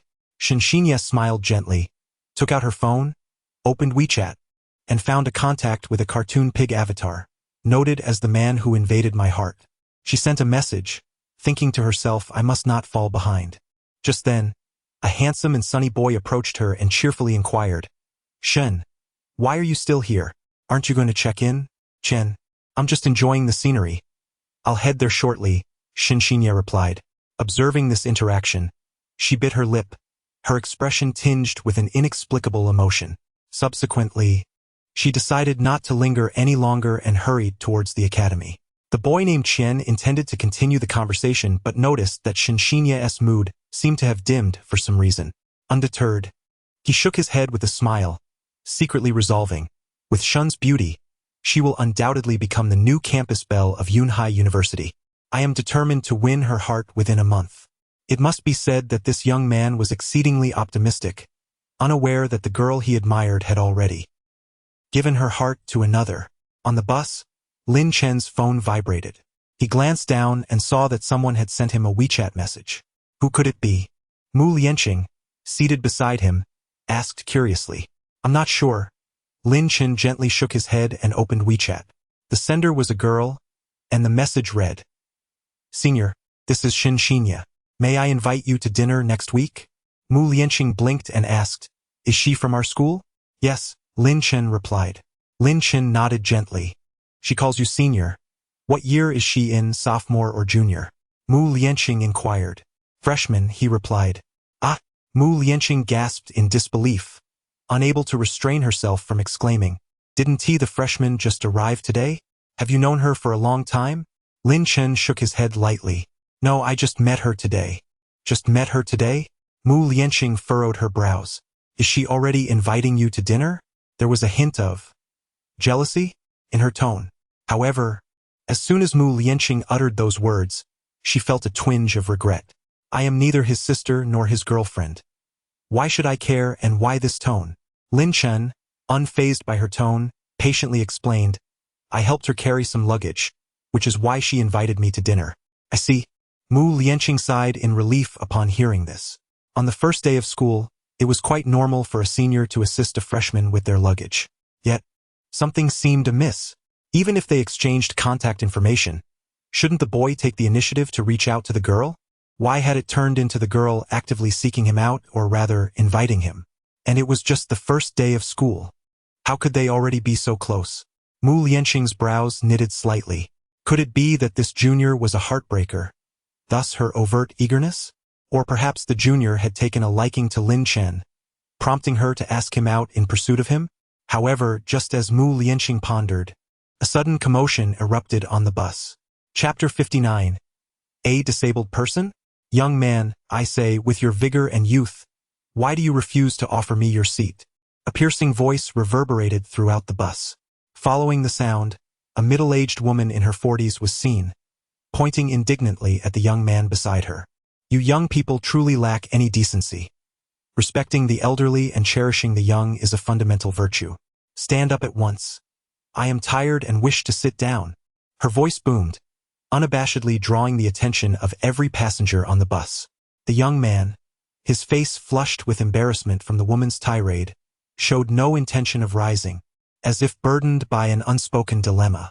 Oh, you refuse to stand, do you? If you won't get up, I shall pull you up myself, the middle-aged woman shouted, rolling up her sleeves, ready to confront him. The onlookers remained silent, captivated by the unfolding spectacle. It is human nature to revel in drama, and with such an entertaining scene before them, they were reluctant to intervene. Mu Lianqing furrowed her brows slightly and murmured, Why should he? This is not a designated seat for the elderly. Why should he yield? She turned to Lin Chen and softly inquired, What do you intend to do? Let us observe the situation unfold. Lin Chen replied, shaking his head slightly with a mysterious smile. Ah! Upon observing Lin Chen's expression, Mu Lianqing suddenly realized that he was not merely passively watching the situation unfold, but rather had his own plans in mind. Lin Chen smiled silently. If he chooses not to speak, so be it. A soft huff escaped Mu Lianqing's delicate nose as she pouted adorably, her arms crossed in a charming manner. The conflict between the middle-aged woman and the young man intensified. Move aside, please. The middle-aged woman gritted her teeth, exerting all her strength to shake the young man's body. The young man, on the brink of tears, was utterly distressed. Yet, despite his plight, he still refused to rise and offer his seat. The crowd exchanged glances, their brows furrowed, for even a fool could perceive that the young man must have some unspoken reason for his refusal. A young woman, unable to bear the scene any longer, sprang to her feet and furrowed her brow, saying, "Auntie, please don't make things difficult for him. You can take my seat." However, the middle-aged woman showed no gratitude and instead shouted, "I want to sit in your seat. Why should I? I want to sit in his." It seemed she had made up her mind about the young man. "Auntie, what you are doing is not right. We are not obliged to give you our seats," the young woman stated firmly, her brows knitted. "How I behave is none of your business, you little brat who hasn't even matured or born children. Look at you. So adept at attracting men, huh? Get lost, and the further the better. If you dare utter another word, I'll make sure you regret it." The middle-aged woman exploded, pointing at the young woman and hurling insults, her spittle flying. The young woman, having been raised in a sheltered environment, had never encountered such a person before. Her face turned pale, and her body involuntarily retreated a few steps. On the bus, nearly every passenger could no longer tolerate the scene, filled with righteous indignation. Who truly lacked civility? Who was being excessively rude? The middle-aged woman had incited widespread anger. At that moment, a previously silent young man suddenly spoke up, his voice resonating with fury. "You wretched woman, open your eyes and see clearly. I am a person with a disability, a disabled person." He lifted his right leg, revealing a prosthetic limb, and forcefully slapped it in front of the middle-aged woman, producing a sharp, crackling sound. At this revelation, everyone was momentarily stunned. A disabled person. No wonder he had refused to give up his seat. He was, in fact, disabled. The middle-aged woman's eyes widened, swallowing hard, her lips twitching slightly. This aunt was utterly outrageous, showing no respect for the elderly. "I truly wish someone would teach her a lesson," gritted Mu Lianqing through clenched teeth. Not only Mu Lianqing, but other passengers also began to condemn the middle-aged woman. Only Lin Chen remained silent, a smile playing on his lips. The bus arrived at the station. "You wretched woman, hurry up and get off. Don't embarrass us." "The people of Huaxia," bellowed a burly man from the back of the bus. His words elicited a chorus of agreement from half the passengers. "Get off! Get off!" A group of people pointed at the middle-aged woman, shouting in unison. The woman's face turned crimson as she lowered her head, saying nothing. As the bus doors opened, she timidly disembarked. Watching the humiliated woman leave, the passengers felt a sense of relief and joy wash over them. At that moment, a youthful voice unexpectedly pierced through the cacophony of the bus. "Wait, you cannot leave." The middle-aged woman trembled slightly, yet her steps did not falter. Instead, she quickened her pace. Suddenly, a hand appeared as if conjured from thin air, pressing firmly on her shoulder. The woman felt as though this hand possessed the strength of a bull, and as it rested upon her, her knees buckled, nearly bringing her to the ground. "And you cannot leave either." As he spoke, Lin Chen extended his other hand and seized another passenger who was about to disembark. Though slender, the man was clad in oversized clothing and wore a large hat. "Who the hell are you to stop me?" the gaunt man shouted angrily, attempting to shake off Lin Chen's grip. However, he soon realized that Lin Chen's hand was as unyielding as a vice, making escape impossible. Gazing upon Lin Chen's youthful visage, a chilling realization dawned upon him. Unless he resorted to severing his own arm, there was no way to flee. In an instant, the middle-aged woman and the gaunt man exchanged a glance, a flicker of determination igniting in their eyes, as though a silent agreement had been reached. Without hesitation, they simultaneously opened their mouths and lunged towards Lin Chen's hands. Teeth, the sharpest weapons of the human body, wielded immense force in their bite. Under the astonished gaze of the onlookers, the woman and the gaunt man showed no mercy, each sinking their teeth into Lin Chen's hands. A collective gasp escaped the crowd, and they instinctively recoiled. This sight was excruciating to behold. The bus driver was also taken aback by this scene, momentarily forgetting his primary duty of driving.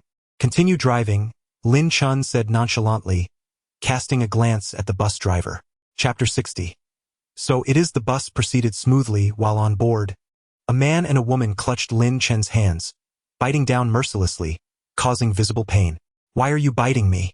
Mu Lianqing hurried over, attempting to pry the middle-aged woman's arms away, her voice filled with urgency. However, the woman remained tenaciously locked onto Lin Chen, her face contorted with ferocity. The other passengers chose to remain spectators, opting not to involve themselves in the matter. I believe this young man is merely showing off, attempting to teach the woman a lesson, all for the sake of impressing his companion, one passenger remarked. He was silent when that woman bullied the disabled man earlier. Why speak up now? Yet why was this young man seizing another man? Although the onlookers chose to disengage, they murmured among themselves, casting curious glances. Despite being bitten by the two, Lin Chen maintained an air of calm, as if untouched by pain. He spoke softly. Heaven's net is vast and full of holes, yet nothing escapes it. You two should surrender the stolen goods before it leads to grave consequences. You are slandering us. We haven't stolen anything. The middle-aged woman mumbled through clenched teeth, still biting Lin Chen's palm. You're young. How can you speak without evidence? Which of your eyes saw us stealing? The gaunt man echoed her sentiments, biting down even harder than the woman. Without uttering a word, Lin Chen nodded subtly. In an instant, he delivered a swift kick to the backside of the gaunt man. Ouch! The gaunt man cried out in pain, loudly exclaiming, Someone's hitting me. Everyone, record this. However, before he could finish his sentence, something fell from his embrace. A smartphone. The gaunt man's expression shifted dramatically. Without a moment's hesitation, he crouched down, attempting to retrieve the phone. Just then, a black leather shoe came down upon the device. You little brat. I advise you not to meddle. Remove your filthy foot. The gaunt man shouted furiously, yet, in the next moment, his eyes widened in surprise, for Lin Chen was not clad in leather shoes today, but rather a pair of white sneakers. It was not Lin Chen's foot. A deep, resonant voice echoed, Brother, your antics are no longer viable. The gaunt man looked up to see a towering figure, a man of 2 meters in height, exuding an imposing presence. He was so taken aback that he stumbled back 2 steps, swallowing hard. Meanwhile, the other passengers in the vehicle erupted in chaos. Where's my wallet? Damn it! My power bank is missing. What happened to the condoms I just bought? The passengers were not fools. By this point, they could clearly discern the unfolding events. Consequently, their collective gaze turned upon the gaunt man. It's you! Several male passengers sprang from their seats, advancing aggressively toward the gaunt man. It turns out that the two of you have conspired together, one drawing our attention while the other stealthily pilfers our belongings. Several male passengers rolled up their sleeves, ready to strike. Do not hit me. I confess everything. The gaunt man's complexion turned pale with terror as he hastily retrieved the stolen items from his voluminous garments. The passengers, seeing their lost possessions returned, felt a surge of joy. Aware that resorting to violence is unlawful, they suppressed their indignation, refraining from taking action. Is it time to speak? Lin Chen directed a cold gaze at the middle-aged woman, inquiring icily. The woman's face drained of color, yet she seethed with anger, her eyes twitching as she glared at Lin Chen. Unfazed, Lin Chen merely shrugged, his palm devoid of any marks from a struggle. Mu Lianqing swiftly approached, concern etched on her face. Lin Chen, are you all right? I'm fine, he gently shook his head. If he could not handle such trifling troubles, that would indeed be a cause for concern. However, at that moment, a large hand suddenly descended from above, resting firmly on Lin Chen's shoulder. Hey, little brother, don't rush off. The speaker was none other than the burly man. Is there something you need? I merely wish to discuss matters with you, little brother, the robust man replied with a grin. If you seek to engage in discourse, I shall provide you with a response, but that would certainly undermine my dignity. Lin Chen countered with a smile. Brother, if it weren't for him today, we would have succeeded. It is entirely because of him that my spouse and I may have to spend a few days inside. You must avenge us. The slender man glared fiercely at Lin Chen, his words dripping with malevolence. If a gaze could kill, Lin Chen would have perished 1,000 times over. The burly man chuckled mockingly, gripping Lin Chen's shoulder tightly as he inquired, "Young brother, your internal martial arts are quite impressive. May I ask who your master is? I will count to 3. If you do not release me by then, your hand shall be rendered useless." Initially taken aback by the words, the burly man soon erupted into laughter, joined by the middle-aged woman and the slender man, their mirth laced with contempt. "Young brother, you are the first to speak to me in such a manner here in Yunhai City," the burly man said in a lowered tone, increasing the pressure of his grip.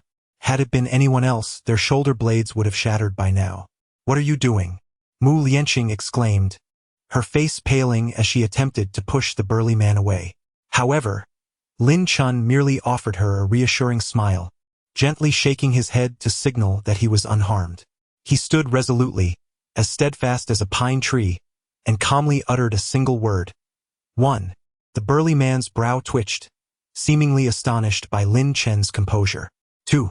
Lin Chen declared again, his voice soft yet resonating clearly in the ears of all present. "Apparently, they are in cahoots. Should we assist this young man?" One passenger pondered. "Assist him with what?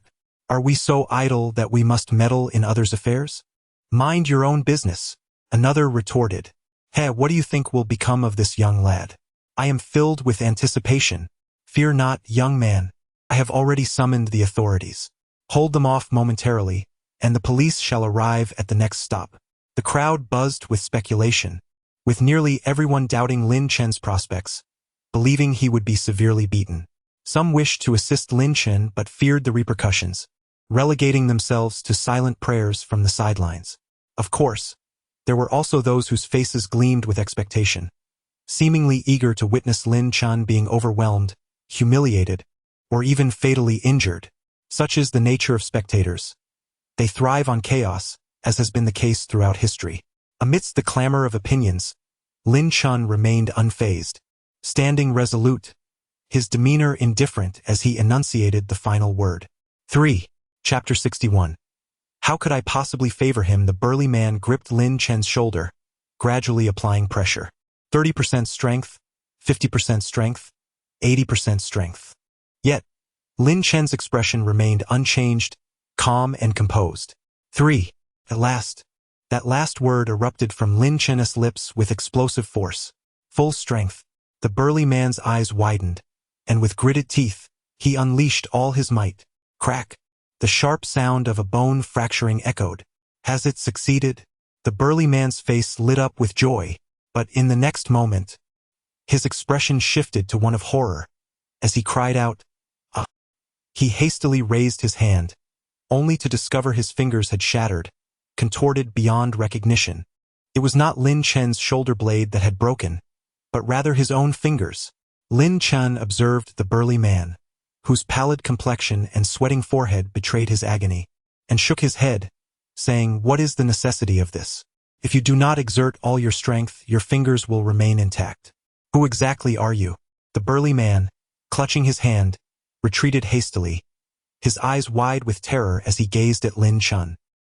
His furtive glances around him indicated his readiness to flee at a moment's notice. How could Lin Chen not perceive the man's underlying intentions? With gritted teeth and a pained expression, the burly man implored, "Esteemed young brother, I acknowledge my folly in underestimating you. If you grant me mercy, I shall reward you handsomely, very handsomely indeed." "Very well," Lin Chen replied without a moment's hesitation. The burly man's face lit up with hope, yet Lin Chen continued, "However, your expression lacks sincerity. Might you offer a smile?" "Ah!" The burly man was utterly taken aback by Lin Chen's unexpected request, his mouth agape in astonishment. He then steeled himself against the pain and managed to force a grimace of a smile, which looked rather unappealing. "Now that's more like it.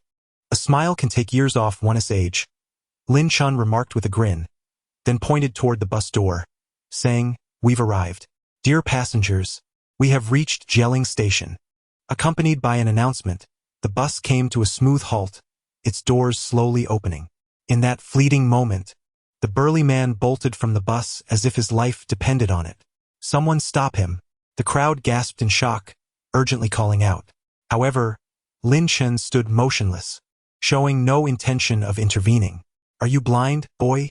A living person just slipped away right under your nose," a passenger exclaimed, pointing an accusatory finger at Lin Chen. Indeed, this young man appeared exceedingly foolish, unable to apprehend even a single individual. What a disgrace! If it were me, I certainly wouldn't have let him escape. Many passengers voiced their grievances, gesturing towards Lin Chen. "Hey, you little girl! How utterly unreasonable you are! My mouth is my own, and I shall speak as I please. Who are you to dictate my words?" A disgruntled man cursed. Mu Lianqing's face flushed crimson with indignation. In a swift motion, Lin Chen struck the man, sending him sprawling to the ground. "How dare you hit me? Do you know who my father is?" The man bellowed as he rose angrily. Yet, before he could finish his sentence, a commanding voice rang out from outside the bus. "Who sent you? Do you have accomplices? Confess willingly, or face severe consequences." All passengers turned to witness a beautiful policewoman standing outside the bus, gripping the neck of a burly man and dragging him to the front entrance. With a resounding thud, she forcefully slammed the man's face against the bus's doorframe, causing blood to gush from his nose. "What the hell? The police are hitting someone?" Passenger gasped in astonishment. Having spoken, he took out his phone, intending to capture the scene. The beautiful police officer furrowed her brow slightly and pointed at the passenger, saying, "What are you filming? Try taking another shot." The passenger retorted defiantly, "I can film if I want. Who are you to stop me?" Enraged, the officer rolled up her sleeves, preparing to board the vehicle. However, at that moment, Lin Chen interjected, "I advise you to heed her words and stop filming." Though his voice was soft, there was an undeniable authoritative undertone that resonated with every passenger present. Consequently, an unexpected scene unfolded. All the passengers obediently lowered their phones, as if enchanted by Lin Chen's words. "Who is he?" the beautiful officer wondered, lifting her gaze in curiosity. In the next moment, her eyes widened in astonishment as she beheld Lin Chen's handsome visage, her lips twitching as she asked, "How could it be you?" Lin Chen flashed a cheeky grin, responding, "Indeed, Officer Xia, it is I." The officer was none other than Xia Yuqing, the one who had initially apprehended Lin Chen. "Do not banter with me," Xia Yuqing retorted, rolling her eyes with irritation, then inquired, "Was it you who called the police?" Lin Chen shook his head slightly. Mu Lianqing stepped forward and said, "It was I who reported it." Xia Yuqing bluntly asked, "Where is the thief?" "Right here," Mu Lianqing indicated a man and a woman behind Lin Chen. "Can you prove it?" Xia Yuqing surveyed the bus passengers, her voice commanding and resonant. The crowd nodded in unison. At this moment, Mu Lianqing inquired of Lin Chen, "Do you know her?" "Sort of," Lin Chen replied, nodding slightly. "What do you mean by sort of?" Mu Lianqing pressed, clearly intent on uncovering the truth. "Is she, like your junior from elementary school, one of your admirers?" "Huh?" Lin Chen was taken aback for a moment. Chapter 62. "Do you like Lin Chen?" "Him? How could I, Xia Yuqing, ever be attracted to a man of his caliber?" Xia Yuqing retorted sharply. Lin Chen raised an eyebrow. "That seems a bit harsh, don't you think? Isn't that rather insulting?" Even so, for reasons unknown, Mu Lianqing felt a sense of relief wash over her upon hearing this, as if a burden had been lifted. "Officer, while you may not harbor feelings for him, such remarks are hardly fair," Mu Lianqing added. "Oh, and why shouldn't I express my thoughts?" A teasing smile graced Xia Yuqing's face as she looked at Mu Lianqing. "Little girl, do you perhaps have a fondness for this sort?" "I." Mu Lianqing's cheeks flushed crimson as she shyly lowered her gaze. "Ha ha ha." Observing Mu Lianqing's bashful demeanor, Xia Yuqing erupted into hearty laughter, her mirth expansive and unrestrained. Then, her expression turned serious as she stated, "All right, enough of this chatter. You two need to accompany me for the paperwork." "Why just the two of us?" Mu Lianqing queried in confusion, noticing Xia Yuqing pointing at both her and Lin Chen. Xia Yuqing proceeded to explain. However, as Xia Yuqing concluded her statement, Lin Chen interjected, "Officer, we are quite busy and lack the time to assist you. Perhaps you should seek help from others." At that moment, a portly passenger on the bus rose to his feet, smiling broadly as he remarked, "Such a beautiful woman. Only a fool would decline to help." Xia Yuqing shot a glare at the passenger and coldly commanded, Just the two of you will do. Come with me. With that, she seized the burly man, whose face was bruised, and swiftly turned to leave, exuding an air of decisiveness. What should we do, Lin Chen? Are we still going to watch the movie? Mu Lianqing inquired, gazing at Lin Chen. After checking the time, Lin Chen replied, "It should only be a matter of taking a statement. It won't take long. Let's accompany her." All right. Mu Lianqing nodded lightly, her thoughts not dwelling on it. In truth, as long as she could be with Lin Chen, it mattered little whether they were headed to the cinema or the police station. As for the two thieves, upon witnessing their leader being so severely beaten, they had no choice but to surrender meekly. The group disembarked from the bus, and the doors closed behind them. Yet, even Xie Yuqing failed to notice the disabled young man seated, who let out a long sigh of relief. Fortunately, they did not suspect me. Otherwise, I would be in trouble. He patted his chest, feeling a sense of release. However, at that moment, an unexpected voice resonated in his mind. "Go turn yourself in." Huh? The young man widened his eyes, urgently scanning his surroundings to discern who had spoken. Yet, was there not a soul around to utter a word? Could it be that my anxiety has led to auditory hallucinations? The young man with a disability pondered, filled with doubt. Suddenly, that profound voice resounded once more. "Go and surrender." The tone, though gentle, possessed an undeniable enchantment that rendered one incapable of refutation. In an instant, the young man was entranced, his gaze vacant, his speech slurred as he muttered, "All right, I shall surrender, I will go at once." As the bus arrived at the next stop, he stumbled out in a daze, his eyes devoid of focus, as if manipulated by unseen hands. He trudged unsteadily towards the police station. Meanwhile, within the police car, Lin Chen, whose eyes had been shut for an extended duration, finally began to open them slowly. A heavy exhale escaped his lips, dissipating into the air with a hint of warmth. "What were you just doing, speaking in riddles?" asked Xie Yuqing, who was driving. "I was manipulating a person. Do you believe me?" Lin Chen inquired from the back seat, a smirk dancing upon his lips. "Oh, please, spare me the nonsense," Xie Yuqing retorted, rolling her eyes in exasperation. She turned to Mu Lianqing, who was seated in the passenger seat, and earnestly advised, "My dear, when seeking a partner, one must be discerning. A girl as beautiful and gentle as you cannot afford to associate with a man who spouts nonsense and weaves lies. Such men are nothing but deceitful swine." "But Lin Chen is actually quite good," Mu Lianqing shyly defended. "Ah, love is blind. In the eyes of a lover, he appears more exquisite than the fairest beauty." Xie Yuqing let out a gentle sigh and shook her head, saying, "Never mind. I shall not persuade you any further. Time reveals a person's true nature. Nevertheless, I maintain my stance. A girl as beautiful and eloquent as you has an abundance of suitors. Why then do you choose to pursue such an unreliable man? I am not as wonderful as you claim."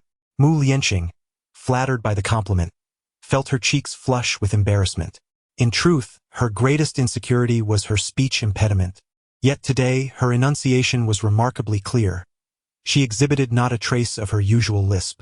Typically, when she was nervous or shy, she would bite her tongue, rendering her speech incomprehensible. However, today, especially in the presence of Lin Chen, even amidst her excitement and shyness, she refrained from biting her tongue. This left her both surprised and perplexed. Had her speech impediment miraculously resolved? Although she could not pinpoint the reason, she possessed an inexplicable intuition that it was due to Lin Chen's influence that her tongue was at ease. Though this speculation lacked concrete evidence, Mu Lianqing chose to trust her instincts. Perhaps it truly was because of this man.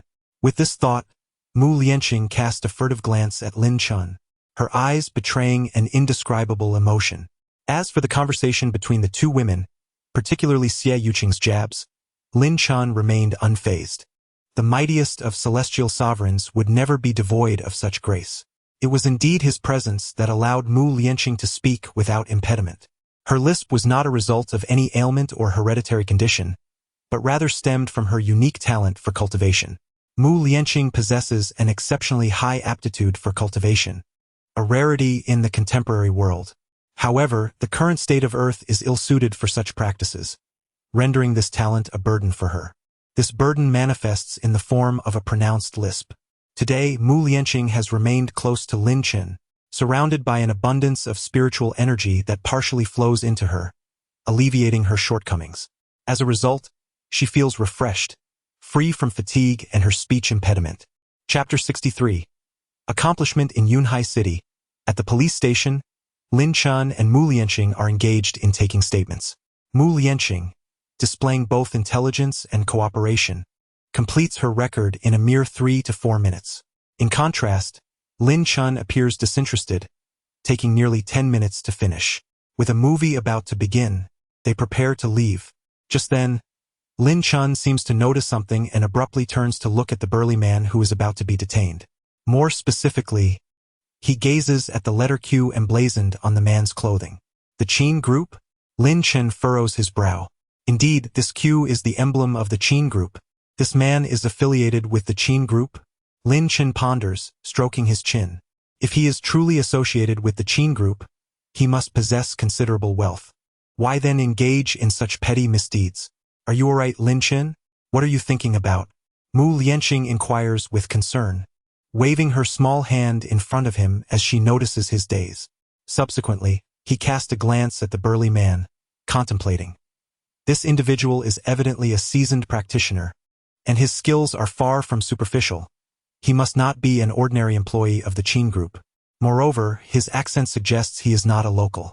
Could it be that the Qin group has summoned him from afar, or perhaps they are planning something significant? Lin Chen's eyes gradually narrowed. Yet, in the next moment, a smirk crept upon his lips, revealing a chilling curve. Regardless of their intentions, they ultimately cannot escape the grasp of my five-fingered mountain. Ding dong! At that instant, Lin Chen's phone vibrated, signaling the arrival of a message. It was from Bai Rushue. Everything is in order, ready for the closing. We're just awaiting Brother Long's confirmation. Lin Chen smiled faintly. Are you planning to go out, little girl? Xie Yuqing emerged from the interrogation room, inquiring. We are going to watch a movie. Oh, a movie. I see. Xie Yuqing nodded slightly, then suddenly seized Lin Chen's arm, her beautiful eyes narrowing in a threatening glare. Lin Chen, I warn you, I have a great fondness for Mu Mimi. If you dare to do anything reckless toward her, do not blame me, Xie Yuqing. As she spoke, Xie Yuqing pinched Lin Chen tightly, clearly issuing a threat. However, Lin Chen seemed utterly unfazed, instead offering a helpless smile, feigning confusion as he asked, What do you mean by reckless behavior, Officer Xie? I don't quite grasp what you are implying. Don't play coy with me.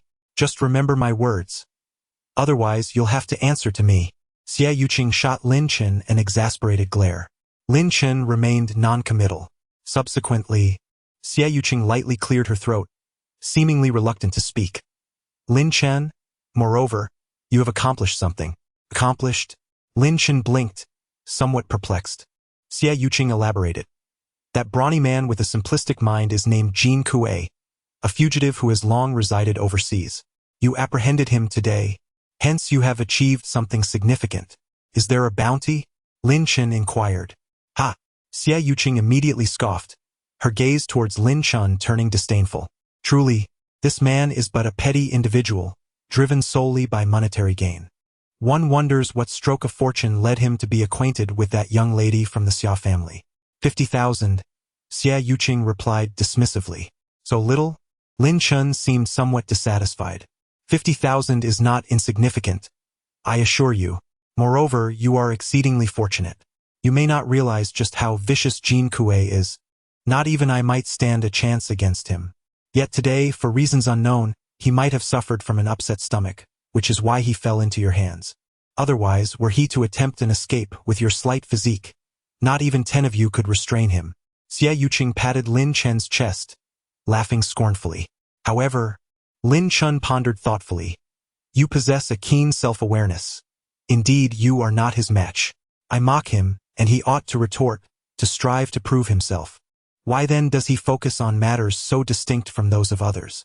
Lin Chen turned and departed, leaving Xie Yuqing with a graceful silhouette, simultaneously stating, Donate this 50,000 yuan to the children in the mountainous regions. They are the ones who truly need this money. Xie Yuqing was momentarily taken aback. her beautiful eyes widening in astonishment as she remained rooted to the spot. She never anticipated that Lin Chen would utter such words. Was this man not merely a money-minded, opportunistic rogue? How could he possibly part with money for the benefit of those in the mountains? At that moment, Xie Yuqing suddenly felt as if she had long misunderstood this man. Lin Chen turned back. Remember, I have always been watching you. Xie Yuqing pointed at her own eyes and then gestured towards Lin Chen, earnestly declaring, Officer Xie welcomes you to supervise me at any time and place, especially at night. Lin Chen flashed a mischievous smile. Xie Yuqing's lips twitched slightly. He departed alongside Mu Lianqing. Upon witnessing Lin Chen's exit, an inexplicable agitation surged within Xie Yuqing, prompting her to stomp her feet in frustration. The other officers observed this scene from a distance, internally giving Lin Chen a thumbs up. He dares to provoke even our city's fierce police flower? This guy is something else. Suddenly, Xie Yuqing turned, sweeping her gaze over the other officers, and scolded them sharply. Get lost, you onlookers. The curious officers hurriedly dispersed. Although they were captivated by Xie Yuqing's beauty and figure, their fear of being struck prevailed. The reputation of the fierce police flower was not to be taken lightly. Meanwhile, at the Qin group, a middle-aged man in his 50s sat at the head of the conference table. His brow furrowed as he inquired, Why hasn't Mr. Jin arrived yet? If he does not arrive soon, we may miss the opportune moment to confront the Lin group. Jin Kuei has always been punctual, never arriving late unless he encounters difficulties. An elderly man, appearing to be in his 60s or 70s, seated in the lower left corner, spoke with a voice that bore the weight of age. The middle-aged man was momentarily incredulous. Mr. Jin is a martial arts master. What troubles could possibly hinder him? Chairman Qin, one must understand that there are always greater talents beyond one's own. Although Jin Kuei possesses considerable strength, individuals more formidable than he are plentiful. Moreover, Jin Kuei's flamboyant nature may have led him to provoke someone he cannot afford to offend in this city, where dragons hide and tigers lie in wait, remarked a man in his 40s, seated in the lower right corner, his voice deep and resonant, a long scar marring his face, lending him a fearsome appearance. Chapter 64. How could one possibly know Brother Hai Lin Chen exchanged glances with Mu Lianqing? In the taxi, Mu Lianqing curiously inquired, Lin Chen, are you well acquainted with that sister? I have merely met her a few times. Lin Chen replied with a slight shake of his head. Really? Mu Lianqing seemed skeptical. If that doesn't constitute familiarity, then what does? Lin Chen merely smiled in silence. Ding dong. Suddenly, Lin Chen's phone chimed, a message arriving. Pang Dehai, Master Lin. Tonight at 8 o'clock, 2 martial artists will engage in a public duel at the underground boxing arena. Many practitioners will be in attendance, and I have secured a special guest seat for you. I hope you can join us. Martial practitioners? Lin Chen narrowed his eyes, contemplating. To be honest, he still found himself somewhat bewildered by the distinctions between martial arts and mystical arts. He neither cultivates martial arts nor practices sorcery, but instead pursues immortality. Thus, he possesses only a superficial understanding of martial and mystical paths. This indeed presents an opportunity to delve deeper into both disciplines. Lin Chen murmured to himself. Who is it? Mu Lianqing inquired with curiosity. Is it a man or a woman? She asked without a moment's hesitation. However, as soon as the words left her lips, regret washed over her. After all, what right did she have to inquire about his acquaintances? Lin Chen, unperturbed, revealed, It's a man, and you know him too. I know him? Mu Lianqing's beautiful eyes blinked in confusion. Lin Chen elaborated, It's that chubby fellow from the High Tian KTV the other time. Chubby? Mu Lianqing pondered for a moment, but soon found herself engulfed in doubt. There didn't seem to be anyone fitting that description among their classmates at the last gathering. Lin Chen merely smiled in silence. Suddenly, Mu Lianqing's eyes widened as she turned to Lin Chen, incredulously asking, Could it be that Haigu? Exactly. Lin Chen confirmed with a nod. What does he want to contact you for? Is he threatening you? Mu Lianqing's expression shifted dramatically as concern etched her features. Threaten me? Lin Chen chuckled. How could a mere Pang Dehai dare to intimidate him? Even if he had 10 times the audacity, he wouldn't dare. He affectionately ruffled Mu Lianqing's hair and said with a grin, "Child, you are overthinking this. Lin Chen, if you are indeed being threatened, you must tell me. Don't feel shy. I will find a way to assist you," Mu Lianqing insisted earnestly. Upon witnessing Mu Lianqing's sincere and caring expression, Lin Chen felt a twinge of emotion in his heart, and he nodded in agreement. "Very well, I shall concede to your request. Now, speak the truth to me, he did not threaten you?" Mu Lianqing fixed her gaze intently on Lin Chen. "No," he replied, shaking his head. The taxi driver, overhearing the conversation between Lin Chen and Mu Lianqing, was momentarily taken aback. Hai. Are they referring to that prominent figure in Yunhai City? He glanced at the two through the rearview mirror, only to see them clad in the attire of students. Students? The driver couldn't help but feel skeptical. Haigu is a significant personage in Yunhai City. Could these two students possibly know him? What are their true identities? Yet, in the next instant, he dismissed the thought. What am I even pondering? It must be a case of shared names. How could two students possibly be acquainted with Haigu? Such a noteworthy individual, and what merit do two impoverished students possess to know him? The journey continued in silence. Upon arriving at the cinema, the pair intended to watch a rather cliché Mary Sue film, a genre favored by the youth, particularly young couples. The audience for this romantic movie was quite substantial. Lin Chen purchased a bucket of popcorn, 2 bottles of drinks, 3 packs of tissues, and 4 servings of fries, leading Mu Lianqing into the screening room. The film was indeed filled with melodrama, revolving around a storyline where the female protagonist, hailing from a humble background yet possessing great beauty, captured the affection of a wealthy and handsome male lead. Despite facing opposition from his family, the couple endured numerous trials, ultimately culminating in their union, bringing joy to all. Halfway through the film, Lin Chen had already predicted the ensuing plot. He had always held a disdainful attitude towards such cliché romantic dramas, fully aware that these narratives rarely transpire in the realm of reality. Yet, Mu Lianqing was weeping uncontrollably, depleting an entire pack of tissues in her emotional outpouring. This girl was indeed quite sentimental, Lin Chen chuckled inwardly. Men are inherently more rational while women tend to be more emotional. Truly, the ancients did not deceive me. However, as the film approached its conclusion, Lin Chen's brow suddenly furrowed, and an odd expression crossed his face. He had discerned a sound that should not have been present in a cinema. Such sounds were more suited to the intimacy of a bedroom. He couldn't help but be exasperated by the audacity of modern couples. Lin Chen remained speechless. Meanwhile, Mu Lianqing was oblivious, having completely immersed herself in the romantic narrative, indifferent even to Lin Chen's presence, let alone the subtle noises around her. As time passed, the film concluded. 2.5 packs of tissues had been consumed, all utilized by Mu Lianqing to wipe her tears and nose. Fortunately, he had purchased 3 packs. Indeed, foresight was a virtue. Glancing at the half-empty pack in his hand, Lin Chen smiled knowingly. At last, Mu Lianqing emerged from her cinematic reverie, her eyes red and swollen as she inquired, "Lin Chen, wasn't this film so touching?" "Indeed, it was rather moving," Lin Chen replied with a smile and a nod. In truth, he had remained fully attentive throughout the film, despite his disdain for such melodramatic narratives. Nevertheless, a modicum of respect was certainly warranted. Mu Lianqing. With a kind heart, invited him to watch a movie.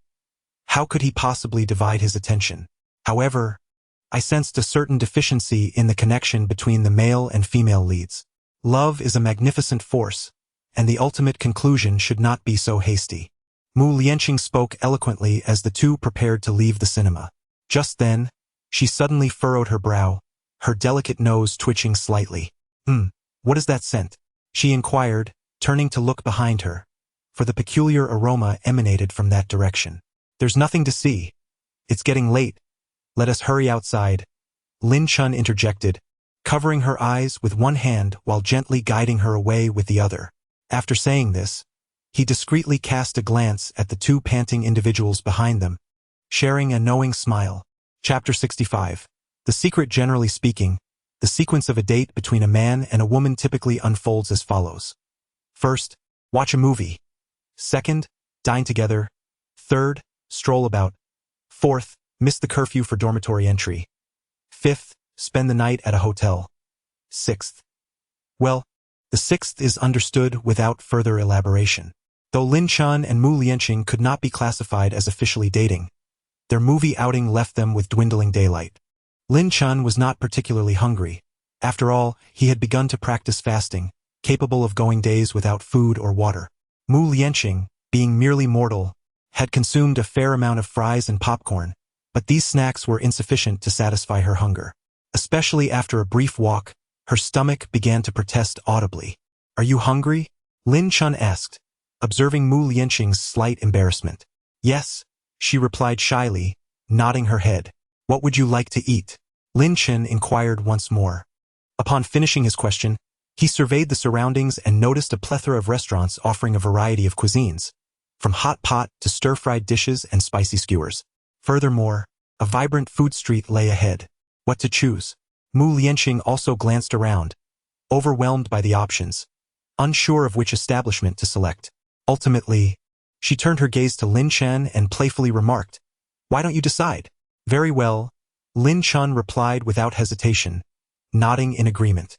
In truth, many times, what a woman seeks is neither the man's good looks nor his wealth, but rather 3 simple words: a sense of security. There are myriad ways to instill this sense of security. In this instance, Mu Lianqing entrusted the decision-making to Lin Chen, who must actively take on the responsibility. He could not shirk this duty nor return the decision-making power to her. When a girl asks you to decide, she yearns to experience the sweetness of being cherished. If you shift the responsibility back to her, what are you expecting? Do you wish for a girl to dote upon you? Especially in the context of a man pursuing a woman, the male must decisively make a choice, and he must do so with confidence. Only then will the woman feel a sense of enjoyment, leading to feelings of dependence and security. This is the secret to courtship. Lin Chen had no intention of pursuing Mu Lianqing. His prompt agreement stemmed from his inherent nature. He is an assertive individual, preferring to take the initiative rather than remain passive in any lifetime. As they walked out together, Mu Lianqing caught sight of Lin Chen's relaxed hand. Yearning to hold it, yet hesitant to do so, they arrived at the food street. "Are you allergic to seafood? What about mangoes?" Lin Chen first inquired about some allergy-related concerns before he began purchasing snacks. On either side of the food street lay an array of restaurants, with small stalls positioned in front of each establishment. One should never underestimate these humble stalls. Often, the flavors that elude the kitchens of larger restaurants come effortlessly to these vendors. The air was filled with tantalizing aromas, and Mu Lianqing's eyes sparkled with delight. The pair indulged in 7 or 8 varieties of snacks, yet instead of consuming them immediately, they made their way to a stir-fry restaurant. They placed their orders and awaited their dishes. Casting a glance at Mu Lianqing, who was eagerly swallowing her saliva, Lin Chen raised the assortment of snacks in his hand and playfully asked, "Have you never tried these before?" "Never," Mu Lianqing gently shook her head, swallowing again, as the enticing scent of the snacks wafted through the air. "Do you wish to taste them?" Lin Chen opened a bag of fried lettuce with a mischievous grin. "Yes, I do," Mu Lianqing nodded eagerly. "Yet, I shall not share," Lin Chen chuckled, swiftly closing the bag. "Ah," Mu Lianqing pouted, her expression a picture of innocence and grievance. Lin Chen found her rather endearing. Suddenly, Lin Chen sensed something amiss. His brow furrowed sharply. Glancing to his left, his gaze fell upon a group of 5 or 6 young men with long hair, tattoos, earrings, and cigarettes, their demeanor suggesting unruliness. At that moment, these miscreants were brazenly surveying Mu Lianqing, leering at her figure with unabashed delight. Mu Lianqing appeared oblivious to their scrutiny. Whether from ignorance or a desire to avoid trouble remained unclear. Then, a loud bang echoed through the air. At that moment, a young man with dyed yellow hair kicked a chair aside, his hands stuffed in his pockets, a cheap cigarette dangling from his lips as he sauntered over with an air of nonchalance. "Hey, sweetheart, care to join me for a drink?" he bellowed as he approached Mu Lianqing, slamming his palm onto the table with a resounding crash that startled her. "What did you say?" she replied, her voice tinged with confusion. "Come on, darling, let us have a drink together," he mumbled, his words muffled by the cigarette. With that, he reached out his right arm, attempting to drape it over Mu Lianqing's shoulder. Startled, she recoiled, her expression shifting to one of sheer terror. Many patrons witnessed this scene, and they reveled in her misfortune. Ha! This girl is in for a rough time with a bunch of delinquents. But she brought it upon herself, dressing so provocatively. She has no one to blame but herself. Just as his arm was about to make contact with Mu Lianqing, a chopstick suddenly soared through the air, piercing the back of his hand with a sharp thud, nearly shattering his bones. Ouch! What the hell? Who hit me? The chopstick had seemingly appeared out of thin air, and the young man, unable to ascertain the source of the attack, could only curse while scanning the room, engaging in a comical exchange with the empty air. Not a soul paid him any mind. How bizarre. Could this chopstick have fallen from the sky? He mused, glancing up at the ceiling, which revealed nothing but emptiness. Come on, sweetheart. Let us go have a drink. The young man with yellow hair, seemingly unconcerned, once again extended his right arm towards Mu Lianqing. Suddenly, a chopstick hurtled through the air with the swiftness of lightning, striking his hand with a resounding thud. The sound echoed ominously, followed by the shattering noise of bone. In an instant, piercing screams erupted from the yellow-haired youth. Chapter 66. Is Lin Chen a scapegoat? His face contorted in agony. The shrillness of his cries was excruciating to hear. The commotion drew the attention of his companions, who, upon witnessing the scene, sprang to their feet in alarm, their expressions fierce as they rushed over. What's wrong, Fenger? Are you all right? They inquired, gathering around him. Brothers, someone attacked me. Fenger lamented, cradling his injured hand in distress. Who did this? We didn't see anyone. His companions replied, their brows furrowed in confusion. They had been watching intently but had seen no one strike. Brothers, look at my hand. It seems to be fractured. Fenger exclaimed, extending his right hand before them. Gasp! His companions collectively inhaled sharply at the sight. This was no mere fracture. It was a catastrophic break. Brothers, it was this chopstick that struck me. I have no idea who threw it. Did any of you see? Fenger picked up a disposable chopstick and asked, a single chopstick? His companions exchanged bewildered glances, shaking their heads in disbelief. Is it truly possible to inflict such an injury with just a chopstick? A single chopstick. Am I merely dreaming? A young delinquent with dyed purple hair swallowed hard, fear evident in his voice. The other delinquents, equally frightened, were in their early 20s, having never encountered a situation where a mere chopstick could render someone's bones broken. Mu Lianqing was momentarily taken aback, but soon her eyes sparkled with intrigue as she turned her beautiful gaze towards Lin Chen. There he sat, appearing utterly unfazed, his expression innocent, as if all of this bore no relation to him. He has aided me once more. Mu Lianqing, not foolish, recognized that the chopstick was undoubtedly Lin Chen's doing. Though she was unaware of how he had executed it, Lin Chen remained seated before her, and she had not witnessed him make a move. Crazy fellow, perhaps it would be wise to let this go. After all, one must preserve the green hills to avoid the lack of firewood. The yellow-haired delinquents were not dim-witted either. Every time the yellow-haired one attempted to approach Mu Lianqing, he was thwarted, indicating that this woman was indeed extraordinary. They could not provoke her. The yellow-haired one felt a twinge of apprehension. Yet, with so many eyes upon him, to retreat in embarrassment would mean a tremendous loss of face. How could he continue to navigate this street thereafter? His mind raced, eyes darting about, until suddenly a spark of inspiration illuminated his thoughts as he glanced at the silent figure cloaked in black across from Mu Lianqing. He chuckled ominously. Bang! With a sinister grin, the yellow-haired one slammed his palm onto the table before Lin Chen. The teacup on the table was knocked over, and scalding tea splattered out, landing on the yellow-haired youth's skin, causing him to grimace and draw a sharp breath. Yet, despite the pain, he did not withdraw his hand but lowered his voice menacingly, saying, You little brat, was it your doing? Scalding water splashes onto your hand, and you remain silent? You're quite a tough guy. Seeing Lin Chen not only remain silent but also wear a mocking smile, the yellow-haired youth's anger surged. He slammed his hand on the table and shouted, Brothers, this little punk is the troublemaker. Beat him up. I'll take responsibility if it goes too far. All right, The yellow-haired youth's companions understood he was merely seeking an excuse for himself and nodded in agreement, cracking their knuckles as they surrounded Lin Chen. Onlookers did not intervene. Instead, they watched with anticipation, as if it were a performance.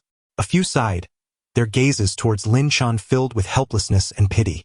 They recognized that Lin Chen was merely a scapegoat, chosen by the yellow-haired youth to alleviate his own predicament. Judging by Lin Chen's appearance, he seemed to be just an ordinary university student, unfortunate enough to attract the attention of these idle ruffians. In truth, it was not a grave matter. As long as the young man did not resist and allowed himself to endure a beating, everything would be fine, they thought. What do you want? I will call the police, Mu Lianqing exclaimed, pulling out her phone to report the incident.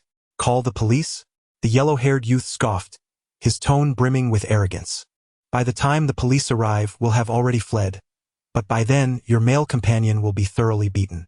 If he is harmed, it will be solely due to your calling the police.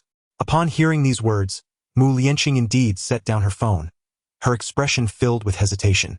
In truth, her concern did not stem from the fear of Lin Chen being harmed, but rather from the possibility of Lin Chen inflicting harm upon them. After all, Mu Lianqing had witnessed Lin Chen's formidable prowess firsthand. Against these lowly ruffians, they would scarcely be able to ruffle even a single hair on his head. However, should Lin Chen severely injure them, he would inevitably face the consequences of the law, a scenario Mu Lianqing wished to avoid at all costs. Hence, she refrained from contacting the authorities. Ha! That's more like it. Upon seeing Mu Lianqing relinquish her phone, the ruffian with the yellow hair erupted into a cacophony of arrogant laughter. However, his demeanor swiftly turned icy as he pointed at Lin Chen, barking, "Boys, take him down." No sooner had the words left his mouth than his companions lunged towards Lin Chen, brimming with malevolence. Hold on, Lin Chen interjected, extending his palm in a calm manner. His voice, though soft, carried an undeniable authority that compelled obedience, or rather, instilled a fear that left no room for defiance. Indeed, as his words hung in the air, the yellow-haired ruffian and his cohorts came to an abrupt halt. What final words do you have? The yellow-haired ruffian sneered at Lin Chen, convinced that Lin Chen was simply fearful and wished to avoid confrontation. Trying to escape? As Lin Chen turned to leave, the yellow-haired ruffian was unwilling to let him go, urgently calling out, "Boys, chase him down and beat him up." Consequently, all 7 or 8 of them followed Lin Chen, their demeanor aggressive as they stormed out of the restaurant. The entire establishment fell into a hushed silence, patrons exchanging bewildered glances, unsure of how to respond. That college student is such a coward, just running away like that? Truly disappointing. Why not confront that group of ruffians? This university student displays a remarkable lack of wisdom. He ought not to flee. Does he not realize that the farther he runs, the harsher the consequences will be? If those thugs were to drag him into a desolate alley, he might find himself bedridden for 3 days. Many sighed in sympathy for Lin Chen. Although Mu Lianqing held great confidence in Lin Chen, she too felt a wave of concern, her small hands slick with perspiration. At that moment, a waiter approached Mu Lianqing, glancing outside to ensure no one was present before whispering, "Miss, you should leave quickly. Your boyfriend is intentionally diverting their attention to allow you to escape. You must understand his intentions." However, as soon as the waiter finished speaking, Lin Chen's youthful and upright figure strode through the door, clapping his hands, unscathed. Chapter 67. The Bodhisattva and the Diamond. You must understand his intentions, the waiter implored earnestly. Yet, Mu Lianqing gently shook her head, preparing to refuse. Although she was indeed worried about Lin Chen, her faith in him outweighed her fears. Why should she flee? At that moment, nearly everyone in the restaurant turned their attention to the source of the voice. Their gaze landed upon a tall young man clad in black. "Lin Chen, why you?" The waiter stammered, pointing in astonishment at Lin Chen. He flashed a grin. Just then, an anguished cry erupted from outside. "Kid, if you have the guts, wait right here. I'll go fetch my brother. Today we shall not rest until one of us is defeated." As the crowd turned their gazes towards the sound, they beheld a young man with dyed yellow hair standing outside the restaurant, his clothes in tatters, and his face bruised and battered, resembling a beggar in his disheveled state. Wasn't this the very same brash individual who had just moments ago exuded arrogance? How had he been reduced to such a pitiful condition? Who had dealt him this blow? The onlookers, not lacking in discernment, soon found their astonished eyes fixated on Lin Chen. Seemingly oblivious to their scrutiny, Lin Chen glanced at the service attendant, whose mouth was slightly agape, and inquired with a smile, "Have our dishes been prepared?" At this, the attendant hastily turned and departed, clutching the menu in both hands. "Are you all right?" Mu Lianqing reached out, grasping Lin Chen's hand with concern. "I am unscathed," Lin Chen replied with a gentle shake of his head. "Even if a horde of lowly thugs were to descend upon me, I would remain unfazed." "We should take our leave," Mu Lianqing insisted, still gripping Lin Chen's hand, her worry evident. After all, the yellow-haired ruffian had issued a grave threat. Lingering in such a perilous place was ill-advised. Yet, Lin Chen persisted in his refusal. "I am untroubled. Untroubled. Untroubled. You seem to take everything so lightly. Are you truly so confident?" Mu Lianqing pouted, her dissatisfaction apparent. "Of course," Lin Chen replied, a confident smile gracing his features. In the midst of their conversation, the service attendant had already brought their meals to the table. "Shall we begin?" Lin Chen opened the dishes with a cheerful inquiry. Although Mu Lianqing longed to vacate the premises, her inner food enthusiast could not resist the allure of the delectable offerings. Unbeknownst to her, the surrounding patrons had distanced themselves considerably. Meanwhile, at a table in the distance, "Young master, shall we continue to observe?" The young man, with a slight smile at the corner of his mouth, shook his head and replied, "Let us proceed. After all, he is merely a youth who has just touched the threshold of martial arts. There is nothing extraordinary about it. Sir, continuing to watch would be a waste of time." The elder, still opposed, earnestly urged him to reconsider. However, the young man smiled mysteriously and said, "Old Li, do you believe that this young man is far from as simple as you perceive?" "Far from simple? Could he possibly be a martial arts master?" The elder scoffed, shaking his head in denial. "Absolutely not. From what I understand, there are no more than a handful of individuals under 30 who can claim the title of martial arts master across the vast expanse of Huaxia. Even that young war god, Shen Tianlong, only barely achieved mastery at the age of 24. This lad in black attire cannot possibly exceed that age." "What do you mean by that, Old Li? Are you suggesting that if Shen Tianlong could not achieve it, then no one else can?" The young man inquired. "That is not my intention. Throughout the illustrious 5,000 years of Huaxia, there have been countless prodigies. I do not generalize based on a single instance. My meaning is clear. This lad in black certainly cannot compare to Shen Tianlong," the elder asserted, shaking his head with conviction. "Old Li, how about we place a bet?" The young man smiled mysteriously. "A bet on what?" the elder asked. "Let us wager that this young man is indeed not as simple as you think." The young man replied. Old Li shook his head with a smile, saying, "Young master, it is well known that you harbor a dislike for that military district's war god, due to his engagement to your sister. The mere mention of Shen Tianlong's name brings you displeasure, which is why you impulsively decided to wager with me, attempting to diminish my spirit. I am well aware of your intentions." The young man's eyelids flickered. He was astonished that his inner thoughts had been so thoroughly perceived by Old Li. The elder continued, however, "You must not be so desperate as to make reckless choices, nor should you engage in wagers with just anyone you encounter. If you were to gamble only with me, I would regard it as a trivial jest, which would be quite acceptable. Yet, should you stake a bet with outsiders and should you happen to lose, the repercussions would not only affect you but also tarnish the reputation of the Yang family." The young man paid little heed to the elder's lengthy admonition, allowing it to pass through one ear and out the other. He inquired, "Old Li, do you truly not believe that this young man is extraordinary?" "Indeed," the elder replied with unwavering certainty. "A youth in his early 20s, regardless of his fortunes or formidable background, remains merely average. After all, his age is a significant factor. The age of a martial artist is intrinsically linked to their prowess. It is not that older individuals are inherently stronger, but rather that younger ones are certainly less formidable." The young man extended his palm towards the elder, declaring, "Then let us strike a pact. We shall seal our wager with a handshake." If I emerge victorious, then you must. However, just as the two were conversing, a sudden commotion erupted from outside the door. A chilling sense of impending conflict washed over him, sending shivers down his spine. Curse it! Have you read too many novels? Wake up! This is not a story. Almost everyone seems to sense something, their gazes directed towards the doorway. At this moment, at least 30 individuals stand outside the restaurant, completely surrounding it.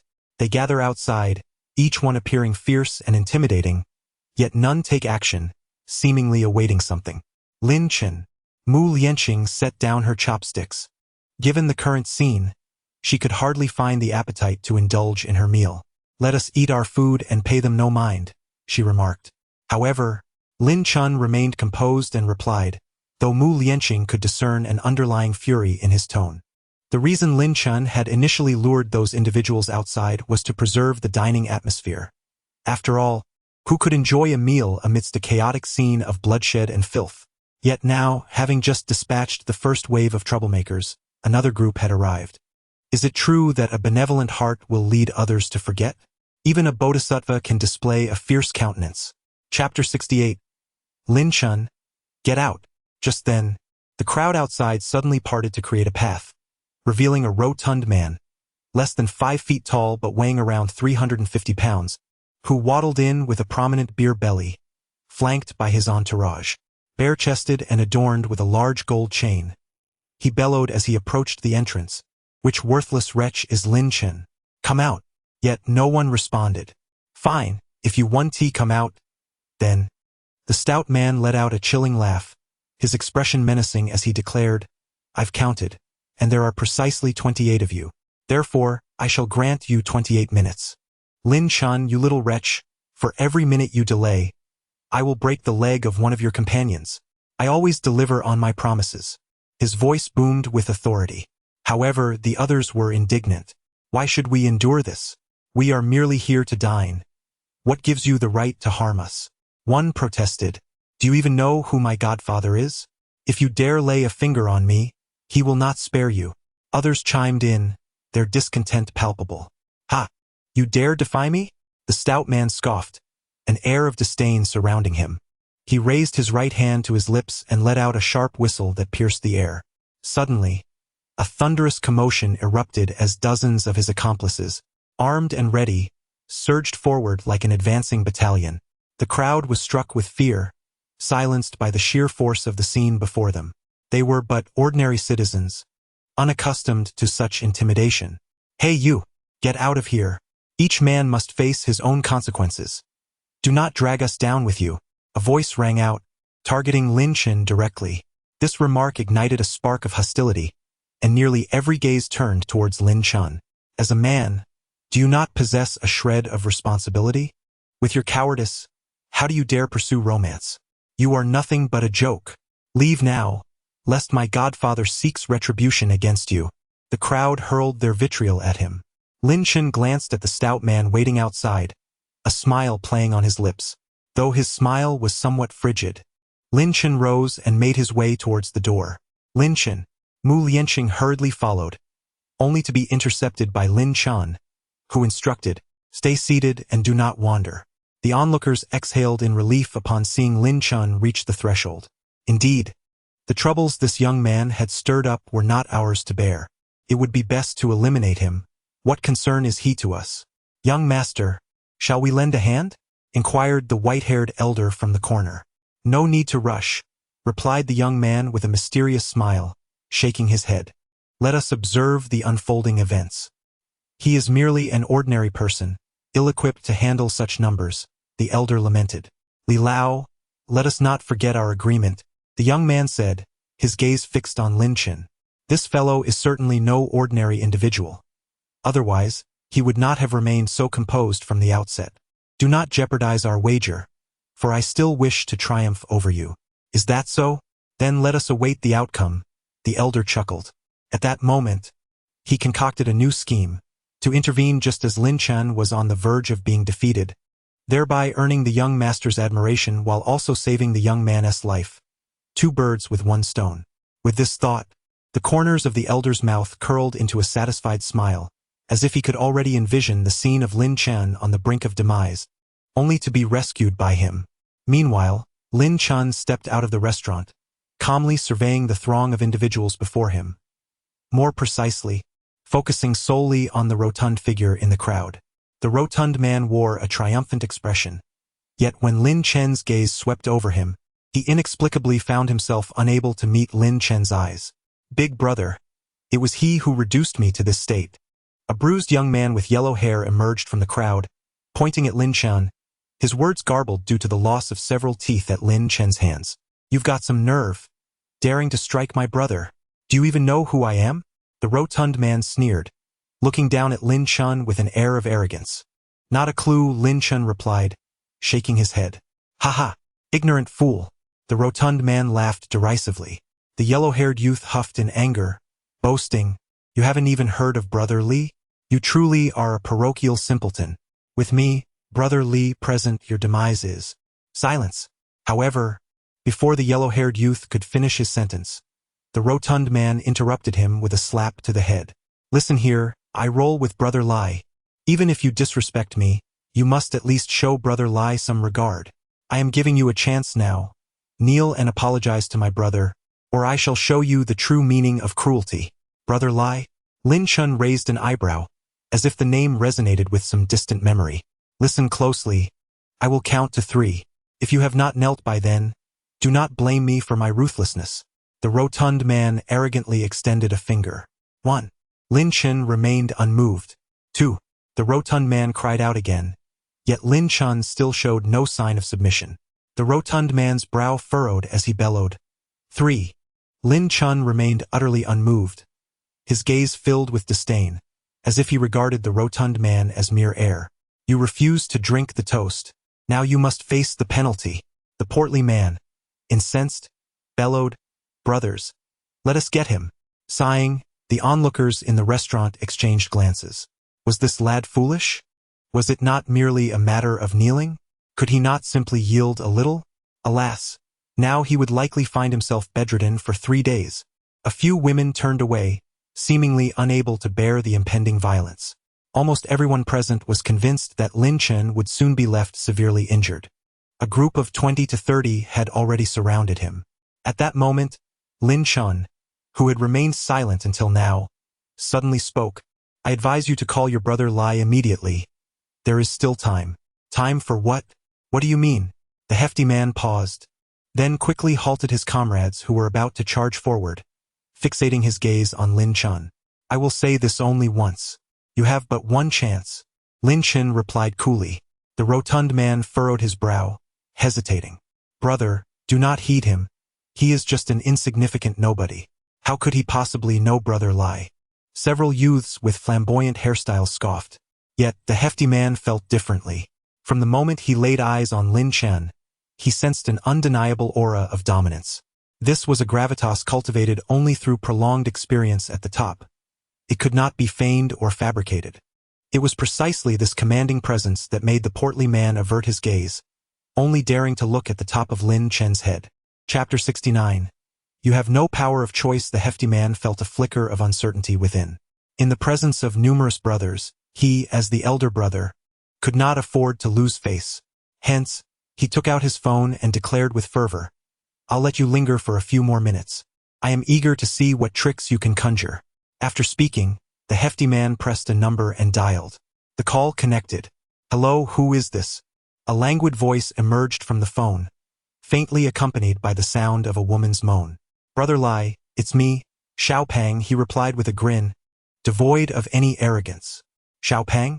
After a moment's contemplation, the languid voice responded again.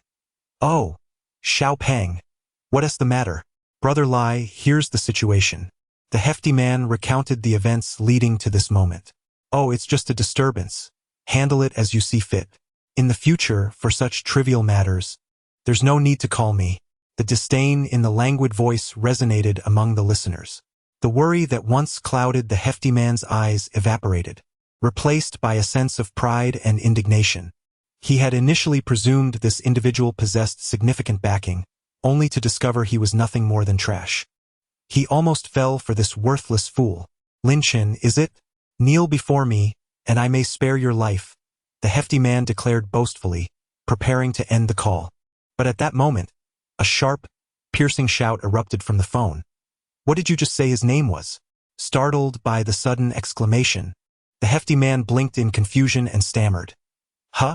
Brother Lai, what's wrong? That person is named Lin Chen. He's merely a student, damn it. The overweight man had yet to finish his words when a fierce shout erupted from his phone, filled with both anger and terror. If you want to die, don't drag me down with you. Stop it immediately, right now.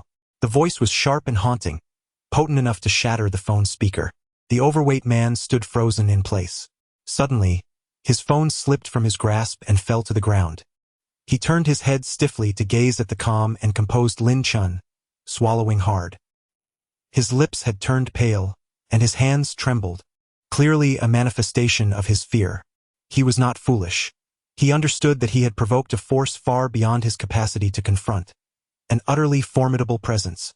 At that moment, the blonde-haired man shouted, "Brother, don't be deceived by him. He's just a nameless pawn." But before he could finish, the overweight man delivered a sharp slap to his face, producing a crisp and resounding crack. "Silence!" he roared. His visage contorted with rage as he pressed the blonde man to the ground, commanding loudly, "Bow and apologize to this esteemed gentleman." "What?" The blonde man was taken aback. "Do not make me repeat myself," the overweight man screamed in a fit of desperation. The blonde man trembled all over. He was not dim-witted. At this point, he could clearly discern the gravity of the situation. Without a moment's hesitation, he knelt on the ground, fervently banging his head against the floor towards Lin Chen, creating a series of thuds. "Brother, I failed to recognize your greatness and have offended you. I implore your forgiveness and hope you will not hold this against me. I am burdened by both the elderly and the young. They cannot do without me. Why not consider me as inconsequential?" The young man exclaimed, his face a mix of tears and snot. Everyone was taken aback. What is happening? Just a moment ago, he was brimming with arrogance and confidence. Now, the shift in tone is astonishingly abrupt. The young man pleaded pitifully, tears streaming down his face. Yet Mr. Lin remained unmoved. At that moment, the rotund man spoke up. "My cousin is the deputy director of the underground boxing gym in Yunhai City. I hope you can overlook this incident for the sake of my cousin. Henceforth, Mr. Lin shall be our esteemed guest and we shall treat him with utmost respect." "Oh?" Lin's eyes glimmered with interest upon hearing this. Observing the change in Lin's expression, the rotund man's face lit up with pride. "Ha ha ha! I thought this young man was formidable. Little did I expect he would be intimidated by my cousin. Pathetic." Lin, stroking his chin, inquired, "So, you know where the underground boxing gym is located, correct?" "Indeed. My cousin is the deputy director of the underground boxing gym, so I am well aware of its whereabouts," the rotund man replied, beaming with pride. "Very well." Lin clapped his hands. "Huh? Very well." The rotund man was taken aback. "Tonight, take me to the underground boxing gym," Lin stated coolly. "What? Tonight?" The rotund man was momentarily stunned, and then his brow furrowed. "But, I have important clients tonight. Mr. Lin, I can have my brother take you."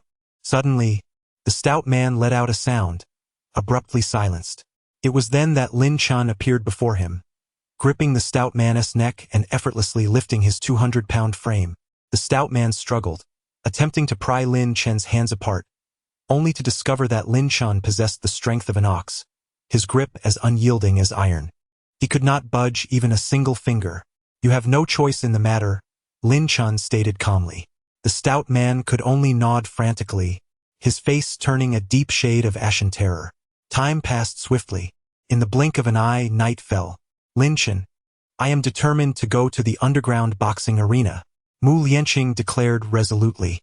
Lin Chen gently shook his head. "A young lady should not venture into such places." "Why can't I go?" Mu Lianqing furrowed her brows. "It is unsafe," Lin Chen replied. "Humph, I don't care.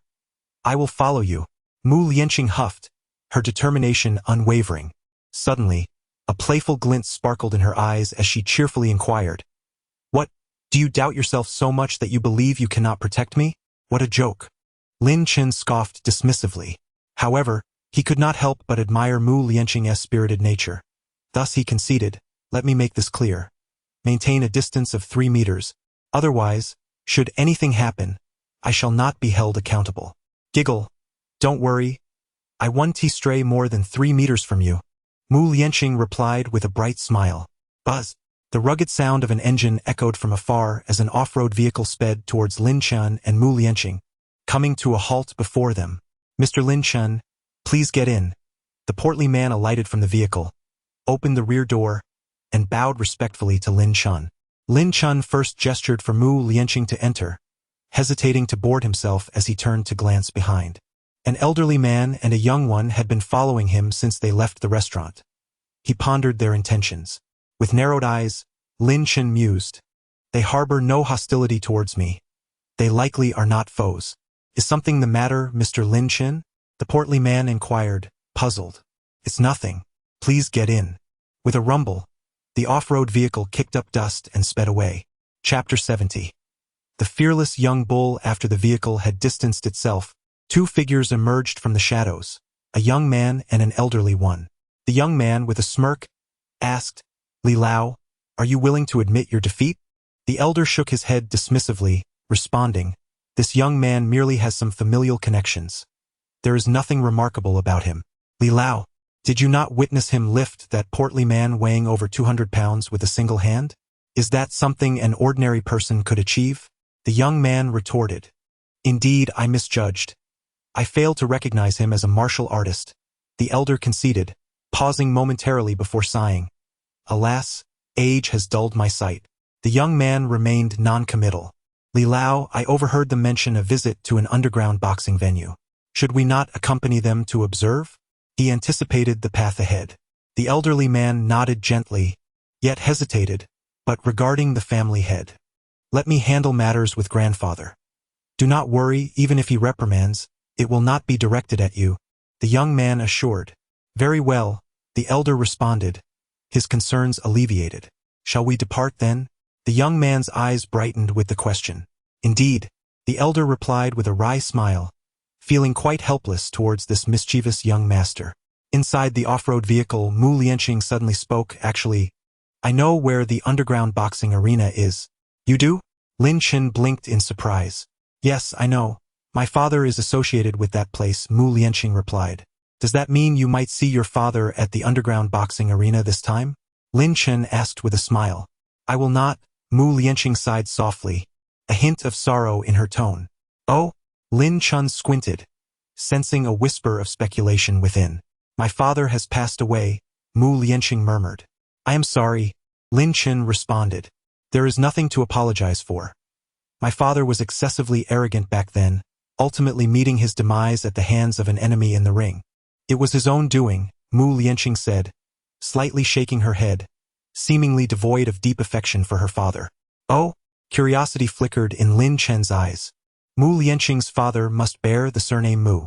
However, how could the chubby fellow know that Mu Lianqing's name was Mu? "Do you know my father?"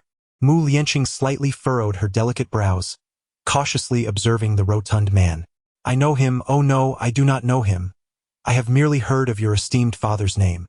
The man hastily shook his head in explanation. "Please do share." Leaning against the car seat, Lin Chen spoke with an air of indifference. The man first pinched his brow, gathering his thoughts, then said, "If my memory serves me right, this young lady's father should be named Mu Jihuang." At this point he paused, gazing at Mu Lianqing as if inquiring whether he should continue. Mu Lianqing lightly nodded. "Indeed, my father is Mu Jihuang, but I am entirely unaware of his deeds." The man continued, "Mr. Lin Chen, I believe you should understand that this world is not as simple as it appears. Many individuals differ from us. They are known as martial cultivators, and Mu Jihuang is one such cultivator, indeed an exceptionally formidable one. Mu Jihuang was a remarkable figure in Yunzhou a decade ago, having accomplished numerous earth-shattering feats. There are even rumors that he attained the status of a martial arts master by the age of 33. Alas, fate is cruel to the gifted. During a match in an underground boxing arena, Mu Jihuang, in a poor state, was brutally killed by a martial cultivator who called himself the Mad Wolf. Thus, a generation's genius fell. Yet the legends and tales he left behind shall never be forgotten.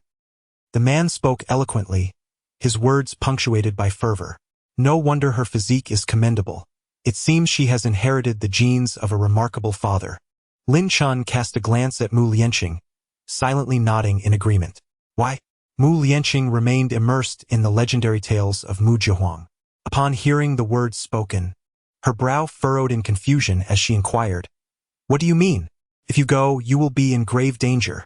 The stout man replied solemnly, enunciating each word with gravity. "Ah!"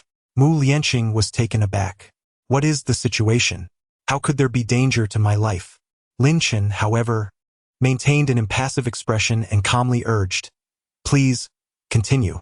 "Mr. Lin Chen, the situation is as follows."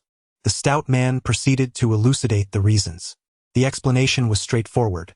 The once ferocious wolf had now become the master of an underground boxing arena.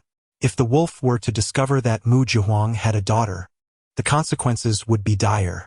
Thus, I implore you, young lady, it is best that you refrain from visiting the underground boxing arena for your entire life. Mu Lianqing hesitated. Casting a pleading gaze towards Lin Chen, had the stout man not mentioned it, she would have remained oblivious to her father's illustrious past. No wonder her mother had always refrained from speaking of her father. It all made sense now. Yet the question lingered, should she still go? Why not go? Lin Chen smiled faintly, seemingly unfazed. "Absolutely not, Mr. Lin. You cannot fathom the wolf's ferocity." The stout man urged urgently. "Not a problem." Lin Chen interjected decisively.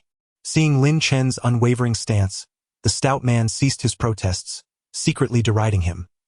This lad truly was a naive fool, ignorant of the dangers that lay ahead. He wouldn't shed tears until he faced the grim reality. Thus, they continued their journey in silence. A few individuals arrived at the underground boxing arena. Contrary to its name, the venue is not subterranean but rather perched upon a mountainside, where the air is surprisingly refreshing. Lin Chen stood on the ground, inhaling the crisp air and indulging in a leisurely stretch. "Mr. Lin, permit me to offer one more piece of advice. Absolutely do not take this young lady into the inner chamber," the portly man interjected, approaching with a serious demeanor. "Very well," Lin Chen replied with a slight nod, his expression notably indifferent, indicating that he did not take the warning to heart. "Lin Chen, Mu Lianqing said, tugging at the hem of her dress, hesitating to voice her thoughts.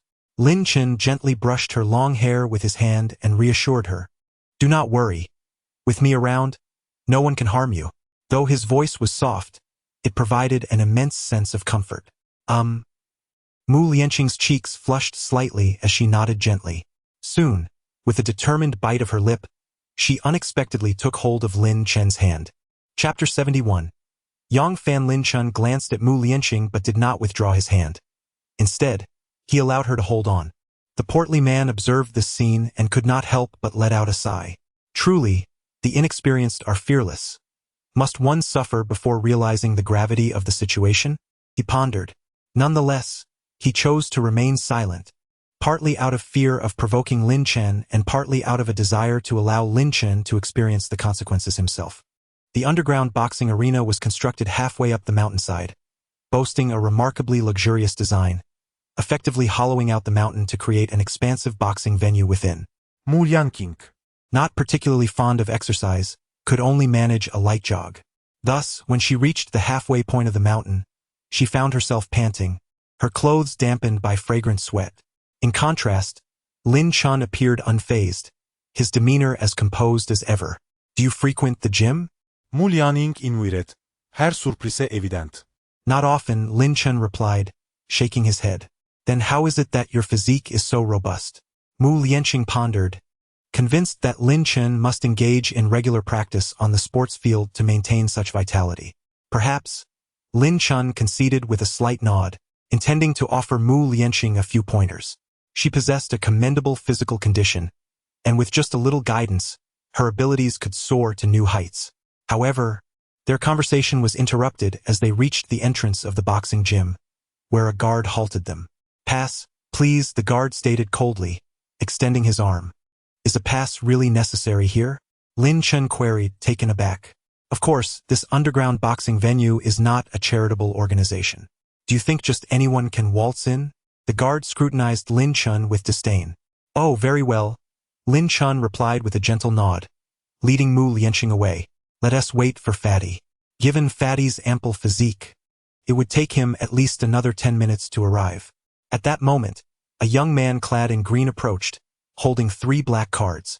With a cheerful smile, he asked, "Shall the two of you enter together? Who are you?" Lin Chen narrowed his eyes, fixating on the young man. If memory served him correctly, this individual had also been present at the restaurant earlier. Is this your friend? Mu Lianqing turned to Lin Chen, seeking clarification. Lin Chen shook his head. Thank you for your kind offer, but my friend is right behind me and will arrive shortly. Lin Chen declined. Brother, the more friends you have, the wider your avenues. Why not consider this an opportunity to make a new friend? The young man in the blue attire was undeterred. Lin Chen remained resolute in his refusal. Were he alone in this place, he would have readily accepted. However, he had come here with Mu Lianqing, and for her safety, he wished to avoid unnecessary complications. At that moment, Lin Chen's gaze suddenly flickered, and a frown creased his forehead. He had seemingly caught a glimpse of a figure, the silhouette of Li Xiaoxiu. Wasn't his wager with Yuan Qingli scheduled for 3 days hence? Why was he here now? Lin Chen was puzzled. Nonetheless, without hesitation, he stood up, accepted the black card from the young man's hand, and said, "Thank you. No need for formality. Let us consider this the beginning of a friendship." The young man replied with a gentle smile, exuding politeness. Mu Lianqing looked at Lin Chen in astonishment. She knew that he was typically steadfast, and once he made a decision, it was seldom altered. What could have prompted this sudden change of heart? Had something occurred? Subsequently, the 3 of them entered the underground boxing arena. The structure of the underground boxing venue was remarkably exquisite, rivaling the opulence of Hai Tian KTV, perhaps even surpassing it. Allow me to introduce myself. I'm Yang Fan, Yang as in the tree, and Fan as in sail. He smiled as they entered the arena. I am Lin Chen, Lin as in forest, Anshan as in dust. Lin Chen replied coolly. I am Mu Lianqing, Mu as in bathe, Lian as in lotus, and Qing as in clear water. Mu Lianqing said with a radiant smile, her charm captivating. Brother Lin, if I am not mistaken, this is your first visit to the underground boxing arena, correct? Yang Fan inquired. Indeed, Lin Chen affirmed with a nod. Allow me to provide you with a brief introduction. The underground boxing arena is divided into 2 sections, the outer arena and the inner arena. The outer arena lacks significance, merely showcasing skirmishes among ordinary individuals. However, the inner arena is quite formidable, as it hosts numerous skilled fighters. Consequently, it is generally inaccessible to the average person, Yang Fan elaborated. Are we able to enter? Mu Lianqing inquired curiously, raising the black card in her hand. I regret to inform you that, due to my hasty preparations, this card will not grant us access to the inner arena. Yang Fan replied apologetically. That's all right, Mu Lianqing shrugged off the concern, as her primary intention for visiting the underground boxing arena was to accompany Lin Chen. The destination was of little consequence as long as she could remain by his side. The entrance to the underground boxing arena resembled a cavern, adorned with a row of lanterns illuminating the surroundings. After traversing approximately 30 meters through the cave, they emerged into a vast square. Wow! Mu Lianqing exclaimed, unable to contain her astonishment. The square was expansive, with dozens of boxing rings standing prominently. Surrounding the square were tiers of spectator stands, where hundreds of onlookers cheered, screamed, and applauded, creating an atmosphere of exuberant excitement. This is the outer arena, merely a display of combat among ordinary folks. Lacking in true spectacle, Yang Fan remarked, his eyes narrowing as he focused intently on a nearby boxing ring, his gaze sharp as a knife. In the ring, 2 young men were engaged in a fierce battle, one of them clearly dominating the other with relentless force. What a foolish boy! Lin Chen let out a sigh. Indeed, the one being ruthlessly beaten was none other than his roommate, Li Xiaoxiu. Isn't that Yuan Qingli? Mu Lianqing also followed Lin Chen's gaze towards the distant arena, her eyes widening in astonishment. She recognized Yuan Qingli at once. It was a battle devoid of suspense. He held no interest in such tedious contests. Suddenly, Mu Lianqing's beautiful eyes widened, and she swallowed nervously, cautiously inquiring, Lin Chen, Is that boy your friend? Indeed. Before Mu Lianqing could finish her sentence, Lin Chen nodded, his expression icy. Yang Fan's demeanor shifted dramatically. He turned to Lin Chen, lowering his voice to say, Brother Lin, the underground boxing arena has its own rules. Once you step onto the stage, you have essentially signed a death warrant. No one can interfere, or it will be seen as a grave affront to the underground arena, with dire consequences. Why are you sighing, Brother Lin? Yang Fan furrowed his brow and asked. Without uttering a word, Lin Chen strode towards the arena. Brother Lin, you absolutely must not. Yang Fan's face paled suddenly. Chapter 72. A kick that sends flying, but to his astonishment, Li Xiaoxiu had come alone, keeping it a secret from him and everyone else. How was this any different from courting death? Lin Chen continued his approach to the arena. Brother Lin, you absolutely must not.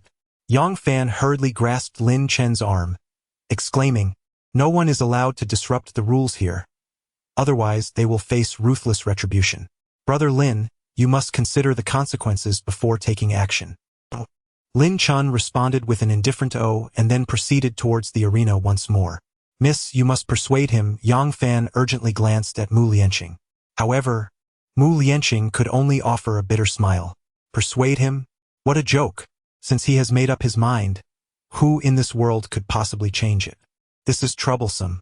At that moment, Yang Fan's mood plummeted to the depths of despair. An arena captivated countless spectators, and the reason was simple. It was utterly bloody. One individual was being mercilessly crushed and beaten by another, blood streaming from every orifice, on the brink of death. Yet, even in such dire circumstances, the assailant showed no signs of relenting, only intensifying the brutality with each strike, each blow more lethal than the last. My heavens! This could lead to a fatal outcome. What deep-seated grudge could provoke such ferocity? To witness such a thrilling battle outside the arena was worth the trip. Amidst the crowd's fervent discussions, the scene on the stage unfolded. Trash! Chen Feng is my woman, and you dare to lay a hand on her? You must be out of your mind. Yuan Chengli grasped Li Xiaoxiu by the hair, lifting him up and delivering relentless punches to his face without a hint of mercy. I'll make sure you won't see the sun tomorrow, Yuan Chengli roared. The audience erupted in cheers and screams, exhilarated by the gruesome spectacle. Li Xiaoxiu, bloodied and dazed, struggled to maintain consciousness. Yet, despite his plight, he managed to grin and utter, Yuan Chengli, abandon all hope. Chen Feng will never have feelings for you. Seeking death, Yuan Chengli let out a thunderous roar, clenching his right fist and unleashing all his might towards Li Xiaoxiu's face, intent on annihilating him. However, at that very moment, a young man clad in black suddenly leaped into the fray, landing gracefully upon the arena as if performing a feat of agility. Without uttering a word, he delivered a powerful kick to Yuan Chengli's chest. With a resounding thud, Yuan Chengli was sent flying, unable to emit even a single cry of agony. He crashed violently against the surrounding barriers of the arena, scattering them into disarray. In the midst of the spectators' astonishment, Yuan Chengli's body soared like a cannonball, hurtling off the stage and crashing against the wall beneath the spectator stands with a deafening impact. A cloud of dust erupted into the air, and a series of cracks appeared on the wall. In an instant, the entire vicinity fell into a hushed silence, leaving nearly everyone in a state of shock. What on earth just transpired? The crowd gasped in disbelief, exchanging bewildered glances. Who was this remarkable individual? The black-clad youth, who had effortlessly sent someone flying over 10 meters with a single kick, could not possibly be an ordinary person. Yet who exactly was he? Why had he intervened so abruptly? Was he there to disrupt the proceedings? Such a notion seemed utterly implausible. Considering the nature of underground fighting arenas, who would dare to cause trouble there? The crowd quickly dismissed such speculation, opting instead for more reasonable conjectures. Meanwhile, atop the arena, Lin Chen shook his head slightly as he gazed at the barely conscious Li Xiaoxiu lying on the ground. If he does not arrive today, one can easily imagine the fate that awaits Li Xiaoxiu. Subsequently, Lin Chen crouched down and placed his palm gently upon Li Xiaoxiu's abdomen. A hum resonated as his thoughts focused, and an invisible force surged through Lin Chen's hand into Li Xiaoxiu's body. Instantly, Li Xiaoxiu felt a chill envelop him, and the pain dissipated significantly. He marveled at the phenomenon, pondering whether it was worth it for a woman. Brother, if you ever encounter a woman whom you truly adore, you will undoubtedly be even more reckless than I, Li Xiaoshu replied with a broad grin. Oh, Lin Chen narrowed his eyes. A woman you genuinely cherish. Unbidden, a captivating silhouette emerged in his mind. A transcendent beauty. Just then, Li Xiaoshu's eyes widened in alarm, and he urgently shouted, Lin Chen, you must leave at once. You cannot remain here. Hurry. Li Xiaoshu was as restless as an ant on a hot pan. However, before he could finish his sentence, a chilling voice echoed from behind Lin Chen. Dare to disrupt the rules of the boxing gym, and neither of you shall leave today. Upon hearing this, tears streamed down Li Xiaoshu's face. Lin Chen, I am so sorry. It is my fault that you are in this predicament, he expressed with deep remorse. Lin Chen, however, remained unperturbed and turned to face the source of the voice. To his surprise, 3 figures had appeared beneath the arena, an elderly man accompanied by 2 youths. The elder, having crossed the threshold of 60, was adorned with a mane of white hair, and his weathered face bore the marks of time's passage, stooped in posture and unsteady in gait. Yet, his eyes sparkled with an extraordinary brightness, sharp enough to render one unable to meet his gaze directly.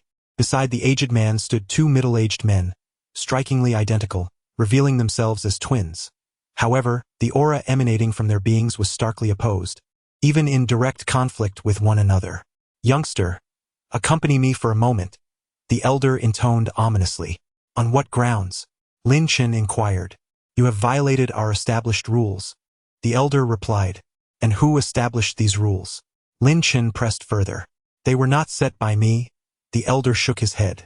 Then what grounds do you have to take me along? Lin Chen questioned once more. Simply because I am the enforcer of the underground boxing arena, the elder proclaimed with a puffed chest, his tone brimming with pride. Ah, an enforcer, you say? Lin Chen mused lightly, contemplating before adding, in layman's terms, that makes you akin to a watchdog, does it not? Upon uttering this, an eerie silence enveloped the gathering. My heavens, who is this young man? He exhibits no sense of propriety, daring to insult Elder Su so brazenly. Does he seek his own demise, or has he grown weary of life? The crowd exchanged incredulous glances, utterly astonished. The elder, however, maintained an impassive demeanor. You insolent brat, you are courting punishment by refusing to heed my warning. Yet, the twin brothers responded with a low growl, leaping over 2 meters high to land on the arena stage. Elder Su, shall we render him incapacitated? The man on the left sneered. A lesson will suffice, Elder Su replied, hands clasped behind his back, exuding an air of magnanimity. Very well. The man on the left grinned widely, striking his right fist against his left palm with a sharp crack. The man on the right, who had remained silent, moved purposefully toward Lin Chen as soon as Elder Su's words faded. Lin Chen, you must leave quickly, hurry, Li Xiaoshu cried out in terror. Chapter 73. Why is Lin Chen so formidable? Half a minute later. Is this truly a dream? Li Xiaoshu's eyes widened in disbelief, as if he had seen a ghost. His gaping mouth could easily accommodate 2 eggs. There stood Lin Chen, seemingly untouched, while the 2 men lay unconscious on the ground. With a single punch each, he had taken them both down. Unbelievable. Do you wish to join them? Lin Chen inquired, standing at the edge of the arena, his gaze lowered as he surveyed the elder below. The elder's forehead was already beaded with sweat. Those 2 middle-aged men were his disciples, and he was acutely aware of their strength. Together, they formed a formidable duo, and even he, their master, would require 100 moves to overcome them. Yet now, they had failed to withstand even a single blow from this young man in black. What is happening? This youth is astonishingly powerful. Who exactly is he? What frightened the elder even more than Lin Chen's strength was his background. To possess such power at such a young age, one could only imagine the formidable force that nurtured him. With this thought, the elder faltered. He had no desire to provoke such a calamity. He did not wish to meet his demise. However, as the enforcer of the underground boxing arena, how could he show fear in front of so many witnesses? If he falters, the entire underground boxing arena will lose face. He cannot bear such a burden. Thus, the elder could only muster the courage to say, Young man, Every nation has its laws, and every household has its rules. Once you step onto the arena, you have signed a contract of life and death. No one is permitted to intervene.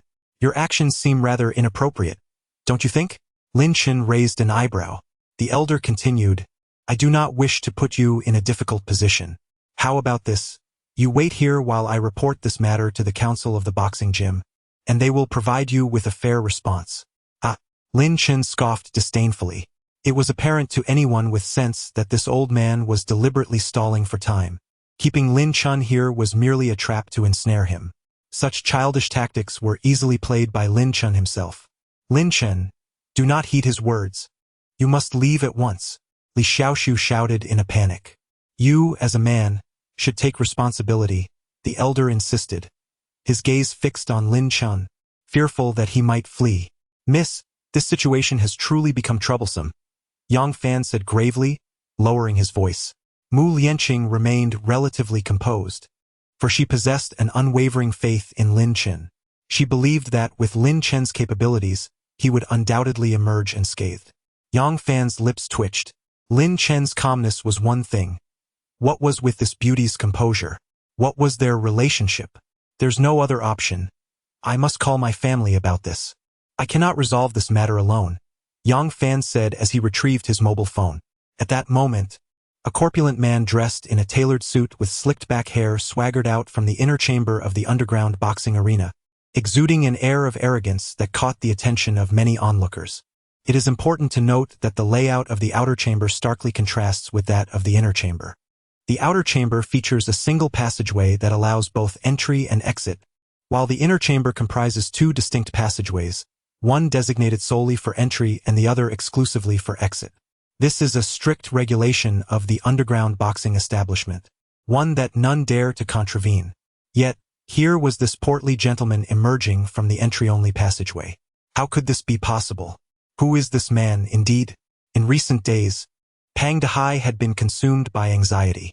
A dispute over territorial claims had erupted between him and another powerful figure from Yunzhou, leading to a public challenge where each side dispatched 3 representatives for a duel. The rules were straightforward. The contest would be decided in a best-of-3 format, with the victor claiming the contested territory. However, his side had suffered a defeat in the first round, and the second round was already underway. The situation appeared grim. Should they lose again, it would mean utter defeat. Where was Mr. Lin? Without his presence, we are no match for our opponents. Pang Dehai's agitation grew, prompting him to reach for his phone to send another message. Yet, at that moment, a furrow formed on his brow as he sensed something amiss. The underground boxing venue was expected to be teeming with activity and vibrant with noise, yet an eerie silence enveloped the space. Could it be that the venue was being shut down? He abruptly lifted his gaze to survey the surroundings, discovering that many spectators remained. This revelation startled him. With a sigh of relief, he pondered the unsettling silence. Why were they not speaking? Another frown crossed Pang Dehai's face. In theory, with such a multitude of spectators, one would expect a raucous atmosphere. However, the crowd now appeared utterly astonished, rendered silent and transfixed, their gazes fixated on a singular direction. What could have transpired? Haigu also turned his head to look. At the end of his line of sight stood a young man clad in black. Pang Dehai was momentarily taken aback, but soon, a spark of fervor ignited in his eyes, causing his hands to tremble with excitement. Lin Chen, you must leave at once. Do not concern yourself with me. You cannot contend with them, Li Xiaoshu shouted anxiously.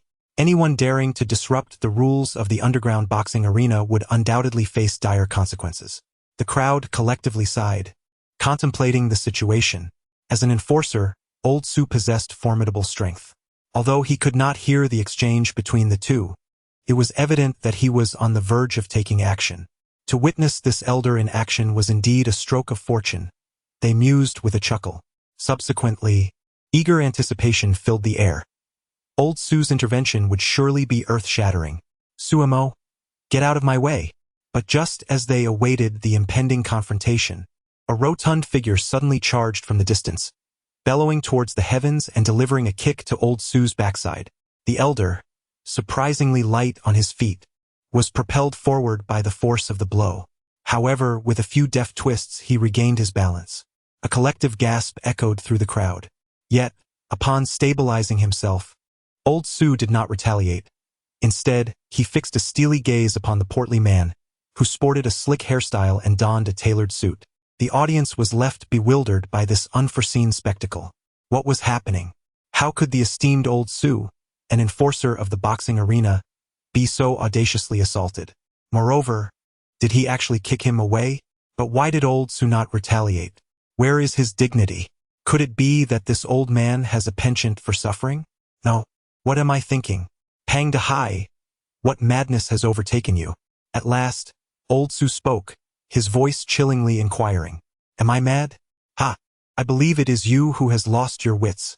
The corpulent man with slicked-back hair scoffed disdainfully, then pointed at old Su, shouting, Sumo, you have some audacity.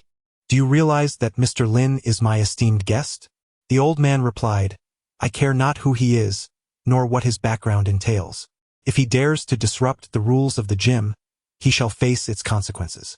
Old Su was unwavering, standing resolutely.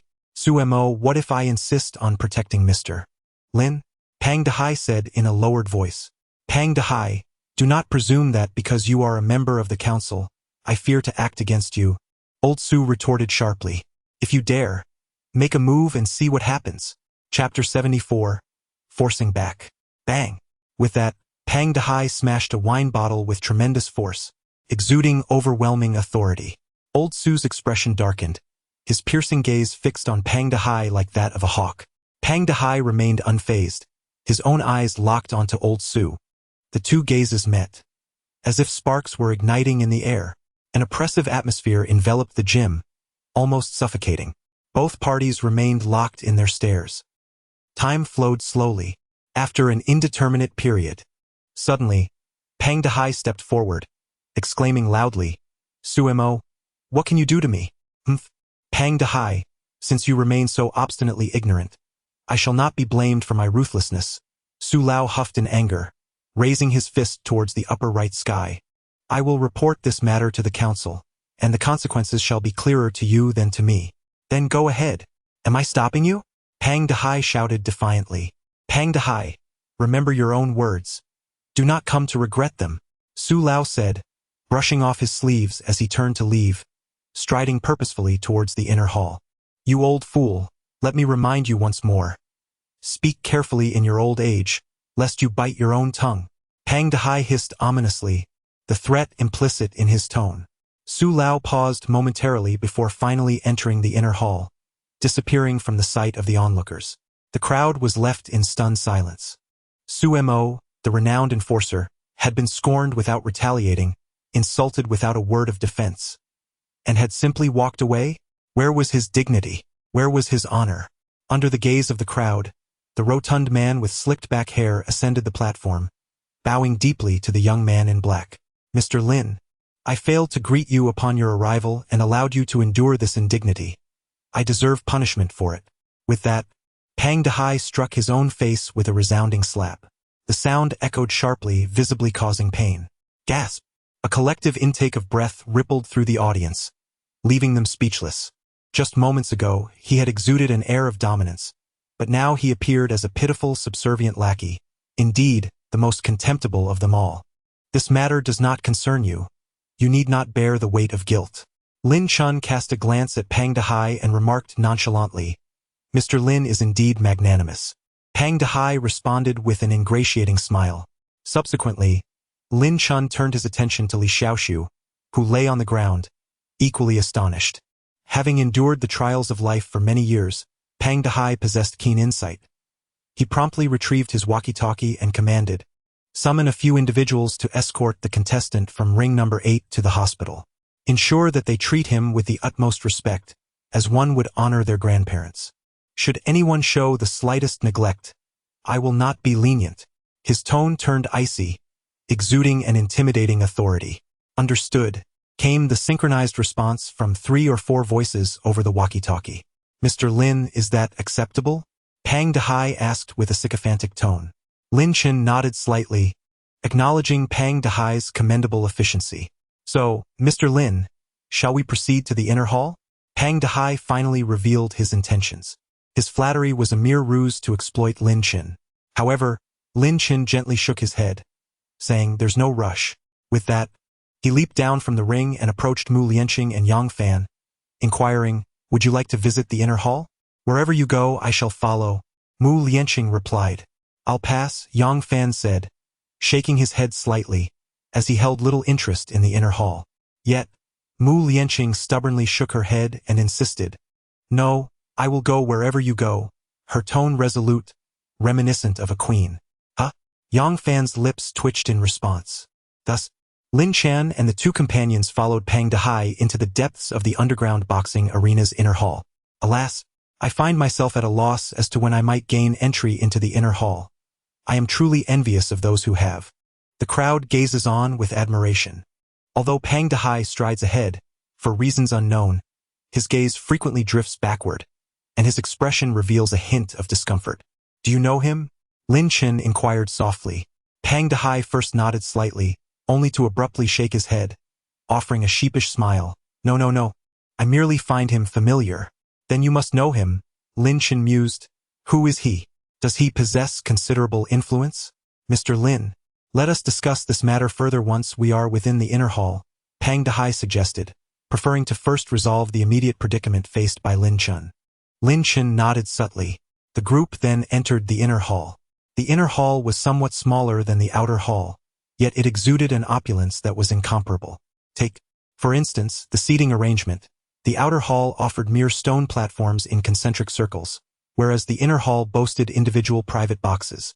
Furthermore, these boxes were categorized into various tiers, with the lower sections merely separated by a thin partition, while the upper levels were crafted from exquisite, classical woodwork, becoming increasingly lavish as one ascended.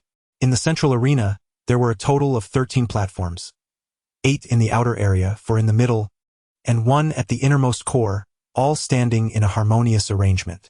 The internal platform was not only the largest but also constructed from an exceptionally resilient material, its strength and hardness unparalleled. It seemed unlikely that even a chainsaw could cleave through it. At this moment, atop this very platform, 2 individuals were engaged in fierce combat. The strengths of both parties are nearly equal, and neither side is willing to yield. It seems that a clear victor cannot be determined in the short term. Pang Dehai escorted Lin Chen and his companions into a luxurious private room, overlooking the battle taking place in the arena. "Mr. Lin, what are your thoughts on this confrontation?" Pang Dehai inquired, personally pouring tea for Lin Chen, with a mix of anticipation and concern. "That man dressed in black is the esteemed Chen, isn't he?" Lin Chen asked, taking the teacup, gently swirling it before passing it to Mu Lianqing. "Mr. Lin truly possesses keen eyesight. Indeed, that individual is Chen," Pang Dehai flattered. Previously, at Haitan KTV, Chen had been defeated by Lin Chen with a single blow, and Pang Dehai had presumed that Lin Chen would not remember such a minor character. To his surprise, Lin Chen's memory was exceptionally sharp, as he recognized Chen at a glance. Pang Dehai observed Lin Chen, awaiting his words. Yet Lin Chen simply stated, "He is destined to lose." After speaking, he turned to Mu Lianqing and inquired, "Isn't this tea quite delightful?" Chapter 75. A battle against 3 Mu Lianqing had just savored a sip of tea and remarked, "It is indeed quite fragrant." Lin Chen smiled silently. The way he had swirled the teacup was laden with hidden significance. "What?" Pang Dehai exclaimed, his mouth agape. Chen was his second strongest fighter. If even Chen were to be defeated, would that not signify his certain loss? "Mr. Lin, are you sure you did not make an error? Chen is clad in black, not in blue," Pang Dehai asked, his face a picture of despair. The esteemed Master Chen was originally slated to take the stage in the climactic third match. However, to his utter astonishment, Pang Dehai had unexpectedly faltered in the initial round. In a bid to secure victory in the second match, Pang Dehai hastily summoned Master Chen, ensuring his presence for this critical bout. Yet now, Lin Chen boldly proclaimed that Master Chen would surely be defeated. How could that be? I refuse to believe it. In response to Brother Hai's skepticism, Lin Chen merely shrugged, indifferent to his disbelief. Pang Dehai, possessing keen insight, realized that Lin Chen was not deceiving him. He was like an ant on a hot pan, anxiously pacing, distressed by the prospect of a catastrophic loss. What can we do now? If we lose this round, it will be a tremendous blow. Is there no possibility of pausing the fight for a brief respite? Lin Chen inquired. Absolutely not, Brother Hai replied, shaking his head. While external matches might allow for such breaks, it is categorically forbidden in the internal arena. Those who compete within are predominantly martial artists, who cannot afford to rest but must seize the momentum to achieve victory. A pause would disrupt their momentum and could alter the tide of battle. Hence the boxing gym's strict policy against breaks during internal contests. Then his defeat is inevitable, Lin Chen remarked, raising his hands in surrender. No sooner had Lin Chen's words left his lips than the battle on the stage erupted into chaos. The previously evenly matched combatants suddenly transformed. The man in green, who had been cautiously advancing, unleashed a formidable surge of energy, his fists and footwork becoming bold and aggressive as he charged at Master Chen with reckless abandon. Taken off guard, Master Chen found himself retreating, his footing faltering, and his breath growing increasingly erratic. Defeat was imminent. Ha! On the stage, the man in green suddenly let out a fierce roar, unleashing a powerful punch that struck Master Chen squarely in the chest with a resounding impact. With a sudden gasp, Master Chen spat out a mouthful of blood, his body resembling a kite severed from its string, involuntarily soaring backward. Thud! Ultimately, Master Chen plummeted from the arena, collapsing onto the ground. He yearned to retaliate, yet his entire being was devoid of strength. He lacked even the energy to utter a word, let alone rise to counterattack. The audience erupted into a cacophony of astonishment. The shift in the battle unfolded with alarming swiftness.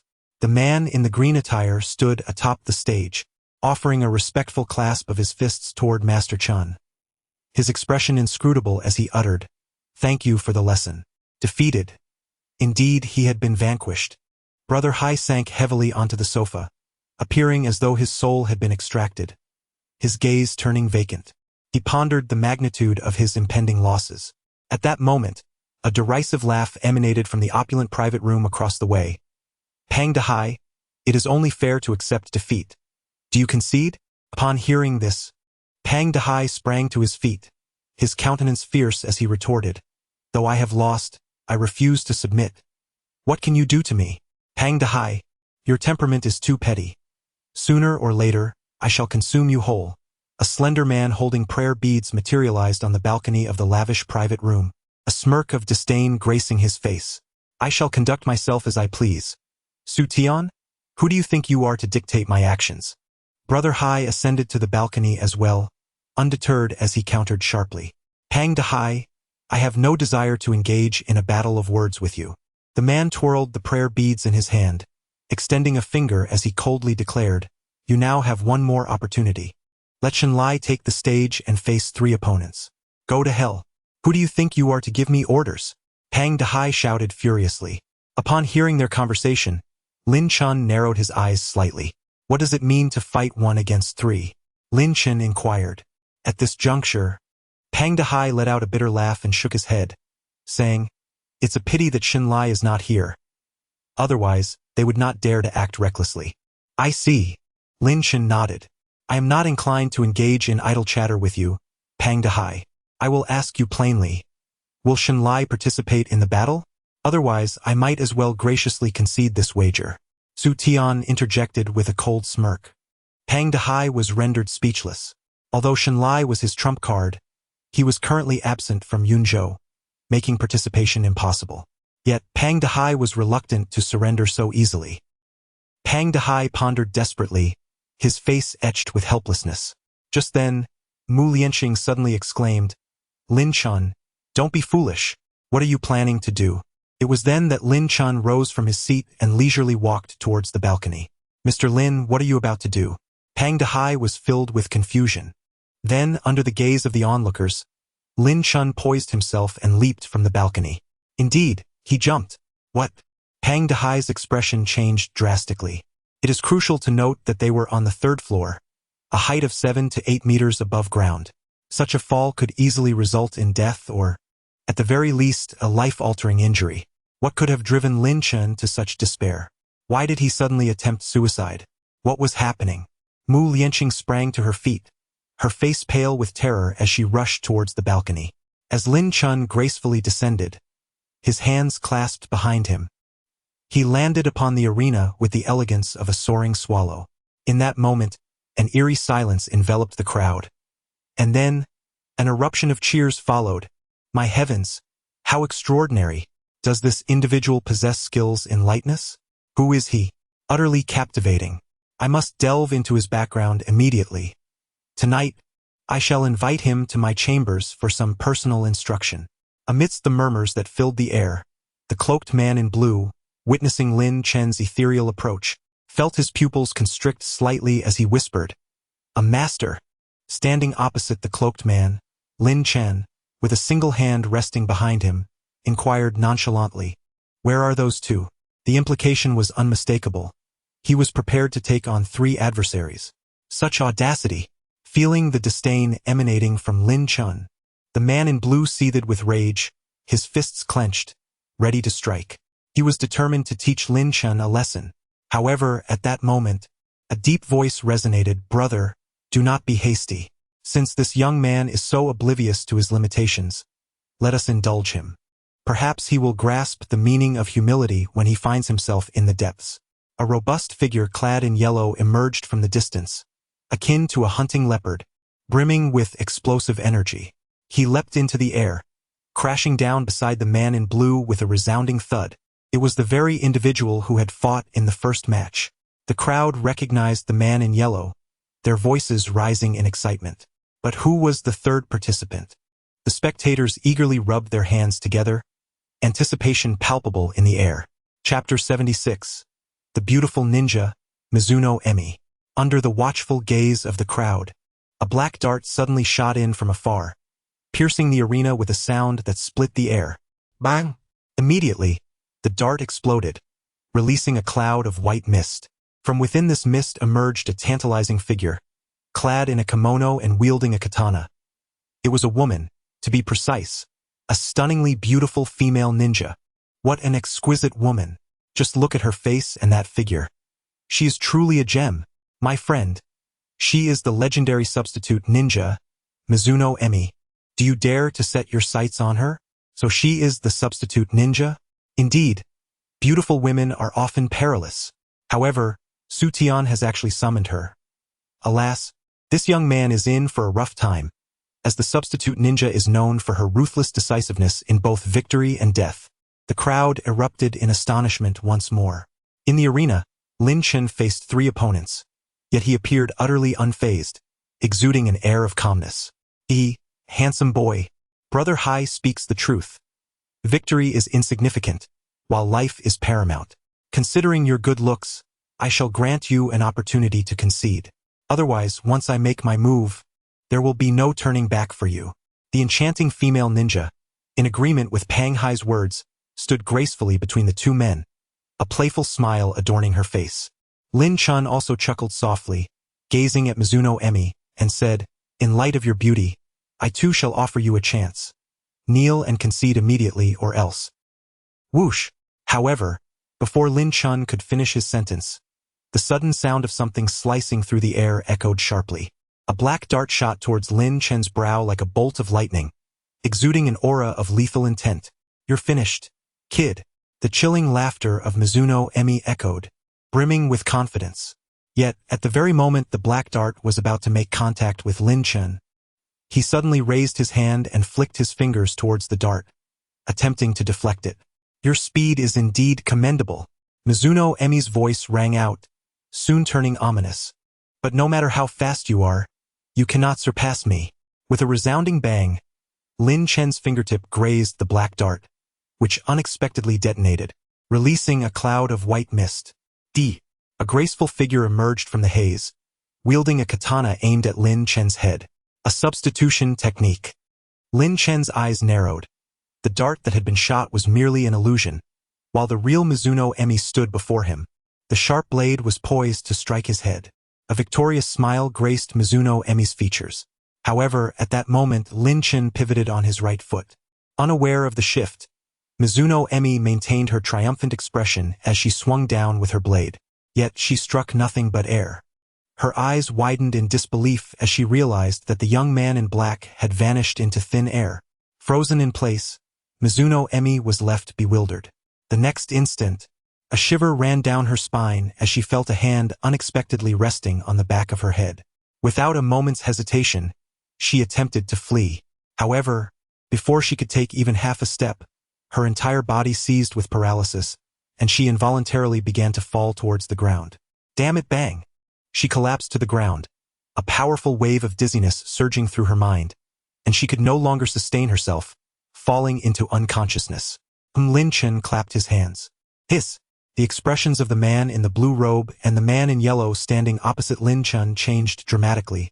Gasping in shock, the formidable Mizuno Emi was defeated just like that? What an international joke. Mizuno Emi was a female ninja capable of vanquishing martial arts masters. To think that such a powerful figure could fall at the hands of a mere youth was simply inconceivable. Who on earth was this young man in black? Both men were now drenched in cold sweat, their hearts racing, their legs trembling. Bang! Suddenly, a muffled sound erupted. Mizuno Emi's beautiful form lying on the ground suddenly exploded, transforming into a cloud of white mist that dispersed with the wind. A decoy? The man in blue and the man in yellow were initially stunned, but then their faces lit up with joy. It seemed that the one who had been defeated was merely an illusion created by Mizuno Emi. That scared me to death. I thought this young man in black was formidable. It turns out he only defeated a decoy, not the real Mizuno Emi. It seems he is not so impressive after all. With this thought, the man in yellow's fighting spirit soared as he shouted to the heavens. You brat, take my punch. Boom! He launched himself forward like a cannonball, throwing a punch towards Lin Chen. Standing his ground, Lin Chen neither dodged nor defended, allowing the man in yellow's attack to come crashing down. You foolish boy! Beneath the martial arts masters, no one can withstand my full-force punch. Prepare to meet your end. The man in the yellow attire let out a sinister laugh, delivering a merciless blow to Lin Chen's chest. A tremendous roar echoed. A visible shockwave radiated outward, stirring up clouds of dust. Lin Chen's clothing fluttered slightly, yet his body remained as steadfast as a mountain, unmoving. What? The man in yellow gasped, his expression shifting dramatically. However, before he could react, Lin Chen slowly clenched his fist and gently struck his chest in return. In the spirit of reciprocity, allow me to return the favor. As Lin Chen's final words resonated, the man in yellow was propelled backward, not merely flying, but rather shot forth. During his flight, his garments burst apart, leaving him exposed, before he ultimately crashed into the wall. With a splat, the man in yellow slid down the wall, spewing blood, collapsing to the ground in a state of unconsciousness. On the arena, in truth, at the moment the man's right fist made contact with Lin Chen's chest, his entire right arm had already been shattered by the recoil. Who might you be? Is there some misunderstanding between us? The man in the blue robe inquired cautiously, fixing his gaze on Lin Chen. He doubted that the formidable Pang Dehai could summon such a towering figure before him. Thus he believed that Lin Chen was not fighting on behalf of Pang Dehai, but rather intentionally opposing him. Observing the expression of the man in blue, Lin Chen discerned his thoughts. With a subtle smile, he replied, "You are quite perceptive. Thank you for the compliment." The man in blue returned a hollow smile, then continued, "If there is any misunderstanding between us, we can certainly resolve it. Please feel free to voice your demands, but I hope you will refrain from serving Pang Dehai any longer." Lin Chen gently shook his head, stating, "It cannot be mediated." Why? The man in the blue robe furrowed his brows. "Because you were born in Lin City," Lin Chen replied nonchalantly. "We were born in Lin City? What does that mean?" The blue-robed man appeared perplexed, filled with questions. Is there something wrong with being born in Lin City? Chapter 77. Crushing blow whoosh. The sound of something piercing the air echoed as a colossal dart descended from the heavens like a shooting star, hurtling directly towards Lin Chen. Unfazed, Lin Chen remained composed. It was not until the black dart grazed his hair that he raised his hand and flicked his fingers. Cling! Though the dart spun at a high velocity, it failed to inflict even the slightest harm to Lin Chen's skin. With a resonant metallic clang, the dart veered away, crashing into the wall with a thunderous bang. Dust erupted in clouds. Cheers erupted from the crowd. It had been a long time since they had witnessed such an exhilarating battle. Swish! The graceful figure of Mizuno Hiromi materialized on the arena, standing beside the man in the blue robe. Sister, the blue-robed man said. Second brother, step back. You are no match for him. Mizuno Hiromi replied with a serious expression. Understood. The blue-robed man retreated. You are quite formidable, young man, Mizuno Hiromi remarked, her gaze fixed on Lin Chen, a smile gracing her lips. Beautiful lady, your Chinese is quite impressive. Lin Chen responded with a gentle smile. However, before Lin Chen could finish his sentence, Mizuno Hiromi suddenly waved her sleeves, unleashing hundreds of darts that rained down upon Lin Chen like a flurry of blossoms. Whoosh, whoosh, whoosh, a torrent of projectiles. She aimed to catch Lin Chen off guard. Yet, Lin Chen remained as calm as ever. He sighed softly and shook his head, remarking, if such modest skills can rival those of a martial arts master, I must admit I am somewhat disappointed. Hee, as you wish, came the chilling laughter of Mizuno Emi. Bang, bang, bang. All the shurikens erupted. A thick mist rose into the air. Oh, Lin Chen was taken aback for a moment. From within the mist, one graceful figure after another emerged, each wielding a katana, slashing towards Lin Chen. The crowd erupted in excitement. 1, 2, 3. My heavens, it was impossible to count. Truly, Mizuno Emi, the shadow ninja, had mastered this technique to perfection. Cheers filled the air. On the stage, 88 clones. How intriguing. Lin Chen nodded to himself. 88 clones represented my entire strength. Young man, brace yourself for the tempest that is about to unfold. The 88 figures simultaneously spoke, their laughter echoing coldly. Lin Chen remained unfazed. The 88 Mizuno Emi advanced towards him. At that moment, Lin Chen made his move. Whoosh! No one could discern his actions. Suddenly, countless Lin Chens appeared on the stage. Indeed, countless. Tens of thousands of Lin Chen's phantoms surged forth, all rushing towards those 88 figures. An overwhelming tide. What? 3 seconds later. Mizuno Emi lay on the ground, despondent and breathless, clearly gravely injured. Her greatest pride had been those 88 clones. Yet, this young man in black had unleashed tens of thousands of clones? Tens of thousands. The prowess of the two individuals was not even remotely comparable. They existed in entirely different realms of strength. The man in the blue robe was utterly astounded. Do you still wish to continue? Lin Chen's calm voice echoed in his ears. The blue-robed man was jolted into awareness, only to find Lin Chen had inexplicably appeared before him. Please do not strike me. I concede. The blue-robed man exclaimed, his face drained of color, hastily leaping from the arena. If even the renowned Mizuno Emi could not contend with Lin Chen, how could he possibly stand a chance? The best strategy was to retreat. In the private room, Brother Hai was so taken aback that his jaw nearly dropped. The moment Mizuno Emi stepped onto the stage, despair had enveloped him, to the extent that he had even summoned an ambulance. After all, it was widely known that Mizuno Emi was merciless in determining life and death. She was a formidable woman. He had anticipated that Lin Chen would either perish or be grievously injured. Yet, the outcome had turned out to be so astonishingly different. It felt as if he were caught in a dream, truly a divine being. Pang Dehai stood there, dumbfounded. Indeed, he was not an ordinary person. That bet, I have won. Yang Fan's face was alight with excitement. Mu Lianqing, meanwhile, breathed a sigh of relief, finally able to set her mind at ease. On the arena floor, I have lost. Mizuno Emi lay on the ground, gazing up at the sky, her expression one of bitterness. She drew a dagger and aimed it at her abdomen, intent on committing seppuku.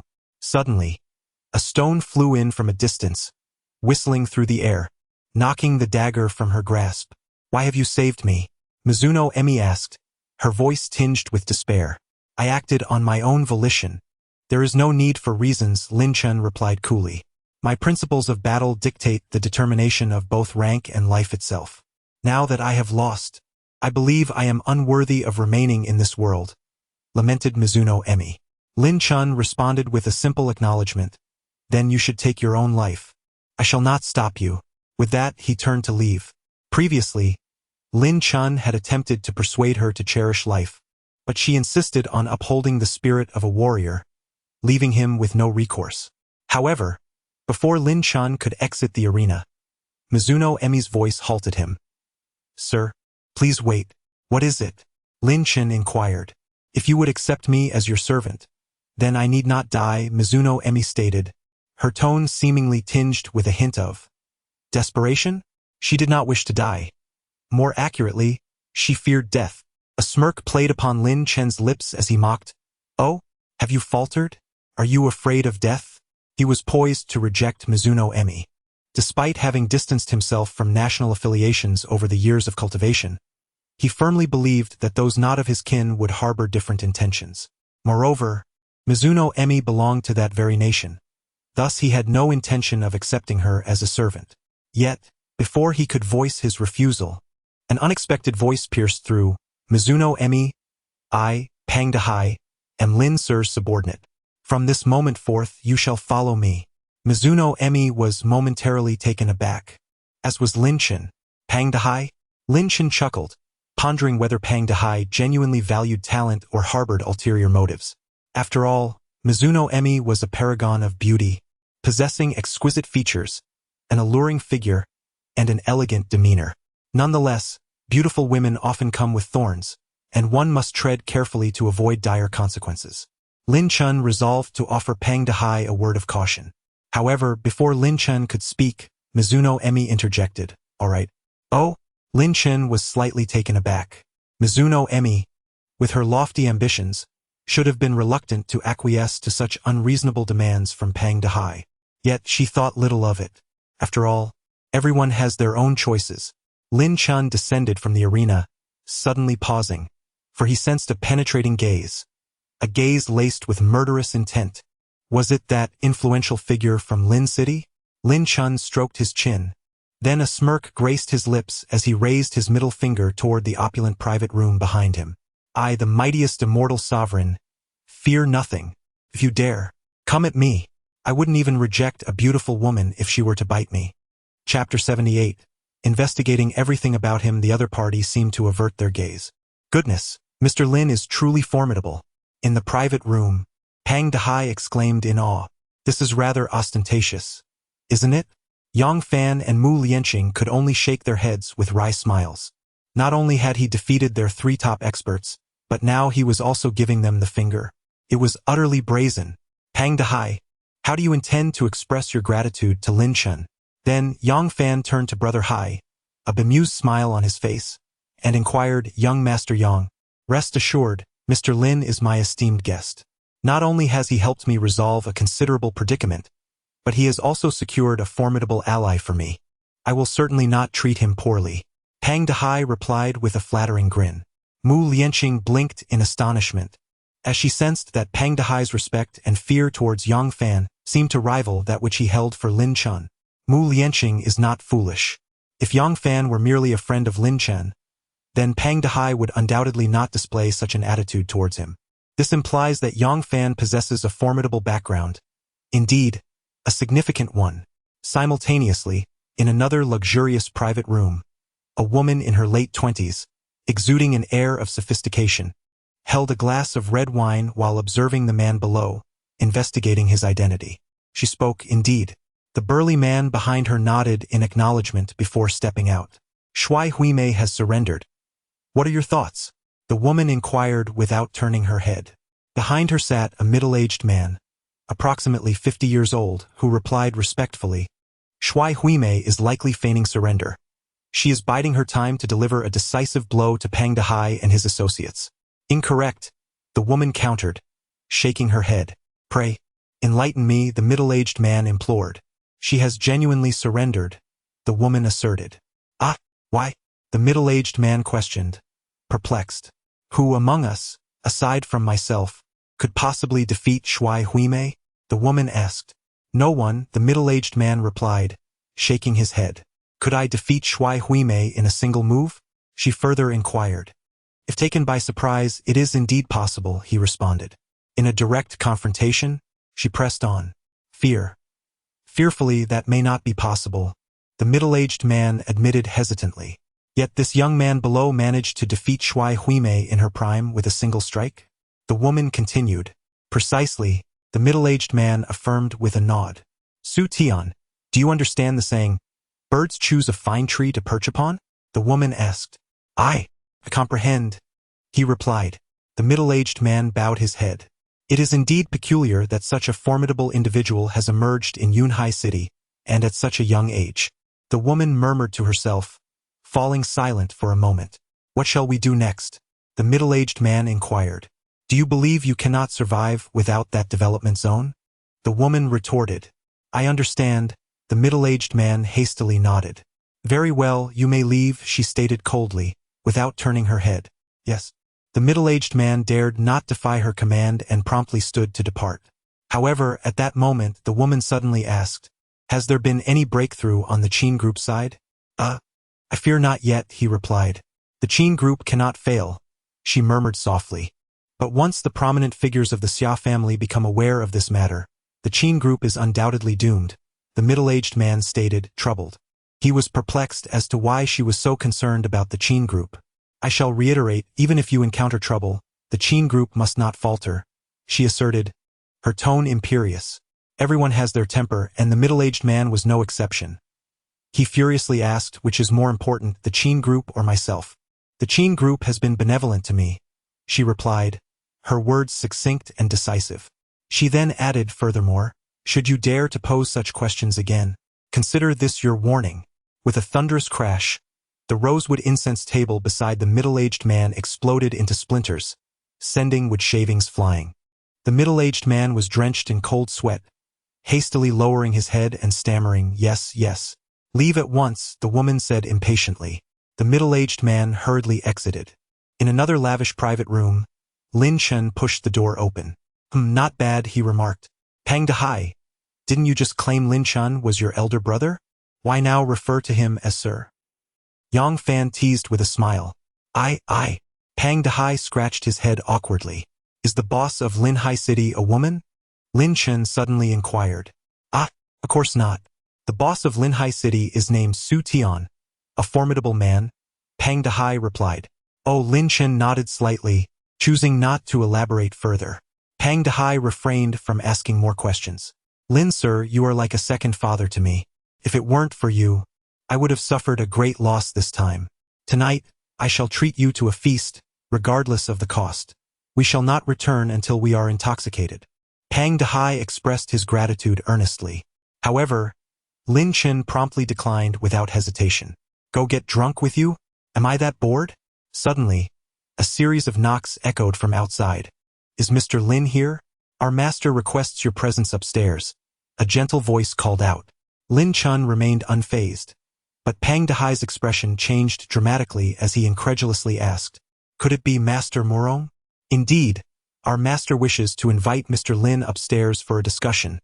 The gentle voice reiterated clearly. It seems the soundproofing in this room is rather poor, Lin Chen quipped with a smile. Mr. Lin, Master Murong is one of the 8 kings of Yunzhou, and her power is exceedingly formidable, Pang Dehai stated gravely. The 8 kings of Yunzhou? Who bestowed such a title upon them?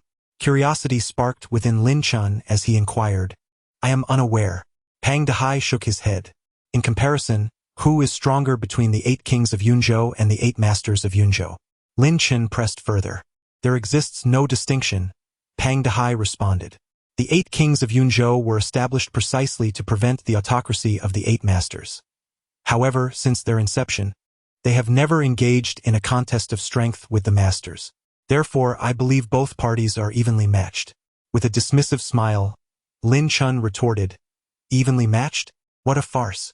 Bai Ruxue, despite not having embarked upon the path, was still ranked among the upper echelon of the 8 masters. This implies that a significant portion of the masters have yet to tread the path. Consequently, it stands to reason that most of the 8 kings have also not entered the path. Given that neither faction has entered the path, martial practitioners are undoubtedly inferior to those skilled in techniques. Chapter 79. Lin Chen's bluntness. The 8 kings cannot possibly rival the 8 masters. However, Lin Chen had no intention of elaborating further. Yet, his silence did not prevent others from speaking.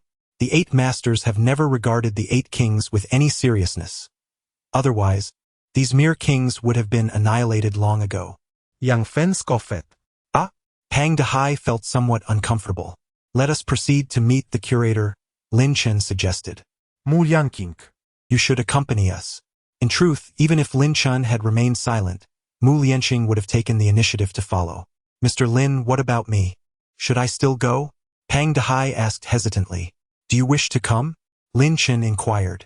Pang Dehai immediately shook his head vigorously, akin to a rattle drum. Then you need not attend, Lin Chen replied nonchalantly. Brother Lin, I shall accompany you. Yang Fan stepped forward. In truth, I do not recommend that you go, Lin Chen said. Are you planning to create a disturbance? Yang Fan furrowed his brow. Who knows? But it seems likely. Lin Chen smiled and shrugged. I see. Yang Fan pondered for a moment, then broke into a grin, revealing a set of pearly white teeth. Then I must go, he declared. In the underground boxing arena, on the top floor, expensive ancient wood burned, emitting a fragrant aroma that filled the room, invigorating, calming, and enhancing beauty. Within the room, 3 individuals were present. A man in his 40s sat in an executive chair, deep in contemplation. A man in a suit stood expressionless behind him. A woman in her 30s or 40s, exuding charm and grace, sat on a distant sofa with one leg crossed over the other. Why did you summon that young fellow? The alluring woman inquired. Merely to get acquainted. There is no ulterior motive, the middle-aged man replied. That young fellow undoubtedly possesses significant connections. Do you think he would regard you highly? The woman scoffed, her tone laced with sarcasm. Whether he regards me highly is irrelevant. What matters is that I regard him highly. The middle-aged man chuckled and shook his head. You did not call him over just for a simple introduction, did you? The woman narrowed her eyes in suspicion. The middle-aged man mirrored her expression but remained silent. Are you seeking trouble with him? She pressed further. I harbor no grievances against him. Such thoughts are unfounded, the middle-aged man replied with a calm demeanor. You desire to uncover the secret of his remarkable strength at such a young age. The woman remarked. Oh? Do you also wish to know why he is so formidable? The middle-aged man scoffed. I do not share your morbid curiosity. I merely hold him in high regard. He has the potential to be the next Shen Tianlong, and I simply wish to cultivate a good relationship with him. The woman patted her impressive chest and said with a smile, Ding ding. Before her voice could fade, a knock echoed from outside the door. Come in. The middle-aged man replied casually. A woman clad in a qipao, possessing a gentle demeanor, opened the door. However, she did not enter but instead stood at the threshold, gesturing for the others to proceed. 3 young individuals stepped inside. Lin Chen, Mu Lianqing, and Yang Fan. The qipao-clad woman closed the door behind her and exited. Lin Chen surveyed the 3 before him, while the middle-aged man similarly scrutinized them, his gaze lingering on Yang Fan for a moment longer. He then pointed to the man behind him, saying, This is my disciple, named Qin Xiaotian. You may call him Xiaotian. As for this lady, the middle-aged man gestured toward the woman seated on the sofa. Just call me beautiful sister, she responded, not standing up but waving her hand with a charming smile. I am Yang Fan. I am Mu Lianqing. Lin Chen, he introduced himself along with the others. With that, they were acquainted. Lin Xiaoyu, please take a seat. The middle-aged man indicated the sofa in front of him. Lin Chen promptly settled down. What is it that you seek me for? He inquired directly. Nothing of great importance. Merely a desire to observe a young talent up close. The middle-aged man replied with a cheerful demeanor. Have you finished your observations? Is there anything else? Lin Chen inquired, his tone nonchalant. The wolf was rendered speechless, momentarily at a loss for words. This young man certainly did not adhere to conventional expectations. What was he implying? This was rather disrespectful. A soft giggle escaped from the woman seated on the opposite sofa, clearly amused by the exchange. She regarded Lin Chen with curiosity, finding this young man quite intriguing. The wolf contemplated responding, but just then, Lin Chen abruptly stood up and remarked, If you have no further matters, I shall proceed to discuss my own. The wolf was taken aback. Your own matters? You sought me out for a reason, young friend? Please do share. He extended a hand, while the woman continued to observe Lin Chen with keen interest. Yang Fan squinted his eyes, pondering. Is he truly about to take action so soon? As anticipated, Lin Chen posed a direct inquiry.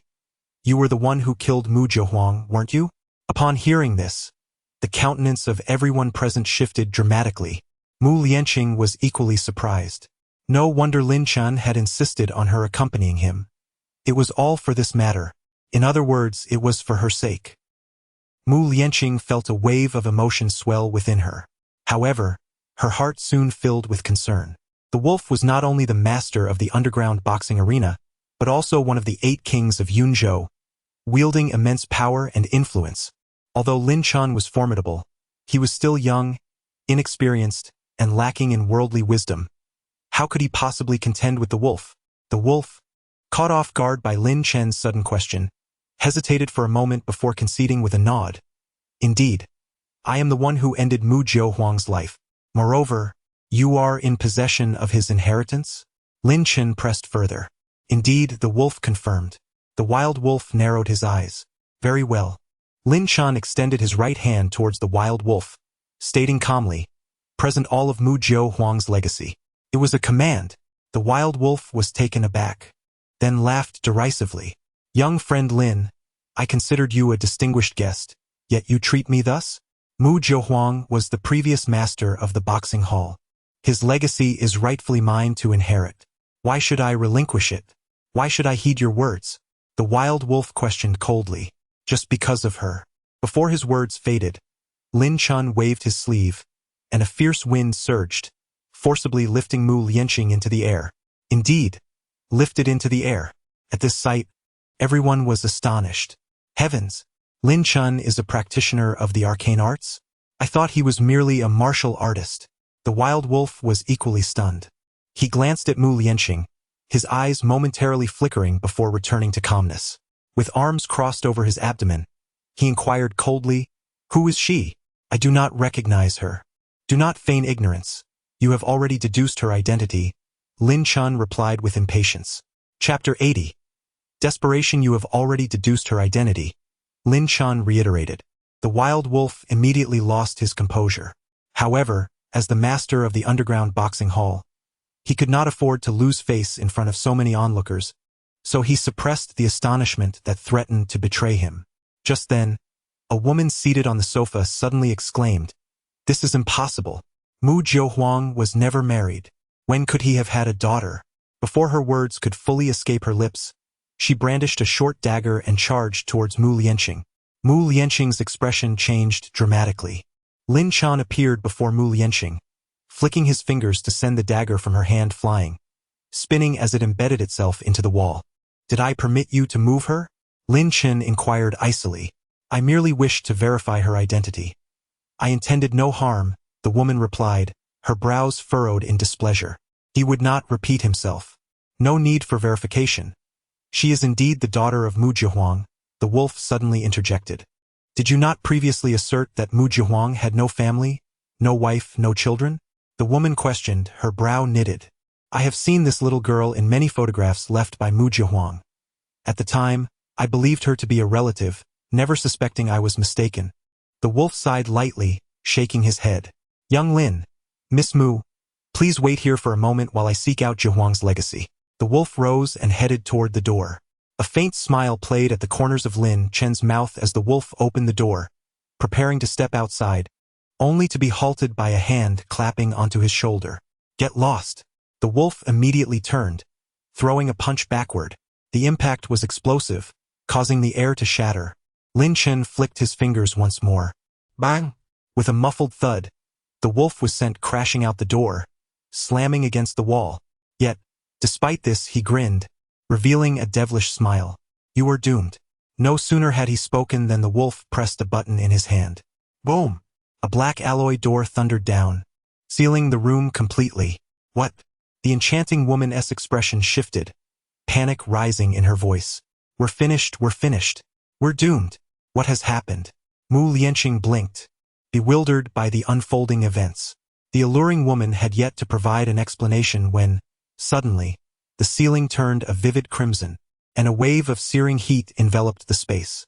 We find ourselves like fish trapped in a barrel, confined not merely for a beating, but rather to be roasted alive. The enchanting woman exclaimed, resembling an ant on a hot skillet, her anxiety palpable. Ah, so this is the situation, Lin Chen thought as he surveyed the surroundings, enlightenment dawning upon him. It appeared that from the moment the mad wolf recognized Mu Lianqing, he had begun devising a method to eliminate this group. Now, he had ensnared Lin Chen and his companions within this sealed chamber and pressed a button to initiate the heating process, intent on roasting them alive.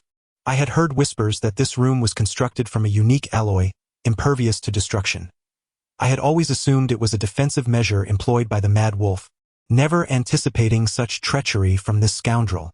The ceiling grew increasingly red and hot, and the woman's expression turned ghastly. Her gaze fell upon a man clad in black not far away. In an instant, she rushed forward and seized him by the throat. You are a disciple of the mad wolf. You must be well acquainted with this place. Speak quickly, how can we escape? She growled, lifting the man off the ground. Otherwise, I shall end your life. The man, however, maintained an air of calm, a faint smile gracing his lips as he replied, You might as well abandon that hope. Unless a grandmaster of martial arts comes personally, no one can breach that door. By the end of his statement, his smile had morphed into a sinister grin. He intended to take them all down with him. The woman's face turned ashen. A grandmaster of martial arts? What a ridiculous notion. It is essential to understand that every grandmaster of martial arts is a formidable being who has transcended the ordinary. Such individuals are rare even across the vast expanse of Yun province. Given the urgency of the situation, where on earth can I find a martial arts grandmaster? This is indeed a desperate predicament. Your master is truly despicable, willing to sacrifice you to eliminate us. The woman tightened her grip around the man's neck, her hand growing increasingly forceful. Had the mad wolf taken this man along earlier, she might have sensed something amiss. However, she never anticipated that he could be so ruthless, sacrificing his own disciple for his objectives. What a scoundrel! The man in the suit was on the brink of asphyxiation, his face turning a ghastly shade of gray. Yet, he managed a sinister smile and struggled to utter, To die for my master is my honor. You wretched fool. Bang! The woman delivered a knife-hand strike to the man's neck. He collapsed onto the floor, unconscious. The temperature in the room soared, reaching over 40 degrees in the blink of an eye. The woman felt the suffocating heat. Who would have thought that, instead of perishing on the battlefield, she would meet her end here?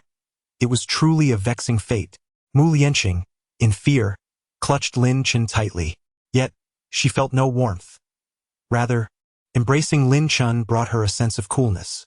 However, Yang Fan was in distress, lacking strength and feeling too embarrassed to hold Lin Chen. He was drenched in sweat, utterly soaked. Why is there no signal here? Yang Fan pulled out his phone, only to find the signal bars empty, his expression darkening as if he were about to burst into tears. Mad Wolf, release me at once. Otherwise, I, Lu Qianqian, will not spare you. Valkyr, should I escape today, I shall surely take your life. The woman shouted frantically at the camera, her voice gradually diminishing, her face reddening from asphyxiation. Cease your cries. They are in vain, Lin Chen replied calmly. Surely we cannot simply await our fate? The woman retorted, her gaze fixed discontentedly upon him.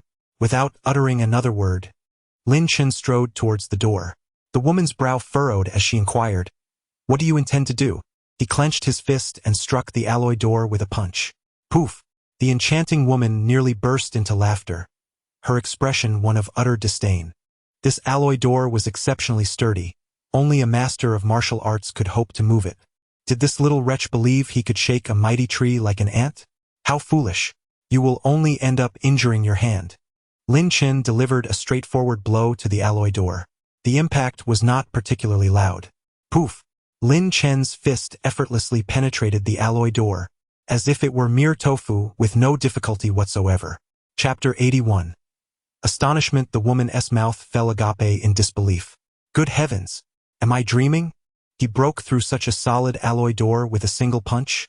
Just one punch. What on earth is happening? Could it be that the material of the alloy door is peculiar, possessing such resilience that, even when breached, it remains intact? Observing Lin Chen's stillness, her conviction grew. Unbeknownst to her, she was conflicted. If Lin Chen were to damage the alloy door, her chance of escape would arise. Yet, for reasons she could not fathom, deep within her heart, she found herself hoping he would not harm the door. Lin Chen stood resolutely before the alloy door. The alloy door bore no trace of even a crack. It seems I should not have exerted such force. Lin Chen chuckled mockingly, having assumed the door's strength was formidable, which led him to exert such effort. At that moment, the woman spoke up. What will you do about that arm of yours? You can't remain trapped here forever. A true man must be adaptable. Perhaps you should consider severing it. Before she could finish her sentence, Lin Chen swung his right arm. With a thunderous roar, the alloy door exploded. Indeed, it detonated, shattering into countless fragments. The woman staggered, nearly losing her balance. What in the world? She gasped. Wasn't it said that only a martial arts grandmaster could shatter such a barrier? That even bullets could not penetrate it? How has it just exploded like this? Am I dreaming? The man in the suit, just regaining consciousness, witnessed Lin Chen demolishing the alloy door. He was initially taken aback, then broke into a mysterious smile. It seems I am still not fully awake. I shall continue my slumber. With that, he lay back down, closed his eyes, and fell asleep once more. A refreshing breeze swept in from outside, invigorating everyone present. Let us go, Lin Chen urged, leading Mu Lianqing and Yang Fan out. The woman remained rooted in place, utterly stunned.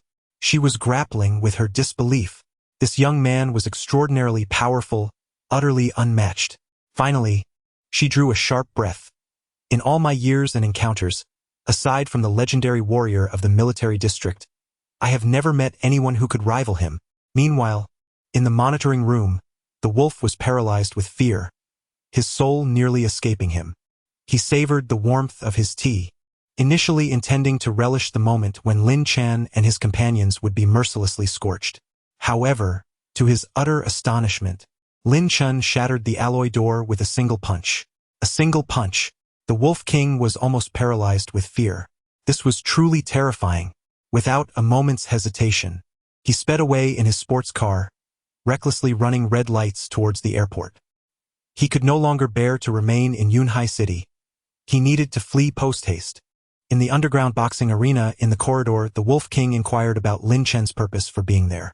A beautiful and alluring woman followed behind Pang Dehai, asking, "What brings you here?" "Certainly not anything good," Pang Dehai replied. "Why such a statement?" The enchanting woman, Shui Yi Huimei, tilted her head curiously. As the old saying goes, no one visits the Three Treasures Hall without cause. Pang Dehai feigned seriousness. Though I am not a native of Huaxia, surely this saying does not apply in this context. Shui Yi Huimei blinked innocently. Oh, the meaning remains the same. As long as you comprehend it, that suffices, Pang Dehai said, somewhat awkwardly. Is there a chance that Lin Chen could be in danger? Shui Yi Huimei inquired. Indeed, Pang Dehai replied solemnly, nodding. Should we not go and check? She suggested. If you wish to avoid death, then it would be wise not to go, Pang Dehai whispered. You are unaware of the Wolf King's nature. He is ruthless and engages in heinous deeds. Lin Chen, in the face of such a person, will certainly be at risk. However, as long as Lin Chen possesses a modicum of adaptability, he can turn peril into safety. Everyone understands the art of navigating relationships, which boils down to tolerance and humility. In other words, as long as Mr. Lin exhibits humility, he is highly unlikely to encounter danger. Mizuno Emi nodded, seemingly grasping the concept, yet internally lamented, Baka, the Chinese language is truly perplexing. Suddenly, Mizuno Emi's expression changed, and she sank to one knee. What is the matter? Pang Dehai was taken aback. Mizuno Emi ignored him entirely, bowing her head and uttering 3 respectful words. Lord Lin. Pang Dehai shuddered. Lord Lin? Lin Chen.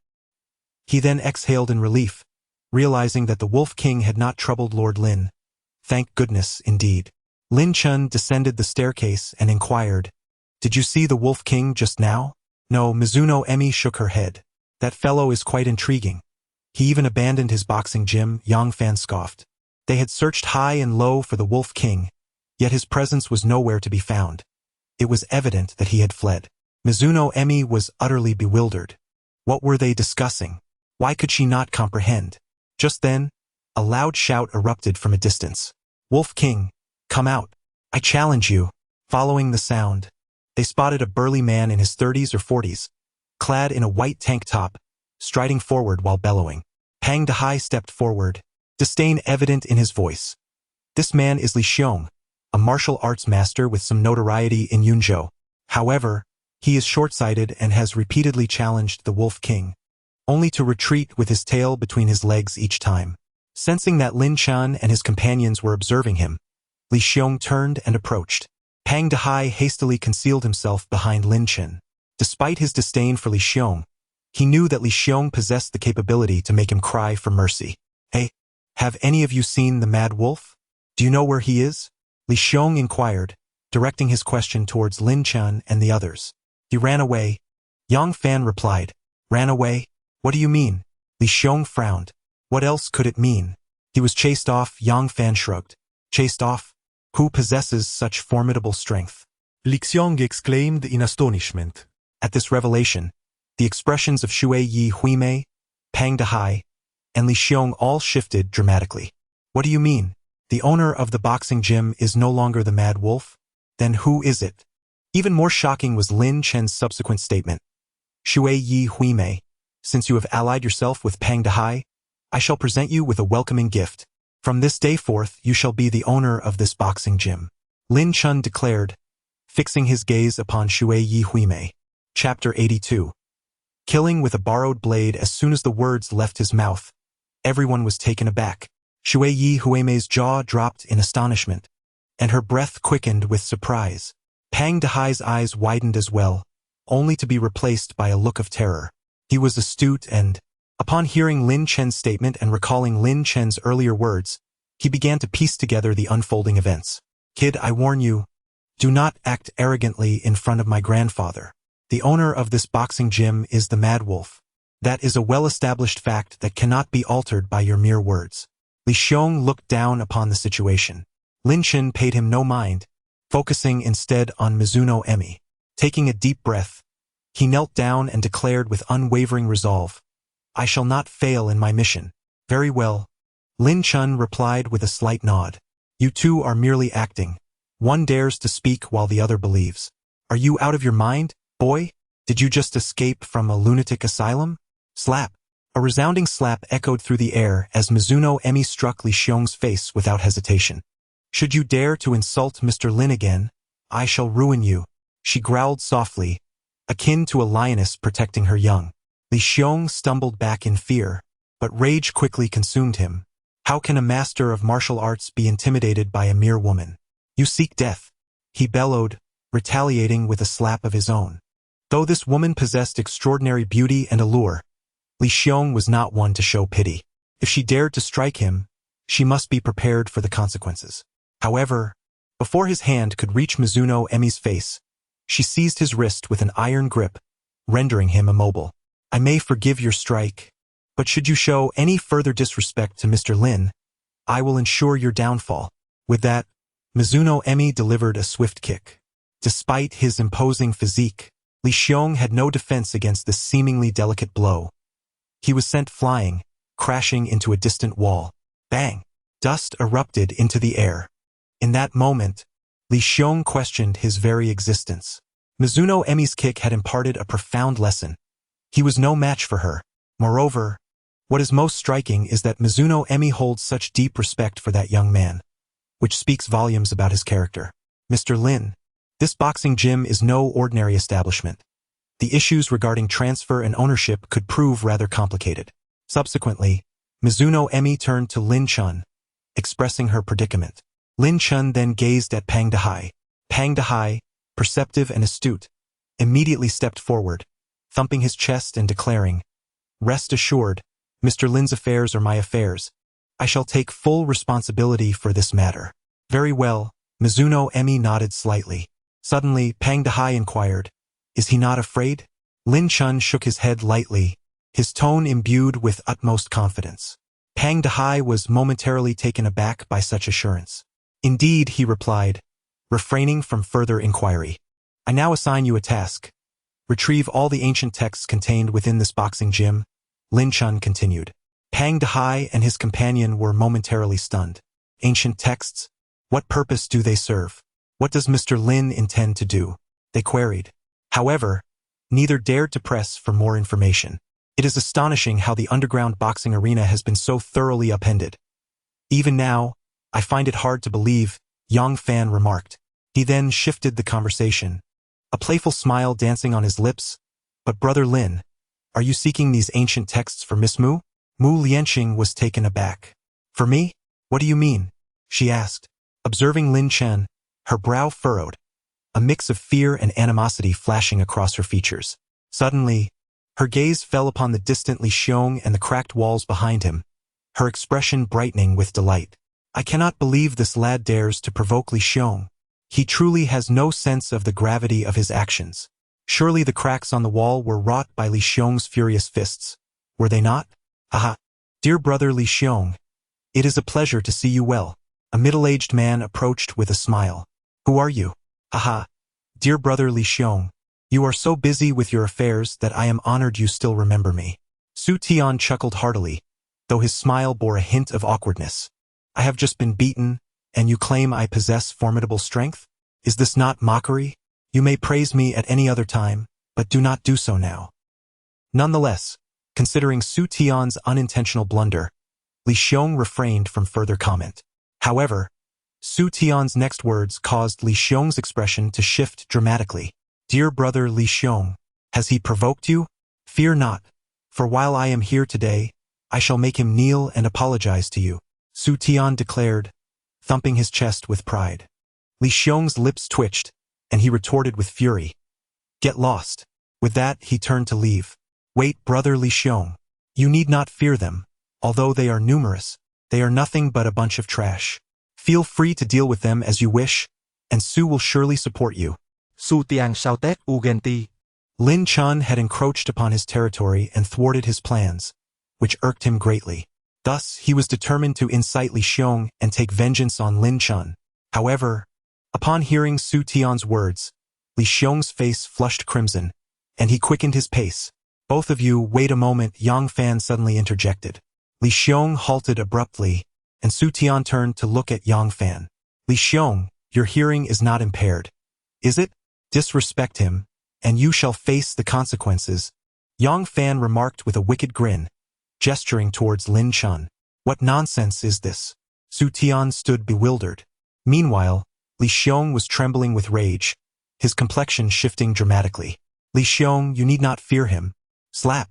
Li Xiong struck his own face with a resounding crack. A vivid crimson handprint appeared on his cheek. What on earth?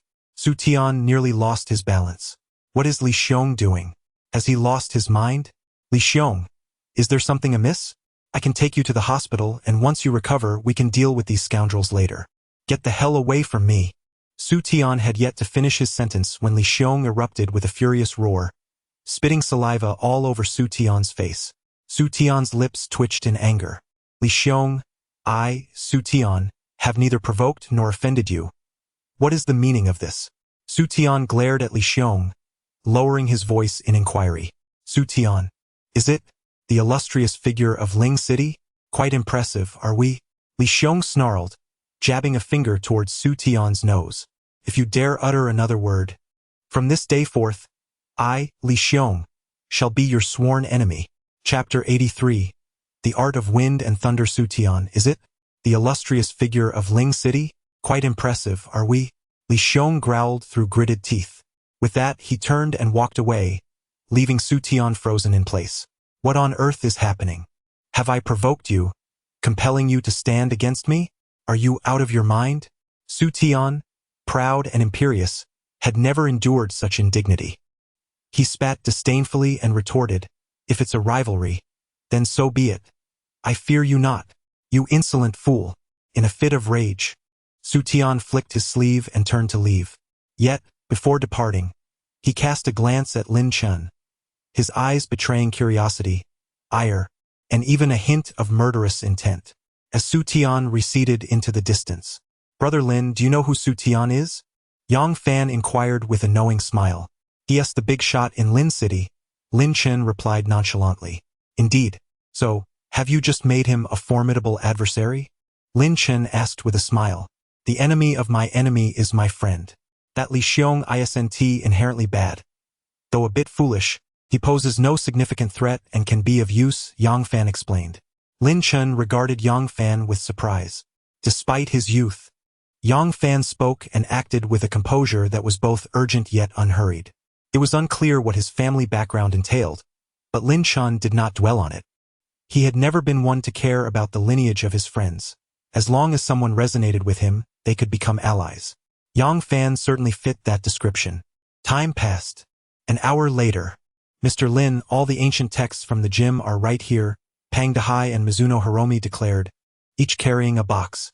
The boxes contained numerous volumes, predominantly inscribed on paper, though a few were astonishingly written on bamboo slips, hinting at their antiquity. Thank you for your efforts, Lin Chen acknowledged. Lin Chen nodded gently, then turned to Mu Lianqing and said, extend your hand. Mu Lianqing, although perplexed, complied without hesitation. Lin Chen made a sweeping motion through the air, and suddenly, a drop of blood flew from the tip of her finger, yet it caused her no pain. With a breath, Lin Chen directed his exhalation towards the droplet. Instantly, the blood seemed to be drawn by an invisible force, soaring directly towards the box in Shui Yi Huimei's hands, scattering the ancient texts contained within. Let them all spill out, Lin Chen instructed. Shu Ye Huimei. Not daring to delay, promptly emptied the box of its books and bamboo slips. Dozens of volumes scattered like blossoms in the wind. By mere chance or fate, that drop of blood landed on the cover of a book that was not too tattered. This one will do, Lin Chen exclaimed, picking up the tome. 3 prominent characters caught his eye. Feng Lei Gong. He eagerly flipped through its pages. What is he doing? Mu Lianqing pondered aloud, aware of Yang Fan's extensive knowledge. I am not entirely certain, but it likely pertains to you, Yang Fan replied. Ah, for me? Mu Lianqing blinked in surprise. Yang Fan chose not to elaborate further on the matter and instead curiously inquired, did it hurt when he drew your blood just now? It didn't hurt. Mu Lianqing shook her head. At that moment, Lin Chen unexpectedly handed Mu Lianqing a letter, somewhat worn and tattered. Is this for me? She asked, glancing at Lin Chen. He nodded in affirmation. As Mu Lianqing received the letter, she noticed the surface bore 3, rather unrefined characters. Mu Lianqing. This is my father's handwriting, she gasped. Mu Lianqing's expression changed dramatically. Although more than a decade had passed, she still recognized the handwriting. It was her father's. After all, Mu Jiuhuang's script was notoriously messy and unsightly. There could scarcely be another soul in the world with such a penmanship. Her heart raced, and with trepidation, she opened the letter. In a mere moment, tears brimmed in her eyes, and her delicate frame trembled. Folding the letter away, she took a deep breath. I must master the wind and thunder technique. It is the legacy my father left for me. With unwavering determination, Mu Lianqing extended her palm towards Lin Chen, her expression resolute. I shall avenge my father by slaying the wolf of madness. Not so fast, Lin Chen replied, shaking his head. Mu Lianqing was taken aback. What do you mean? There are too many flaws in this technique. I need to revise it, Lin Chen stated, raising the book in his hand. Mu Lianqing's mouth fell agape in astonishment. Revise the technique? Is that for real? Surely you jest. In the letter, Mu Jiuhuang explicitly mentioned that the wind and thunder technique was an extraordinarily high-level skill, fiercely sought after by thousands, suitable for both men and women, yet particularly advantageous for women. How could Lin Chen claim it is rife with flaws and require modifications? For a moment, she was at a loss for words. After a brief pause, Lin Chen finished reading the entire volume of the wind and thunder technique. Grant me 3 days, and I shall present you with an entirely new version of the technique. Rising from his seat, he declared. Very well, Mu Lianqing nodded in agreement. Beside them, Yang Fan felt a wave of astonishment wash over him. Having heard of the wind and thunder technique, he understood it to be an exceptionally valuable skill, worth its weight in gold. Yet now, Mu Lianqing was prepared to relinquish such a treasure? Is it really necessary to be so generous? The relationship between these two individuals is indeed extraordinary. Yang Fan contemplated. in the illuminated city of Yunhai at night, bustling with traffic. After emerging from the underground boxing gym, Lin Chen and Mu Lianqing parted ways with Yang Fan and headed towards the school together. Mu Lianqing gazed eagerly at Lin Chen. He sighed softly. Surely they could not spend the night on the streets? It seemed they had no choice but to head to that place. He sighed once more. A small hotel near the school. 2 standard rooms. Lin Chen remarked, "There's only 1 standard room left." The landlady, without lifting her head, replied indifferently, "We're leaving." Without a second thought, Lin Chen took Mu Lianqing and walked out. "Young man, don't bother. Today is the day for new students to enroll. All the hotels within a 10-mile radius are fully booked by parents. The single room I have left is a stroke of luck. Once you pass my establishment, there won't be another like it." The landlady halted Lin Chen, her expression exuding confidence. Lin Chen still hesitated, unwilling to settle. However, Mu Lianqing then said, "Let us stay here." With a girl having spoken, what reason could Lin Chen, a man of stature, have to refuse? He acquiesced. The most powerful immortal lord, reduced to being troubled by a mere room. Lin Chen sighed softly, yet he failed to notice the faint blush on Mu Lianqing's cheeks and the dreamy glimmer in her eyes. Chapter 84. Are you playing with fire inside the room? Splash. Mu Lianqing was taking a shower. The facilities of this hotel were quite rudimentary. The bathroom was not a separate room, merely separated by a piece of translucent glass. Lin Chen could clearly perceive Mu Lianqing's alluring curves, an exquisite form that captivated his gaze. With an appreciative expression, he remained transfixed by the reflection in the glass. After a brief moment, Mu Lianqing emerged from the bathroom, her body modestly cloaked in a single towel, her nerves palpable. However, upon noticing Lin Chen with his eyes closed in a state of relaxation, she exhaled in relief, though a hint of disappointment lingered within her. "Lin Chen, I'm finished.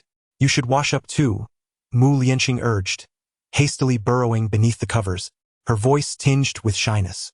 "All right," Lin Chen replied, rising to enter the bathroom. The sound of running water soon echoed, revealing his well-defined physique against the glass. Mu Lianqing felt a rush of embarrassment and instinctively shielded her eyes with the blanket, yet her gaze betrayed her, drawn to the reflection. Men typically bathe swiftly, and just 3 or 4 minutes later, Lin Chen stepped out, clad only in a towel. Mu Lianqing quickly shifted, creating ample space on the bed. However, Lin Chen shook his head, stating, "I want to join you. Then where will you sleep tonight?" Mu Lianqing inquired, momentarily taken aback. "I can sleep sitting," he replied nonchalantly. "Sitting? That won't do," she protested vehemently. "It's too exhausting to sleep that way. You must get up here." "Oh?" A mischievous grin spread across Lin Chen's face as he regarded Mu Lianqing. "Little girl, aren't you afraid I might do something excessive?" "Excessive?" Mu Lianqing's cheeks flushed crimson as she hastily buried herself under the blanket, clearly overwhelmed by shyness. Lin Chen smiled knowingly. This little girl was rather endearing. Just then, a voice emerged from beneath the covers. "Do you dare to act on it?" "Why wouldn't I dare?" Lin Chen tilted his head, intrigued. "You wouldn't dare?" Mu Lianqing retorted dismissively. "Little girl, you are playing with fire." Lin Chen rose directly and approached Mu Lianqing. "Ha, men all talk and no action," came Mu Lianqing's voice from under the blanket, slightly trembling. Whether from excitement or fear, it was uncertain. "Then let me show you whether I am all talk," Lin Chen exclaimed, swiftly diving beneath the covers. Mu Lianqing gasped in surprise. "How did he get in?" "I didn't see anything."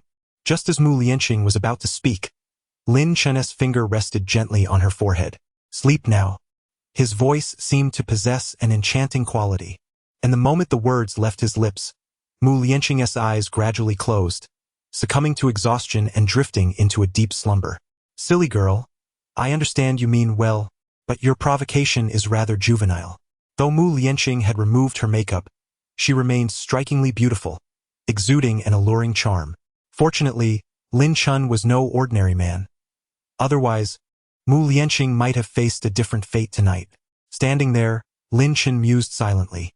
The earth had long suffered from a deficit of spiritual energy, leaving Mu Lianqing's body akin to a parched lake. Yet today, She had spent the entire day by Lin Chen's side, absorbing the spiritual essence of the world surrounding him.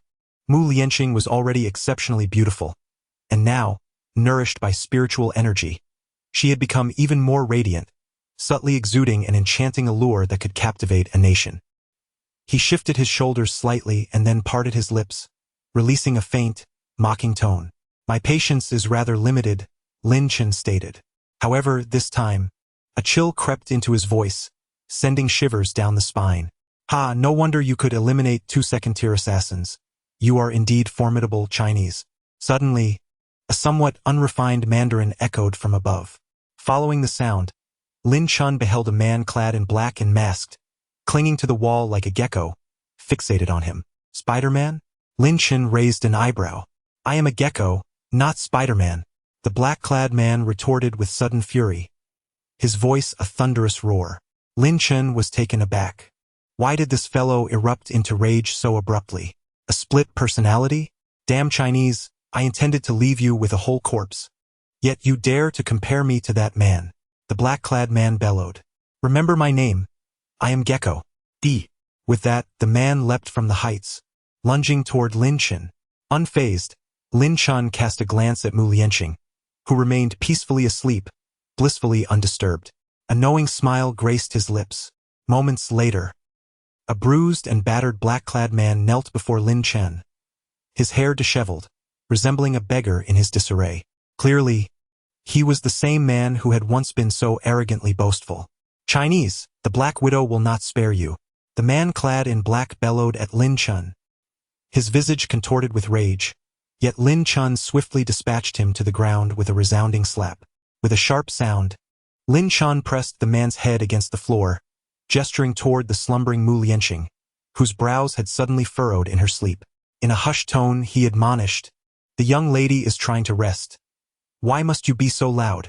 Have you no sense of decorum?" As he spoke, Lin Chen applied a slight pressure, as though intent on crushing the man's skull. The black-clad figure, in agony, opened his mouth wide, yet not a sound escaped, akin to a mute. "Could you lower your voice, please?" Lin Chen inquired. The man nodded frantically, prompting Lin Chen to ease his grip. "Now speak." Lin Chen settled into a chair, crossing his legs. "Speak of what?" The man realized he was utterly immobilized, despair creeping into his heart as he fearfully asked. "Reveal all the information you possess," Lin Chen commanded. The man clearly hesitated. He was a third-tier assassin for the Black Widow, fiercely loyal and unwilling to betray his allegiance. Lin Chen regarded him with a singular glance. Just that one look compelled the man to exclaim, "I will tell you everything."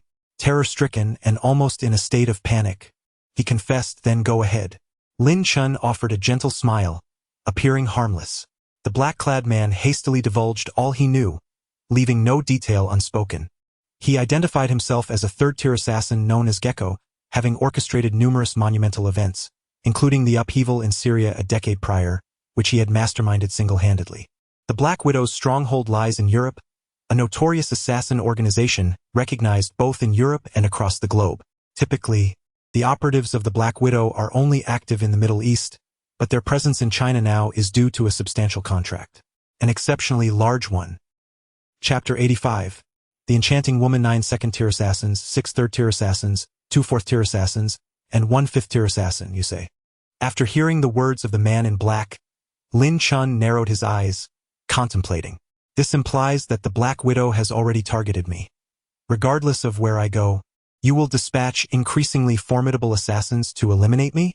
Indeed. The man in black dared not deceive Lin Chen and nodded submissively. "I see." A glimmer of cold light flickered in Lin Chen's half-closed eyes. "What do you intend to do?" The man in black trembled as he sensed Lin Chen's murderous intent. "It appears I must make a trip to Europe," Lin Chen casually remarked as he stretched. "What do you plan to do in Europe?" The man in black was taken aback. Europe is the stronghold of the Black Widow. Is he not courting death by going there? Or has this fellow succumbed to fear and intends to go to Europe to plead for mercy? It must be so. With this thought, the corners of the man's mouth subtly curved upwards, revealing a hint of pride. The Black Widow organization truly is formidable. Certainly, I am going to eradicate the Black Widow, Lin Chen replied indifferently. Upon hearing this, the man in black was initially stunned, and in the next moment, the smile on his face froze. What? The man in black gasped in astonishment. Disbelief etched across his face. Lin Chen extended his hand, placing it upon the crown of the man's head. What are you doing? The man in black asked in terror. Fear not, I shall not take your life. I merely require you to convey a message for me. Before he could finish speaking, the man in black felt a refreshing energy surge through Lin Chen's fingers and into his body. Very well. What message do you wish for me to relay? The man in black stammered. I have already imparted the message to you, Lin Chen replied with a smirk. Huh? The man in black stood frozen in place. Begone, Lin Chen commanded, delivering a forceful kick that sent the man sprawling outside, fracturing 3 of his ribs in the process. The man in black's expression transformed into one of elation, seemingly oblivious to the pain of his broken bones as he fled in a frantic dash. He had anticipated death at the hands of this young man, yet to his astonishment, he had been spared. In the words of the Huaxia people, this individual was truly a fool. Did he not comprehend the peril of letting a tiger return to the mountains? The man in black darted through the night like a leopard, swiftly distancing himself from the hotel. After more than 10 minutes, he found himself atop a giant tree, glancing back to confirm Lin Chen was not in pursuit, and he let out a sigh of relief. Ha ha ha! That fool truly did not follow me. His heart swelled with joy, yet he dared not lower his guard, continuously taking circuitous routes. What should have taken merely 10 minutes stretched into over 2 hours before he finally reached his destination. An abandoned factory on the outskirts of Yunhai City. The night had deepened, with stars twinkling in the sky. The man clad in black, ghost-like in his movements, leapt over the high wall and entered a dimly lit room. There, a foreigner dressed in white was sipping coffee. Upon noticing the arrival of the man in black, he inquired with a nonchalant tone, exuding an air of confidence regarding the wall lizard. The wall lizard was a formidable presence among the third-tier assassins, capable of holding his own even against some fourth-tier assassins. The decision to send the wall lizard to eliminate Lin Chen was made after considerable contemplation, and witnessing the wall lizard's safe return led him to believe that the task had been accomplished. To his astonishment, however, the wall lizard erupted in fury, exclaiming, "What a farce! That Huaxia man is terrifying. Not only am I no match for him, but even the top fourth-tier assassins cannot contend with him. To deal with him, one must be at least a fifth-tier assassin. You scoundrel, I have done you no harm, so why send me to my demise? I swear I will not let this go." Before he could finish speaking, the wall lizard lunged at the man in white. The two engaged in a fierce struggle. Despite being a fourth-tier assassin, the man in white was caught off guard and found himself overpowered by the wall lizard. With no mercy shown, the wall lizard swiftly inflicted multiple cuts upon the skin of the man in white with his dagger. "Damn it, wall lizard! Have you lost your mind?" The man in white exclaimed, narrowly evading the wall lizard's dagger with a roll. His voice was laced with rage, clearly evident in his expression. "I haven't lost my mind. If it weren't for my good fortune today, I would be the one lying dead." The gecko lunged once more at the man in white, his dagger slicing through the air with ruthless intent as he shouted, "I have long found you displeasing. Today, I shall extinguish you and seize the position of the 8th Squad's leader." The gecko moved with astonishing swiftness, the dagger poised to pierce the man's eye. In that critical moment, a delicate, alabaster hand materialized from thin air, flicking its fingers to send the dagger spiraling away. With a resounding clang, the gecko's grip was so tight that the force of the blade's departure shattered his palm, sending him into a backward somersault, ultimately crashing to the ground with a thud, akin to a dog in disarray. A pair of striking red high heels pressed down upon the gecko's head. "Lady Lily," the man in white exclaimed, his expression one of astonishment. "How did you arrive here?" "Had I not come," she replied, "you would now be nothing but a one-eyed corpse." Following the line of the crimson heels upward, one beheld her pristine calves, curvaceous thighs, a slender waist, an elegant neck, and cascading waves of golden hair, culminating in a visage of stunning allure. This face was unlike that of an ordinary Eastern woman. Her features were pronounced, her deep-set eyes a captivating shade of pale blue, reminiscent of the ocean. Such a distinctive countenance, complemented by her flowing golden locks, marked her as a quintessential European beauty. As she stood upon the gecko's head, her weight was light, yet no matter how he struggled, he could not rise, ultimately resigned to lying on the ground like a defeated dog. The man in white gazed at the scene with envy, thinking to himself how he wished he were the one beneath her foot instead of the gecko. Today, Lady Lily donned a form-fitting skirt, with a gecko resting at her feet, undoubtedly enjoying the exquisite view. "Please tidy up the floor," she said, casting a seductive smile towards the man in white. Enchanted by her allure, he became akin to a marionette under her spell, incessantly nodding in agreement. All right, all right, all right. In mere moments, he had cleared away the pool of yellow liquid, an unfortunate result of his fright from the gecko.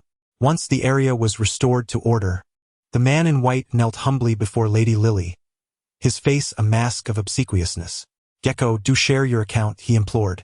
The gecko, too, knelt before her, gathering its thoughts to recount the events that had transpired. However, just as it began to speak. Chapter 86. The injustice of Lin Chen. The gecko managed to utter but a single word when, boom, its body erupted with a tremendous explosion. A wave of visible shock rippled outward like a razor's edge. Lady Lily's countenance shifted dramatically as she hastily pulled the man in white closer to her.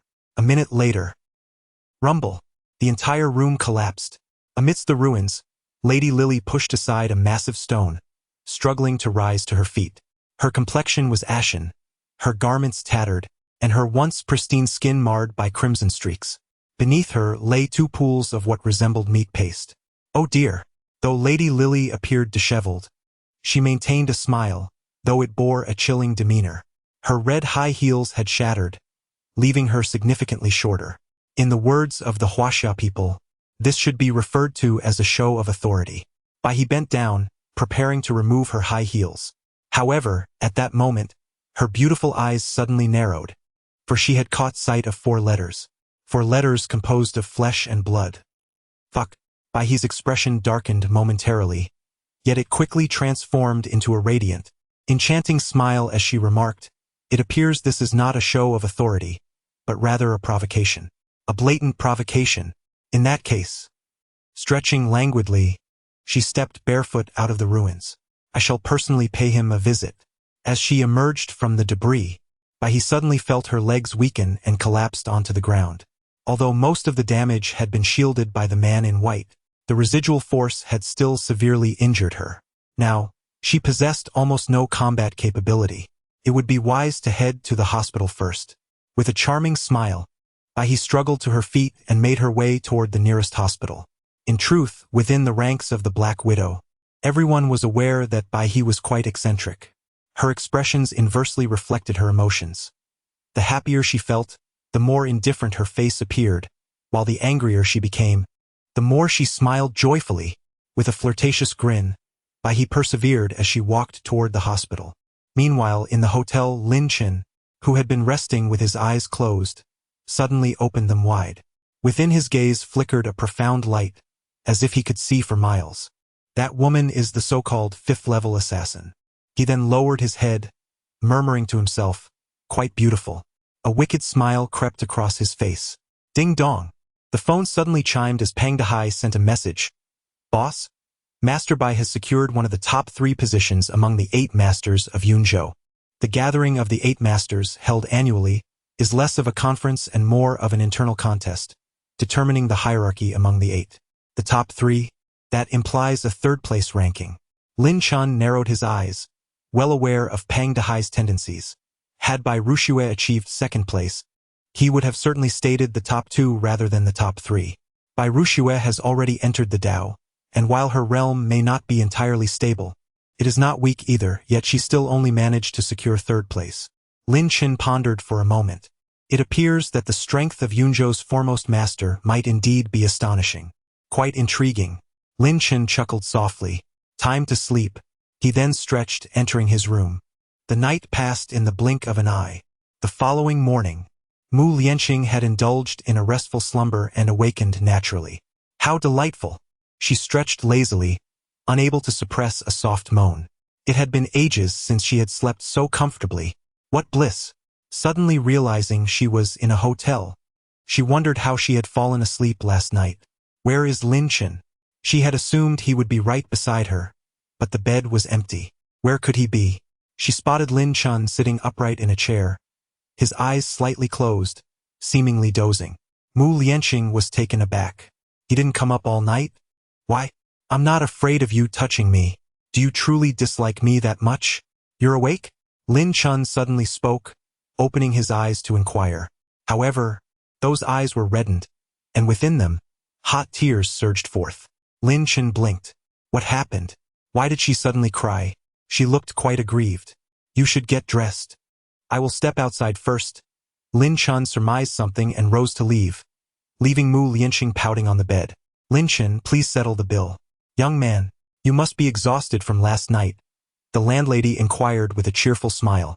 Not too bad, Lin Chen nodded. Oh, young man, that little girl has quite a figure. She certainly seems like a tough one. You must have had a tiring night. The landlady chuckled, her face brimming with joviality as she clasped Lin Chen's hand. How about this, young man? Come find me tonight, and I shall treat you well. No, that's not necessary. Upon glancing at the plump landlady, Lin Chen swallowed hard and quickly shook his head. After settling the payment, he hastily fled. Don't run off, young man. Leave a contact number. My skills are quite impressive. The landlady called out as Lin Chen quickened his pace. He waited for Mu Lianqing outside the inn when a couple emerged from within. Lin Chen's brows furrowed. The young man was Zhu Hui, a classmate he recognized, or more accurately, a rival in love. Li Xiaoman was one of the top 10 beauties at Yunhai University, with numerous admirers. Zhu Hui had pursued Li Xiaoman in the past, but she had rejected him in favor of Lin Chen, which led to his intense animosity towards Lin Chen and a strained relationship between them. Upon seeing Lin Chen, Zhu Hui froze in place. Appa, what happened? Zhu Hui's girlfriend, with a radiant complexion, curiously inquired, only to find Zhu Hui motionless, fixated on Lin Chen. Appa, is this your friend? She asked, her gaze brightening as she beheld Lin Chen's handsome visage, stirring a flutter in her heart. Yes, he is Lin Chen, Zhu Hui replied with a gentle nod. What? He is Lin Chen? The useless one who got dumped by Li Xiaoman. The girl did not finish her sentence, yet her expression had already turned disdainful. Indeed, Zhu Hui smirked mockingly, looking at Lin Chen with a haughty air. Lin Chen, you've already broken up with Li Xiaoman. What are you doing in a place like this? Do you really believe you still have the right to be here? He understood that Zhu Hui was not inherently malevolent, merely envious, which fueled his animosity. Lin Chen turned to leave, unwilling to stoop to Zhu Hui's level. However, at that moment, a cold voice pierced through the air. Are you suggesting that Lin Chen can only come to a hotel with Li Xiaoman and not with other girls? By what right? Mu Lianqing emerged from the hotel, and Zhu Hui turned to look, instantly captivated by her beauty. So stunning, he thought, his eyes sparkling. Zhu Hui's girlfriend, upon witnessing Mu Lianqing's exquisite features, felt a pang of inferiority. Although she was not unattractive, there was no comparison between her and Mu Lianqing, neither in appearance nor in poise. It would not be an exaggeration to say that Mu Lianqing could easily overshadow her. Lin Chen, let us go, Mu Lianqing said, linking her arm with his and smiling gently. All right, let's go, Lin Chen responded with a slight nod. He wished to provide an explanation. After all, he was not Mu Lianqing's boyfriend, and her actions could potentially tarnish her reputation. However, Lin Chen was even less inclined to entangle himself with Zhu Hui. The two walked away, arms intertwined, leaving behind a pair of affectionate silhouettes. What a beautiful girl. Zhu Hui fixated on Mu Lianqing's retreating figure. What are you staring at? His girlfriend sharply twisted his arm. Are you envious? Her expression darkened. No, even if she is stunning, how could she possibly compare to you? Zhu Hui hastily offered a smile. Humph. The girl remained unconvinced, her delicate nose lifting as she let out a soft huff, crossing her arms and walking away. Zhu Hui hurried to catch up, but before doing so, he cast another glance in the direction of Mu Lianqing and Lin Chen, jealousy evident in his eyes. After they had distanced themselves, Lin Chen and Mu Lianqing released their arms. Li Xiaoman is truly something. If she wants to break up, why must she resort to slander? Mu Lianqing exclaimed in frustration. Lin Chen shrugged nonchalantly. Lin Chen, you must learn to retaliate, Mu Lianqing said, looking at him with exasperation. Lin Chen smiled lightly. Only immature boys allow themselves to be swayed by the whims of a fickle girl. Any seasoned adult would simply laugh off such matters. Lin Chen's soul had weathered the trials of millennia. What storms had he not faced? Apart from his principles, he maintained an almost indifferent attitude towards everything else. For instance, when Zhu Hui previously mocked him, had it been anyone else, they would have retaliated with insults or even physical confrontation. However, Lin Chen chose not to stoop to Zhu Hui's level. This illustrates the disparity in their temperaments. Undoubtedly, should someone dare to infringe upon his principles, he would ensure they deeply regretted their actions. The hotel was not far from the school, and Lin Chen escorted Mu Lianqing to the entrance of the girls' dormitory. Yet Mu Lianqing lingered, reluctant to part ways with him. Nevertheless, for students, attending classes is of utmost importance. Lin Chen, please send me your schedule via WeChat, Mu Lianqing requested. All right, Lin Chen replied with a nod, watching her reluctantly enter the dormitory before he turned to leave. Upon opening his phone, he glanced at his schedule, which comprised major courses, general courses, and electives. Yunhai University implemented a system of elective courses, allowing students the autonomy to choose their classes. For instance, in Lin Chen's class, there were over 40 students, each with differing selections, resulting in more than 40 distinct schedules. Although Mu Lianqing and Lin Chen were not in the same major, their general and elective courses could potentially align. Lin Chen examined his schedule, raising an eyebrow slightly. Is this a joke? He thought, before taking a screenshot to send to Mu Lianqing. What a coincidence, he mused. Advanced mathematics was a general course required for nearly all majors. It was indeed fortunate that Lin Chen and Mu Lianqing found themselves in the same class. Logically, he should have completed advanced mathematics in his junior year, or even his sophomore year, but as a struggling student, he had failed advanced mathematics twice, which is why he was retaking it in the first semester of his senior year. She won't look down on me for this, will she? He pondered. Lin Chen stroked his chin with a teasing smile. It was rather amusing that a senior in his fourth year was still studying advanced mathematics too. One could only wonder what Mu Lianqing would think of him. He did not dwell on the thought for long. Meanwhile, in Mu Lianqing's dormitory, she meticulously scrutinized the screenshot of her class schedule on her phone. A sense of disappointment washed over her. She had reviewed it several times, even memorizing the classroom number where Lin Chen attended, yet aside from advanced mathematics too, all her other classes diverged from his, and the classrooms were quite distant from one another. This realization dampened her spirits. A sudden smile appeared on Mu Lianqing's face. It seemed she had an opportunity to tutor him. With this thought, an inexplicable excitement coursed through her. It was not merely the prospect of interacting with Lin Chen, but the astonishing revelation that he was academically challenged. Despite his remarkable talents and abilities that surpassed the ordinary, his academic performance appeared somewhat lacking. Previously, Mu Lianqing had regarded Lin Chen as a paragon of both intellect and skill, feeling unworthy of him.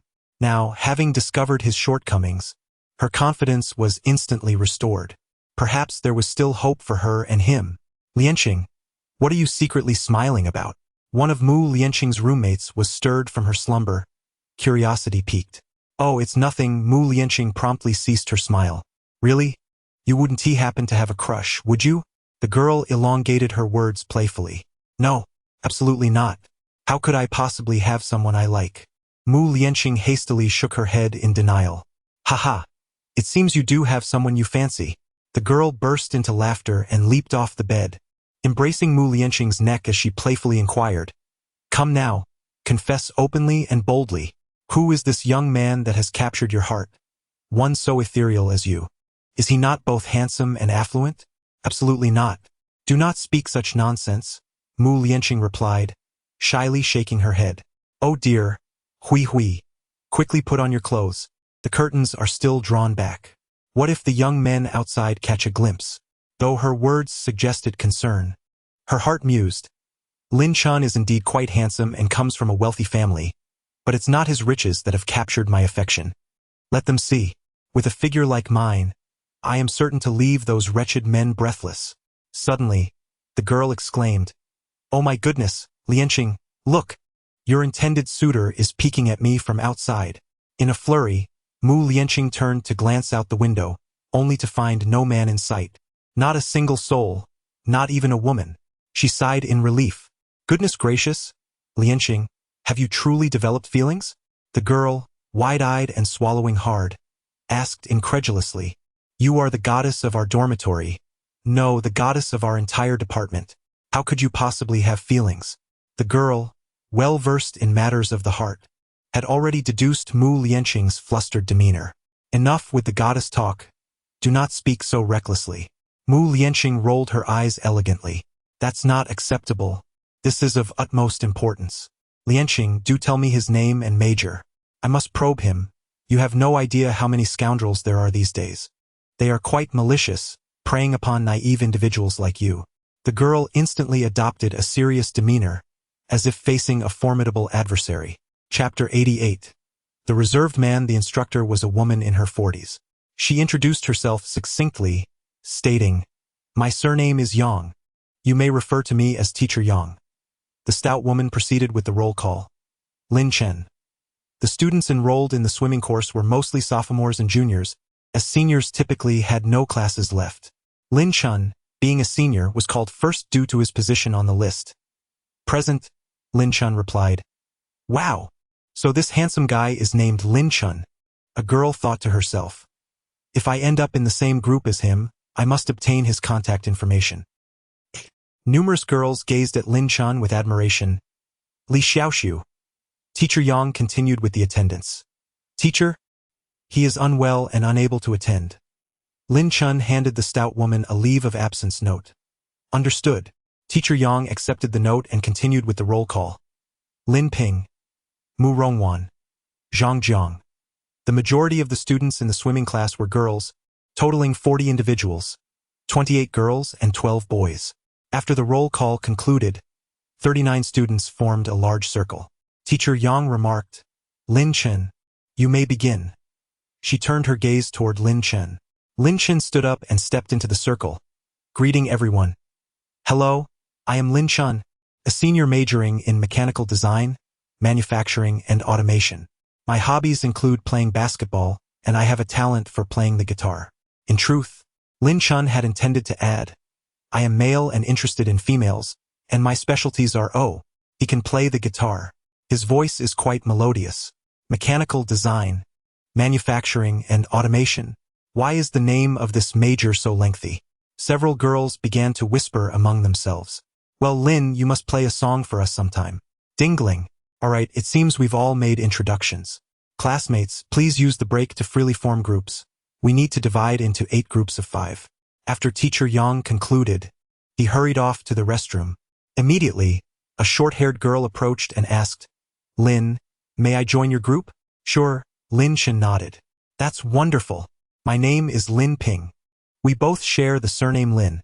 Perhaps our ancestors are the same, the short-haired girl exclaimed with delight. Indeed, Lin Chen replied with a smile. Lin Ping, hailing from northeast China, spoke and acted with great forthrightness, lacking any hesitation, a trait Lin Chen found quite appealing. Lin, may I also join your group? At that moment, a long-haired beauty timidly approached, speaking in a soft voice. Of course, Lin Chen responded without hesitation. My name is Murong Wan. I am a sophomore majoring in cultural management. I come from the south, and my family consists of 4 members. I have a younger brother, Murong Wan shared. Lin Chen raised an eyebrow in intrigue. Why has this girl introduced herself? Lin Ping laughed heartily, wrapping her arm around Murong Wan's shoulders. This isn't a matchmaking event, why say that? Murong Wan was at a loss for words, stammering. This girl seemed somewhat timid. Lin Chen raised an eyebrow as he observed Murong Wan, though he was not surprised. During the first year, students primarily attend specialized courses, and it is only in the second year that they engage in general and elective classes. Generally speaking, one does not make many friends in their first year. It is only in the second year, after selecting general and elective courses, that their social circle truly expands. It is no exaggeration to say that the second year is pivotal in shaping one's character. When Lin Chen first entered his second year, he was quite shy and reticent, but by his third year, he had become quite eloquent. The influence of the second year is indeed substantial. Hey, buddy, let us team up. A boy in a white t-shirt approached. Sure, Lin Chen replied without hesitation.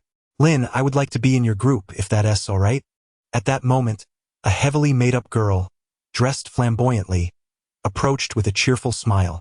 Sorry, our group is already full, Lin Chen declined. But there are only 4 of us. The heavily made-up girl exclaimed, slightly widening her eyes. We have one more who is absent due to leave, Lin Chen explained. The heavily made-up girl was momentarily speechless. Oh, fine, she finally said with a hint of annoyance before turning away. Buddy, it seems you are quite popular with the ladies, the boy in the white t-shirt said, playfully draping his arm over Lin Chen's shoulder with a grin. Just a coincidence, Lin Chen shook his head. Bro, my name is Zhang Jiang, and I am also a senior, Zhang Jiang remarked, suddenly breaking into a sly smile as he quietly asked, which girl in our class do you think is the most beautiful? All are quite lovely, Lin Chen replied. In truth, the moment he entered the classroom, he had cast a quick glance at all the girls and assigned them scores. Ultimately, he concluded that none were exceptionally stunning. Even the most attractive girl only received a score of 8. Hence, Lin Chen held no interest in her. Of course, even if a girl were to score a perfect 10, he might still remain indifferent, for he was not the type to be rendered speechless by mere beauty. However, his indifference did not imply that Zhang Jiang shared the same sentiment. Bro, I think that girl is the most beautiful. Just look at her face and figure. Absolutely stunning. Zhang Jiang smirked, discreetly pointing towards a girl in a short skirt in the distance. Lin Chen took a glance. 8-2, the score could not be higher. Do you find her beautiful? Zhang Jiang inquired. She's alright, Lin Chen replied. Bro, I didn't see that coming. I never would have guessed you were a closet romantic, Zhang Jiang remarked, suddenly eyeing Lin Chen with curiosity. Why do you say that? Lin Chen asked. Come on, stop pretending. We are all men here. I can tell you must think that girl is very beautiful too, Zhang Jiang scoffed. Lin Chen smiled without responding. Bro, help me out with a plan. I want to find a way to get that girl's contact information, Zhang Jiang said. Then just go and ask her directly. I support you, Lin Chen suggested. He felt that she looked down on him. Sighing, Zhang Jiang remarked, if she rejects me, how embarrassing it would be. Lin Chen replied, how can you know she will reject you if you don't even try?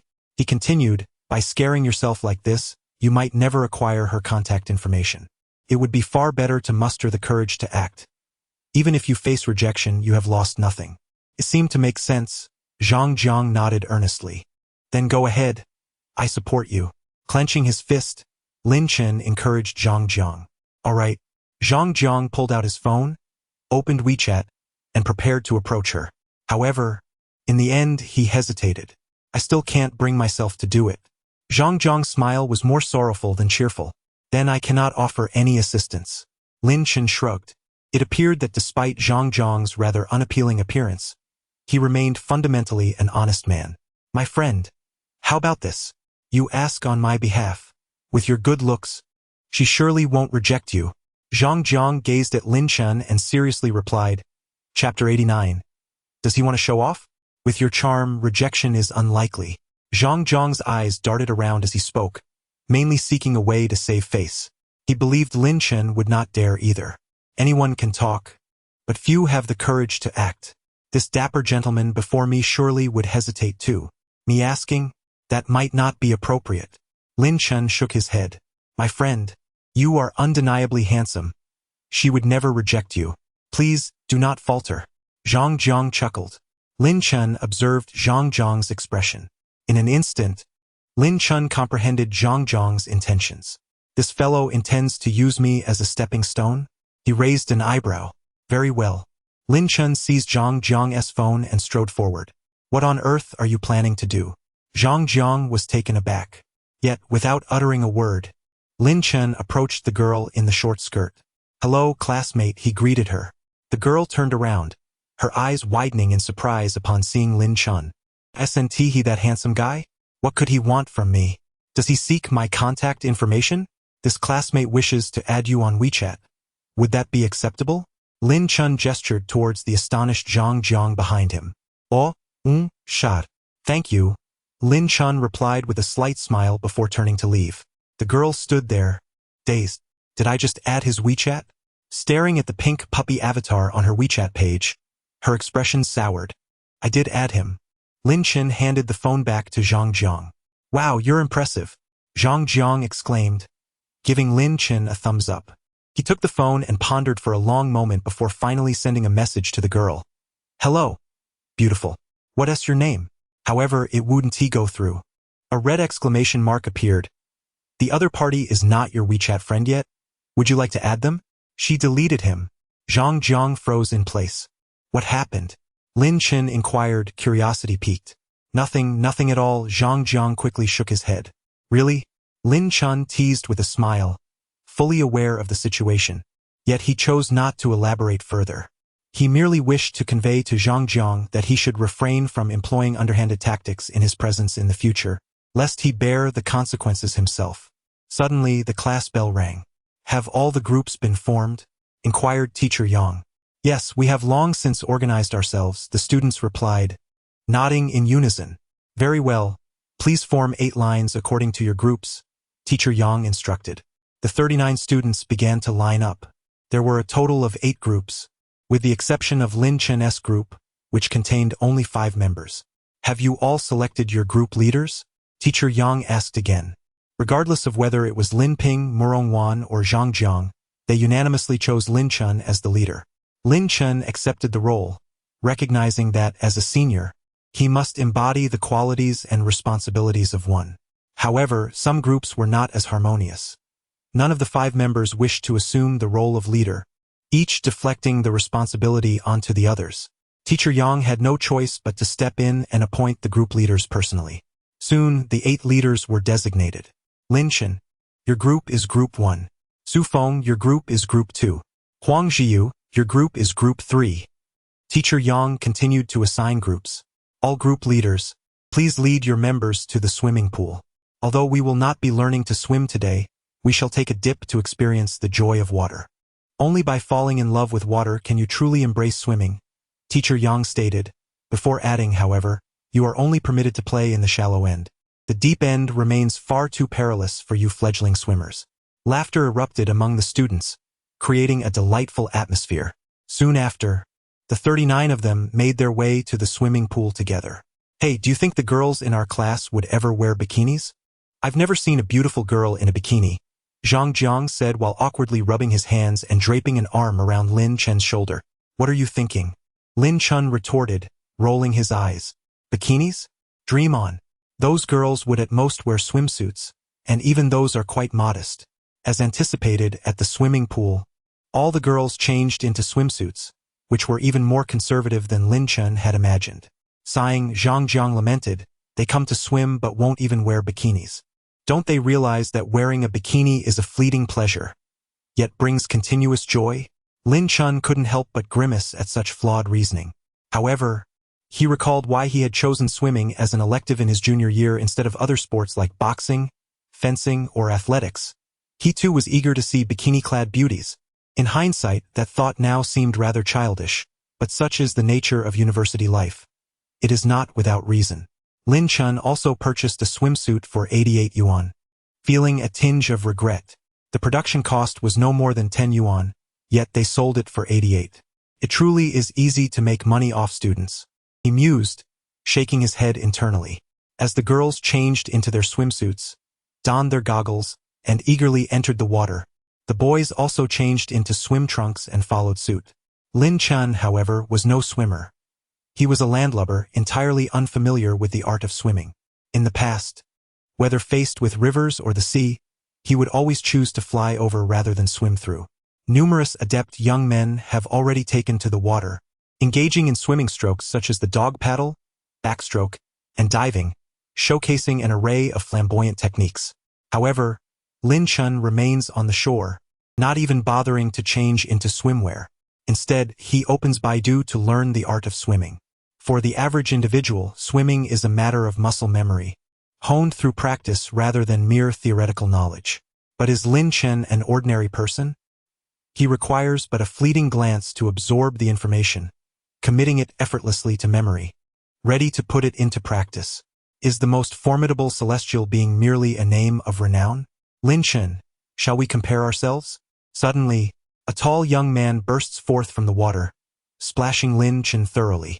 Emerging triumphantly, he showcases his six-pack abs and raises an eyebrow at Lin Chen, a clear challenge lingering in the air.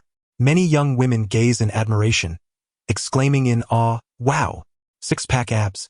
I am utterly defenseless against abs." Lin Chen gently shakes his head, aware that this tall young man seeks to display superiority, viewing him as a stepping stone. He will not be fooled. Moreover, Lin Chen has no inclination towards ostentation.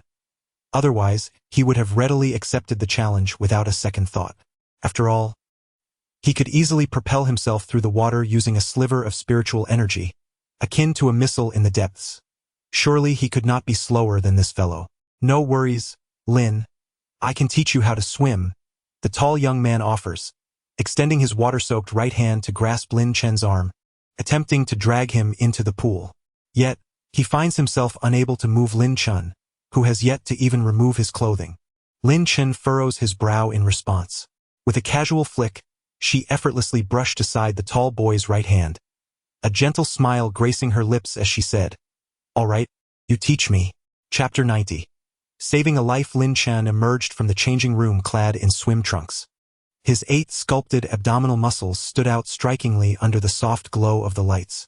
In that moment, it seemed as though the breath of every girl was suspended. "Wow, 8-pack abs, 8-pack abs," they gasped. Good heavens! Not only is he handsome, but his physique is impeccable. He is truly a male idol. The phrase "looks slim in clothes but muscular when undressed" perfectly described him. "Oh dear. I feel as though I am about to fall in love with him." A chorus of excited shrieks erupted from many girls. Young women, with their innocent hearts, are utterly defenseless against the allure of abs and pecs. Almost every girl brandished her phone, capturing photos of Lin Chen. His physique was simply perfect. Even teacher Yang took a picture of him. That day, Lin Chen's photos went viral on social media platforms like Moments, QQ Space, and Weibo. Huang Jiu watched Lin Chen with an expression of jealousy. He was an exceedingly competitive individual, unable to bear seeing anyone surpass him. Yet, Lin Chen was not only more handsome but also possessed a superior physique. He felt utterly insignificant in Lin Chen's presence. "What a remarkable physique. Lin Chen, which gym did you train at?" Huang Jiu approached and tapped Lin Chen's abs, his tone dripping with sarcasm. "I achieved it through self-training," Lin Chen replied. "Oh, you managed to develop an 8-pack without a trainer's guidance?" Huang Jiu furrowed his brow, clearly skeptical. It is important to note that as one progresses, training for abdominal muscles becomes increasingly challenging. Huang Jiu has been dedicated to this pursuit for nearly 3 years, consuming a high-protein diet while meticulously regulating both the quantity and quality of his food intake. Despite his unwavering efforts, he has yet to develop his 7th and 8th abdominal muscles. Conversely, Lin Chen, without any professional guidance, has managed to attain a sculpted 8-pack. How is this possible? A suspicion began to take shape in Huang Jiu's mind. Could Lin Chen's impressive abs be the result of injections? However, possessing a fair degree of emotional intelligence, Huang Jiu refrained from voicing this conjecture. Instead, he suggested, "Lin, let us take to the water. I shall teach you how to swim." He intended to further assess Lin Chen's abilities later. If Lin Chen's abdominal muscles were artificially enhanced, they would be merely superficial, devoid of true strength. Huang Jiu led Lin Chen into the water, and Lin Chen did not resist. The surrounding girls blushed and squealed. Huang Jiu was not unattractive, possessing an admirable physique, and now he was accompanied by Lin Chen. The admirers could hardly contain themselves. As they entered the water, Huang Jiu spoke confidently, demonstrating a profound understanding of swimming techniques, such as breathing, strokes, and leg movements. Lin Chen listened intently. After more than 10 minutes, Huang Jiu concluded, "That encompasses the theoretical knowledge. As the saying goes, what is learned on paper is shallow. True understanding comes from practice. Therefore, to master swimming, one must engage in ample practice." With that, Huang Jiu prepared to test Lin Chen, but before doing so, he aimed to showcase his own prowess. He executed various strokes, dog paddle, backstroke, and deep dives before swiftly swimming towards deeper waters. Lin Chen furrowed his brow slightly. Teacher Yang had stated that today was not the day to venture into the deep water zone. Huang Jiu, however, was rather overzealous, showcasing his swimming speed as he propelled himself forward like a shark in the sea, splashing water in all directions. Many female students cheered and screamed in delight, which only fueled Huang's pride. Suddenly, he felt a sharp pain in his right leg, and his expression changed alarmingly. What the hell? A cramp in my right calf. And in the deep water zone.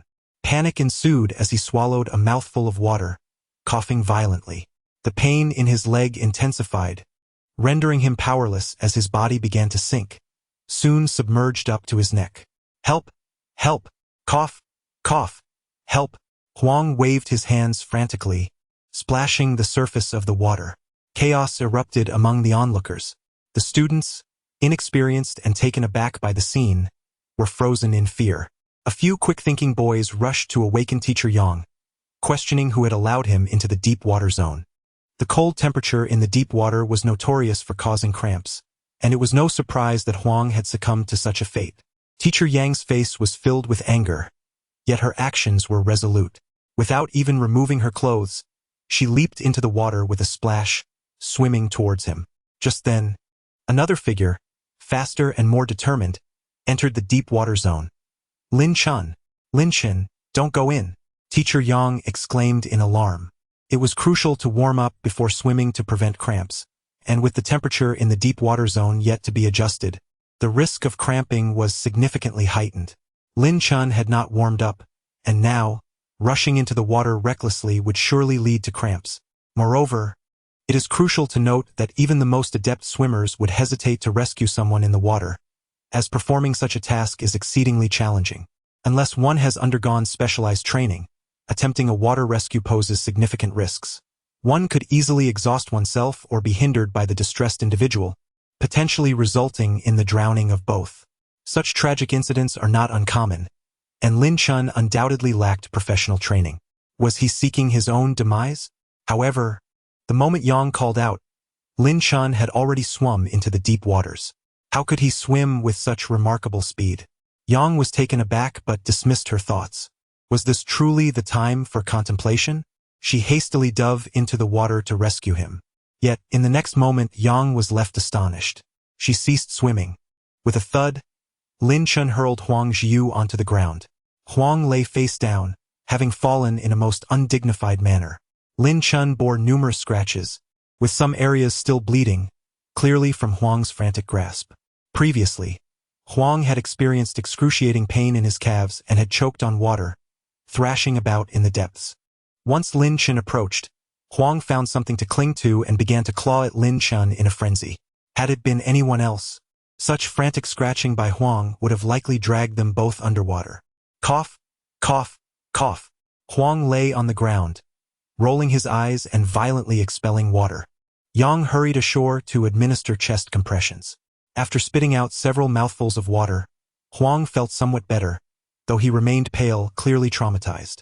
Yang, with a stern expression, inquired, "Old teacher, Huang Jiu stammered, unable to admit that he had ventured into the deep water merely to show off. If it weren't for Lin, you would have surely been knocked unconscious by the water today. Then you would end up in the hospital while I faced the consequences. Truly a case of killing two birds with one stone." Yang, the teacher, exclaimed angrily. "Teacher, I was wrong," Huang Jiu said, his head bowed in shame. "Realizing one's mistakes is of utmost importance. In the future, heed my words. If I advise against something, you should refrain from doing it." "I have no intention of causing you harm," Yang instructed. "I understand, Teacher Yang. I will never act this way again." Huang Jiu nodded earnestly. Yang's expression gradually softened.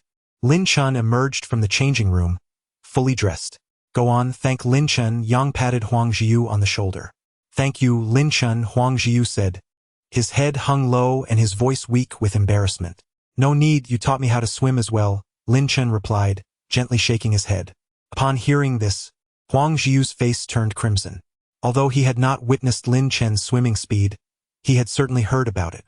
Surrounding girls chattered incessantly about how manly Lin Chen was, how his swimming speed was at least double that of Huang Jiu's, and how Lin Chen was so modest and unassuming. Such remarks incessantly reached Huang Zhiyu's ears. What he had once taken pride in, the speed of his swimming, now seemed utterly insignificant in the presence of Lin Chen.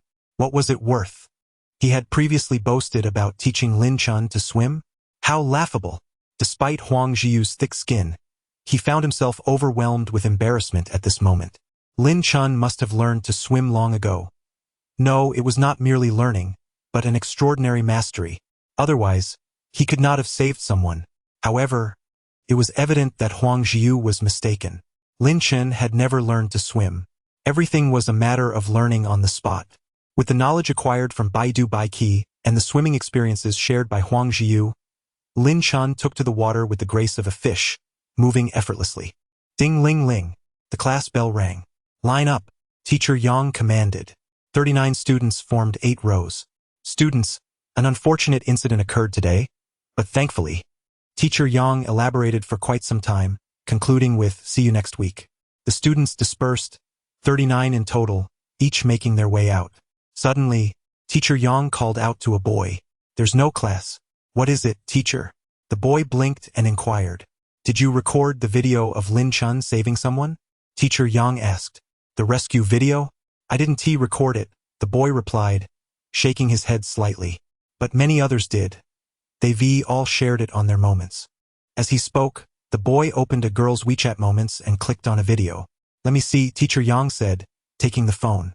Her eyes gleamed with excitement as she watched. "Teacher? Teacher?" the boy called out. "All right, teacher," he added, perplexed but not pressing further, nodding before departing. Teacher Yang continued to replay the video, marveling at the distance and speed. Comparable to that of elite international athletes, perhaps even swifter. Teacher Yang's face beamed with delight. "Our school's swimming team has great prospects." He pushed the door open. Li Ming was still in bed, engrossed in his phone. "So, were there any beauties in swimming class?" Li Ming inquired. "None," Lin Chen replied, shaking his head. In his heart, even the most beautiful girl only scored an 8. So indeed, there were no beauties. Lin Chen then asked, "What's the point of attending class in our senior year? I refuse to believe the teacher would fail me and prevent my graduation." Li Ming confidently asserted. "Well, it's quite common for seniors to skip classes." Lin Chen shrugged helplessly. "Oh, by the way, how's the third one doing? Shouldn't we check on him?" Li Ming asked. He was aware that Li Xiaoxiu had been beaten and hospitalized. "No need," Lin Chen shook his head. Li Xiaoxiu had gone to the meeting alone without informing anyone beforehand, which greatly displeased Lin Chen. Had he not arrived in time, Li Xiaoxiu could have been seriously harmed. If he had died, what would become of his family? What would his parents do? Li Xiaoxiu's actions were utterly irresponsible. Thus, Lin Chen intended to let him learn a lesson. Let him endure his pain in the hospital alone. Perhaps through suffering, he would gain wisdom. In the future, when faced with similar situations, his first instinct should be to inform his roommates, his family, or the teachers, rather than recklessly charging in like a fool. "Oh my goodness! SNT that you second?" Li Ming suddenly exclaimed. He sat up abruptly, showing Lin Chen his phone. "Second? You've gone viral." Lin Chen took a glance. Suddenly, there it was. A video of him rescuing Huang Zhiyu at the swimming pool. With a staggering 20,000 likes, 8,000 shares, and 789 comments. "Old 2, weren't you a poor swimmer? When did you learn to swim and so swiftly and gracefully at that?" Lei Ming inquired in astonishment. Last semester, he had accompanied Lin Chen to the river to fish, where Lin Chen, lacking swimming skills, nearly drowned. Yet now, Lin Chen not only swam with remarkable speed and elegance, but also had the ability to save others in the water. He seemed utterly transformed compared to before. "I learned during the summer vacation," Lin Chen replied. "My goodness, what on earth did you do this summer?" Lei Ming exclaimed, his eyes wide with disbelief.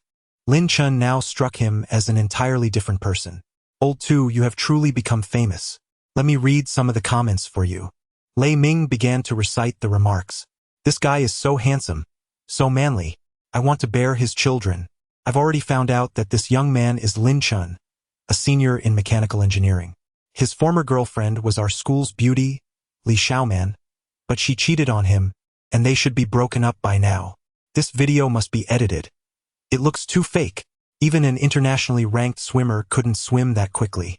Lei Ming intoned the comments with flair. Lin Chen, uninterested in the chatter, donned his headphones and began typing away at his computer, listening to music.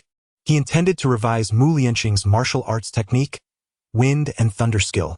Wind and Thunder Skill was a technique bequeathed by Mu Lianqing's father, Mu Jihuang, exceptionally suited for women in martial arts, a treasure coveted by many.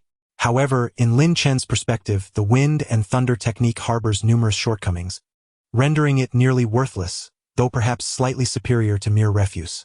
Thus, Lin Chen resolved to modify the Wind and Thunder technique in accordance with Mu Lianqing's unique physical attributes, tailoring it to better suit her path of cultivation. Indeed, this is not merely martial training. It is the pursuit of immortality. While martial cultivators possess formidable strength, they pale in comparison to true cultivators akin to a minor sorcerer before a great one. There is no basis for comparison. Regardless of whether one is an arts cultivator or a martial practitioner, they are but juniors in the presence of a true cultivator. The Wind and Thunder technique may indeed empower an individual to become a powerful martial practitioner, yet it utterly fails to facilitate the attainment of true cultivation. This is its most significant flaw. Lin Chen is determined to rectify this deficiency. Last night, he perused the Wind and Thunder technique a dozen times, committing it to memory. Thus, he now proceeds to type on the keyboard, crafting a revised version of the technique. When one is engrossed in a task, time seems to slip away swiftly, and before he realizes it, noon has arrived. At last, he completes his work. Lin Chen stretches languidly. In the Word document titled Revised Wind and Thunder Technique, he notes a word count of 38,000 and 68 pages. However, he finds the title Revised Wind and Thunder Technique rather cumbersome and unappealing. After a moment's contemplation, he renames it Nine Heavens Wind and Thunder Technique. This new title reflects the profound intricacies of the Nine Heavens array that Lin Chen has woven into the original Wind and Thunder Technique, enhancing its mystique, lightness, and agility. Once Mu Lianqing completes her cultivation, she will possess remarkable evasion capabilities, rendering her impervious to harm as long as she desires to evade. Chapter 92.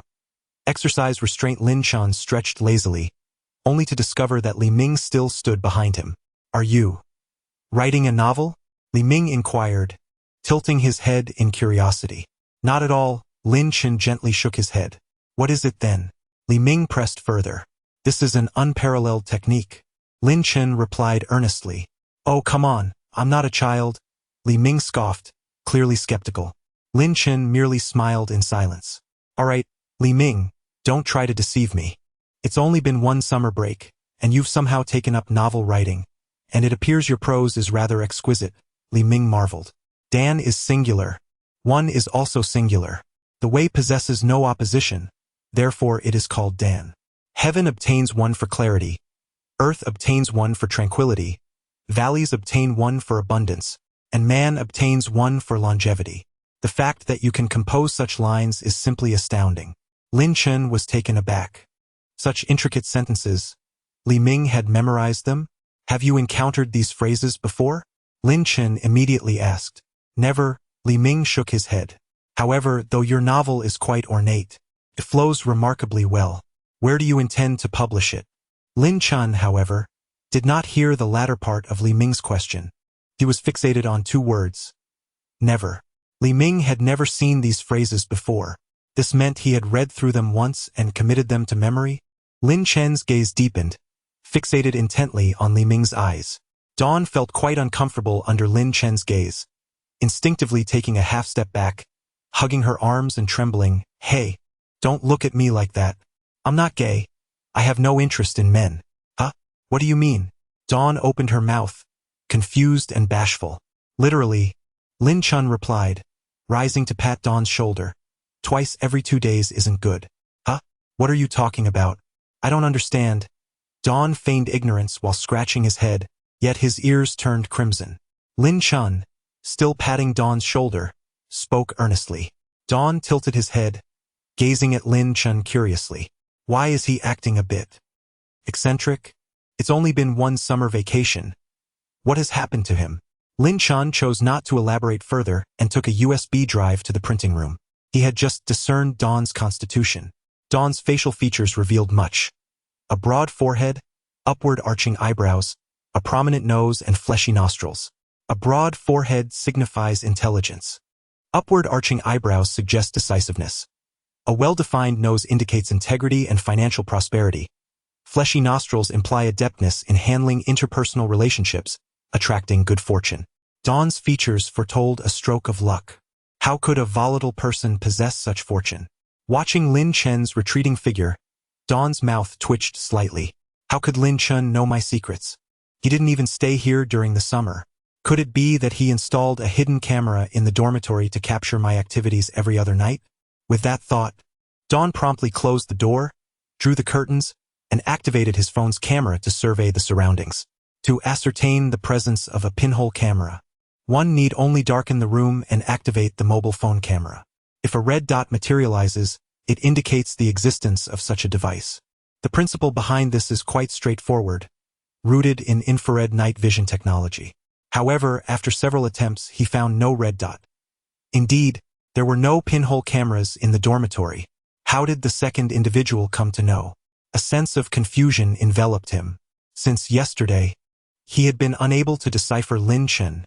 In the printing room, Lin Chen had printed 68 pages on A4 paper, spending 10 yuan in the process. The proprietor of the printing room handed him the bound copy of Nine Heavens and Thunder, regarding him with a peculiar gaze. Lin Chen remained oblivious to this scrutiny, feeling a twinge of regret over the expenditure. After all, that amount could buy a breakfast. Clutching the Nine Heavens and Thunder, he pondered that he might present it to her during their advanced mathematics class on Thursday afternoon.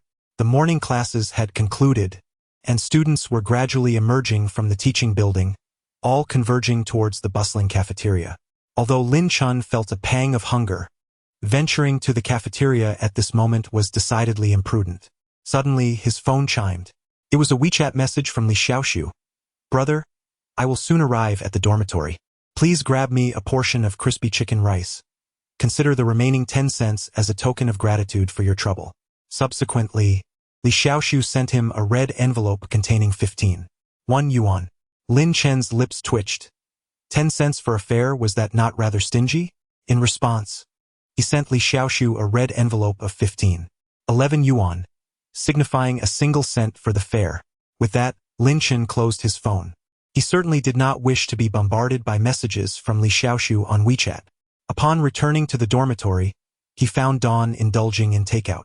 Noticing Lin Chen's entrance, Dawn's expression seemed rather unnatural. Do you have classes this afternoon? He inquired. Lin Chen nodded. What class? Dawn asked. Our specialized course, the theory of mechanical innovation. You must attend as well, Lin Chen replied with a hint of annoyance. Oh, I forgot. Dawn chuckled awkwardly. Lin Chen, perceptive as he was, discerned Dawn's discomfort and surmised his inner thoughts. Beneath a facade of nonchalance lay a sensitive and bashful young man. A slight smile graced Lin Chen's lips as he decided to step out of the dormitory. There was no need for explanations. The more one elaborated, the more awkward it became. By saying nothing, perhaps it would fade from memory in a few days. Leaning against the window in the hallway, Lin Chen gazed into the distance, his elongated eyes narrowing slightly. I must accelerate my cultivation pace, he mused, to ascend to the next realm before the onset of the Dusk Era. The Dusk Era, also known as the Age of Spiritual Revival, heralded the resurgence of spiritual energy on Earth, giving rise to numerous formidable cultivators and even stirring the entire universe. However, this revival was not necessarily a boon for Earth. Otherwise, it would not be termed the Dusk Era. In truth, it represented a cataclysm, a monumental catastrophe. Lin Chen's thoughts were straightforward. He sought absolute strength before the calamity struck, so that he could not only protect himself but also safeguard his family, loved ones, and friends, everything he wished to defend. Chapter 93. Do you wish to become an internet celebrity? Lin Chen was utterly on fire. In the morning, the video of Lin Chen rescuing someone at the swimming pool was circulating only within the student circles of Yunhai University. However, by the afternoon, the statistics soared. 800,000 likes, 250,000 shares, and 30,000 comments. Wow, you've made it to the trending topics on Weibo, exclaimed Li Ming, astonished and envious. In an instant, platforms such as Douyin, Weibo, and Kuaishou were flooded with videos of Lin Chen's heroic act. His popularity stemmed not only from his valor but also from his striking good looks. Ding dong! Ding dong! Lin Chen's phone incessantly buzzed. He had previously registered on Weibo, but seldom used it, having posted only a handful of times with merely 7 or 8 zombie followers. Yet now, his follower count had skyrocketed to 10,000, and the growth rate was accelerating. Here, Lin Chen could only remark, "Indeed, the internet is powerful. My Weibo account hasn't even undergone real name verification, yet netizens managed to track me down." He decided to uninstall Weibo, as the constant notifications were becoming exceedingly bothersome. The night bestowed upon me dark eyes, yet I sought the light with them, as sweat bore witness to my efforts. Someone called Lin Chen. He glanced at the screen. It was an unknown number. "Hello?" Lin Chen answered. "Hello, is this Mr. Lin Chen?" Came a female voice from the other end. "Yes, this is he. Who am I speaking with?" Lin Chen inquired. "Greetings, I am Chen Mei, the chief editor of Chaoxing Yu Cultural Media Company, Limited. I have come across your life-saving video and hold you in high regard. I wish to cultivate you into an internet celebrity. Should this endeavor prove successful, you could earn a minimum of 1 million annually. Would you be inclined to accept? An internet celebrity?" Lin Chen furrowed his brow slightly. "Indeed, however, the personas we create at Chaoxing Yu are far from ordinary. If the packaging is exceptionally successful, opportunities may arise to star in television dramas or films. For instance, Fang Wan, the leading lady of the recently released film Breakup Day, was crafted by our team." The woman spoke with an air of confidence, tinged with a condescending arrogance. She was certain Lin Chen would acquiesce. After all, who would turn down financial gain, particularly a salary of 1 million? Lin Chen was bound to beg for her approval. "I'm afraid I have no interest," Lin Chen replied, promptly terminating the call and blocking the number. He had no desire to become an internet sensation. He perceived the notion of an internet celebrity as ephemeral. Each individual has their unique path. Lin Chen's journey is one of cultivation and personal strength. Li Ming's path is dedicated to diligent study and hard work, while Lu Qianfan aspires to pursue advanced degrees to benefit the nation. Regardless of the direction, it is essential to be grounded and make steady progress, one step at a time. However, internet fame is not akin to this, at least not for the majority of internet celebrities. They may achieve overnight success and amass great wealth, but who can predict whether they will remain in the limelight a year or even a day later? This is an era driven by fleeting trends, where many ascend to wealth and fame overnight, while others may face abrupt and total obliteration. This industry is rather insubstantial. Lin Chen is reluctant to immerse himself in it. Goodness! Chaoxing Yu is a prominent company. The immensely popular Fang Wan is one of their artists. Are you out of your mind, second brother? How could you refuse them? Li Ming exclaimed, eyes wide with disbelief and a hint of pain. I have no interest. Lin Chen replied with a slight shake of his head. Incredible, you're something else. Li Ming gave Lin Chen a thumbs up. The night has bestowed upon me dark eyes.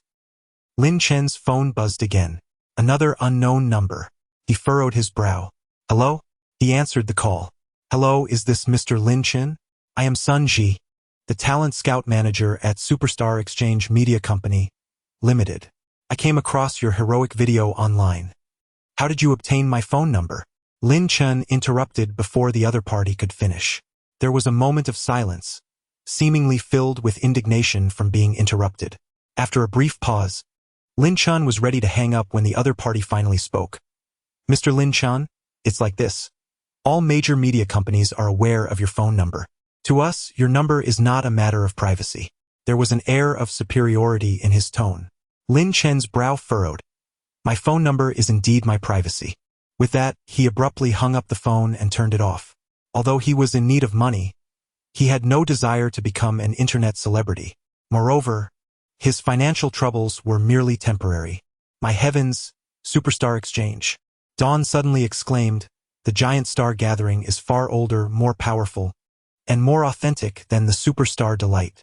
While the latter leans towards creating internet celebrities, The former is entirely dedicated to cultivating true stars. My goodness, how could you have turned down the giant star gathering? His face contorted in anguish. If Lin Chen could secure a contract with the giant star gathering, even a mere role in a film would be extraordinary. It would bring both wealth and fame. Yet now Lin Chen had actually declined the giant star gathering? Wasn't he once quite astute? Why did he suddenly appear so unwise? Saving others was purely an act of compassion, not for the sake of attention or profit. Lin Chen shook his head gently. Dawn was left speechless, feeling as though his understanding was on an entirely different plane compared to Lin Chen's. Were he in Lin Chen's position, he would never have made such a choice. In that moment, Lin Chen's image in Dawn's eyes seemed to elevate to greatness. Crash! Li Xiaoshu burst through the door. Goodness gracious! Lin Chen, you're on fire! He pointed at his phone, yelling with excitement. Second on the Weibo trending list. Second. I know, Lin Chen replied, observing the disheveled man before him, bruised and limping.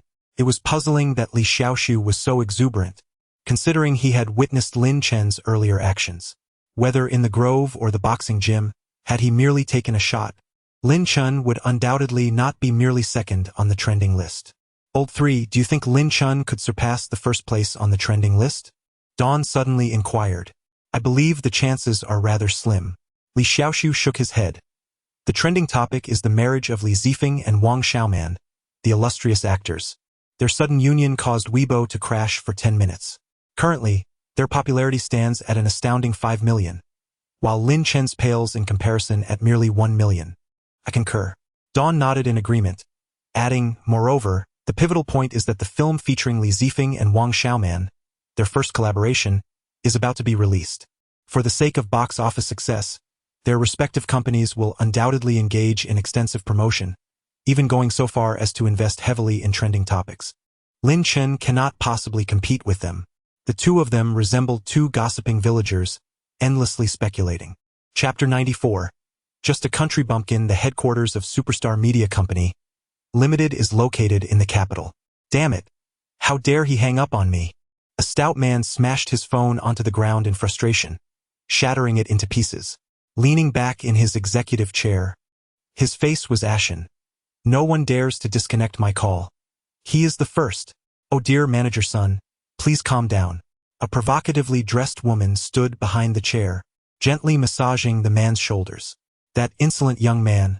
Does he truly believe that a modicum of talent allows him to act arrogantly before me? If I become enraged, he shall never enter the entertainment industry. Sun Ji, stepping on the shards of the phone, fumed. Manager son, you should not stoop to the level of a mere country bumpkin. What insight could such a simpleton possibly possess? In the near future, he will come to realize that rejecting you today is the gravest mistake he will ever make. A captivating woman approached Sun Ji with a charming smile, gracefully kneeling before him, her fingertips teasing her crimson lips. And now, let me soothe your temper, Manager Sunday. You are a person of significance, unworthy of sullying yourself with the trivialities of lesser beings. With a mischievous grin, Sun Ji rested his arms atop his executive chair. Manager Sun, may I have the honor of playing the lead in Sweet Sweet Love You? The woman inquired, her words somewhat muddled. Certainly, of course, Sun Ji replied with a smile. Though internally he mused, the role of the lead in Sweet Sweet Love You has already been promised to the acclaimed actress Wang Xiaoman. What merit does a mere 18-line actress possess to contend with her? After all, we at Superstar Entertainment have invested significantly to secure this top position. Feeling uneasy, Sun Ji opened Weibo for a moment, his pupils constricted in shock. How can this be? He exclaimed, suddenly rising to his feet, causing the enchanting woman, who had been crouched on the floor, to tumble back onto the ground. Manager Sun, what is the matter? She asked, suppressing her irritation and forcing a smile. This is impossible. Previously, the trending topic was Best Actor Li Zifeng and Best Actress Wang Xiaoman's flash marriage, with a heat of 18 million. Now, the top trending topic is Handsome student from Yunhai University rescues someone at the swimming pool, with a heat of 15 million. The engagement of the best actor and actress remains at 18 million. The disparity is nearly threefold. However, at present it is not 1 million but rather 15 million. Tenfold. What on earth has transpired? Countless speculations flashed through Sun Ji's mind. Ding ling ling. The landline finally rang. Sun Ji promptly answered. Manager Sun. The person on the other end stated that everything should proceed according to market conditions. Upon hearing this, Sun Ji nearly smashed the phone in fury. Indeed, someone must have orchestrated this for that rustic fellow. But who would be so extravagant? 15 million in popularity could certainly dominate the charts for at least 2 days. What a considerable sum. Could it be that this country bumpkin is backed by a major corporation? Sun Ji pondered. Could it be Huatian Media or Century Media? To invest in someone who previously had no notoriety at all, the opposing party's strength must surely rival that of Star Gathering, if not surpass it. Yet, even when surveying the entirety of Huaxia, there are only 2 or 3 media companies that exceed Star Gathering in prowess. So who could it be? Or is it possible that this country bumpkin hails from a wealthy family, and the funds are provided by them? Sun Ji's conjectures continued to swirl. Ding ling ling. The landline rang again. President Zhou, please allow me to explain. I do not wish to hear any explanations. I only care about results. Resolve this matter immediately. The film is set to premiere next Friday. If you fail to manage this properly, then you might as well forget about your position as department manager. Beep, beep, beep. The call was abruptly disconnected. Damn it. Sun Ji cursed under his breath. Nevertheless, being the manager of the talent scouting department and seasoned through numerous trials, he found himself growing increasingly calm in the face of such turmoil. He immediately dialed a number and stated, 3 matters. First, conduct an immediate investigation into that university student. Second, establish prompt communication with the operational head over at Weibo. Third, reach out to Sister Wang and Brother Li's agents to inquire about any potentially explosive information. These 3 sentences were articulated succinctly and fluidly. A triumphant smile graced Sun Ji's face. After all, he had navigated this industry for 2 decades. How could a mere novice compete with him? He sneered, University student, prepare to have your trending topic removed. At Yunhai University, the course titled Theories of Mechanical Innovation is a requisite for all mechanical engineering students, resulting in a congregation of nearly all the students in this field. Naturally, a few audacious individuals opted to skip class. The mechanical engineering program had a mere 2 female students, a rather dismal statistic. The instructor spoke eloquently from the podium, while the first row was occupied by the 2 female students. The second row remained empty. The third, fourth, and 5th rows were similarly vacant except for 2 top scholars seated in the 5th row. Rows 6 through 12 were filled to capacity. 15 minutes into the class, Lin Chen quietly pushed open the back door. Lin Chen, over here. Li Ming gestured toward an empty seat next to the door. Swiftly, Lin Chen slipped inside, akin to a black loach. Have they called the roll? Lin Chen inquired. Not yet. They will likely do so after class, Li Ming replied, shaking his head before quietly asking, where have you been? Why did you arrive so late? Yet, Lin Chen had indeed arrived 15 minutes past the hour. What could he possibly have been doing? Lin Chen raised his notebook in response. Really? Dawn furrowed his brow, harboring a hint of disbelief. Could it truly take such an extended period to procure a notebook? Yet, it seemed there was no more plausible explanation. Consequently, he refrained from further inquiries. Lin Chen offered a gentle smile. In truth, he had just engaged in a brawl, or more accurately, had taught a lesson to 7 or 8 individuals. At that moment, Liang Tianyi, accompanied by several associates, had intended to confront Lin Chen. Who was Liang Tianyi? He was the coward who, just the day prior, was so intimidated by a mere glance from Lin Chen that he nearly soiled himself. He had come seeking retribution, only to be summarily defeated by Lin Chen's single strike, leaving not a soul unscathed. Liang Tianyi was utterly terrified. Even if bestowed with tenfold courage, he would not dare provoke Lin Chen again. Chapter 95. Trending at number 1, the crux of mechanical innovation lies in the design of the scheme, as it determines the product's quality, performance, effectiveness, and cost-effectiveness. To systematically expound upon the theories and methodologies of mechanical innovation design, our institution has established this course. The instructor, speaking in somewhat non-standard Mandarin, stood at the podium, eloquently articulating his thoughts. Meanwhile, the boys in the audience slumbered soundly. Lin Chen, however, listened attentively, diligently taking structured notes. A display of the most basic respect for the teacher. Lin Chen, what are you doing? Drafting a novel? Dawn inquired with curiosity, glancing at Lin Chen's notebook. I am not writing a novel, Lin Chen corrected him. He had merely penned a text titled 9 Heavens Thunder Technique, yet Dawn mistakenly presumed he was crafting a fictional narrative. Are you actually attending the lecture? Dawn's eyes widened in surprise as he scrutinized Lin Chen's notes. Is listening to the lecture not appropriate? Lin Chen tilted his head in response. This is an elective course for our major.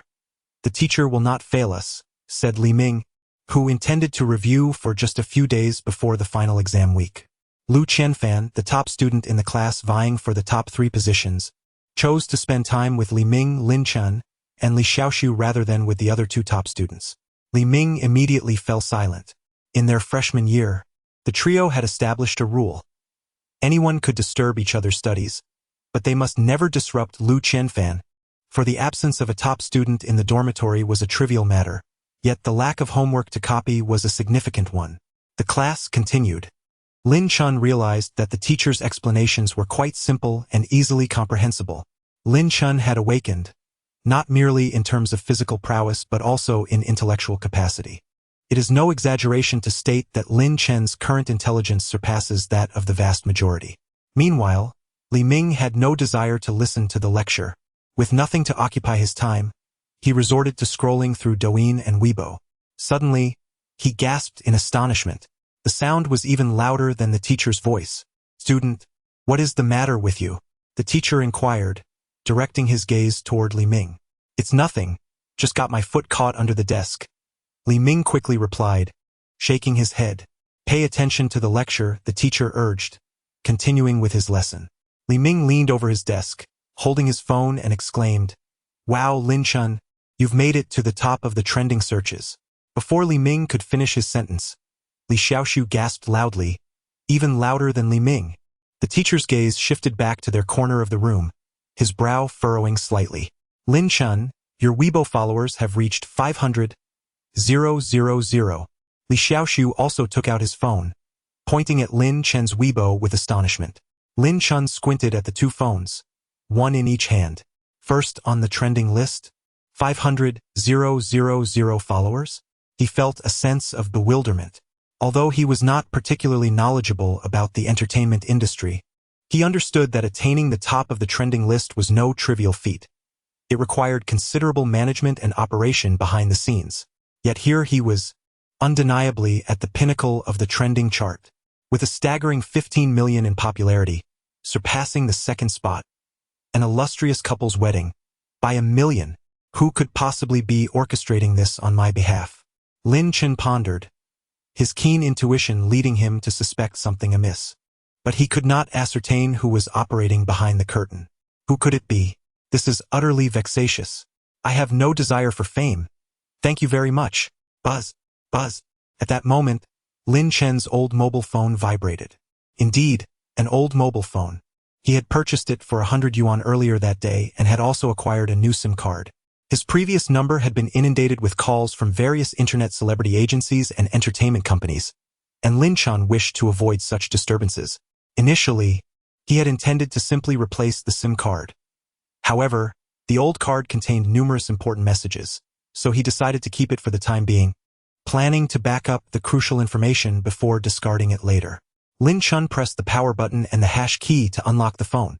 A message from Bai Ruxue appeared. How did she acquire my phone number? Lin Chen raised an eyebrow, yet soon found himself at ease. Bai Ruxue is one of the 8 masters of Yunzhou, possessing extensive connections and numerous channels. It should not be a daunting task for her to obtain Lin Chen's new phone number. Lin Chen opened the message. The stone mine is located in Shuzhou, covering an area of 800 acres. Both the quality and quantity of the ore meet the standards you provided. When do you plan to come and take a look? It seems he has indeed found what he was searching for. A smile played at the corners of Lin Chen's mouth. Firstly, he needed to prepare the materials for the Taishan Gathering Spirit Array. Secondly, he aimed to explore the stone mine and prepare for gambling on stones. Thirdly, he intended to orchestrate the comprehensive destruction of the Qin family conglomerate. Bai Ruxue was astute, She executed these 3 tasks remarkably well. However, Pang Dehai did not fare as well. He was assigned a singular task, to prepare for the total annihilation of the Qin family group. Yet, Pang Dehai's progress was evidently lagging behind that of Bai Rushue. Lin Chen understood that Pang Dehai was constrained by external pressures, unable to devote himself entirely to the task. Nevertheless, he would never betray Lin Chen, which is precisely why Lin Chen relied on him. In truth, for Lin Chen, the eradication of the Qin family conglomerate was not a formidable challenge. However, he did not wish for the Qin family to meet their demise so easily. He desired for Qin Jianshu, Qin Fengwei, and Li Xiaoman to experience the depths of despair. Returning to reality from Monday to Friday, he had classes to attend, leaving little time for excursions. In fact, Lin Chen was not keen on attending classes. He yearned solely to immerse himself in the pursuit of cultivation. In order to alleviate Lin Zhongxiao's concerns, Lin Chen felt compelled to comprehend the personalities and temperaments of each instructor, adopting various attitudes tailored to different teachers. Otherwise, should he fail any subjects at the end of the term, Lin Zhongxiao, with his traditional disposition, would undoubtedly be furious. Lin Zhongxiao had once imparted to Lin Chen, "Even if you become the wealthiest person in the world, you must acquire your diploma and degree. Otherwise, I would rather you not achieve such wealth." His father was a man of staunch traditional values. Hence, Lin Chen attended classes, keen to understand each teacher's character and adjust his demeanor accordingly. For instance, the male teacher before him was evidently a rigid individual, someone to be approached with caution. Conversely, there was teacher Yang from the swimming class earlier that morning, a woman with a commendably amiable temperament.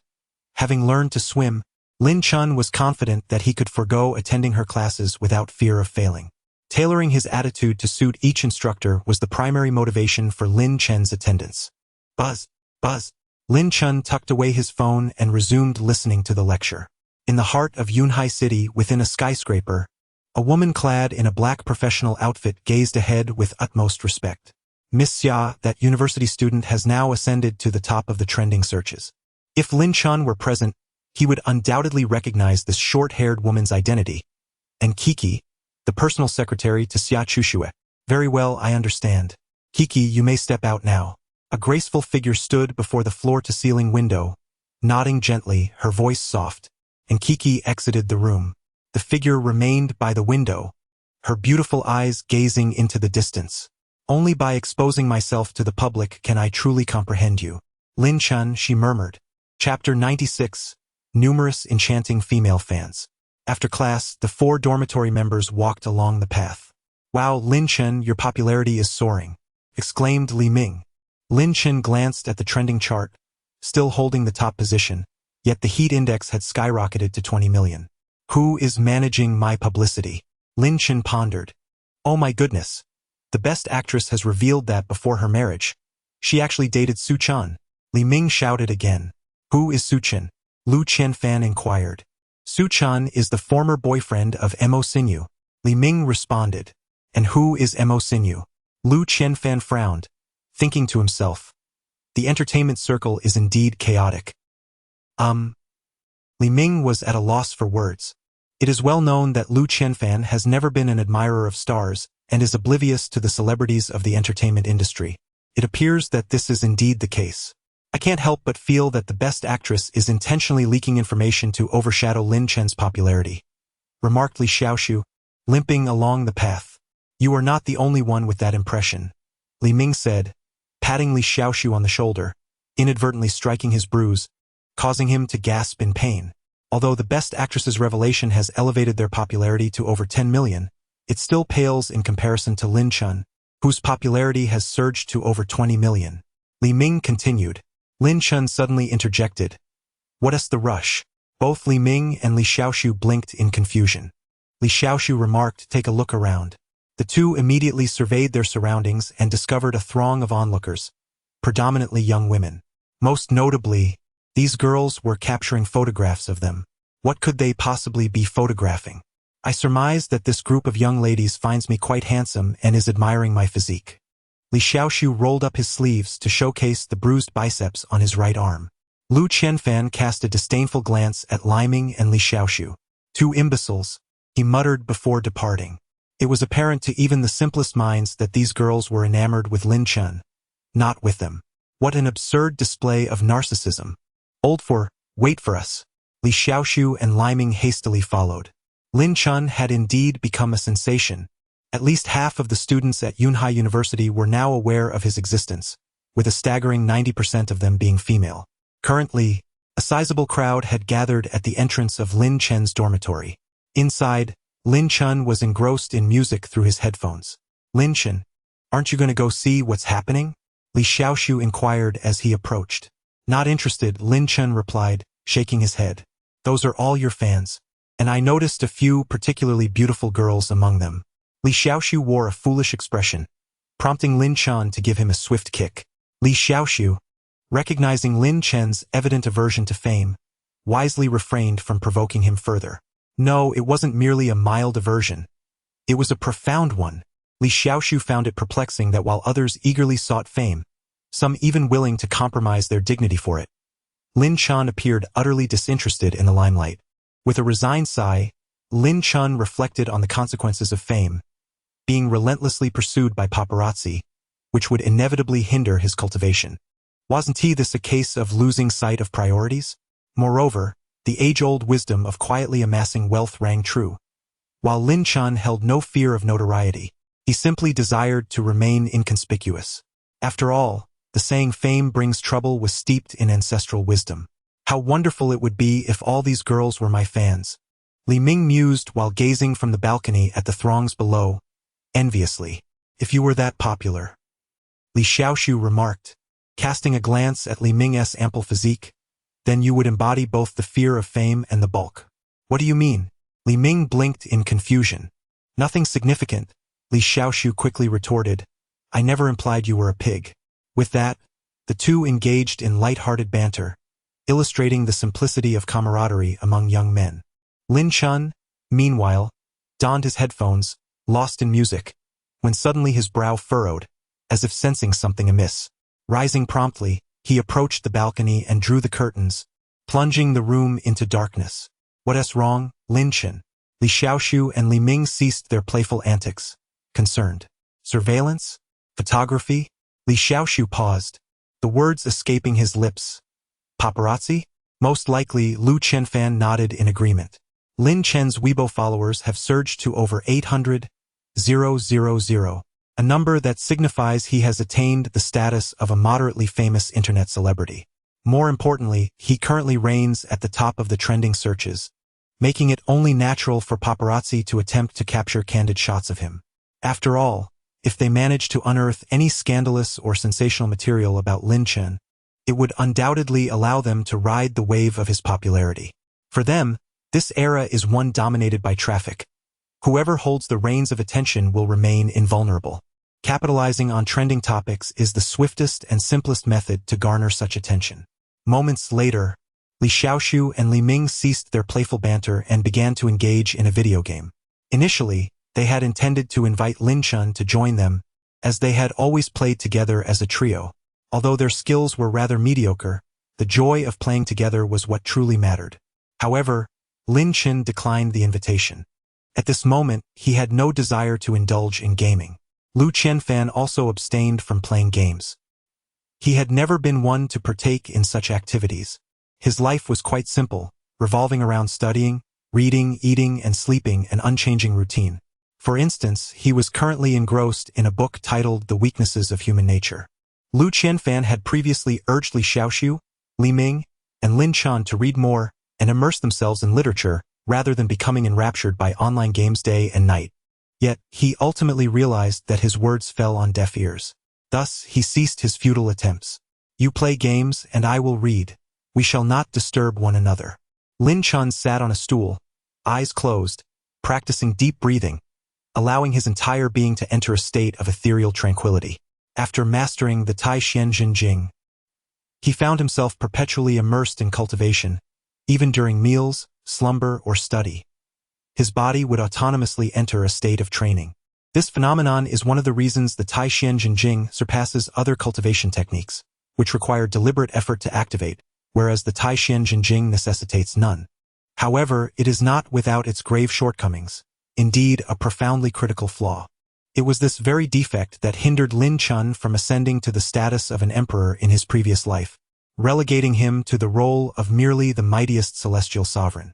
Lin Chen undertook a tremendous sacrifice to be reborn, aspiring to rectify this deficiency. Chapter 97. Meeting next weekend, the Celestial Emperor represents the pinnacle of existence within the universe. The laws of heaven are merciless, and so too are the emperors.